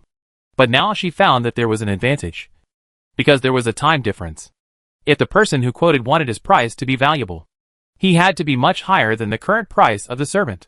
Otherwise, it would be meaningless before he even called out his price. So everyone raised the price a little higher, at least a few hundred taels of silver higher than the current price, as if the silver was not money. But when it came to 7,000, the bidding speed slowed down, and there were fewer servants running downstairs. But the errand boys in the upstairs box were still running happily. Zhao Rushui noticed that basically, after a while, a number was reported on the right, and a number was reported on the left. It seemed that the two sides finally started fighting. Probably annoyed, someone on the noble side finally quoted a high price, 8,500 taels of silver. The price suddenly jumped to 1,000 taels of silver, and the running messengers all stopped. It was obvious that the prices reported to them by the guests were lower than this number. Then the whole place fell silent. Guan Wentao waited for a while, and when he saw that the errand boy didn't come to pass on the message, he tapped the drum lightly and asked, 8,500 taels of silver. "Is there anyone else who wants to bid?" The whole place was silent. 8,500 taels once. Guan Wentao tapped the drum and shouted, "Hurry up if you want to bid. I will bid 3 times. If no one bids a new price, I will sell it at 8,500 taels." Seeing that no one was talking, he said, 8,500 taels twice. He scanned the whole place, and as long as he saw someone running, he would stop and wait for people to bid a new price. But he didn't know whether it was because the price was too high and no one was willing to bid, or because letting the errand boy in and out of his box at this time would expose his identity. So no one bid. In the end, the revolving bottle was sold for 8,500 taels of silver. Congratulations to guest number 32 for winning a revolving bottle with a 4 seasons landscape made of pastel colors from the previous dynasty. Please bring the silver note to the auction house before noon tomorrow morning to trade. Guan Wentao paused. I think everyone has read the auction rules attached to the invitation before coming to the auction. I will reiterate them here. For the items auctioned tonight, please bring the silver bill to the auction house before noon tomorrow morning to trade. If you fail to trade after the deadline, the auction house will always refuse you. Also, Please pay attention to the time for the guests who have auctioned items tonight. After explaining these, he said, next, let's take out the second item auctioned today. The first item was so precious that everyone changed their initial attitude and looked forward to the second item. It was still Eunuch Qin who came out. In addition to the servant holding the vase just now, there was another servant who came out with him. The two servants wore light-colored gloves, and one of them held a scroll in his hand. It was obvious that this time, the auction was for a calligraphy or painting. Wu Zong became excited and asked Kong Shilin, Master, is it my junior sister's painting? Kong Shilin remembered that Xiao Lingyan said that he would put Zhao Rushuy's painting in the second to last place. But he didn't know how many items were auctioned tonight. So he hesitated and said, it shouldn't be. Right? Eunuch Qin and the two servants did not stay on the stage. After coming out from the backstage, they went straight to the upstairs box. Obviously to save time, Guan Wentao introduced the items on the stage. Everyone can see that the servant was holding a painting just now. As for whose painting it is, and which dynasty it is from, I will not say it for now. Things are destined to be with the right people. People with good eyesight can naturally tell who the owner of the painting is, and how good the painting is, and give the price of the painting according to their own standards. But I can assure you that all the items in our auction house have been authenticated by masters. Unless the master's eyesight is not good, he will never sell fakes. After he said this, people on and off the stage started to talk. How can everyone bid if he sells paintings without telling everyone who painted them? After all, whether the painting is painted by a celebrity or an ordinary painter, and whether the painter is alive or dead, the price is very different. Wu Zong's brain works the fastest. As soon as Guan Wentao finished speaking, he clapped his hands and shouted, Ah! This way of selling is very beneficial to my junior sister. Zhao Rushui was a 14-year-old girl with a low social status. Even though she was taught by Kong Shilin and created a completely different painting method, sketching, people still did not pay much attention to her, even though her landscape paintings were magnificent and impressive. After knowing who the artist was, people would not only subconsciously despise them, but also label them as worthless. The painter was only 14 years old. Who knew how many paintings she would create in her lifetime? The paintings of a 14-year-old must be immature, and cannot be compared with the paintings of her 30s and 40s. Such paintings are naturally worthless. Moreover, bidding for such a little girl's painting shows that they admit that the little girl's painting skills are admired by them. Isn't this embarrassing? Are all the big men present worse than a little girl? Are they going to admire her? Is she so shameless? Who gave her the face? By then, not only will the painting not be auctioned, but it may also be a cold reception and fail to sell. In this way, the little apprentice sister not only failed to become famous, but also became a joke. But the fifth prince made such a rule, and the situation was completely different. Wu Zong himself was a painter, and his figure paintings were also excellent. He could sell his paintings at high prices, and he was also a very proud person. But he sincerely admitted that he was not as good as his junior sister. Her paintings, at the moment of opening the scroll, were absolutely shocking, and the majestic momentum was overwhelming. Anyone who had eyes and could feel this momentum would be impressed by it and willing to pay a high price to buy it. Looking at the painting itself instead of the artist is of great benefit to the little junior sister. As they were talking, Eunuch Qin had brought two servants into their box. The servant opened the scroll without saying anything, and the painting slowly appeared in front of everyone. Wu Zong was a little disappointed when he saw that it was not the little junior sister, but he was immediately attracted by the painting. The horses on it were lifelike, as if they were galloping towards them. This is... He widened his eyes. Is this a painting by Zhao Yuankun of the previous dynasty? Kong Shilin stroked his beard and nodded. That's right. Zhao Yuankun of the previous dynasty was best at painting horses. In order to paint horses, he once lived and ate in a stable just to observe the horses' movements. And he finally painted the most charming horses. Although Zhao Yuankun painted a lot of paintings in his life, he basically didn't sell them. He would burn them if he was not satisfied with them. So there are not many paintings that have been passed down to the world. Add to that the war, and there are even fewer paintings left. So far, only 2 paintings have been discovered and collected by the people of Dajin, and another one was bought by the previous emperor and collected in the palace. Now there is another painting by Zhao Yuankun. How can we not be excited? Take it. You must take it, Kong Shilin said. But there are many people who think the same as him. In the end, The painting was bought for 16,700 taels. As for who bought it, there is no way to know. Chapter 399 Bell. As the owner of the bell, Fu Yulang naturally attended the auction tonight. He stayed in Xiaolingpu's box with Fu Yunkai, seeing Zhuo Yuankun's paintings. He was shocked and asked Xiaolingpu, "Second prince, do you know what items are being auctioned tonight?" The two items that appeared tonight shocked him too much. Even Zhuo Yuankun's paintings could appear. Where did the fifth prince go to get so many good things? Fu Yulang was very excited when he thought that his clock could be sold together with these things. And the first two items were of such high quality. Xiaolingpu shook his head. "No. You also know that Lao Wu was very busy organizing this auction some time ago. Except for the work of the Ministry of Industry.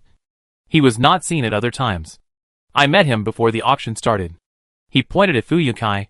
"It was yesterday. Your brother just came back. And Lao Wu and I came here to look at the venue and discuss how to arrange the seats." Fu Yunkai smiled and nodded to prove this point. Xiaolingyan continued, "I did ask him what he had to sell. But he said to keep it secret for the time being in order to give me a surprise." Fu Yulang had to give up. He looked at the stage with shining eyes, expecting his clock to appear sooner. He was not disappointed. Guan Wentao on the stage said, "People say that time flies like a white horse. We just saw the horse. Now let's talk about time." He paused. "I wonder if everyone has wasted time because of the problem of your copper drip leak. All the people present were masters. And they were arrogant." Guan Wentao asked this question. So naturally no one paid attention to him. Guan Wentao did not expect anyone to answer. So he smiled and continued, "For example, in the winter, your house was too warm, and you were called by the servants to go to the court according to the order. As a result, when you arrived at the palace gate, you found that everyone had already lined up, and the morning court was about to begin. Did you break out in a cold sweat in the cold weather?" Everyone laughed loudly. This situation really happened. The copper dripping clepsydra uses water, and the time is determined by the amount of water dripping down. The water content will change with the temperature. In winter, people who are afraid of cold will have a hot Kong in the house, and the temperature will be high. The water in the copper dripping clepsydra will evaporate, and the time will be inaccurate. The same is true in summer. In winter, if there is no Kong or charcoal fire in the house, the water in the dripping clepsydra will freeze, and it will be completely useless. In ancient times, there was no accurate timer. People relied on looking at the sun's shadow to estimate the time. They did not have a strong sense of time, and usually spent their time carelessly. But it was not allowed to attend the court. Being late for the morning court would result in a reprimand at best, or even demotion or dismissal at worst, with serious consequences. Then our third auction item tonight is also a time display device that has been transported from the west across the ocean and through untold hardships to our great Qin. Eunuch Qin led 4 strong men to carry a clock out. The outside of the clock was carved in a Western style, and the frame was painted with gold powder. The parts inside were made of copper, shiny and bright, and the copper pendant below swayed automatically from side to side, looking extremely exquisite under the light.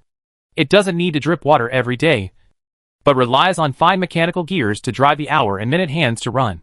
And the timing is very accurate, as long as your servants gently turn the mechanism behind it a few times every day to wind it up. You will no longer have to sleep restlessly for fear of being late for court." Guan Wentao pointed to the copper pendant. "This copper pendant swings automatically and never stops. The quality of this clock is very good, as long as it is not damaged by human beings. It will be fine for dozens or even hundreds of years." Although the shape of the vase was somewhat novel, it was common in everyone's eyes. Zhuo Yuankun's paintings were rare, but they were not unheard of.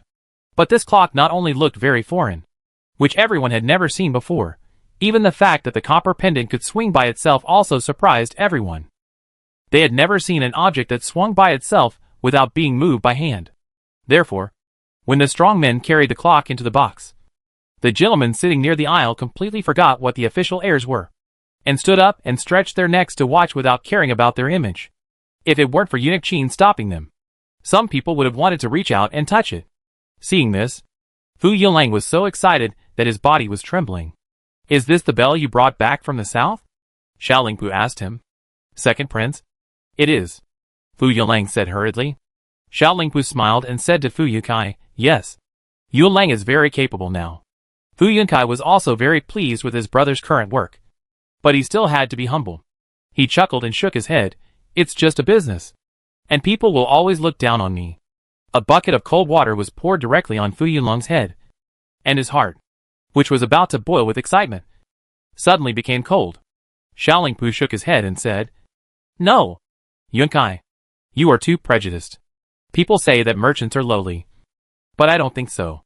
People in the south planted oranges, and merchants transported them to the north, which not only made the people in the south gain money, but also let the people in the north eat oranges. Vice versa. It can be seen that they are valuable. So how can they be lowly? Look at the noble families in the capital.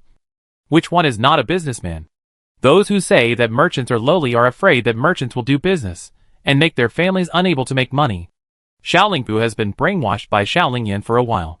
He carefully observed the people in the streets of the capital for a while, and found that the world really cannot do without merchants.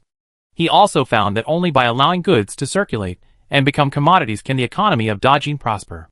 So he no longer has prejudices against merchants. As for whether the policy of reinforcing agriculture and suppressing commerce of the rulers from ancient times to the present is correct, he is still thinking about it. He felt that he could always find a balance between agriculture and commerce. Let's not talk about anything else. Just talk about the border. If there were no merchants to transport tea, salt and other items to sell, the people at the border would have a hard time, he said again. Fu Yunkai didn't think about this question carefully. He didn't mean to belittle the merchants just now, but was just being modest for his brother.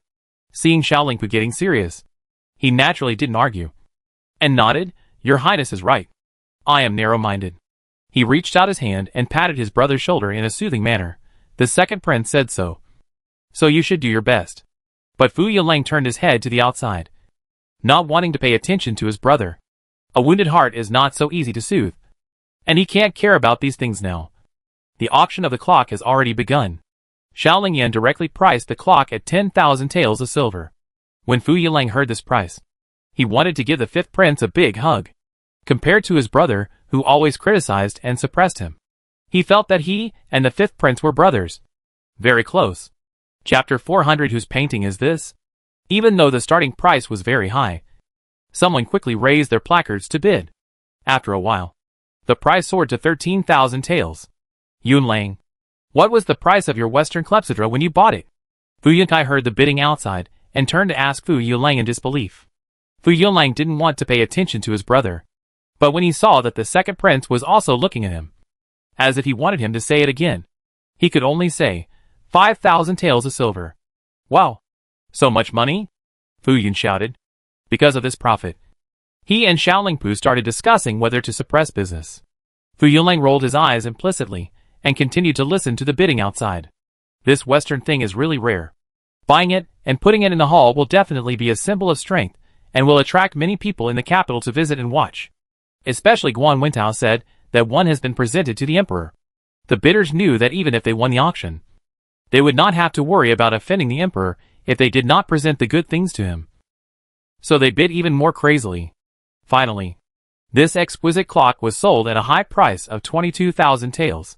When Guan Wentao's small drumhammer fell, Fu Yunlang's mouth was almost stretched to his ears, and he laughed like a fool. "Ha ha. I'm rich. I'm rich." Fu Yunkai covered his mouth and scolded, "Are you crazy?" Fu Yunlang was startled and quickly added his palm to his brother's hand. The fifth prince adopted the anonymous auction method, except for those people in the palace. No one knew that he had brought this clock back from the south, and the purchase price was only 5,000 taels. Now the prince sat on one side of the box, and the fourth prince sat on the other side. These people were at odds with the Pingnan Marquis' mansion. If they knew that Joan was from the Fu family, they would definitely instruct the ministers to impeach the Fu family for making huge profits. Although the emperor would protect the Fu family, they couldn't cause trouble for the emperor. Right? Seeing that Fu Yunlang had calmed down, Fu Yunkai let go of his hand. Xiao Lingpu was not too worried. After Xiao Lingyan got this tea house, the focus of the renovation was these boxes. He asked people to tinker with these boxes for a while, and the sound insulation effect of the boxes became very good. Xiao Lingpu tried it yesterday. If you sit inside and talk, as long as you don't speak too loudly, people next to you can't hear you. Are you still impressed by Zhuo Qiuxing's paintings? Then the next one we're going to auction is also a painting. Guan Wentao on the stage invited the fourth lot to be auctioned. Huh? Fu Yunlang.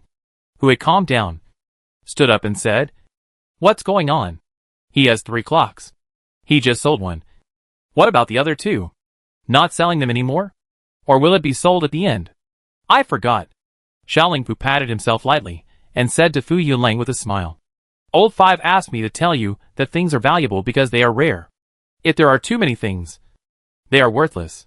If the clock is sold at a high price when it is auctioned, and there is not enough time at the auction, it will not be auctioned later. He will keep it until the end of the auction, when everyone has seen the clock, and then ask around to see if there are any clocks for sale. After everyone's appetite is whetted, he will hold another auction." Now Fu Yunlang had already surrendered to Xiaoling Yin. Hearing this, he had no other thoughts, sat down very obediently, and nodded. The 5th prince is still thinking long-term. I will listen to him in everything. While he was talking, Eunuch Qin had led the servant in and bowed to Xiaolingpu. "Your Highness." He also greeted the Fu brothers. The servant had already unfolded the painting skillfully. His good painting. After seeing the painting clearly, Fu Yunkai was the first to shout, "This painting is naturally the one by Zhao Rushui.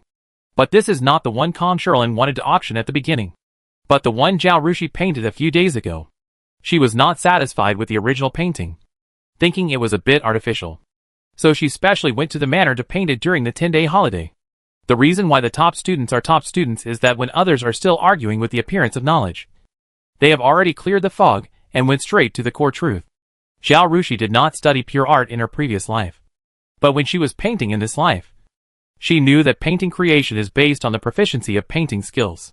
But when you really want to start painting, you can only paint a touching painting if you forget all the painting techniques and only have the thoughts and passion you want to express in your heart.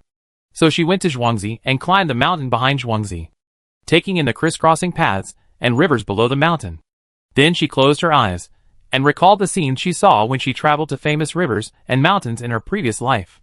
She was shocked in her heart, and finally splashed ink on the top of the mountain and painted this picture. When she was painting before, she always wanted to get high scores, so she consciously trained herself in certain skills, thinking about how to plan the layout, where to draw mountains, where to draw water, and what techniques to use to express each part. But when she was painting this picture, she had no distracting thoughts in her mind, and her heart was filled with the shock she felt when she saw the Victoria Falls. When she put down her brush, came to her senses, and looked at her painting, she couldn't come back to her senses for a long time. That night, she returned to the capital and presented the painting to Kong Shirlin. Kong Shirlin stood there for a long time, and finally burst into tears, which scared Zhao Rushui and Kong Yin. Finally, the old man said, "Shi Wei, I, Kong Shirlin, can become a historical celebrity in the future. Not because of myself, but because I am your master." At that time, Kong Shirlin was very reluctant to leave the painting and wanted to keep it. It was Zhao Rushui who agreed to paint a better one for him, and said that this was the first time her painting was shown to the world, and she wanted to show her best to everyone. Kong Shirlin gave up. Now, the painting was shown to Xiaolingpu, Fu Yunkai and others. The magnificent waterfall rushed down, surging and surging, and the momentum of swallowing the rainbow was extremely shocking, which made the 2 iron-blooded men who had once dominated the battlefield stand up all of a sudden. And they felt excited and full of heroic spirit for a while. Although this was his master, Eunuch Qin did not intend to show favoritism. While everyone was distracted, he bowed and left with his servant to go to another box. After he left, Fu Yunkai calmed down for a long time and asked Xiaolingpu, who painted this painting, "Does your highness know?" He was a military general and had never been good at writing or paying attention to these things, so he did not know much about the painting world. Just like the second painting by Zhuoxing. If Xiaolingpu had not explained it to him, he would not have known who the painter was, and why his painting could be sold at such a high price. Xiaolingpu came back to his senses and shook his head. "I don't know. I have never seen it." If he had seen such a style of painting, he would never forget it. The painter could not be an unknown person. Where did Lao Wu get such a painting? Chapter 401 Reaction. When this painting was displayed in Kong Shirlin's box, Kong Yanyan and Wu Huixi, who saw Zhao Rushi's painting for the first time, were stunned. The two knew that Zhao Rushui had a painting to be auctioned. For this, Kong Shirlin also took out a painting that he was proud of to build momentum for his apprentice. But when they saw this painting, They didn't think of Zhao Rushui at all. Who would have thought that such a majestic and imposing painting was created by a 14-year-old girl? In addition to being shocked, they racked their brains to think whether they were too ignorant. Otherwise, how could they have never seen the paintings of such a master painter? Eunuch Qin and the two servants had long been numb. Other auction items were fine. Everyone was either curious, amazed, or disgust. Only when looking at this painting, the expression was as if someone had cast a spell. And the expression was completely consistent. That is, looking over, eyes wide open, dull, and full of shock. At the last step, it was time for them to leave. The three of them rolled up the scroll, bowed and left. At the moment of leaving, Eunuch Qin heard Mr. Gong from the Ministry of Works pointing at them and saying, isn't that the painting of the junior sister? Gong Chung had seen Zhao Rushui's paintings, but not this one. But when Zhao Rushui first started to create this painting style, later, when Zhao Rushui was practicing painting in the painting academy, he saw it several times again. He was very impressed by Zhao Rushui's painting style. But even so, when he saw this painting just now, he was still shocked by the whole painting and his mind was completely stagnant. And he couldn't think of anything else. It was not until Eunuch Qin and his men put the painting away that he woke up from his dream. When he said this, not only Kong Yanyan and Wu Huixi, but also Eunuch Qin and the two servants stopped and looked back at Gong Chung in surprise. Eunuch Qin was the chief eunuch beside Xiaolingpu. Xiaolingpu didn't know who the author of this painting was, so Eunuch Qin naturally didn't know. The two servants didn't know even more. The two servants were confused and didn't know what little sister meant. But Eunuch Qin glanced around the box and his eyes fell on Zhao Rushui. Wu Zong, who knew Xiaolingyan's intention, immediately scolded Gong Chung, saying, "Second senior brother, stop talking nonsense." He smiled and made a pleased gesture to Eunuch Qin. "Eunuch Qin, please do as you please. Who these items belong to, and who bought them is none of Eunuch Qin's business. He just did it subconsciously. After all, he was shocked every time he saw this painting. And he was also very curious about who the artist was. At this moment, he quickly put away his doubts and curiosity, bowed to Wu Zong, and led the servant out. Gong Chung also knew that he had said something wrong. After watching Eunuch Qin and the others leave, he said to Zhao Rushui, "I'm sorry, junior sister. I just couldn't help it. I was too surprised. Your painting." He glanced around the room and saw that the messenger stood far away from the door because it was not yet the quotation stage, so as not to disturb the conversation of the nobles in the box. He continued, "When did you paint this painting? Although your previous paintings are also magnificent, they are not as shocking as this one." He stood up and bowed deeply to Kong Shirlin. "Master, I am really ashamed to be your disciple. Compared with my junior sister, I am just a firefly to the bright moon." Kong Shirlin waved his hand and asked Gong Chung to sit down. Then he looked at Zhao Rushui with complicated eyes. "Gong Chung, not only you are ashamed to be your senior brother, but I am also ashamed to be your teacher.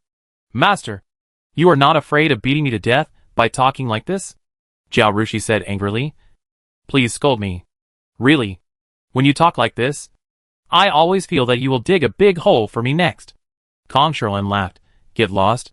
Hey, I feel relieved now." Zhao Rushui breathed a sigh of relief. Wu Zong, puff, laughed out loud. "Junior sister is playing tricks again." Wu Zong has seen this painting by Zhao Rushui. When he knew that junior sister was not satisfied with her previous paintings and went hiking to find inspiration during the 10-day break, his curiosity was overflowing. So the next day, even though he was busy, he still found time to run to his master to see junior sister's new work. Then, he was speechless in front of the new work. Finally, he sighed in frustration, since she was born. Why was Zong born? He was hit on the head by his master and ran away. Now that he saw the painting again, he was still shocked. But his focus was on Kong Yanyan, Wu Huixi, and Gong Chung.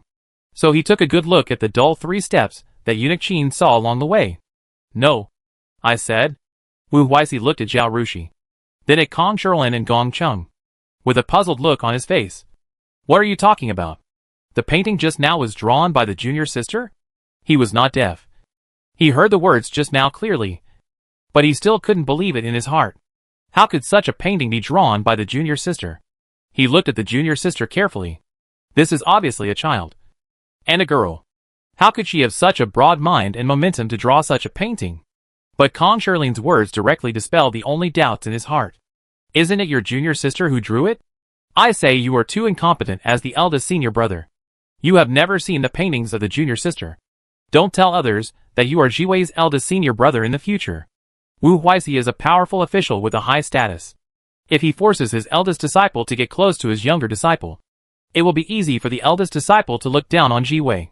So Wu Huixi is indifferent to Zhao Rushui, and they have little interaction. Kong Shirlin never puts the two together. But now, Zhao Rushui's paintings are famous. And she will definitely be famous. When the time comes, Wu Huixi will be proud of the junior sister. Kong Shirlin would say this. The officialdom changes rapidly. And even the most favored ministers cannot stay in the position of Minister of Personnel for long. The emperor will never allow it. Zhao Rushui can be famous for all eternity. It won't take long. Just a dozen years. And Wu Huixi will no longer be Minister Wu, but Master Jiwei's senior brother. Not even worthy of the name. Zhao Rushui was worried that Wu Huixi would be embarrassed. So as soon as Kong Shirlin finished speaking, she said, Senior brother is busy with official duties. If second and third brothers hadn't studied sketching, they might not have seen my paintings. She turned to Wu Zong and winked at him mischievously. Isn't it? Third senior brother? Jiwei. You little heartless little thing. Do you dare to say that third senior brother doesn't care about you enough or treat you well enough? Wu Zong threatened. Haha. Okay. Even if it's not good, I dare not say it, Zhao Rushui said. The two of them joked, and the atmosphere in the box suddenly became relaxed. There was also Kong Yanyan here, with a complicated mood. His original attitude towards Zhao Rushui was somewhat similar to that of Wu Huixi. Chapter 402. The auction begins. I heard that my father had accepted another apprentice. A female apprentice. Although I knew that my father had a good eye, Kong Yanyan still didn't pay enough attention to Zhao Rushui. I thought Zhao Rushui's painting talent was limited to sketching, and it was only by chance that she was accepted as an apprentice by her father. I didn't expect that my father would accept such an apprentice. Kong Shirlin didn't have time to care about the complicated feelings of his son and his eldest apprentice. He was staring at the crowd below. Today is the day when the little apprentice's painting is displayed in front of people. Although he is very confident in the little apprentice's painting, it is not famous after all. He is worried that everyone only cares about fame, but not eyes. So his attention is all on the reactions of those people below. Eunuch Qin led the servant to walk slowly between the seats. Wherever the painting went, the guests there seemed to be cast into a spell and stood there motionless. When they reacted, everyone wanted to get closer to the painting, but was politely stopped by Eunuch Qin. Oh my god! It's amazing! Whose painting is this? If I had seen it, I would know it. In excitement, everyone could not help but speak loudly, and the sound of discussion reached Kong Shirlin's ears. Kong Shirlin breathed a sigh of relief, and a smug look appeared on his face. These people, I hope they are not blind. Not only Kong Shirlin, but the others in the box also focused their attention on the downstairs after saying a few words. Seeing everyone's reaction, Wu Zong turned around and smiled at Zhao Rushui, junior sister. How much do you think your painting can be auctioned for? Zhao Rushui shook her head. It's hard to say. After all, I'm an unknown person. Wu Huixi said, don't worry. Your painting is too shocking. Anyone with eyes can see its value. Although Zhuoxing is famous, his horse is still a small path. How can it compete with the roaring mountains and rivers? Let's not talk about others. As for me, your elder brother, if there are two paintings in front of me, I will definitely choose your painting. Thank you for your kindness, elder brother. Zhao Rushui smiled. Wu Zong couldn't help but give a thumbs up to his younger sister in his heart. Since Zhao Rushui became his disciple, Wu Huixi's attitude towards Zhao Rushui has been good, and he has often protected Zhao Rushui. But that was all for the sake of his master, and he did not pay much attention to Zhao Rushui himself. Later, seeing that Zhao Rushui was good in both his conduct and his talent, he changed his mind a little. But his attitude basically did not change much. As an official at the level of Wu Huixi, he has seen countless people and things, and fewer people can catch Wu Huixi's eye. But just now, he could clearly feel that the eldest brother was intentionally getting close to the younger sister. If it were someone else, they would be flattered to receive such a kind gesture from the senior brother, and would gladly accept his kindness and respond warmly to him. But the junior sister still maintained her previous attitude. as if she could not feel the senior brother's previous coldness and current warmth. And her attitude remained consistent. What does it mean to be neither humble nor arrogant? The junior sister vividly interpreted the meaning of this idiom for him. Zhao Rushi's attitude not only did not make Wu Huixi unhappy, but made him value her more. Kang Yinyan's attitude change was the same as Wu Huixi's. The bidding has begun. Gong Cheng's excited voice brought Wu Zong back to his senses. Let's see what the reserve price is. The reserve price for Zhuoxing's painting is 8,000 taels of silver. Gong Cheng was very curious about what reserve price the fifth prince would set for his junior sister's painting. As he said this, everyone else's attention was focused on Guan Wentao. The reserve price represents the auction house's recognition of Zhao Rushi's painting, and is also the key to establishing Zhao Rushi's status. It can't be too low, nor too high. Wu Huixi stared at Guan Wentao and muttered. Everyone was originally worried that the price was too low, but after hearing what he said, they suddenly felt that it made sense. If it was set too low, everyone would be more suspicious. Zhao Rushi's painting style is too strong, and everyone has never seen it. Now that the reserve price is low, it proves that this is an unknown work, and everyone may not offer too high a price. But if the reserve price is set higher than Zhuoxing, when the truth comes out, everyone will feel cheated. You little girl, can you be more famous and outstanding than Zhuoxing? Where is his face? At that time, no one would care who set the reserve price of the auction. They would just think that Zhao Rushi was too arrogant and ignorant. I just said that things are destined to be with the right people. So whether it is the galloping horse painting in front or the landscape painting just now, the auction house has covered the painter's signature with something. Our original intention is to let everyone see with their eyes and feel with their hearts. We hope that everyone appreciates and collects paintings, not for the fame of the painter, but to truly pay attention to the painting itself. A good thing is worth more than a fortune. Only if you like it, you will think it is worth it no matter how much money you pay. If you don't like it, it is naturally worthless. Do you think Wentao is right? Yes. But I still want to know who painted this picture. Finally, someone stopped being so arrogant and shouted. Everyone laughed. After laughing, someone echoed yes. Tell us who painted it. If you want to know this question, just bid and take it. Only the owner of the painting can remove the obstruction on the painting, Guan Wentao said with a smile. Then he stopped smiling and said seriously, the landscape painting Flying Flow has a reserve price of 8,000 taels of silver. And the bidding starts now. As he spoke, he struck the small drum with a dong sound. As soon as he finished speaking, a servant immediately raised a card, 10,000 taels. The scene suddenly became quiet. Everyone stared at the servant blankly. They hadn't called the messenger servant over yet, who was so impatient that he directly called the price to 10,000 taels. In Xiaolingpu's box, Fu Yonlang looked at his brother speechlessly. Brother, do you like this painting so much? Before the reserve price was announced, his brother asked the servant to quote a price of 10,000 taels without any reason. His brother didn't touch any books except military books, and he didn't have any artistic talent at all. If someone gave him a famous painting, he would definitely want to ask the person to exchange it for the equivalent amount of silver, so that he wouldn't have to take the painting to the pawn shop to exchange for silver, which would be troublesome and devalued, and not cost-effective.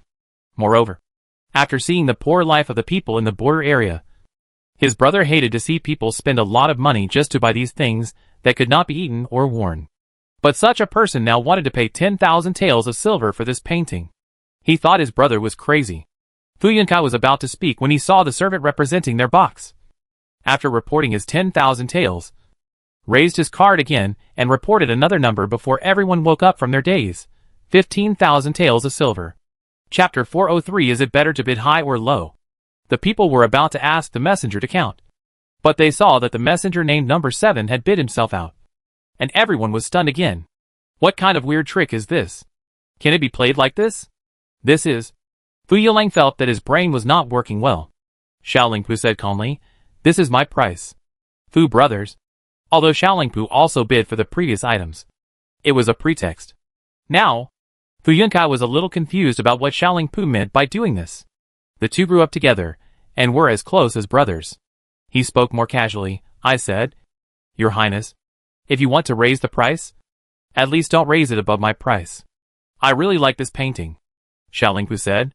As a prince, he has seen and eaten too many good things. He is also a very self-disciplined person who does not allow himself to be controlled by material desires. So his material desires are extremely low. So low that they are almost non-existent. He pursues something spiritual. But the painting just now shocked his soul and touched his heart. He really wanted to take a picture of this painting. Fu Yunkai felt the same as Xiaolingpu. So he could understand Xiaolingpu's feelings. He nodded, watching the people below react from their sluggishness and start bidding. He sighed, forget it. Even if you don't beat me, I can't get this painting. It's not that the Ping'an Marquis mansion is short of money. They can still take out 20,000 or 30,000 taels of silver. But he couldn't be willful. The silver in his family was the army's reserve silver, which could save the lives of soldiers at critical moments. No matter how much he liked the painting, he couldn't just ignore it and spend a lot of money to buy it. Okay, you spend the money, and I'll come to see it, he said again. Xiaolingpu punched Fu Yunkai on the shoulder and scolded him with a smile. You kid, you are quite calculating. After saying that, he raised his chin, but I'm sorry to disappoint you. I can't afford this price. He was also a man who could not be willful. His money had great uses, and he could not spend it on such things. The price just now was the only one he offered on impulse. It didn't matter that the two of them were impulsive, but they raised the price of the painting all of a sudden. Good things are what people want. At first, people who were hesitant because the author of the painting was unknown were stimulated by their price, and finally let go of their inner love and began to bid crazily. 15,500 taels. 16,000 taels. 17,100 taels. 19,000 taels. The painting could make people like Fu Yunkai and Xiaolingpu, who couldn't spend money, feel impulsive, and others were even more excited. The items auctioned earlier, even with Xiuxing's paintings and Western clocks, were all priced at 1 or 200 taels of silver. When it came to Zhao Rushi's painting, it was actually priced at 1 or 2,000 taels of silver. This crazy posture made everyone in Zhao Rushi's box stunned. Before coming, the three senior brothers plus Kang Yanyan avoided Zhao Rushi and bumped heads with her. They agreed that each of them would bid once to show support for the junior sister. But before they even got their turn, the price went up like this. Master, did you not have a chance to raise your bid? Wu Zong asked Kang Sherlin. After the bidding started, the master called Kang Yan, who was standing in the corner, and quietly told him something. And Kang Yan left. They thought the master was bidding to show support for the junior sister. But the sign representing their box was not raised once. No, it's because of something else, Kang Sherlin said. When Xiaolingyan went to lobby him, he said that he would put his painting last, and also said that he would let the emperor bid for his painting. In the end, the two of them negotiated a price that was a little higher than the price of Zhao Rushi's painting. At that time, Zhao Rushi had not repainted this painting. Kang Sherlin picked a masterpiece, and felt that although it was not as good as Zhao Rushi's, it was also comparable, and each had its own merits. But his painting had the added bonus of fame, so the bidding price would naturally be higher than Zhao Rushi's. But after seeing the painting Zhao Rushi sent back, he knew that Zhao Rushi's painting might be able to be sold at a very high price. He did not feel ashamed, but proud. His life's achievements were just like this. As a result, when he was old, he could still accept an outstanding disciple like Zhao Rushi, and he would only feel proud and honored. This proved that his vision in selecting disciples was very good. He immediately sent someone to pass a message to Xiaolingyan, asking him not to interfere with the price. What price his and Zhao Rushi's paintings could be sold it depends on chance. But as soon as the reserve price and the first bid for Zhao Rushi's painting came out, he knew that this approach was wrong again, and quickly called Kang Yan and told him to meet the fifth prince in person and ask him to find a way to lower the price of his painting when it was auctioned. No matter what, it can't be higher than the price of Zhao Rushi's painting. After thinking about it, he explained, I asked Kang Yan to contact the fifth prince and ask him to find a way to lower the price of my painting, preferably not to exceed Jiwei. He didn't want his three apprentices and son to have ideas about Zhao Rushi after his painting appeared, because the bidding price was not as good as Zhao Rushi's. Why? Kang Yanyan blurted out. He looked at Zhao Rushi with complicated eyes. Is it necessary for his father to sacrifice to this extent for Zhao Rushi? Zhao Rushi still has a long way to go. With her ability, it is only a matter of time before she surpasses her master. There is no need to suppress his father when selling paintings for the first time. Right? If Zhao Rushui suppresses his father with her own ability, he will have nothing to say. Everyone depends on their own ability. But his father deliberately did this. And he felt bad. Is it necessary? Why? Father thinks so highly of his little apprentice. What position does he put himself and the Kong family in? Kong Sherlin looked at him with a look of disappointment. Can you use your brain to think about the problem? Am I the kind of saint who sacrifices himself for the benefit of others? I still refuse to admit my age. If it is possible, I also want to compete with my little apprentice. He sighed and acted helplessly, but this is not possible. Right? I can only do a favor to Jiwei. Master. Zhao Rushui had figured out the key to this in a flash. She was so moved that her eyes were filled with tears. Master. You don't have to do this. Really. I'm never afraid of rumors. I believe that as time goes by, people will recognize that my paintings are worth so much money. Everyone present was an old fox who had achieved enlightenment in the officialdom. Even Kong Yanyan, who was so concerned about his father, reacted when he heard what Zhao Rushui said, because the reserve price of Zhao Rushuy's painting was the same as Zhuoxing's. The price immediately exceeded Zhuoxing's when the auction started. It is still unknown how high it will rise. Now everyone is bidding from the heart because they like the painting and want to get it. So they keep bidding high. But after getting the painting, they know that it is a painting by a 14-year-old girl who was originally unknown. Will they feel cheated? Chapter 404. Even if the buyer is not such a person, other people who participated in the bidding will also have such a feeling. At that time, the unfavorable words of Zhao Rushui will spread in the capital, regardless of whether this matter is her fault or not. Everyone will say that she is too arrogant. The prince and Jia Songlin and others do not like Zhao Rushui. If there is such an opportunity, maybe someone will lead the rhythm and stir up a storm. But if the master Kong Sherlin joins in, the situation will be different. Everyone can say that Zhao Rushui is not as good as Zhuoxing. But you dare not say that Kong Sherlin is not as good as Zhuoxing. Right? The first master painter of the Jin dynasty is not as good as the first master painter of the previous dynasty? Who has the courage to say such a thing? When the time comes, Kong Sherlin will come out and say that he is convinced by his apprentice's paintings. And he is very pleased that her paintings are priced higher than his paintings. And even feels very proud. All the rumors in Beijing that are unfavorable to Zhao Rushui will be refuted. Anyway, Zhao Rushuy's paintings are not inferior to Kong Sherlin's, but better. Kong Sherlin admitted this openly, which not only did not damage his reputation, but also won him praise. People said he was magnanimous and willing to help the younger generation. Kong Sherlin waved his hand. This is not just your problem. You are my apprentice. If your level and character are questioned and criticized, my reputation will also be damaged. On the contrary, the better you are, the more proud I will be. This is a win-win situation. He pointed at Kong Yanyan and Wu Huixi. The same goes for you. If your paintings are better than mine, don't ask me to lower the price of the paintings. I am willing to do more. I am so old. What else can I ask for if I don't want you younger generations to have a bright future? Kong Yanyan and Wu Huixi lowered their heads in shame. As the eldest son of Kong Sherlin, Kong Yanyan was naturally highly expected by his father, since he was young. Not only him, but also his brothers and children and grandchildren. But the painting talent of their Kong family seemed to have not been inherited at all. There were more than a dozen people in the family, big and small. But none of their children and grandchildren had outstanding painting talents. At least none of them could surpass the disciples Kong Sherlin accepted.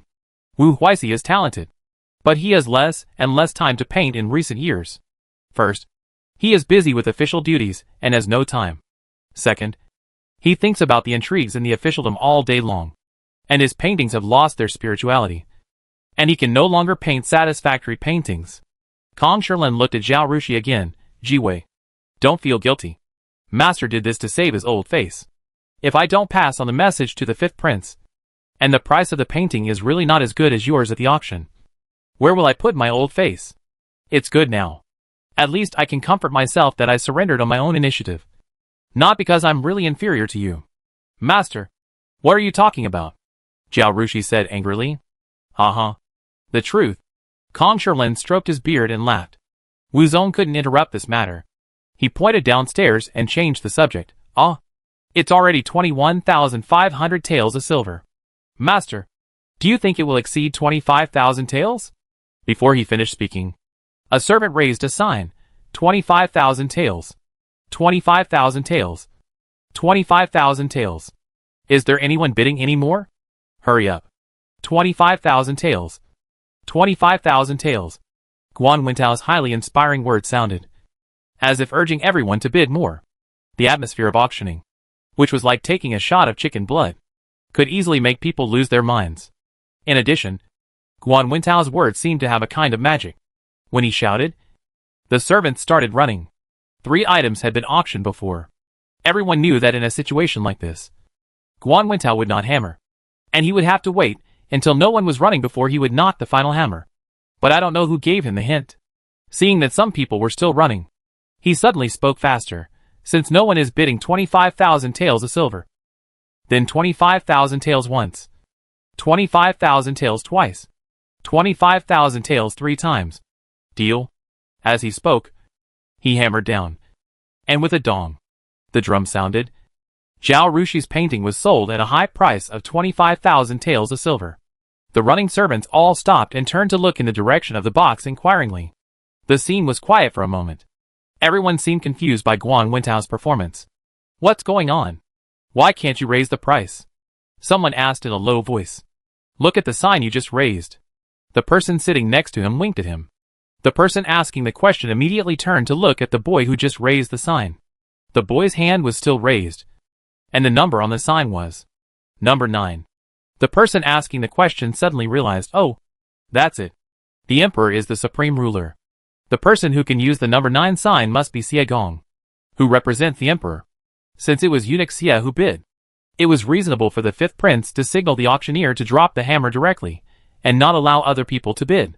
Moreover, 25,000 taels of silver for a painting is really high. You should know that Zhuo Qiuxing's painting was only sold for 16,700 taels of silver. This unknown scholar's painting was almost 10,000 taels higher than Zhuo Qiuxing's. And no matter how good the painting was, it was overpriced. In Zhao Rushuy's box. Seeing this situation, Wu Zong said, Junior sister, this situation is most beneficial to you. The price can't go up anymore. Otherwise, even if the master comes forward, you will be pushed to the forefront. This is the best now. If it was really taken by the emperor, it would be even better. No one dares to talk about you. Otherwise it means that the emperor or eunuch Xie made a wrong judgment. Right? Zhao Rushui nodded and said, yes, I know. At this time, in the middle box upstairs, eunuch Xie was puzzled. What's going on? Why can't you take pictures? What is the 5th prince doing? Number 9. This number was not drawn by him, but was assigned to him directly by Shaolingyan. He also knew that he was representing the emperor. If he raised the placard casually, Shaolingyan and Guan Wentao would see it, and would not pretend not to see it. They would definitely take care of it. Therefore, he was very cautious in raising the placard. He would not raise the placard unless he really liked it, in order to avoid being taken care of. It would affect the business of the 5th prince and also damage the emperor's reputation, making people think that the emperor used his status to oppress others and rob people. After all, the placard number 9 made it easy for people to guess who it represented. The items photographed before, whether it was a vase, a clock, or Zhuo Qiuxing's paintings, were all in the palace. The paintings of Zhuo Qiuxing collected in the palace are better than the one being auctioned. So he did not bid. But he believed that the emperor would definitely like the painting just now. The emperor might have learned painting from Mr. Kumu for a while, when he was a child. Or it might be a personal hobby. He likes painting. And the palace has collected a lot of them, many of which he bought through various channels. Eunuch Xie thought that the landscape painting was magnificent, and the emperor would definitely like it. Therefore, when the painting was put up for bidding, eunuch Xie asked people to bid. Originally, he was worried that Guan Wentao would hammer directly as soon as he bid. Later, seeing that everything was normal, eunuch Xie became happy and began to enjoy the excitement of the auction. He never thought that he would be taken care of in the end. Chapter 405 Unhappy. Eunuch Xie was a little unhappy. He felt that the price was so high.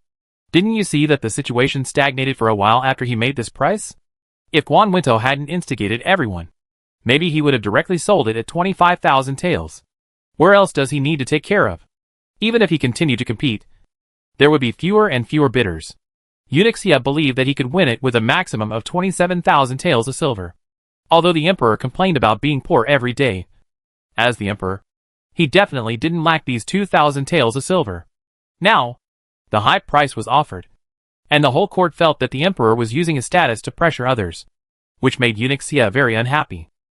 But he couldn't say that the fifth prince's behavior was bad. After all, this was the fifth prince's filial piety to the emperor, and he didn't want the emperor to spend more money.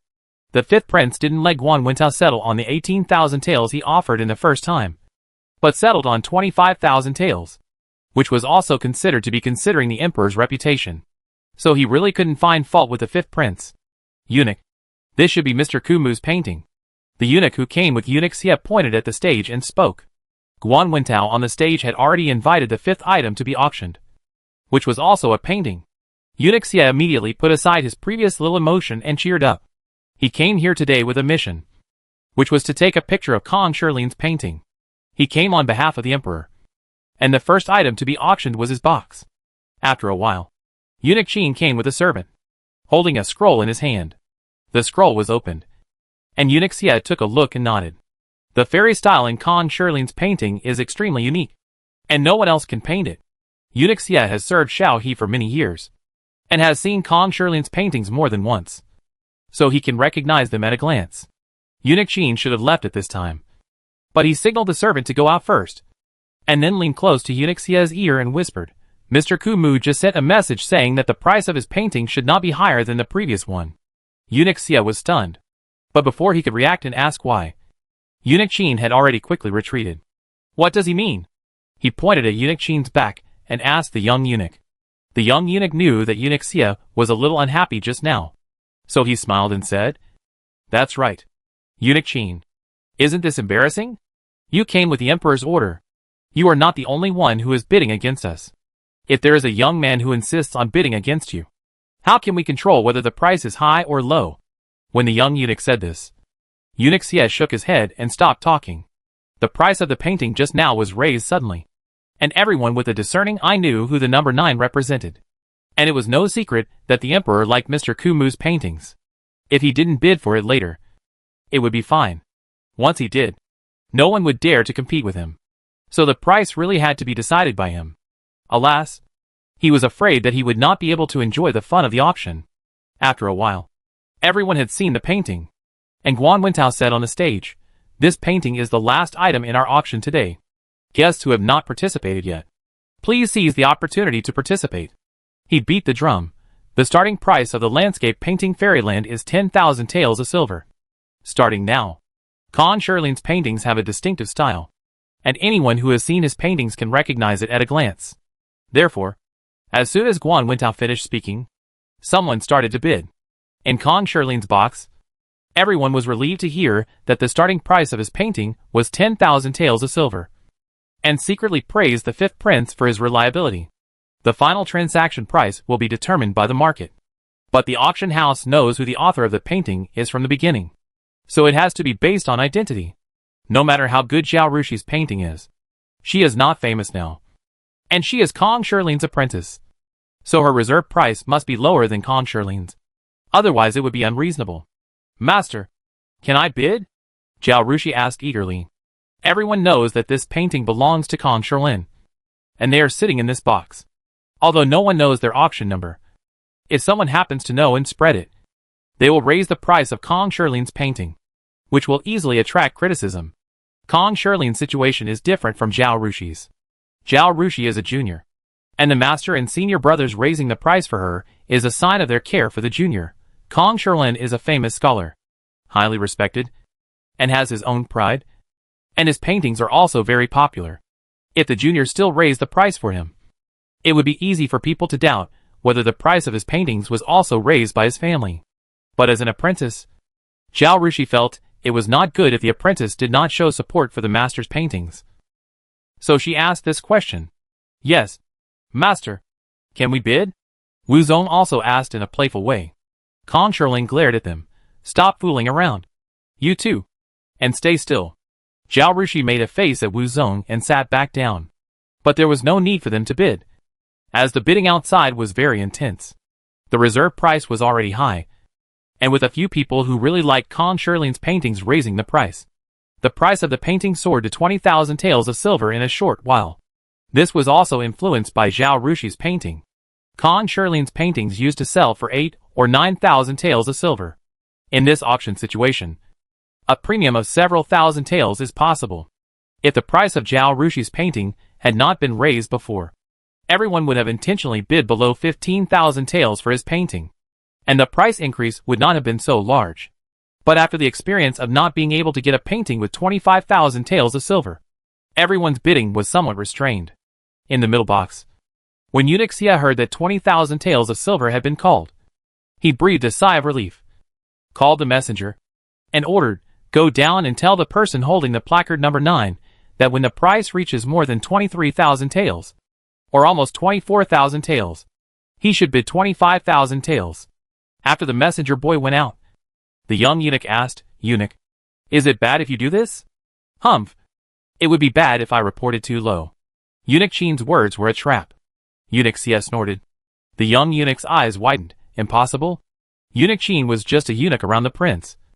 How dare he trap eunuch Xie? He may not mean it. And that should have been said by Mr. Kumu. But I am in the heart of protecting the emperor, and no one can say anything, Xie Gong said. He was a popular person around the emperor, so he must be very smart. Kong Shirlin was the emperor's cousin, and the emperor respected him very much. If he listened to eunuch Qin and quoted Kong Shirlin's paintings at a lower price than others, the emperor would definitely blame him when he returned, regardless of whether the Qin man wanted to cheat him or not, and Kong Shirlin's reason for asking for a lower price. He felt it was safest to quote 25,000 taels of silver for both paintings. Chapter 406 Implicit Advertisement. The offer was neither too high nor too low. It did not hurt Kong Shirlin. He also expressed the emperor's respect for Mr. Kumu. No one could say anything wrong with him. Downstairs, the messenger came to the group of bidders, but he did not pass on the message. Instead, he stood aside and waited. He was very smart to be assigned to serve the box of eunuch Xie.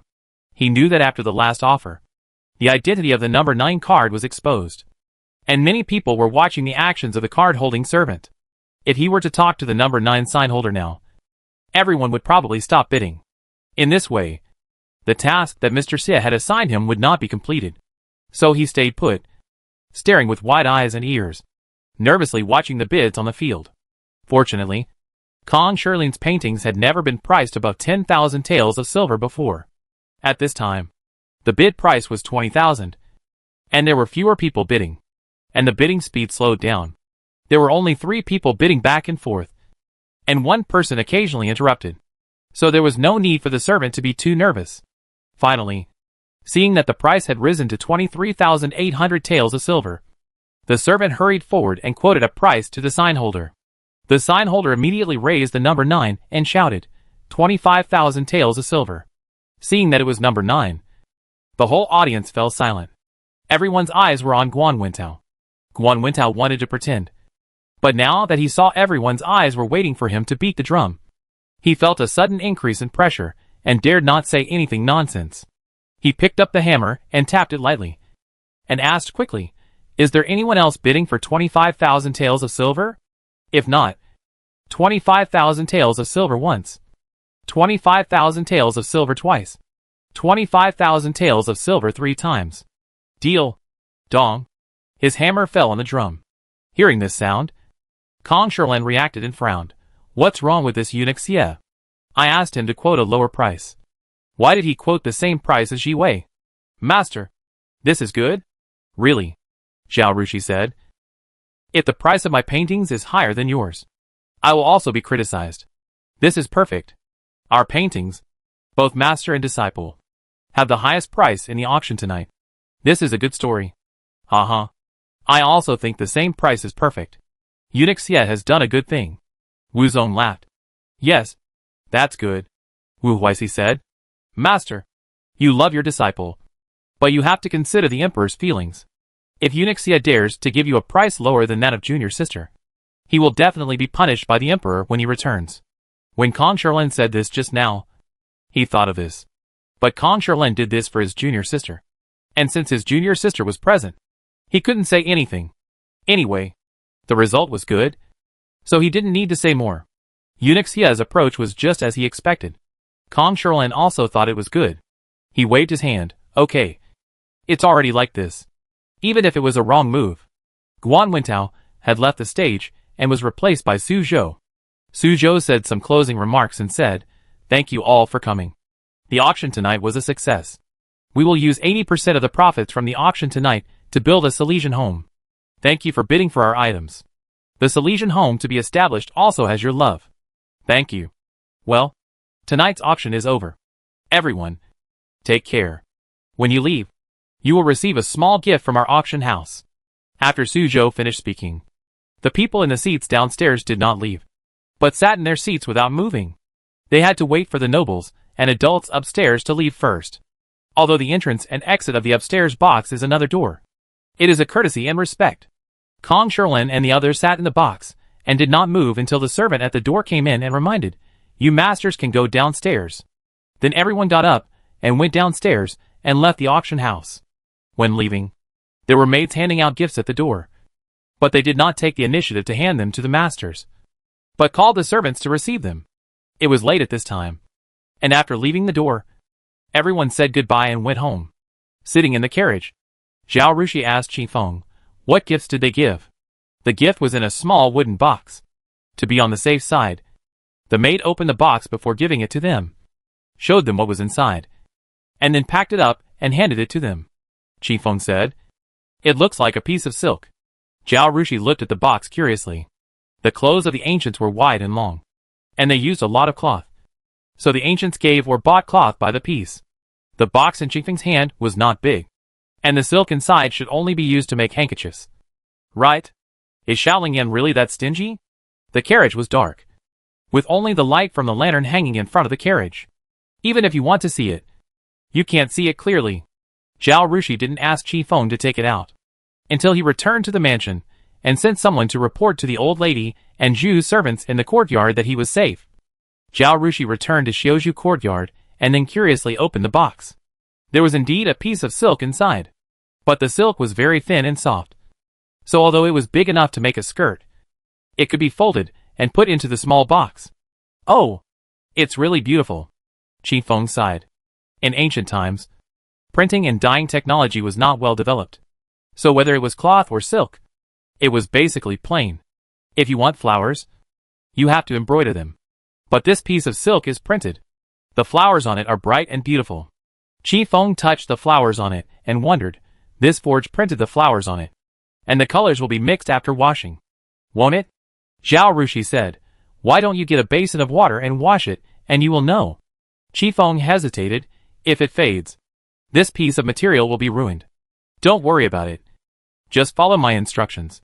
Qi Feng had no choice but to go out and ask Itsue to fetch some water and soak the silk in it. "Rub it," Zhao Rushui ordered. Itsue rubbed the silk like washing clothes. "Girl, it won't fade," Itsue explained in surprise. Zhao Rushui and Qi Feng also saw it. The water in the basin was clear, not a bit turbid. Zhao Rushui thought, "Qi Feng, look in the box. Is there a small piece of paper?" Qi Feng shook her head, "No." She looked at it when she took out the silk just now. There was nothing in the box except this piece of silk. It shouldn't be. Zhao Rushui wondered. Why didn't Xiaolingyan give everyone a piece of silk? The routine was so familiar that she seemed to have returned to the era of giving small gifts in modern shopping malls.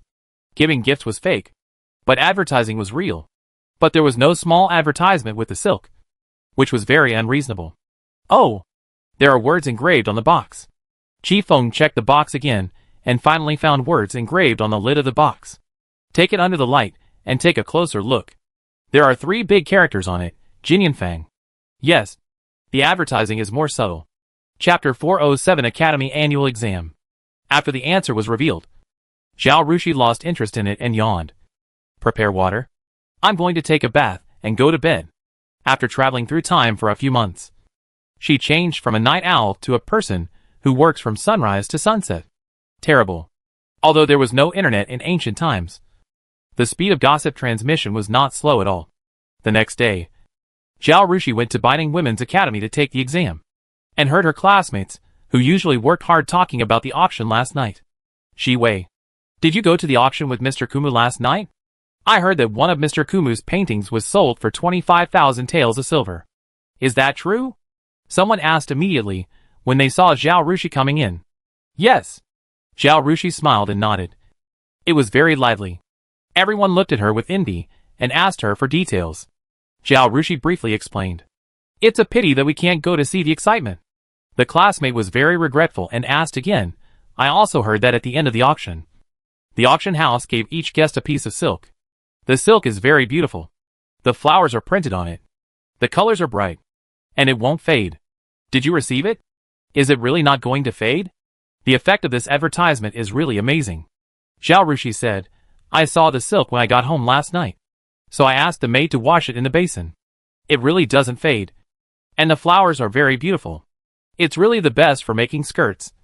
And there's no need for embroidery. They are all little girls. And they are more excited to hear this news than when Zhao Rushui talked about the auction process. Another classmate asked, where can I buy these silks? Shi Wei. Do you know? I saw the words Jin Yanfeng carved on the box. So it should be sold in this shop. If you want it, you can send someone to ask in the capital. This shop should be on the busiest streets in the south of the city. Maybe next to the auction house.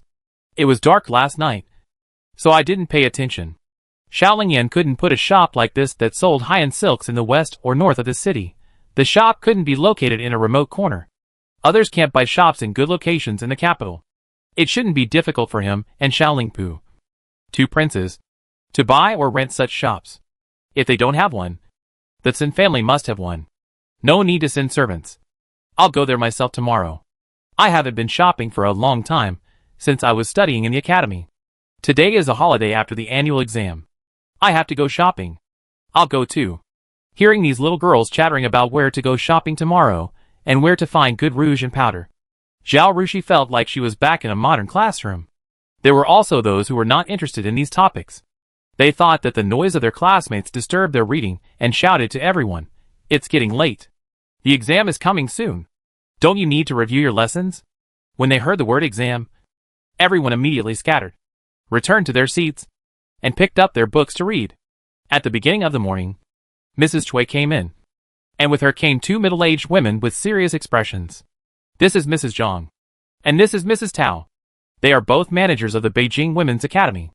They will supervise today's exam. Mrs. Cui introduced. After Mrs. Cui introduced, one of the women in dark purple clothes said, I am Manager Zhang. Princess Shangda applied for the annual exam of your academy to use the same set of questions as the annual exam of the Beijing Women's Academy. Manager Zhang glanced at the following people to prevent cheating. Concubine Jean specially sent me and Manager Tao to supervise the exam. Everyone knows that since the establishment of our Women's Academy, the most important thing is morality. She talked about discipline for a quarter of an hour. Then nodded to Manager Tao, okay. Let's start. Manager Tao signaled the people she brought to open the sealed test paper and handed it to Manager Zhang for her to take a look, and then had it distributed. While Manager Zhang was talking about discipline, Zhao Rushui stared at Madame Cui. Zhao Rushui was never the kind of person who only looked down at the cart and ignored the road. After she entered the north courtyard of the Women's Academy, she made friends with Madame Cui, Madame Chen, and the gatekeeper. And she knew everything about the academy, because Princess Shangda and concubine Jean did not have a good relationship. Even though the Backnan Women's Academy was very close to the Beijing Women's Academy, they had their own test papers for the annual exams and had never shared a set of questions. Now Princess Shangda actually went to bow to concubine Jean and proposed to share a set of questions with them, and had to accept the supervisor sent by the Beijing Women's Academy, who was arrogant. Zhao Rushui seriously suspected that this was Mrs. Cui's idea, because in the past 2 months, she had been the first in the monthly exams every month, and basically won the top spot with full marks. Princess Shangda and Mrs. Cui were inflated, and they might have thought of using her to compete with the Beijing Women's Academy. After Mrs. Cui came in and introduced the identities of the two, she stood there as a backdrop. As a result, she felt uncomfortable being stared at by Zhao Rushi's burning gaze. She simply lowered her head and stared at the ground. Seeing her like this, Zhao Rushi became more certain of her guess. There were not many students in Class A of the North Courtyard. Even though Zhao Rushi sat in the back, the test paper was quickly handed to her. She regained her mind and began to concentrate on answering the questions. At this point, she had no choice but to do her best to save face for Princess Shangda and Mrs. Cui. in order to highlight the idea of who says women are inferior to men. The questions and format of the monthly and annual exams of the Women's Academy are basically based on the standards of the Tongsheng exam, and each exam lasts a day. The academy provides a meal, and the candidates are accompanied by a maid when they go to the toilet. In the past, Zhao Rushui basically took half a day to finish the monthly exams, handed in the papers in advance, and could go back to her own courtyard to have a nice lunch after handing in the papers. This time, there were people from the Beijing Women's Academy, and she didn't want to do anything too out of line. If there were really people who were better than her in the Beijing Women's Academy, or if the Beijing Women's Academy deliberately lowered her score during the grading process, making her inferior to the candidates of the Beijing Women's Academy, and she lost in this competition, maybe the people of the Beijing Women's Academy would make a fuss about her handing in the papers in advance. She deliberately slowed down her pace, pondered the answer again and again, and then picked up the pen to write it down carefully, making sure to write it very neatly and beautifully. Although this exam was based on the rules of the Tongsheng exam, the name was not covered when the exam was handed in, and judging from the situation, their exam papers would be sent to the Beijing Women's Academy for correction. In order to preserve the reputation of the Beijing Women's Academy and maintain their transcendent status, the examiners would subconsciously favor the Beijing Women's Academy no matter how notarized, and would be more strict with the exam papers of the Beijing Women's Academy. So she had to try her best to write a standard and perfect answer, and her handwriting was also neat, so that no one would have the opportunity to lose points. Chapter 408, Hiyuchi. After finishing the test paper with unprecedented seriousness and speed, she checked it twice and found that the time was almost up. Manager Zhang had reminded everyone to prepare to hand in the paper, so she stood up and handed in the paper. The two managers saw her handing in the paper and hurried forward to take it, seeing that the test paper Zhao Rushui handed in was full of writing. The handwriting was neat and beautiful, and the test paper was clean and tidy. The two looked at each other. Princess Shangda asked to share a set of questions with the Beijing Women's Academy for the exam, which was unusual. It was impossible for concubine Jean not to ask about the reason. Finally, it was discovered that it was because Zhao Rushui performed well in the exams every month, and Shangda wanted to compete with her. After thinking about it, she agreed to this request. Therefore, the two stewards knew Zhao Rushui's name. Miss Zhao is very talented, regardless of the content of the test paper. Just looking at her handwriting, she is better than many men. Steward Tao smiled and praised Zhao Rushui. Standard Tao, you are too kind. Zhao Rushui bowed. Rushui, please leave. With that, she lowered her head and left. Mrs. Cui frowned when she saw the attitude of Manager Tao. Zhao Rushui left the north courtyard and walked towards the gate. But when she was still some distance away from the gate, she heard faint crying coming from behind the tree. She paused and looked around, because it was the annual exam. All classes were taking the exam, and everyone was still busy handing in the papers. There were not many people walking around in the academy, and it was quiet everywhere. Zhao Rushui thought for a while and said to the system, I want to buy a powerful pill. Really? Ah, that's great. The system made a somersaulting sound in her mind. Buy it quickly. You won't suffer a loss. You won't be fooled. Eating the powerful pills will make you extremely strong. You can punch the Nanshan nursing home and kick the Beihai kindergarten. Zhao Rushui was very upset. Where did this broken system learn these messes?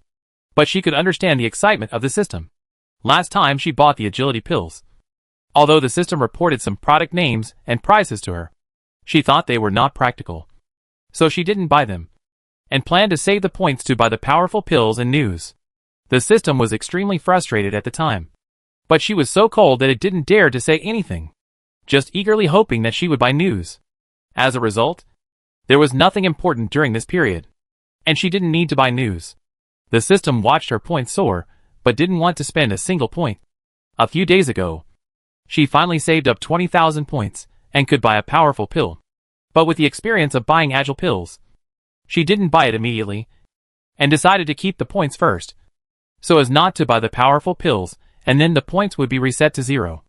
And it would be difficult to buy news at that time. She was also worried that this guy would upgrade after getting the points. The system tried to persuade her for a while, but she seemed to be deaf, so it had to shut up.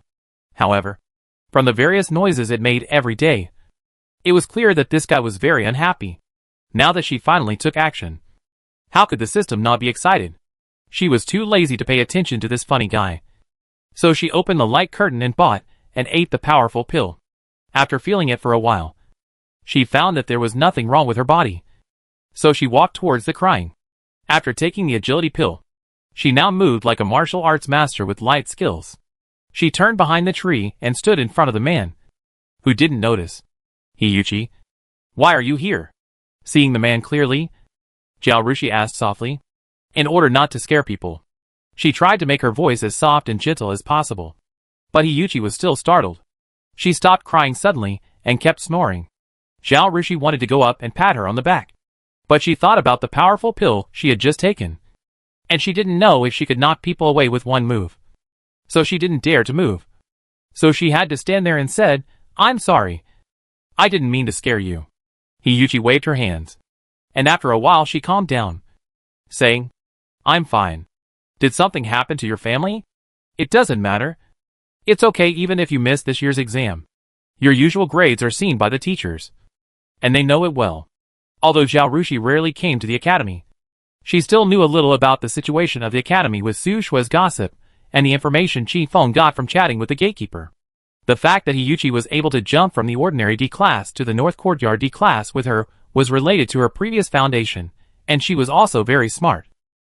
But the key was that she worked very hard. There are many students like Zhang Lu in the academy. Although they come to the academy to learn some knowledge, they are more likely to make connections. Although the students of Biding Women's Academy are not as prominent as those of Beijing Women's Academy, they are either rich or noble in the county. Otherwise, their families would not spend money to let their daughters study and send their daughters to the academy. I heard from Su Shui that Zhang Lu was invited to her home because she had a good relationship with a female classmate. She was favored by her classmate's brother and became her sister-in-law. The engagement was discussed and arranged years ago.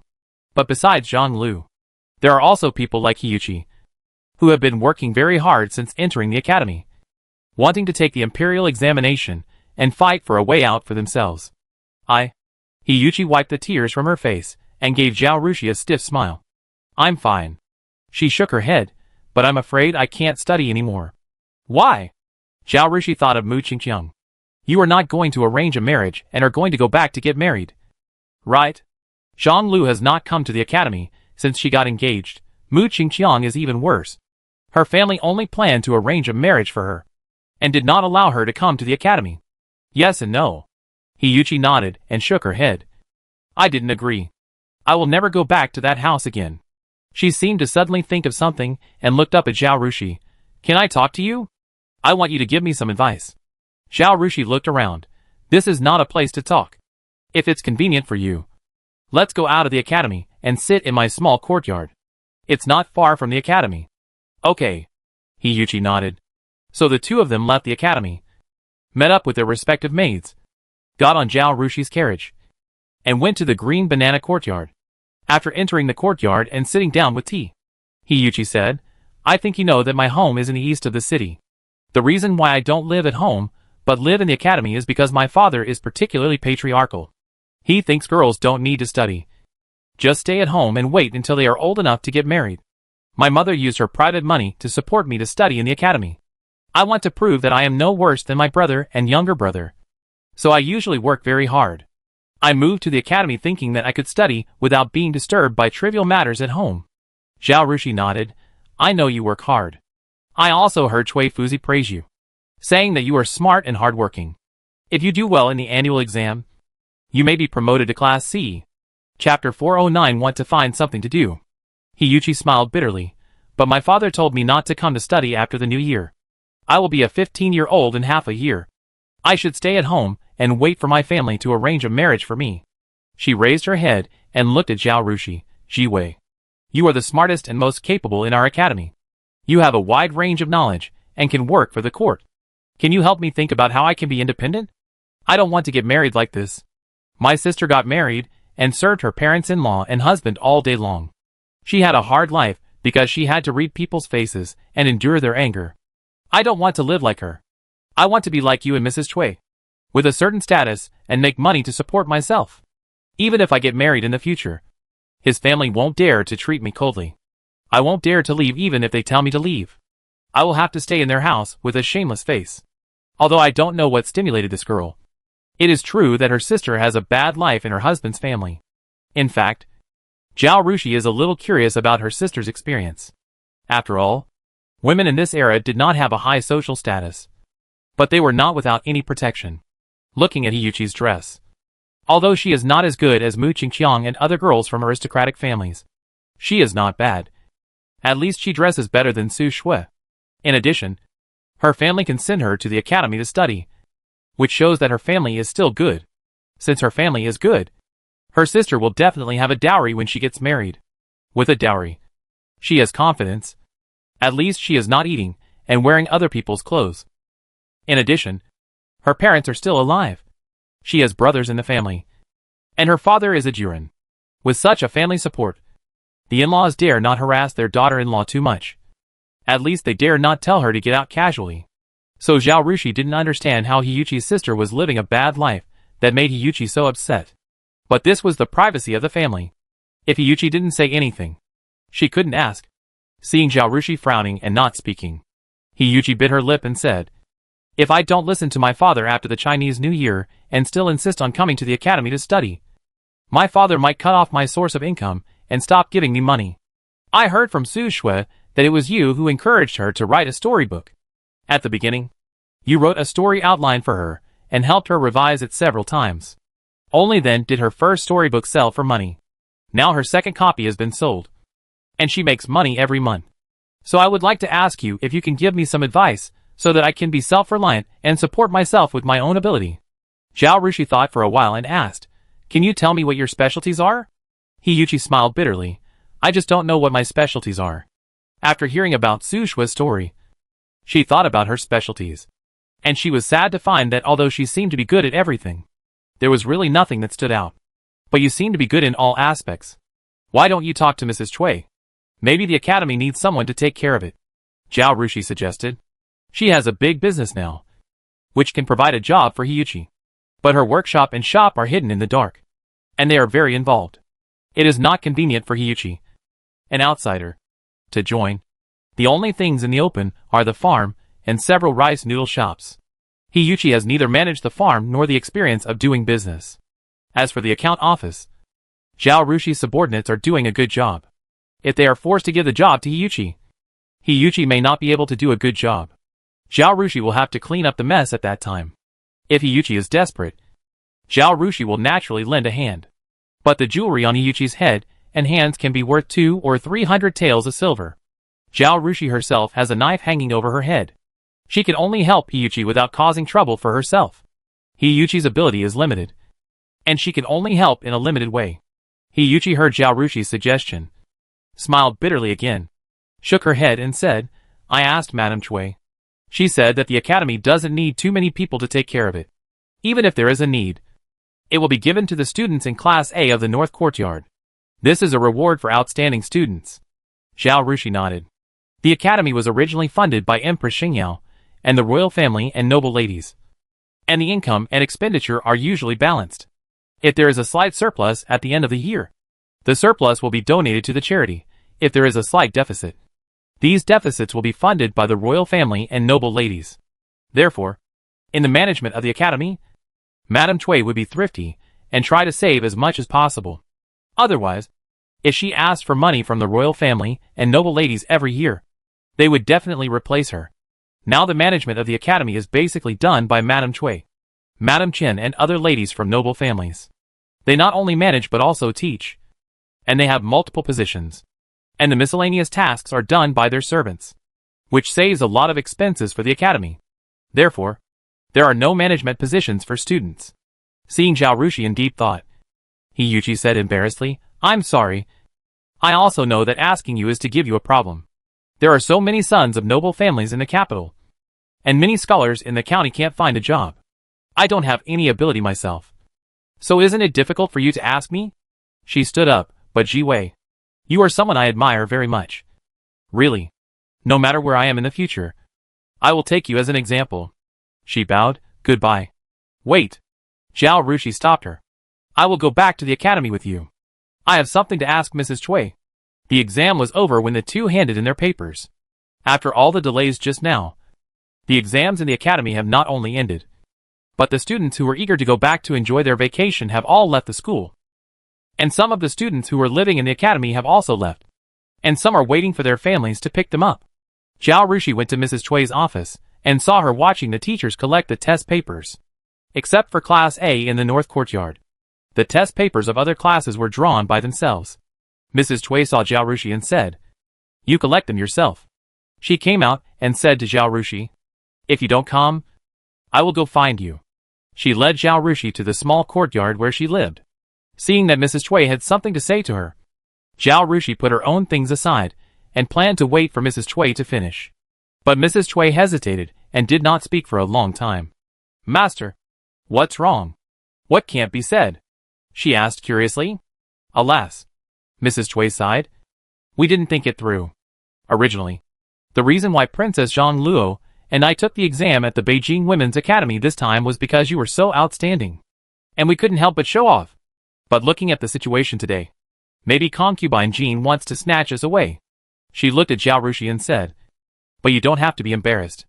If you want to go to the Beijing Women's Academy, go. Don't offend concubine Jean because of us. Even if you are Mr. Kumu's apprentice. If you offend her, I'm afraid you will not end well." Chapter 410. Let's start a newspaper. Zhao Rushi's face turned bitter when she heard this. "Master, how can you and the princess do this?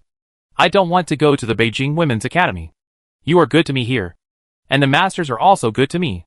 My classmates are also very simple and cute. If I go to the Beijing Women's Academy, there are intrigues and factions there. And I have such a stubborn temper. I am afraid that I will offend people in a few days. By then, I will have no place to cry." Hearing what Zhao Rushui said, Mrs. Chui felt more guilty. She said, "We will definitely try our best to keep you. You are our student. How can we just snatch you away?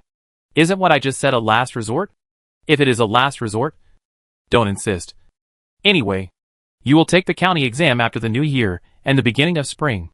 If you pass the autumn exam next year, you don't have to go to the academy." Speaking of this, she felt more guilty.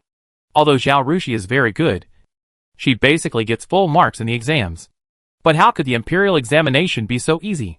How many people have studied for more than 10 or 20 years, read a lot of poetry and books, and are well versed in classics? But you still need the right time, right place, and right people to pass the examination. You can't miss any of them. Master, you think too highly of me, don't you? I haven't taken any exams. To pass 4 exams smoothly in one go, you need such incredible luck. We might as well pray that concubine Jean doesn't think highly of me." Zhao Rushui smiled bitterly again. Mrs. Chui lowered her head and said nothing. Even if she had 100 hearts to protect Zhao Rushui, she couldn't intervene in the fight between concubine Jean and Princess Shanda. So it was useless to say anything. Seeing this, Zhao Rushui changed the subject. "Master, I came here now because I have something to tell you." Mrs. Chui raised her head. "You tell me. If I can do it, I will do it for you. I just met Hiyuchi. In order to avoid going home and letting her father marry her off at will, she wants to find a job to earn money to support herself." Mrs. Chui frowned. "She also came to me. I also want to help her. But the academy is really not short of people. You also know that the academy has little income and high expenses. Mrs. Chen and I don't receive monthly wages, which is equivalent to working for nothing. Our servants do the work of the academy, but we receive our own monthly wages. It is difficult for Hiyuchi to support herself with a salary from the academy.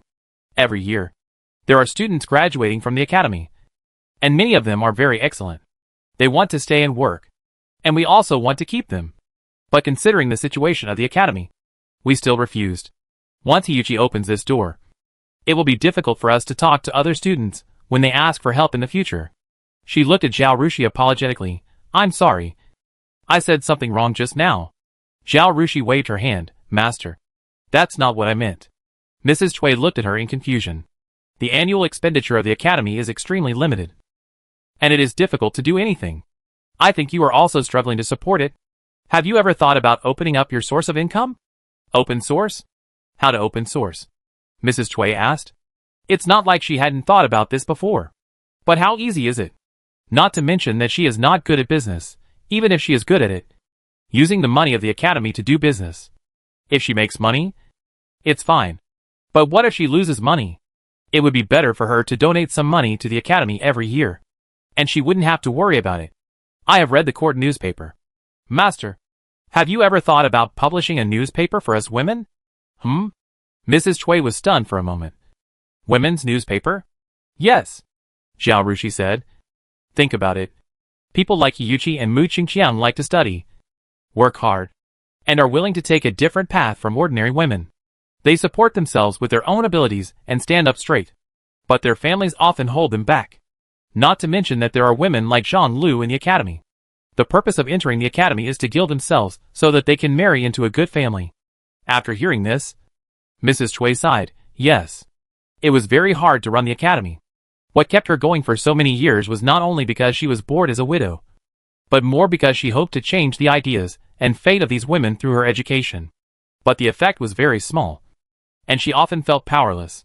So if you want to change the situation of women, you must not only change the ideas of the students who enter the academy, but also the ideas of their parents. And if you want to change people's minds, what do you rely on? It depends on articles. We write the ideas we want to promote in various forms and print them in newspapers, publishing one every 10 days. Students of the academy can buy it back and show it to their parents.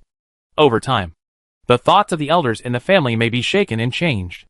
Mrs. Cui's eyes lit up. But then her eyes dimmed again. Is it difficult? It is difficult.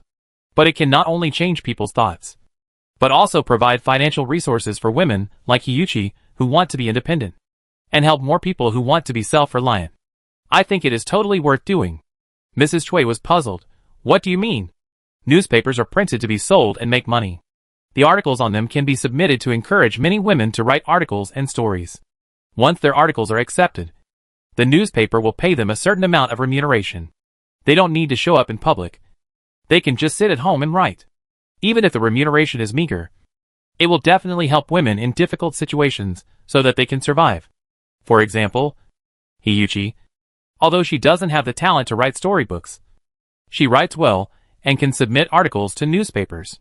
Besides, it takes some people to run a newspaper, which provides them with employment opportunities. If a newspaper is well run, has sales, and can make money, we can also run other types of newspapers. This will give more opportunities to women who graduate from the academy. Other counties can also learn from it. Mrs. Cui's eyes suddenly lit up. It must be very difficult to run this newspaper, because no one has ever done it before. She has a lot of things to do in running the academy, and running a newspaper must be a difficult process because she has no experience. If it was just to make money, she wouldn't have to do this. Her dowry was quite generous, and she was frugal and spent very little. So she had some surplus every year. If it was for the academy, she would rather donate the surplus than worry about it. She was afraid that she would mess up. Not only would she not make any money, but she would also lose money and be blamed by Princess Shangda and others. But if she could further change people's minds, give those women some financial support, and let them see a ray of light in their plight, she would be willing to do it even if it was difficult. She was a person who had been in trouble, and she had the will to die. It was Princess Shangda who gave her a chance, pulled her out of the quagmire of her husband's family, and let her work in the academy. She was grateful. In the darkness, Princess Shangda was the light that gave her hope. She was also willing to be a beam of light, illuminating others and herself. Chapter 411 Paper Mill and Printing House. She excitedly grabbed Zhao Rushi's hand. Jiwei, tell me in detail what to do. Zhao Rushi then told Mrs. Cui about the modern newspaper operation model she knew. She said, we can divide the newspaper into sections. Each section has its own content and characteristics. For example, a section is dedicated to publishing laws related to women. A copyright serializes some stories. And a copyright is dedicated to teaching everyone some common sense or skills, such as cooking tips. Wait a minute. Mrs. Cui hurried to the table, ground ink and spread paper, and looked at Zhao Rushi. Tell me what you just said again. This time Zhao Rushi said it in more detail. The idea of running a newspaper did not come to her after she met Hiyuchi, but before the printing press was made. So her idea was not only based on the modern newspaper experience she knew, but also combined with the ancient situation and made appropriate changes. Mrs. Cui listened and took notes. She was at a loss at first, not knowing how to do this. As she wrote more and more, She had a clearer understanding of how to run a newspaper. Great. After Mrs. Cui finished writing, she looked up and looked at Zhao Rushui with slightly red eyes. Shi Wei. I thank you on behalf of all women. You gave me a good idea. Master. I feel guilty for saying that. Zhao Rushui said. I just gave some ideas. And you are the one who did the most for them. It's useless to have the intention. You have to have the ability. You don't know how many women your idea can save from danger.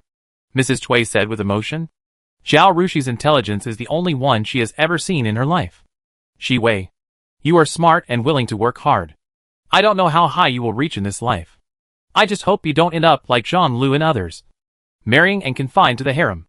That would be a waste of your intelligence. Mrs. Cui said earnestly. Zhao Rushui nodded heavily. Master. Don't worry. I won't.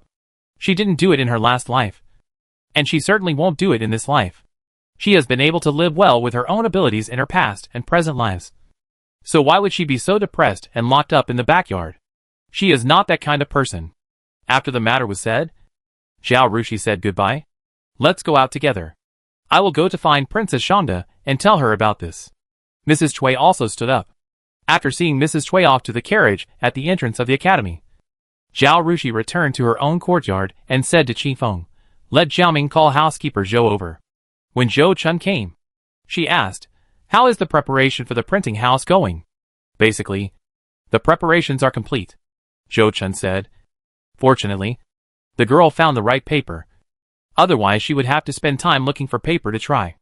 If you want to run a newspaper, the cost of printing must be reduced. Only by taking the path of small profits but quick turnover can a newspaper have a wide audience. Only by having a wide audience can the newspaper have a great influence. Only by having a great influence can the sales be wider.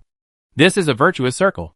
So after she made the printing machine, she used it to try various papers.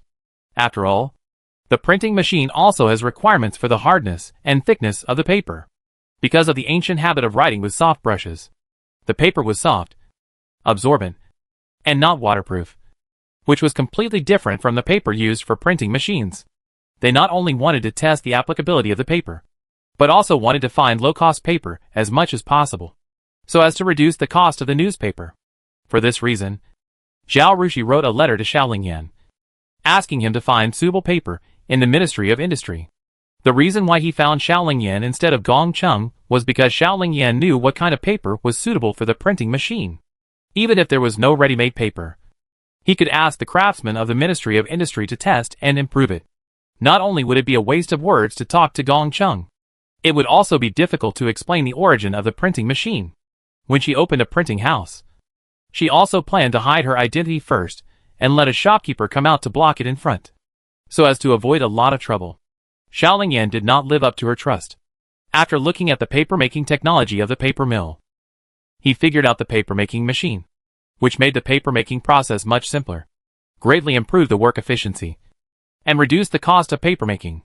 For this reason, he asked his men to open a paper mill in his name, and sell paper while selling paper-making machines, hoping to reduce the price of paper and benefit the scholars of Dajin. In that case, choose an auspicious day to open the business, Zhao Rushui said. She originally planned to open the printing house after the Chinese New Year, and then she would find a chance to talk to Mrs. Cui about publishing a newspaper. Unexpectedly, Hiyuchi gave her the opportunity. Since the newspaper was on the agenda, the printing house had to be opened quickly. When Mrs. Cui and others were preparing to publish the newspaper, the owner of the printing house could automatically come to solicit business. If the printing house was opened when the newspaper was being prepared, the timing would be too synchronized, which would arouse suspicion. Yes, Zhou Chun replied. Sure enough, the next day, Mrs. Cui sent a message to Zhao Rushui, saying that Princess Shanda was very interested in running a newspaper and wanted to invite Zhao Rushui to talk.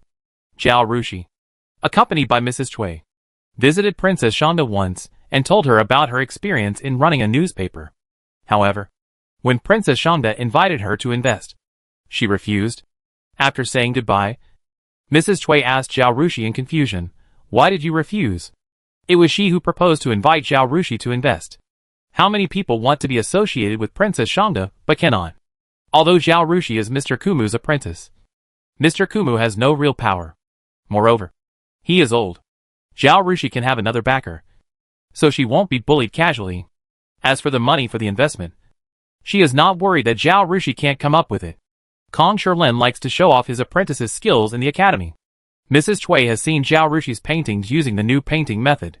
Except for Kong Sherlin, no one in the entire women's academy who has seen Zhao Rushi's paintings is qualified to participate in the auction. So Mrs. Cui didn't know that the painting that was sold for 25,000 taels of silver was Zhao Rushi's. But Zhao Rushi's paintings were so good that as long as she was willing to sell them, even if she was not famous yet, people would still want to sell them for 1 or 2,000 taels. Zhao Rushui waved her hand and said, "How dare I, a commoner, get involved in the affairs of the nobles? If you need any help with the newspaper, just tell me. Don't mention the investment." Mrs. Cui tried to persuade Zhao Rushui again, but seeing that Zhao Rushui was determined not to do it, she had to give up. By the way, she changed the subject. In 10 days or so, competitions will start in various places. Have you signed up? Zhao Rushui scratched her cheek. I haven't decided whether to sign up yet. The content of the year-end competition is music, chess, calligraphy and painting, which is an opportunity for talented people to become famous. Why not sign up? You paint so well. Mrs. Cui asked curiously. My master said I don't need to go. Zhao Rushui was talking nonsense. Chapter 412 cannot promise. Master, when will the exam results come out? Zhao Rushui asked. Mrs. Cui felt a little uncomfortable when she mentioned this. She said, there are not many students, and the exam papers can probably be corrected today, at the latest. It will be tomorrow or the day after tomorrow. The Beijing Women's Academy is much better than Binding in terms of both the teaching staff and the students' original academic foundation. However, because the noble ladies stood at a high position from the beginning, coupled with the constraints of their families, they could not control their own destiny. So there were very few people who participated in the imperial examination. Even if there are participants, they just want to prove that their talents are not inferior to men, and want to win the reputation of a talented woman in the capital to increase their chances of getting married. As long as the examiner is not lazy, the test paper can be corrected in 1 hour, not to mention a day. Zhao Rushui nodded. Okay, I understand. In this case, there is nothing else. I will leave. Madame Cui nodded, looked at Zhao Rushui, and hesitated to speak. Zhao Rushui guessed what she wanted to say. Madame Cui said yesterday that she would let her go to the Beijing Women's Academy out of guilt, but she must be reluctant to let her go in her heart. But Madame Cui couldn't say that Zhao Rushui had to stay in Binding Women's Academy even if she risked offending concubine Jean. So she was so conflicted. Zhao Rushui naturally wouldn't promise anything to comfort Madame Cui. Binding Women's Academy helped her a lot, not to mention the care given to her by Madame Cui and others. She was grateful to the academy and Madame Cui for meeting her master here and letting the master accept her as a disciple. She was not afraid of offending concubine Jean, because of her master's relationship and because the emperor took a picture of her painting. She was now considered a person who had a good reputation in front of the emperor. Concubine Jean did not dare to do anything to her openly for the sake of her reputation in front of the emperor. At most, she would trip her up a little when she was doing something. She would make things difficult for her and mess up her. For the sake of Binding Women's Academy, and for the kindness of Mrs. Cui and others to her, she was willing to endure this trouble. But what she was doing now was not an ordinary thing. Once, she was deliberately targeted by someone. Her hidden secrets would be very likely to be discovered, although the parts made in her workshop were made by mixing several things together. But as long as the clock sold at the auction is disassembled, and the parts inside are compared with the parts in her workshop one by one, it can be found that the clock auctioned by the auction house is from her workshop. In this way, her relationship with Xiaolingyan is likely to be exposed. At that time, it will not be that concubine Jean is targeting her because she doesn't like her and is just making trouble for her. The crown prince, the third prince, and the fourth prince will definitely put her and her family to death. It may even implicate the master and senior brothers. A little intolerance will ruin a big plan, which is what she is facing now. So unless it is necessary, at this stage, she will not confront concubine Jean head-on. It is not worth it to cause a big trouble for such a small matter as whether to go to the Beijing Women's Academy. She bowed to Madame Cui and got on the carriage. After returning to the capital, Zhao Rushui did not go home, but went directly to Kong Mansion. Kong Sherlin is old, and it is cold, and the roads are slippery in snow. Kang Yanyan and others are reluctant to let the old man go out, worried that his body can't bear it, and worried that he will have an accident. Kang Shilin asked for leave from the academy. If it is not necessary, he will stay at home. But he is not lonely. People from the painting academy come to discuss painting skills with him from time to time, and his 4 apprentices often come to visit him in order to accompany his master.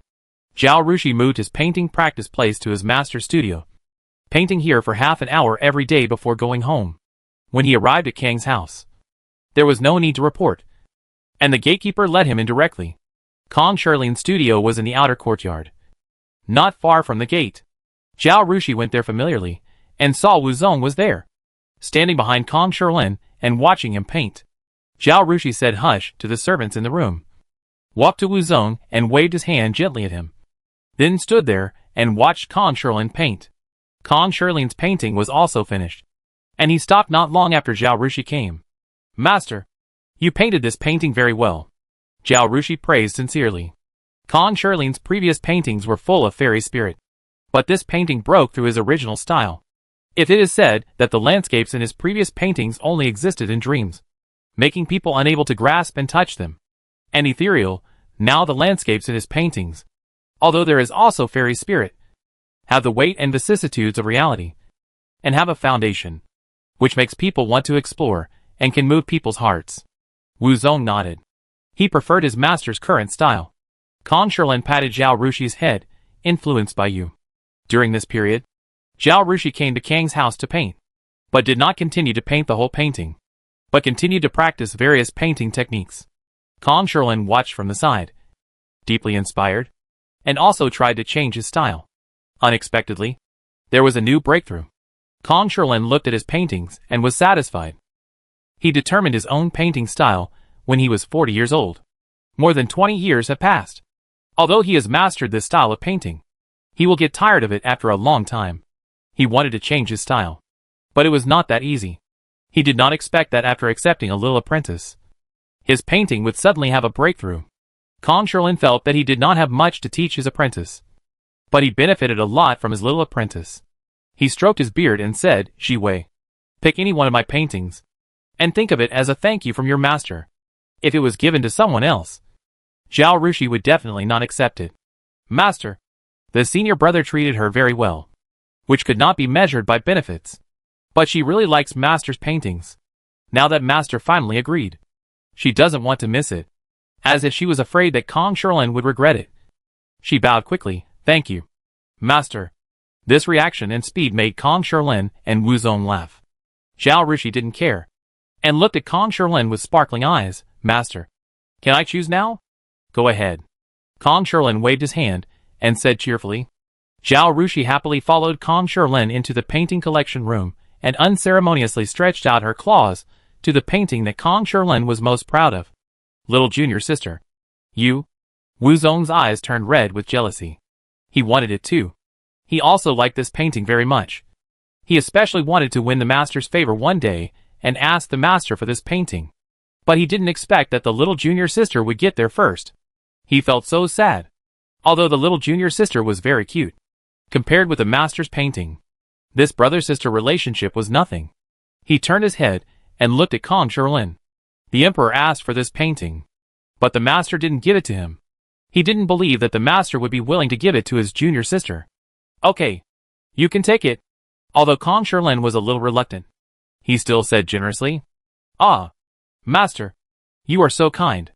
Zhao Rushui immediately took down the painting, rolled it up and put it into the scroll, then held it tightly in his arms, staring at Wu Zong with big eyes, as if guarding against thieves.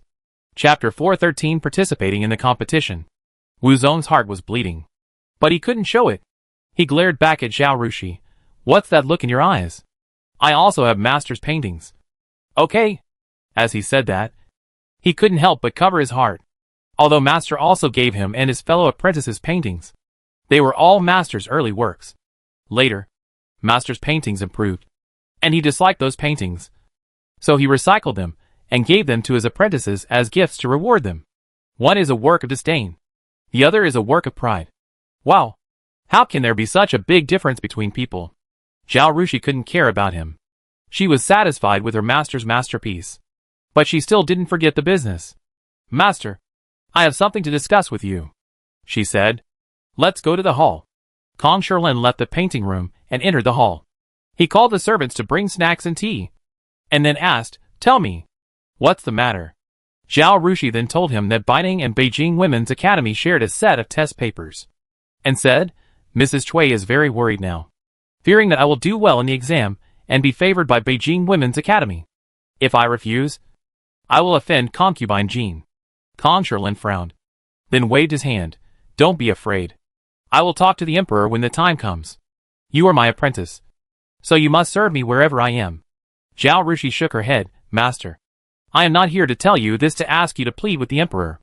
Although the emperor will agree to your request for your sake, it will still offend concubine Jean. You are not afraid. But it will be bad if senior brother Kong and others are targeted in the court." Without waiting for Kong Sherlin to speak, she continued, "I was thinking that I can't rely on you and my senior brothers for my whole life. I have to stand up on my own. If I am a famous person who is admired by others, will others not think that I am easy to bully and easily provoke me?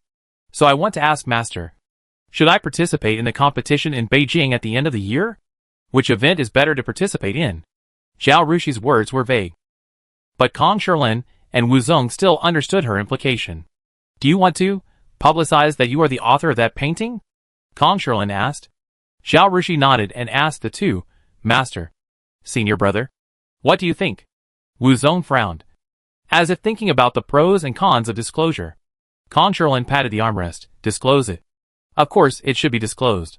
If I hadn't been afraid that your painting wouldn't sell for a high price, I wouldn't have had to hide your identity. Now the painting has been sold, and it was bought by the emperor. He also knew that the painting was painted by you a long time ago, and he still liked the painting very much. He didn't feel that he was losing money by spending 25,000 taels of silver to buy your painting. Then what else can you hide? Open it. Open it quickly." Zhao Rushui and Wu Zong looked at each other. Both of them had helplessness in their eyes. The master was a demon who showed off his disciples. When Zhao Rushui asked this question, it was obvious that the master was in favor of opening it up. This way, he could boast about his little disciple to his heart's content.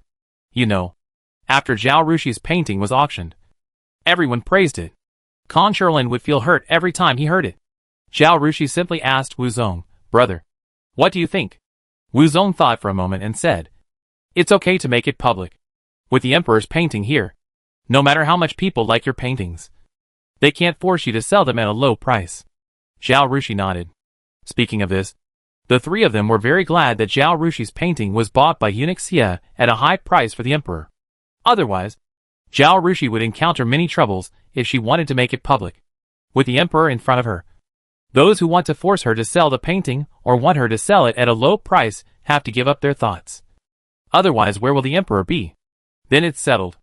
"I'll go to the painting competition," Zhao Rushui said. Kong Sherlin stroked his beard and thought for a while, then asked Zhao Rushui, "Ji Wei, I heard from Old Man Gon that you can solve the difficult problems that no one in the Ministry of Revenue has been able to solve over the years. Is that true?" Wu Zong was surprised. "A difficult problem that no one can solve?" Zhao Rushui frowned. "When Master Gon gave me the problem, he didn't say it was a difficult problem of the Ministry of Revenue?" Wu Zong was speechless. "In other words, you didn't find it difficult when you were solving the problem?" Zhao Rushui touched his nose and smiled. "Not bad." Kong Sherlin stroked his beard and said, "Since you are so good at mathematics, why not participate in the mathematics competition as well? The end of your competition is for the 8 talents of music, chess, calligraphy, painting, archery, poetry, and mathematics. Mathematics refers to mathematics. It would be fine if Zhao Rushui did not show her talent in mathematics." Kong Sherlin felt that Zhao Rushui was an excellent disciple who shocked the entire capital and the painting world of Dajin with her painting, which made him, his master, proud. But since he is also good at mathematics, why not join together and shock everyone? Zhao Rushui shook his head. "Master, even if I can solve the difficult problems accumulated by the Ministry of Revenue, apart from Master Gon's few words to you, have you heard about my mathematical talent from others?" Kong Sherlin was stunned and shook his head, thinking, "It can be seen that Master Gon also knows that I cannot spread the reputation of mathematics. I will not participate in the mathematics competition." Princess Xiangyang has no plot in the original novel. But she was mentioned because she was the sister of the third prince. But after Zhao Rushui arrived in the Jin dynasty, as someone who was determined to change the original novel's plot, it was impossible for him not to find out the situation of the various factions of the royal family and the powerful people in the capital. Therefore, when he first heard that she was working on the difficult problem of the Ministry of Revenue, and thought that there was no ripple in this matter, and it seemed that even Mrs. Cui didn't know about it, Zhao Rushui knew that Gan Luan also had concerns. He knew that her mathematical talent would not only be bad if it was spread, but would also cause trouble. In this case, there was no need for her to provoke Princess Xiangyang for a false name. The reason is the same as whether to accept the recruitment of the Beijing Women's Academy. Kong Shirlin is actually a very insightful person. Otherwise, he would not have such a transcendent status. He just devoted himself to painting and didn't think too much. Now that Zhao Rushui mentioned it, he also knew Gan Luan's concerns. He sighed. Master is still not strong enough to protect you. Master, don't say that. Zhao Rushui was very uncomfortable to hear this. Don't worry. After I take the imperial examination and get a certain degree of fame, I will not hide my talent in mathematics. I will definitely win your respect when the time comes. Okay. I'll wait. Kong Shirlin nodded vigorously. After a few breaths of frustration, Kong Shirlin became excited again when he remembered that his apprentice was going to participate in a painting competition. He picked up a pen and wrote a letter and sent someone to send it to Fang Jingye, which was considered as Zhao Rushi's registration. Zhao Rushui also decided to participate in the painting competition on a whim. When she saw Kong Shirlin writing a letter to Fang Jingye, she remembered something. She asked, Master, who is the judge of the painting competition? Chapter 414 Invitation. There are 5 judges in total, one of which is me, Zhou Wenba, and Fang Jingye. The other 2 are teachers from the Imperial College, Kong Shirlin said. After that, he added, this competition is hosted by the Imperial College, and the painting competition is in charge of Fang Jingye. Hearing this list of names, Zhao Rushui had a headache. Master, if this is the case, if I participate in the competition and win a place, won't it make you gossip? Kong Shirlin was her master, while Zhou Wenba and Fang Jingye had studied sketching with her for half a year. Although they had no official status and were older, they were indeed her students. 3 of the 5 judges were so close to her. If she won first place, others would definitely say that the judgment was unfair just based on this. There is no first place in literature, and no second place in martial arts. If Picasso's paintings and Su Beihong's paintings were put together, whose painting would be the first? Kong Shirlin stroked his beard, and was also stumped by this question. Zhao Rushui rolled her eyes and said, how about this? She told the 2 of them the idea. And before Kong Shirlin could say anything, Wu Zong praised it. This is a good idea. Zhao Rushui smiled and said, then let's do it. Although Kong Shirlin felt a little regretful, he could only nod in agreement in order to prevent his apprentice from being criticized. Seeing that it was getting late, Zhao Rushui did not stay in Kang's house any longer. She said goodbye with Wu Zong, separated at the door, and went back home. As soon as she arrived at the door of Sweeping Marquis's house, she saw Zhao Yuankun waiting at the gatehouse. Dad, what are you doing here? Zhao Rushui asked curiously. Waiting for you, Zhao Yuankun said as he handed Zhao Rushui a card. This is a visiting card, with a pink-purple cover and hand-carved hollow patterns on it, which looks extremely delicate. If you get closer, you can smell a faint fragrance. This is obviously a visiting card for women.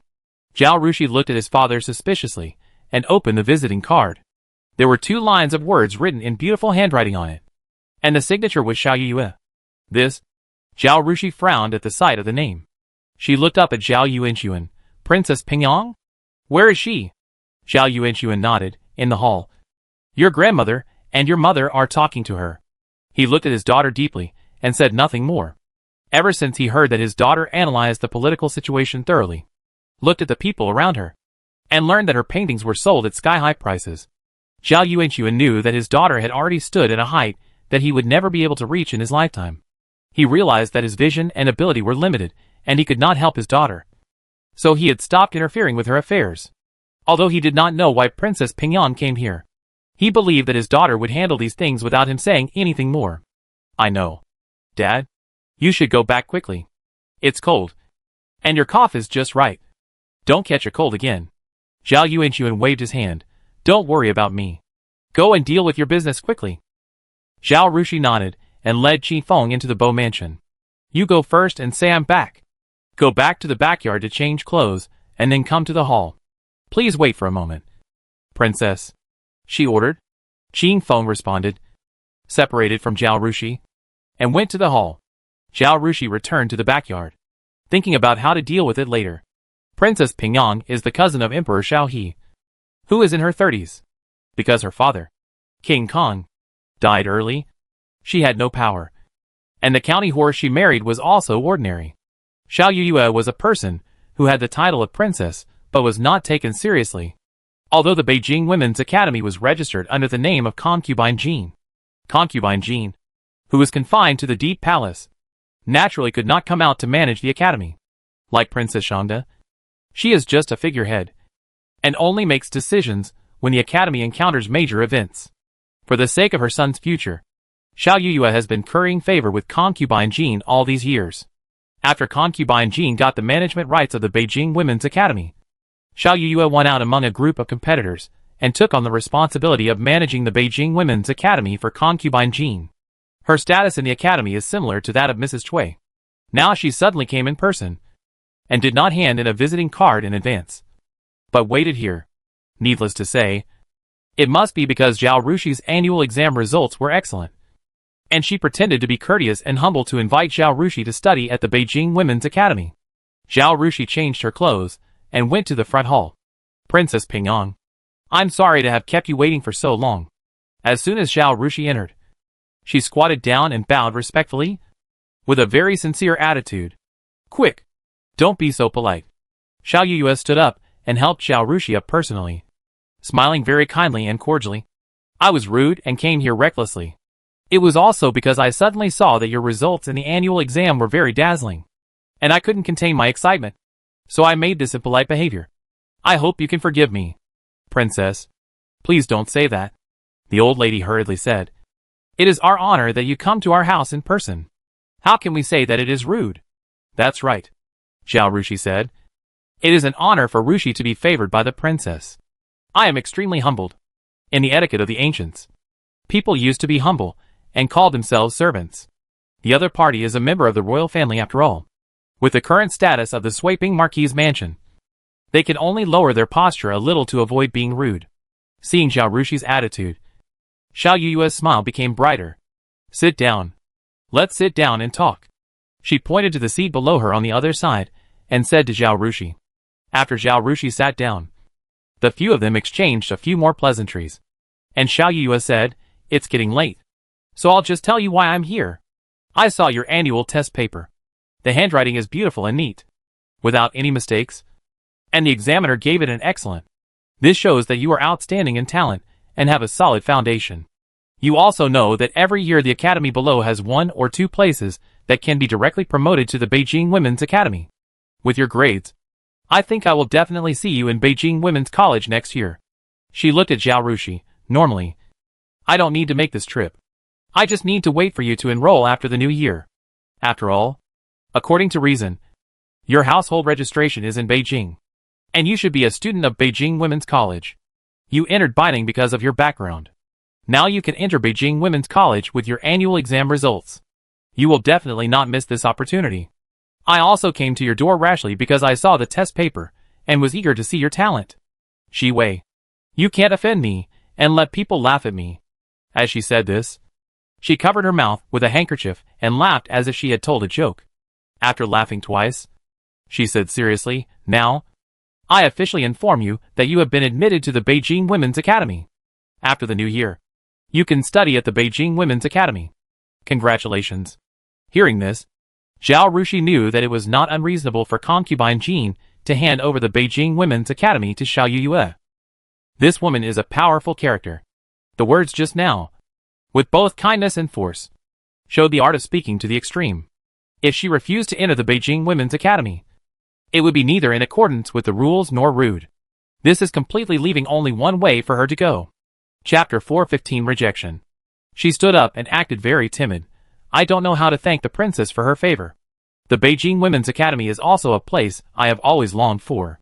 Due to the restrictions of the household registration, I was unable to take the entrance exam for the Beijing Women's Academy, and was unable to become the princess's student. I deeply regret it. Hearing this, Zhao Yuyu smiled with satisfaction. She knew that with concubine Jean standing behind her, no one would dare to refuse her request. But before the smile on her face was fully revealed, Zhao Rushui said, "But my master is a teacher at the Backnan Women's Academy. As his disciple, I naturally have to stay by his side. In addition, the emperor ordered me to teach official painters from various places to draw portraits, in order not to add unnecessary expenses to the Dali Temple and local government offices. The place to learn painting was placed in Backnan, and opposite the Backnan Women's Academy, between academic studies and court affairs. Court affairs are naturally more important, so I have to stay in Backnan almost all day. It was impossible to study in the Beijing Women's Academy. I didn't have the opportunity to study systematically under the guidance of the master before. Now I have the opportunity to sit in the academy and listen to the master's teachings. Rushui cherishes this opportunity very much. In addition to teaching officials from all over the country to paint, Rushui would go back to the academy to listen to classes or ask the masters for advice in private. The fact that Rushui was able to achieve such a small result in the annual examination was not because of her intelligence, but because she seized every opportunity to learn from the master. She bowed. So although Rushui sincerely hopes to study at the Beijing Women's Academy, she can only miss it due to these relationships. Fortunately, Binding Women's Academy is a subordinate academy of the Beijing Women's Academy. Studying in Binding, you can also listen to the county magistrate's teachings. Thinking of this, Rushui has no regrets in her heart. The old lady and Zhu's heart lifted when they heard Zhao Rushuy's words. They both looked at Zhao Yuyu at the same time. They have been in the circle of noble ladies for a lifetime, and they know that what these people value most is face. The word. Although Zhao Rushui said this very sincerely, and with very good reasons. But a refusal is a refusal. People like Princess Pingyang will never understand her difficulties, and will only be annoyed by her refusal. As expected, Zhao Yuyu's face changed. Fortunately, although the smile on Zhao Yuyu's face disappeared, she seemed to have endured it again and again, and finally did not get angry. She said calmly, "I also understand what you said. This is not a big deal. Your master was originally the teacher of our Beijing Women's Academy. You just need to ask him to come back. The door of Beijing Women's Academy is always open to him." She forced a smile. "As a disciple, you should also consider your master's health. Right? He is almost 70 years old. How can his body bear running between Beijing and Binding every day? Beijing Women's Academy is not far from Kong Mansion. Isn't it good to save him from the hardship of running around? In addition, the matter you said about not having time to study in Beijing is also easy to deal with. I have also learned about your situation. You rarely went to the academy before, and you probably only went there for a day or half a day in a 10-day period. So you can study on your own during the week, and come to the Beijing Women's Academy on the 10-day break. And I will let the teacher give you a private lesson. The teachers in our Beijing Women's Academy are all contemporary great scholars, not comparable to the teachers in this small county of Binding. With these teachers' advice, I think your academic progress will be further improved. The two methods I mentioned completely solved your problem. What do you think?" Since Zhao Yuyu has started to manage the academy for concubine Jean, except for those princesses, everyone else flattered her. If it were her temper, when Zhao Rushui refused just now, she would definitely walk away, and then use various means to deal with Sweeping Bofu and Zhao Rushui. So what if Zhao Rushui is Kong Shilin's disciple? What else does Kong Shilin have besides his friendship with the emperor? As for friendship with the emperor, who can compare with concubine Jean? But the painting sold at the auction for a high price of 25,000 taels of silver. Others don't know who the artist is. But concubine Jean, who is favored by the emperor, can't hide it. If that were all, it would be fine. After all, Zhao Rushui is Kong Shilin's apprentice. It's natural that she is good at painting, even if she paints well and draws such a valuable painting, and can win the first place in the painting competition at the end of the year. It is not the credit of Binding Women's Academy, but the credit of Kong Shilin. They don't need to care about this. Even if the students of their Jingcheng Women's Academy can't get a place in painting, at least they can win in other aspects such as piano, chess, and calligraphy. They are not inferior to Binding Women's Academy at all. But now, Zhao Rushui is not only good at painting, but also ranked first in the annual exam. The student of the Beijing Women's Academy, who ranked second, was not just slightly worse than her, but far behind. Concubine Jean couldn't help but care about this. The teachers in the Beijing Women's Academy were all great scholars in the capital, and they were either the top scholar, the second scholar, or the third scholar. But the students they taught couldn't even catch up with a student of the Beijing Women's Academy. Where could Concubine Jean and her face be put? Princess Shangda will not know how to show off in front of Concubine Jean. This is intolerable. So after hearing her report, Concubine Jean asked her to go to Sweeping Marquis's mansion to invite Zhao Rushui in person and show respect to the wise. Otherwise, she would not have condescended to go to Sweeping Marquis's mansion to recruit Zhao Rushui in person. Which of the students of Beijing Women's Academy is not more prestigious than Zhao Rushui? Does she need to lower her status to invite her? Now she is not really asking Zhao Rushui to attend classes at Beijing Women's Academy. She just needs her to hang up. Student of Beijing Women's Academy. If it weren't for this, she would have walked away long ago. How could she lower her posture and negotiate with Zhao Rushui in a nice tone? Zhao Rushui had already prepared to endure temporarily. And for the sake of the overall situation, she had to accept the invitation and study at Beijing Women's Academy. But seeing Zhao Yuyu's behavior, she didn't get angry for the time being even though she came to visit. But the arrogant attitude and threatening tone really made her feel uncomfortable. She is not someone who can swallow her anger. Now she has not become a student of the Beijing Women's Academy. But Zhao Yuyu has such an attitude when she asks her for something. Once she agrees to let Zhao Yuyu become her teacher, Zhao Yuyu will use the title of teacher to make unreasonable demands. If she refuses Zhao Yuyu's request, it means she does not respect her teacher and will put herself in a very passive situation. So she cannot go to the Beijing Women's Academy anyway. Chapter 416 Support. She said, whether my master goes to the Beijing Women's Academy to teach or to Binding to teach is his freedom. And it is not something that I, a little disciple, can influence. In the past 6 months, I have repeatedly heard my master say that he likes Binding, and that he will often stay in the Binding Art Academy to paint in the future. So the princess's proposal is probably not going to work. If the princess does not believe it, you can send someone to ask. After saying this, she sighed secretly. She originally wanted to prevent her master from offending Concubine Jean because of her own affairs. But she didn't do it in the end. Zhao Yuyu's face finally darkened. Kong Shilin, that old man, is not someone who will give face to Concubine Jean. Once he refuses, there will be no room for maneuver. Kong Shilin is so old, and he wants a little apprentice to serve him. Can they force him not to allow it? This matter made Kong Shilin unhappy. And if it was reported to the emperor, not only herself, but also Concubine Jean would suffer. She suddenly came to the door in person, just to bypass Kong Shilin and get Zhao Rushui to agree directly. She would not send someone to ask, giving Kong Shilin a chance to refuse. Since the negotiation failed, she could only force him. Zhao Yuyu stood up and took a few steps closer, standing in front of Zhao Rushui, and asked coldly, you mean? You want to stay in Binding and don't want to go to the Beijing Women's Academy? Even if it offends Concubine Jean and me? She emphasized the words Concubine Jean very much, and stared at Zhao Rushui with a pair of eyes full of threats. Zhao Rushui half lowered her head and lowered her eyes, not looking at her at all. Hearing this, she showed a panicked look and denied repeatedly, no, no, you misunderstood, princess. Rushui is not unwilling, but because of her master and teaching painting for the court, she can't go. Please forgive me, Concubine Jean and princess. Seeing that Zhao Rushui could not accept her threat at all, although she looked panicked, she did not give in at all. Zhao Yuyu was furious. She turned to look at the old lady in Zhu, and said in a bad tone, do you think so too? If it was half a year ago, the old lady would not let Zhao Rushui act so recklessly. Concubine Jean has been the most favored concubine in the harem these years. Not to mention Concubine Jean. Even Princess Pingyang, who has been managing the Beijing Women's Academy for many years, is not something that the Sweeping Marquis mansion can afford to offend.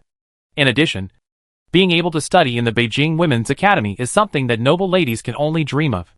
When Zhao Ruyu was admitted to the Beijing Women's Academy, the old lady thought it was a sign of the prosperity of the Sweeping Marquis mansion, and wanted to hold a banquet to celebrate.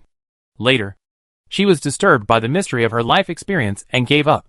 Now the manager of the Beijing Women's Academy, Princess Pingyang, has come to invite her personally. What kind of family honor is this? It would be absolutely ungrateful to refuse. But now the old lady doesn't think so. Zhao Rushi's political acumen is the only one the old lady has ever seen. No matter what the reason is for Zhao Rushi to refuse Princess Pingyang's invitation, the old lady believes that she must have her reasons. And her refusal will definitely not cause trouble for the family. She believes in Zhao Rushi. As for Zhu, she is more clear-headed and stands more firmly on her daughter's side. As early as when Zhao Yuyu stood up, the old lady and Zhu had already stood aside. At this moment, the old lady stepped forward, bowed to Zhao Yuyu and said, "Princess," she knew. The child is immature, and perhaps the wording is inappropriate. But what she said is also true. Mr. Kumu is old, and the descendants of the Kong family and other apprentices are busy with official business. Only sister she can serve him by virtue of the geographical advantage. Although the things learned in the academy are important, we don't expect her to pass the imperial examination and come back as a Juren or Jinsher. Only painting is something we hope she can learn. So no matter what, she will follow Mr. Kumu. Zhao Yuyu's face was extremely ugly. She really didn't expect that the old lady of Swaping Marquis Mansion would actually reject her. When did this rundown Swaping Marquis Mansion become so stubborn? So you don't want to agree? She stared at Zhao Rushi with a cold look. But Zhao Rushi was always humble, with his head down, and she couldn't see any expression on Zhao Yuyu's face. Zhao Rushi bowed, still with a humble and respectful attitude. "Princess, please forgive me." "Good. Very good." Zhao Yuyu squeezed out a few words from between her teeth, flicked her sleeves, turned around and left. "I'll see you off, Princess," Zhao Rushi hurriedly said behind her. She winked at the old lady and followed Zhao Yuyu out the door, although Zhao Yuyu had deliberately slowed down her pace. Zhao Rushi, who was not strong enough, could only fall far behind. But she still insisted on following until she sent Zhao Yuyu to the gate and watched her carriage leave the Swaping Marquis Mansion before returning, doing her best in etiquette. When Zhao Rushi returned to the hall, Zhao Yuankun, who had been paying attention to this matter, had already sat in the hall. As soon as she entered the door, the three elders looked at her with worried eyes. "It's okay." Zhao Rushi smiled and comforted them. "I will let Master explain it to the Emperor at that time. Empress Jean wants to be famous, so she will never dare to embarrass me openly." Then behind the scenes, Zhu said, "I am either teaching painting or learning painting, or I am taking classes at Binding Academy, and I don't have anything to ask them. Apart from Bailu Manor and a few rice noodle shops, there is no other business. They want to embarrass me behind my back, but they may not find an opportunity. Anyway, you should be extremely careful in the future," Zhao Yuankun said. "Well, Grandma, don't worry. I know," Zhao Rushi said. "It's you. It's the end of the year. There are many invitations from all over, and there are many banquets of all sizes. Princess Pingyang will definitely make some moves at the banquets. I think you should not go to these banquets if you can avoid them. Just be patient for a year or two. After a year or two, we will no longer be subjected to this kind of humiliation. By then, not only Princess Pingyang, but also concubine Jean and the third prince will be in trouble. In that case, I might as well pretend to be sick," the old lady said. "If she caught a cold and lay in bed, it would be reasonable for Zhao Yuankun, Zhu, and Zhao Rushi to attend the banquet. No one could find fault with it. This reason couldn't be better. Isn't this not good?" Zhu hesitated. "It's not auspicious to let an old man pretend to be sick during the new year." The old lady waved her hand. "It's okay. It's not like I haven't pretended before. After pretending to be sick that time. Look at our family. Are things getting better?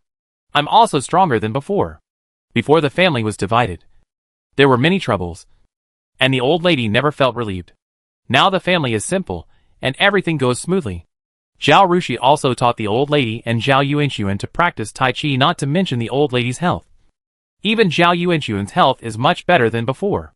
Chapter 417, Strike First and Gain the Upper Hand. Mrs. Zhu did not object to the old lady's approach and said, "This year, because of Sister Shi, many banquets may invite us. Mother, if you pretend to be sick, you can't go. This year is different from previous years. In previous years, invitations from the upper circles would never be handed to them. Even for invitations from the middle circles, they had to find ways to ask for them to get a few. This year, let alone other things, they can definitely attend the banquets held by the Jinan Palace.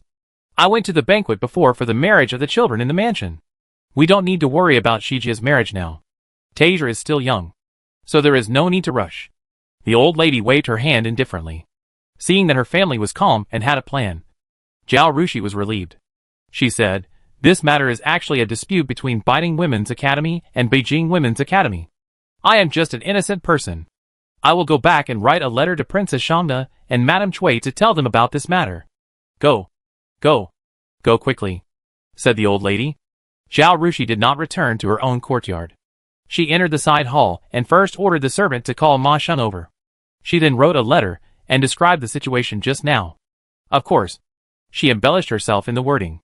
She did not say that she could not stand the anger of Princess Pingyang. She only said that she was grateful for the kindness of Princess Shangde and Madame Cui. So she rejected the invitation of Princess Pingyang. Princess Pingyang was very angry after being rejected. She and her family felt very uneasy. After writing the letter, Ma Shun was already waiting at the door. She briefly told Ma Shun about the matter and told him, "When you arrive in Baining, go to the Women's Academy to find Madame Cui first. Tell her about the matter, and then let her take you to see Princess Shangde. You probably won't be able to enter the city gate after delivering the letter, so you should stay in Baining." "Yes. Don't worry, young lady. I will definitely get it done." Ma Shun bowed and left in a hurry. Zhao Rushui got up and went to Kong Mansion again.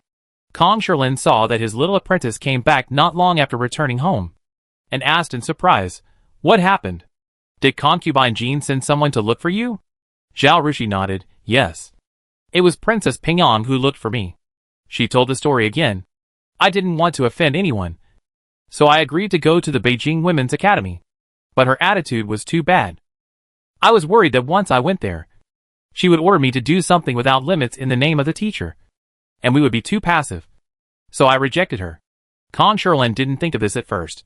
When Zhao Rushui said that, his face immediately became serious. "You did the right thing. You refused well." Kong Shilin was a man of integrity, and integrity throughout his life. He never bowed to anyone. If Zhao Rushui entered the Beijing Women's Academy, she would have to bow her head under the eaves. For the sake of his little apprentice, he had to swallow his anger against concubine Jean and Princess Pingyang. He would be really angry. Thinking of this, he praised again, "You are still thoughtful. I have written to Princess Shangde and told her about it. This is the trouble she caused. Let her sue the Beijing Women's Academy. I came here to inform you, in case the emperor asks about this matter, and you don't know," she said. "No." Kong Shilin shook his head and stood up.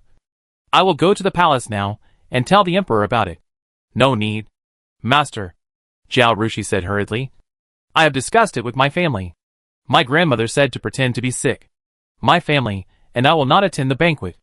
I think concubine Jean and Princess Pingyang will not be able to find trouble with me. After a long time, they will not hold on to such a small matter.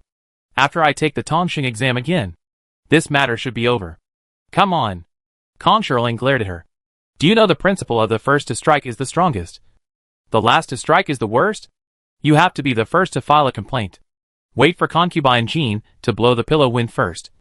Even if Shangde and I file a complaint together, the emperor may not necessarily side with you. Then concubine Jean and Pingyang can do whatever they want. Won't you suffer a great loss?" Seeing that Zhao Rushui wanted to speak, Kong Shilin waved his hand to stop her from speaking. "I know you don't want me to take the lead, and want Princess Shangde to rush to the front. After all, she caused the trouble. But she is in Baining now, and it is too late for her to rush to the palace to complain. You are my apprentice, and I will never stand by and watch you suffer. Okay, stop nagging. I'm leaving." As he said, he took the painting he had drawn in the afternoon, walked out the door, and led the servants to the palace gate. Zhao Rushui felt warm in her heart, and did not dissuade her master anymore. There was a reason why Kong Shilin chose to enter the palace at this time. Zhao He was quite diligent in government affairs, and he also favored concubine Jean. But as a man, he also needs his own entertainment.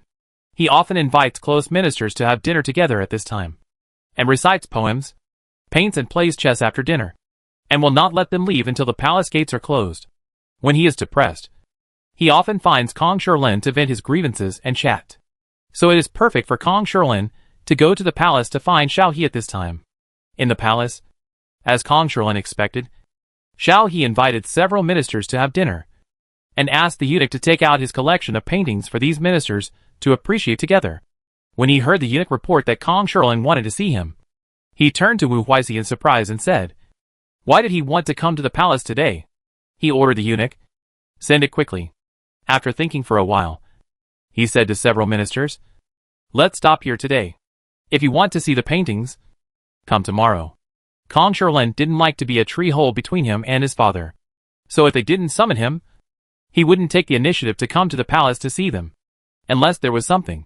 He came here uninvited today, so there must be something. Seeing Wu Huizi also bowed and said goodbye with everyone else, Zhao He did not keep him, and let him leave the palace with several ministers. After a while, Zhao He saw Kong Shirlin coming in with a serious face, and asked hurriedly, "Uncle, what's wrong?" Kong Shirlin did not beat around the bush with him, bowed and said, "Your Majesty, Kong Shirlin will be 68 after the new year, and he will not live for many years. Please allow me to keep my little apprentice by your side." "Pooh, it's the new year. What are you talking about?" "Uncle, you are in good health, and will surely live a long life," Zhao said.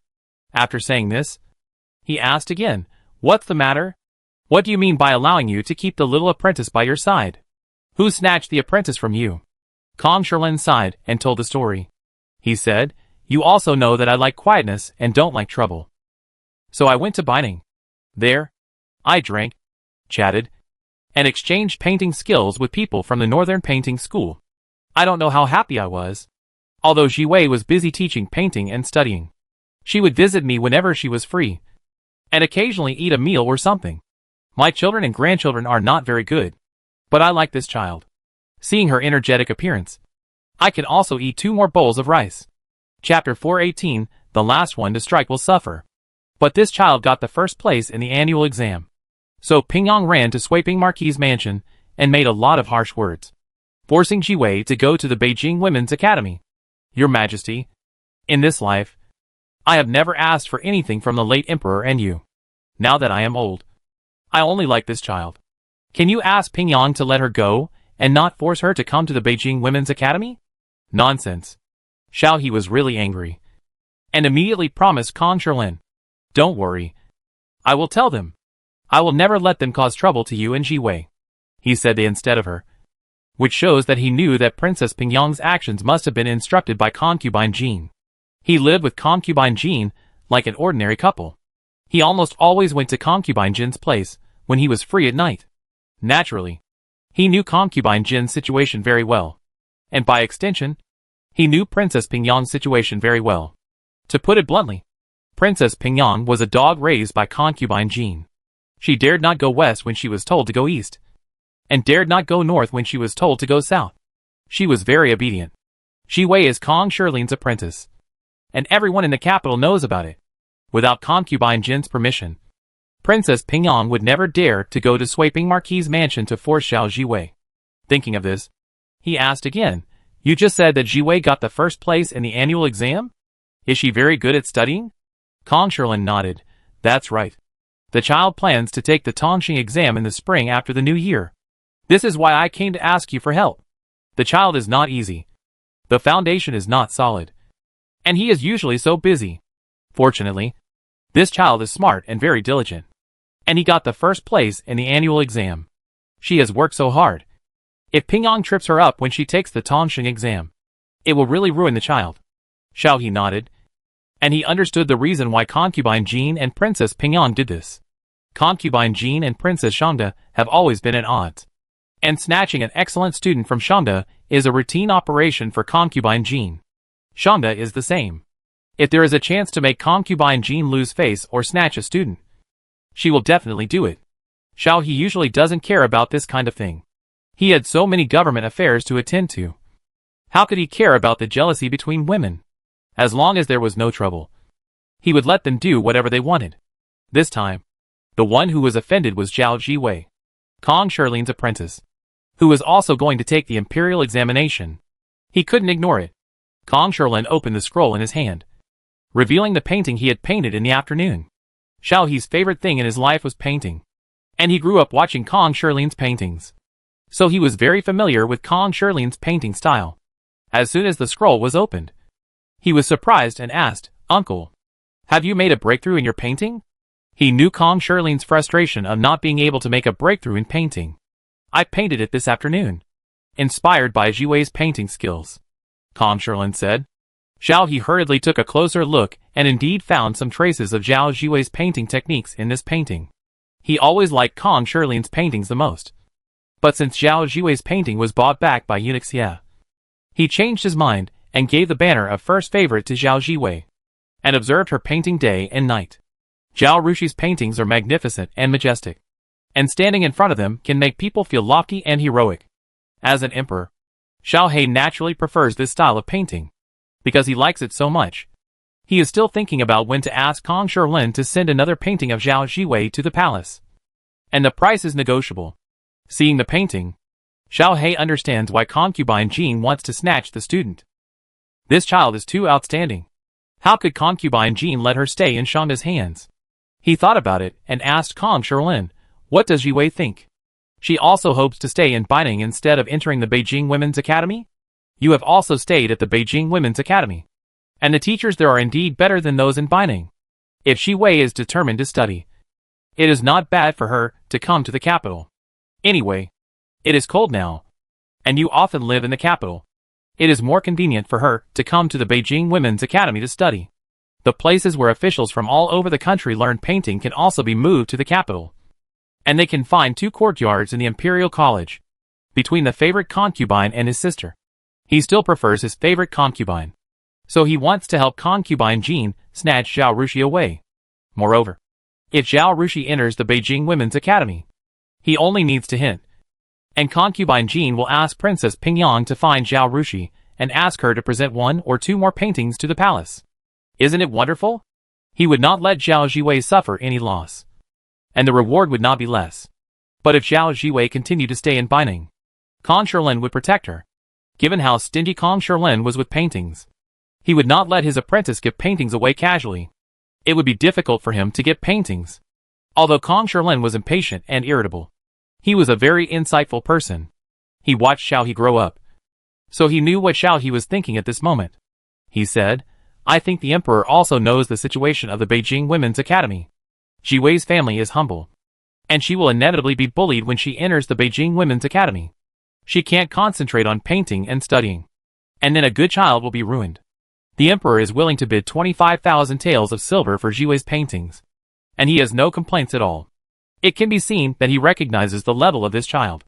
To be frank, this child may become a master painter who has never been seen before and will never be seen again. Such an excellent master has emerged under your rule, and you will be added to the history. Don't you think it's a pity to let such a person be ruined by women's jealousy? Zhao He's selfish thoughts were completely dispelled by Kong Shirlin's words. Although he liked concubine Jean, in his heart, she was just a likable woman, compared with the country and the people, and the name that will be passed down through the ages. A woman is really nothing, and this did not endanger concubine Jin's life. It was just a small matter of jealousy. Kong Shirlin said again, this child is only 14 years old this year, and we don't know how high she will reach in the future. As an emperor, you must protect her well and provide her with an environment and soil for growth, rather than letting her perish in various struggles and traps. Zhao nodded heavily. Uncle, don't worry. I will definitely protect Jiwei in the future. I will never let anyone disturb her, let alone make trouble for her. The emperor's words were as clear as jade. Kong Shirlin was completely relieved after hearing Zhao's words. He said generously, Jiwei will definitely be grateful to the emperor for protecting her. When Jiwei paints another satisfactory painting, I will ask her to present it to the emperor. He pointed to the painting he had just brought into the palace and said, this painting is for you as a thank you gift. Anyway, this painting was just an experiment. He was not satisfied with it, and he believed he could paint a better one. This not-so-good painting will be given to Zhao He, which can be regarded as a waste recycling. Zhao He was overjoyed and laughed. Thank you, uncle. Don't worry.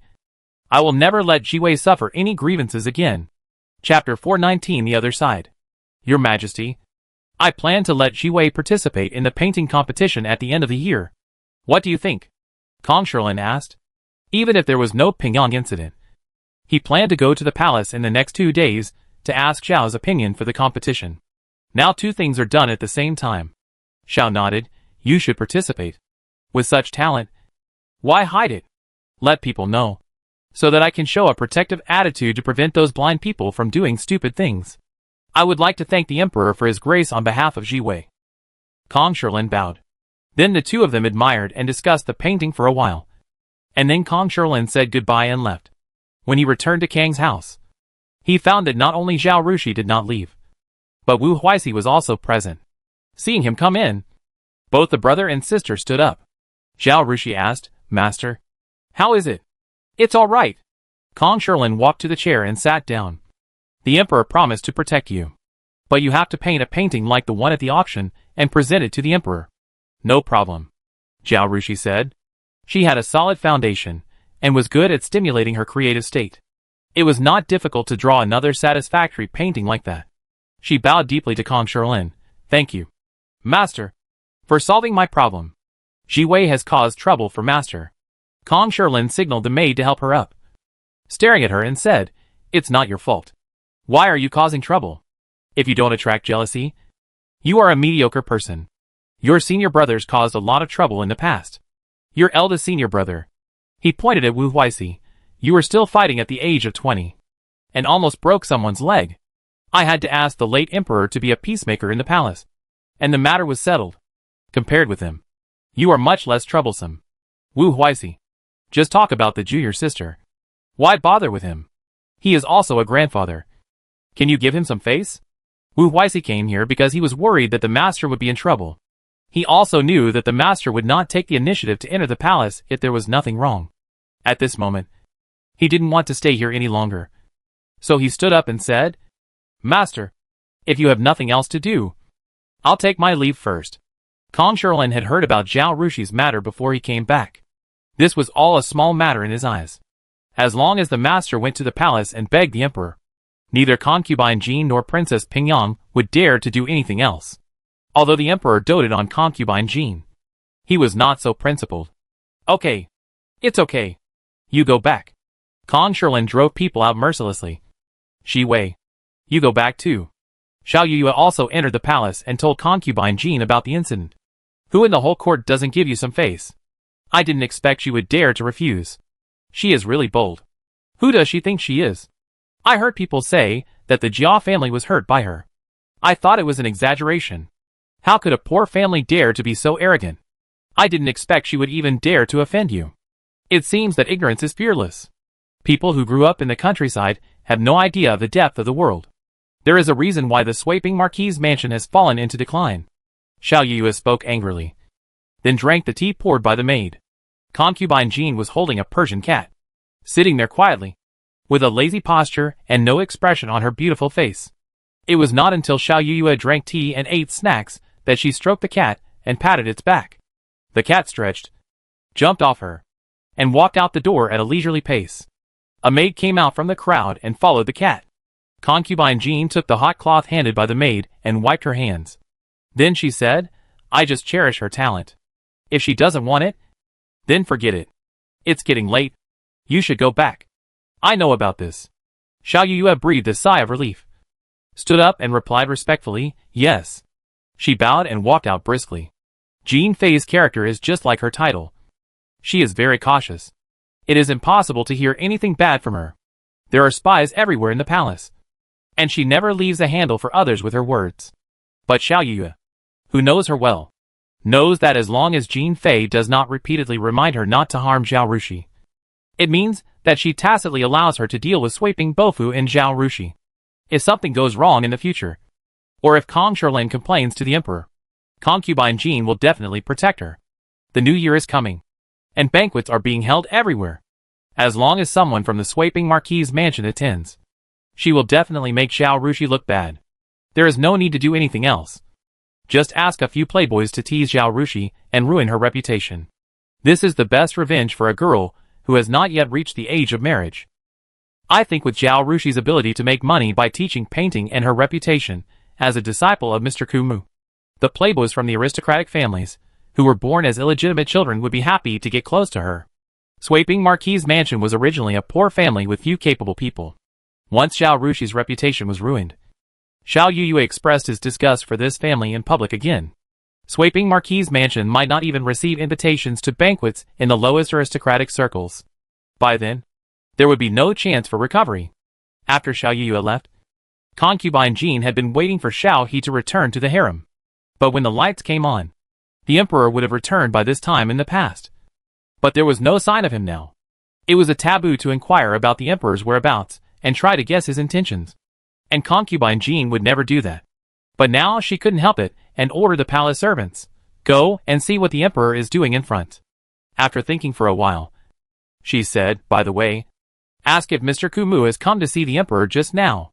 But as soon as the eunuch walked to the door, he heard the voice of the emperor has arrived from outside. And he hurriedly stopped and bowed.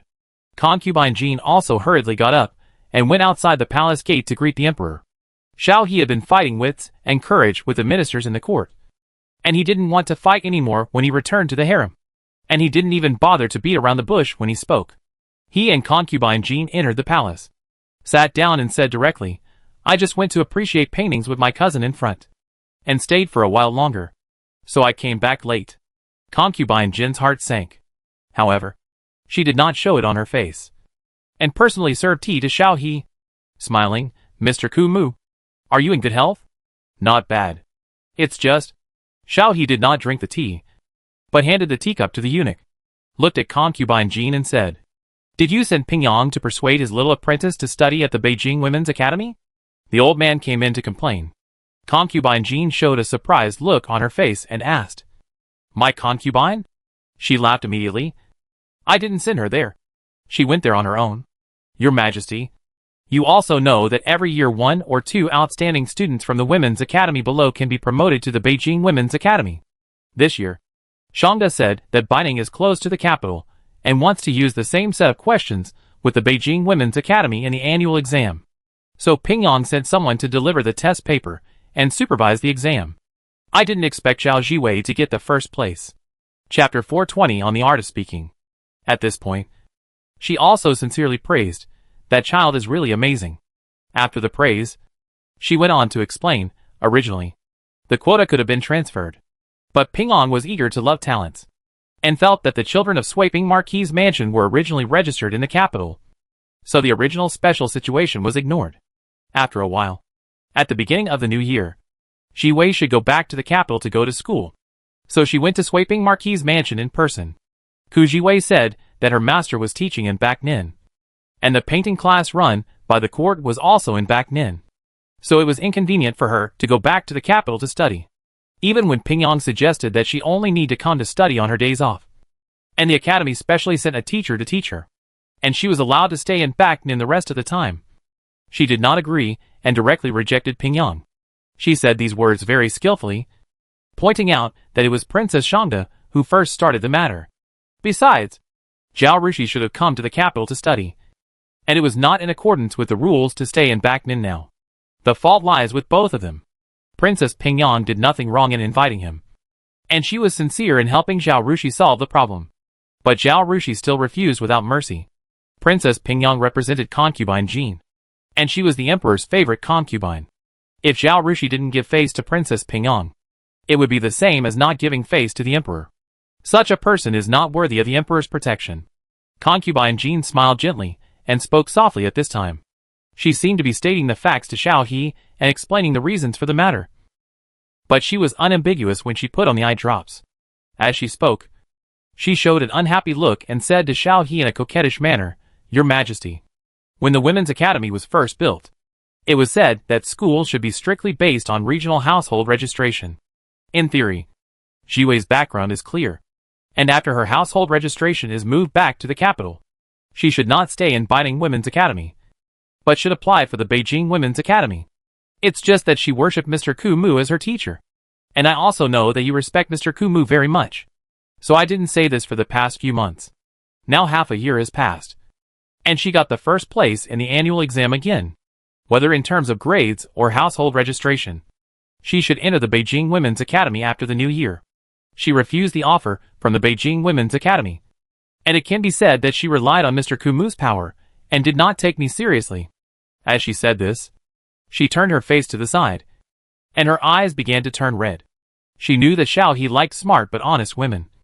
So she established such a personality soon after entering the palace. She would show her emotions on her face, whether good or bad, so that Zhao He, who had been fighting in the court for a day, would not bother to guess her thoughts. And she would not pretend to be virtuous.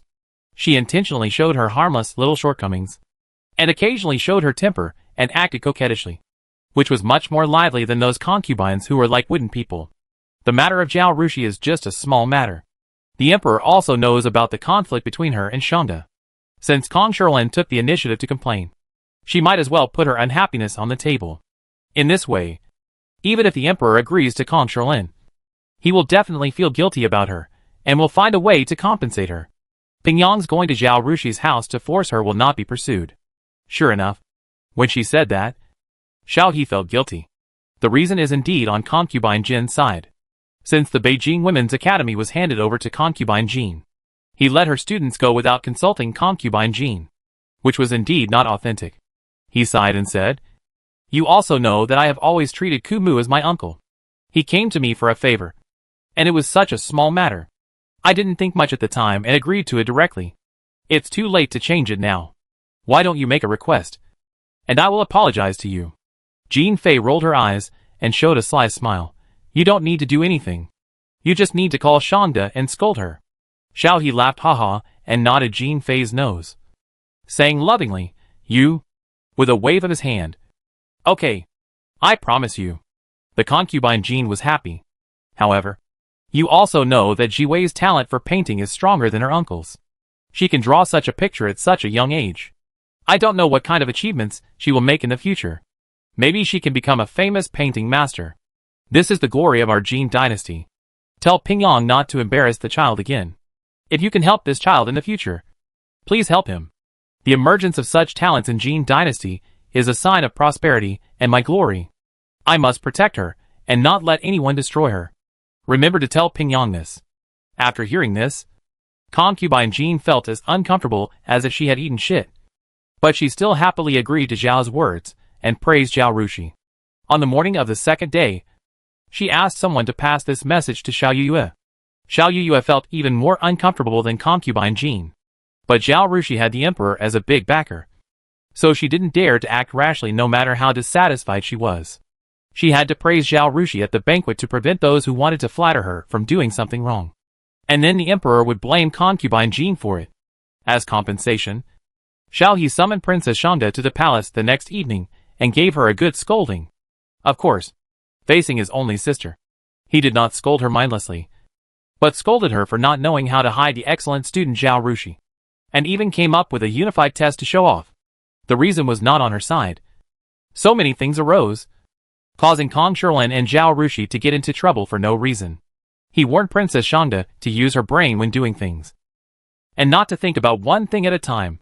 "You caused this trouble. You should compensate your uncle and Jiwei. If I find you causing trouble again, I will never let you off easily," he warned. Princess Shonda was upset that her brother favored concubine Jin and didn't love her, but she felt guilty towards Kong Shirlin and Zhao Rushui. After returning to Baining, she told Cui Wen about it and asked, "How do you think I should compensate them? The master and the apprentice?" Mrs. Cui was so happy when she heard that Zhao Rushui refused the offer from the Beijing Women's Academy that she didn't know what to do. When it comes to compensation, she thought for a long time and finally shook her head and said, "I can't think of any compensation for them. They seem to have everything they need." She wanted Zhao Rushui to invest in a newspaper or even manage it, but Zhao Rushui didn't want to. In the end, Princess Shonda gave Zhao Rushui a small farm next to Bailu Manor. Zhao Rushui couldn't refuse, and under Kong Shirlin's persuasion, she finally accepted the farm. When Zhao Rushui led Zhou Chun and Ma Sheng to Bailu Manor to ask Qian Duoduo to take over the farm together, Qian Duoduo was wearing a new coat and happily watching the men in the farm slaughtering sheep and geese. Bailu village today is a world apart from what it was half a year ago. They now have a large and spacious mud brick house to live in. And because the rice noodle shop is doing well, they either go to the rice noodle shop to help run the business or make rice noodles on the farm. And they have a monthly income in less than 2 or 3 months. Those families who were still in debt have paid off their debts. Everyone can now eat enough, wear warm clothes, and the children can go to school. It can be said that they have jumped from hell to heaven. So everyone in the village wanted to worship Zhao Rushui like Guanyin Bodhisattva.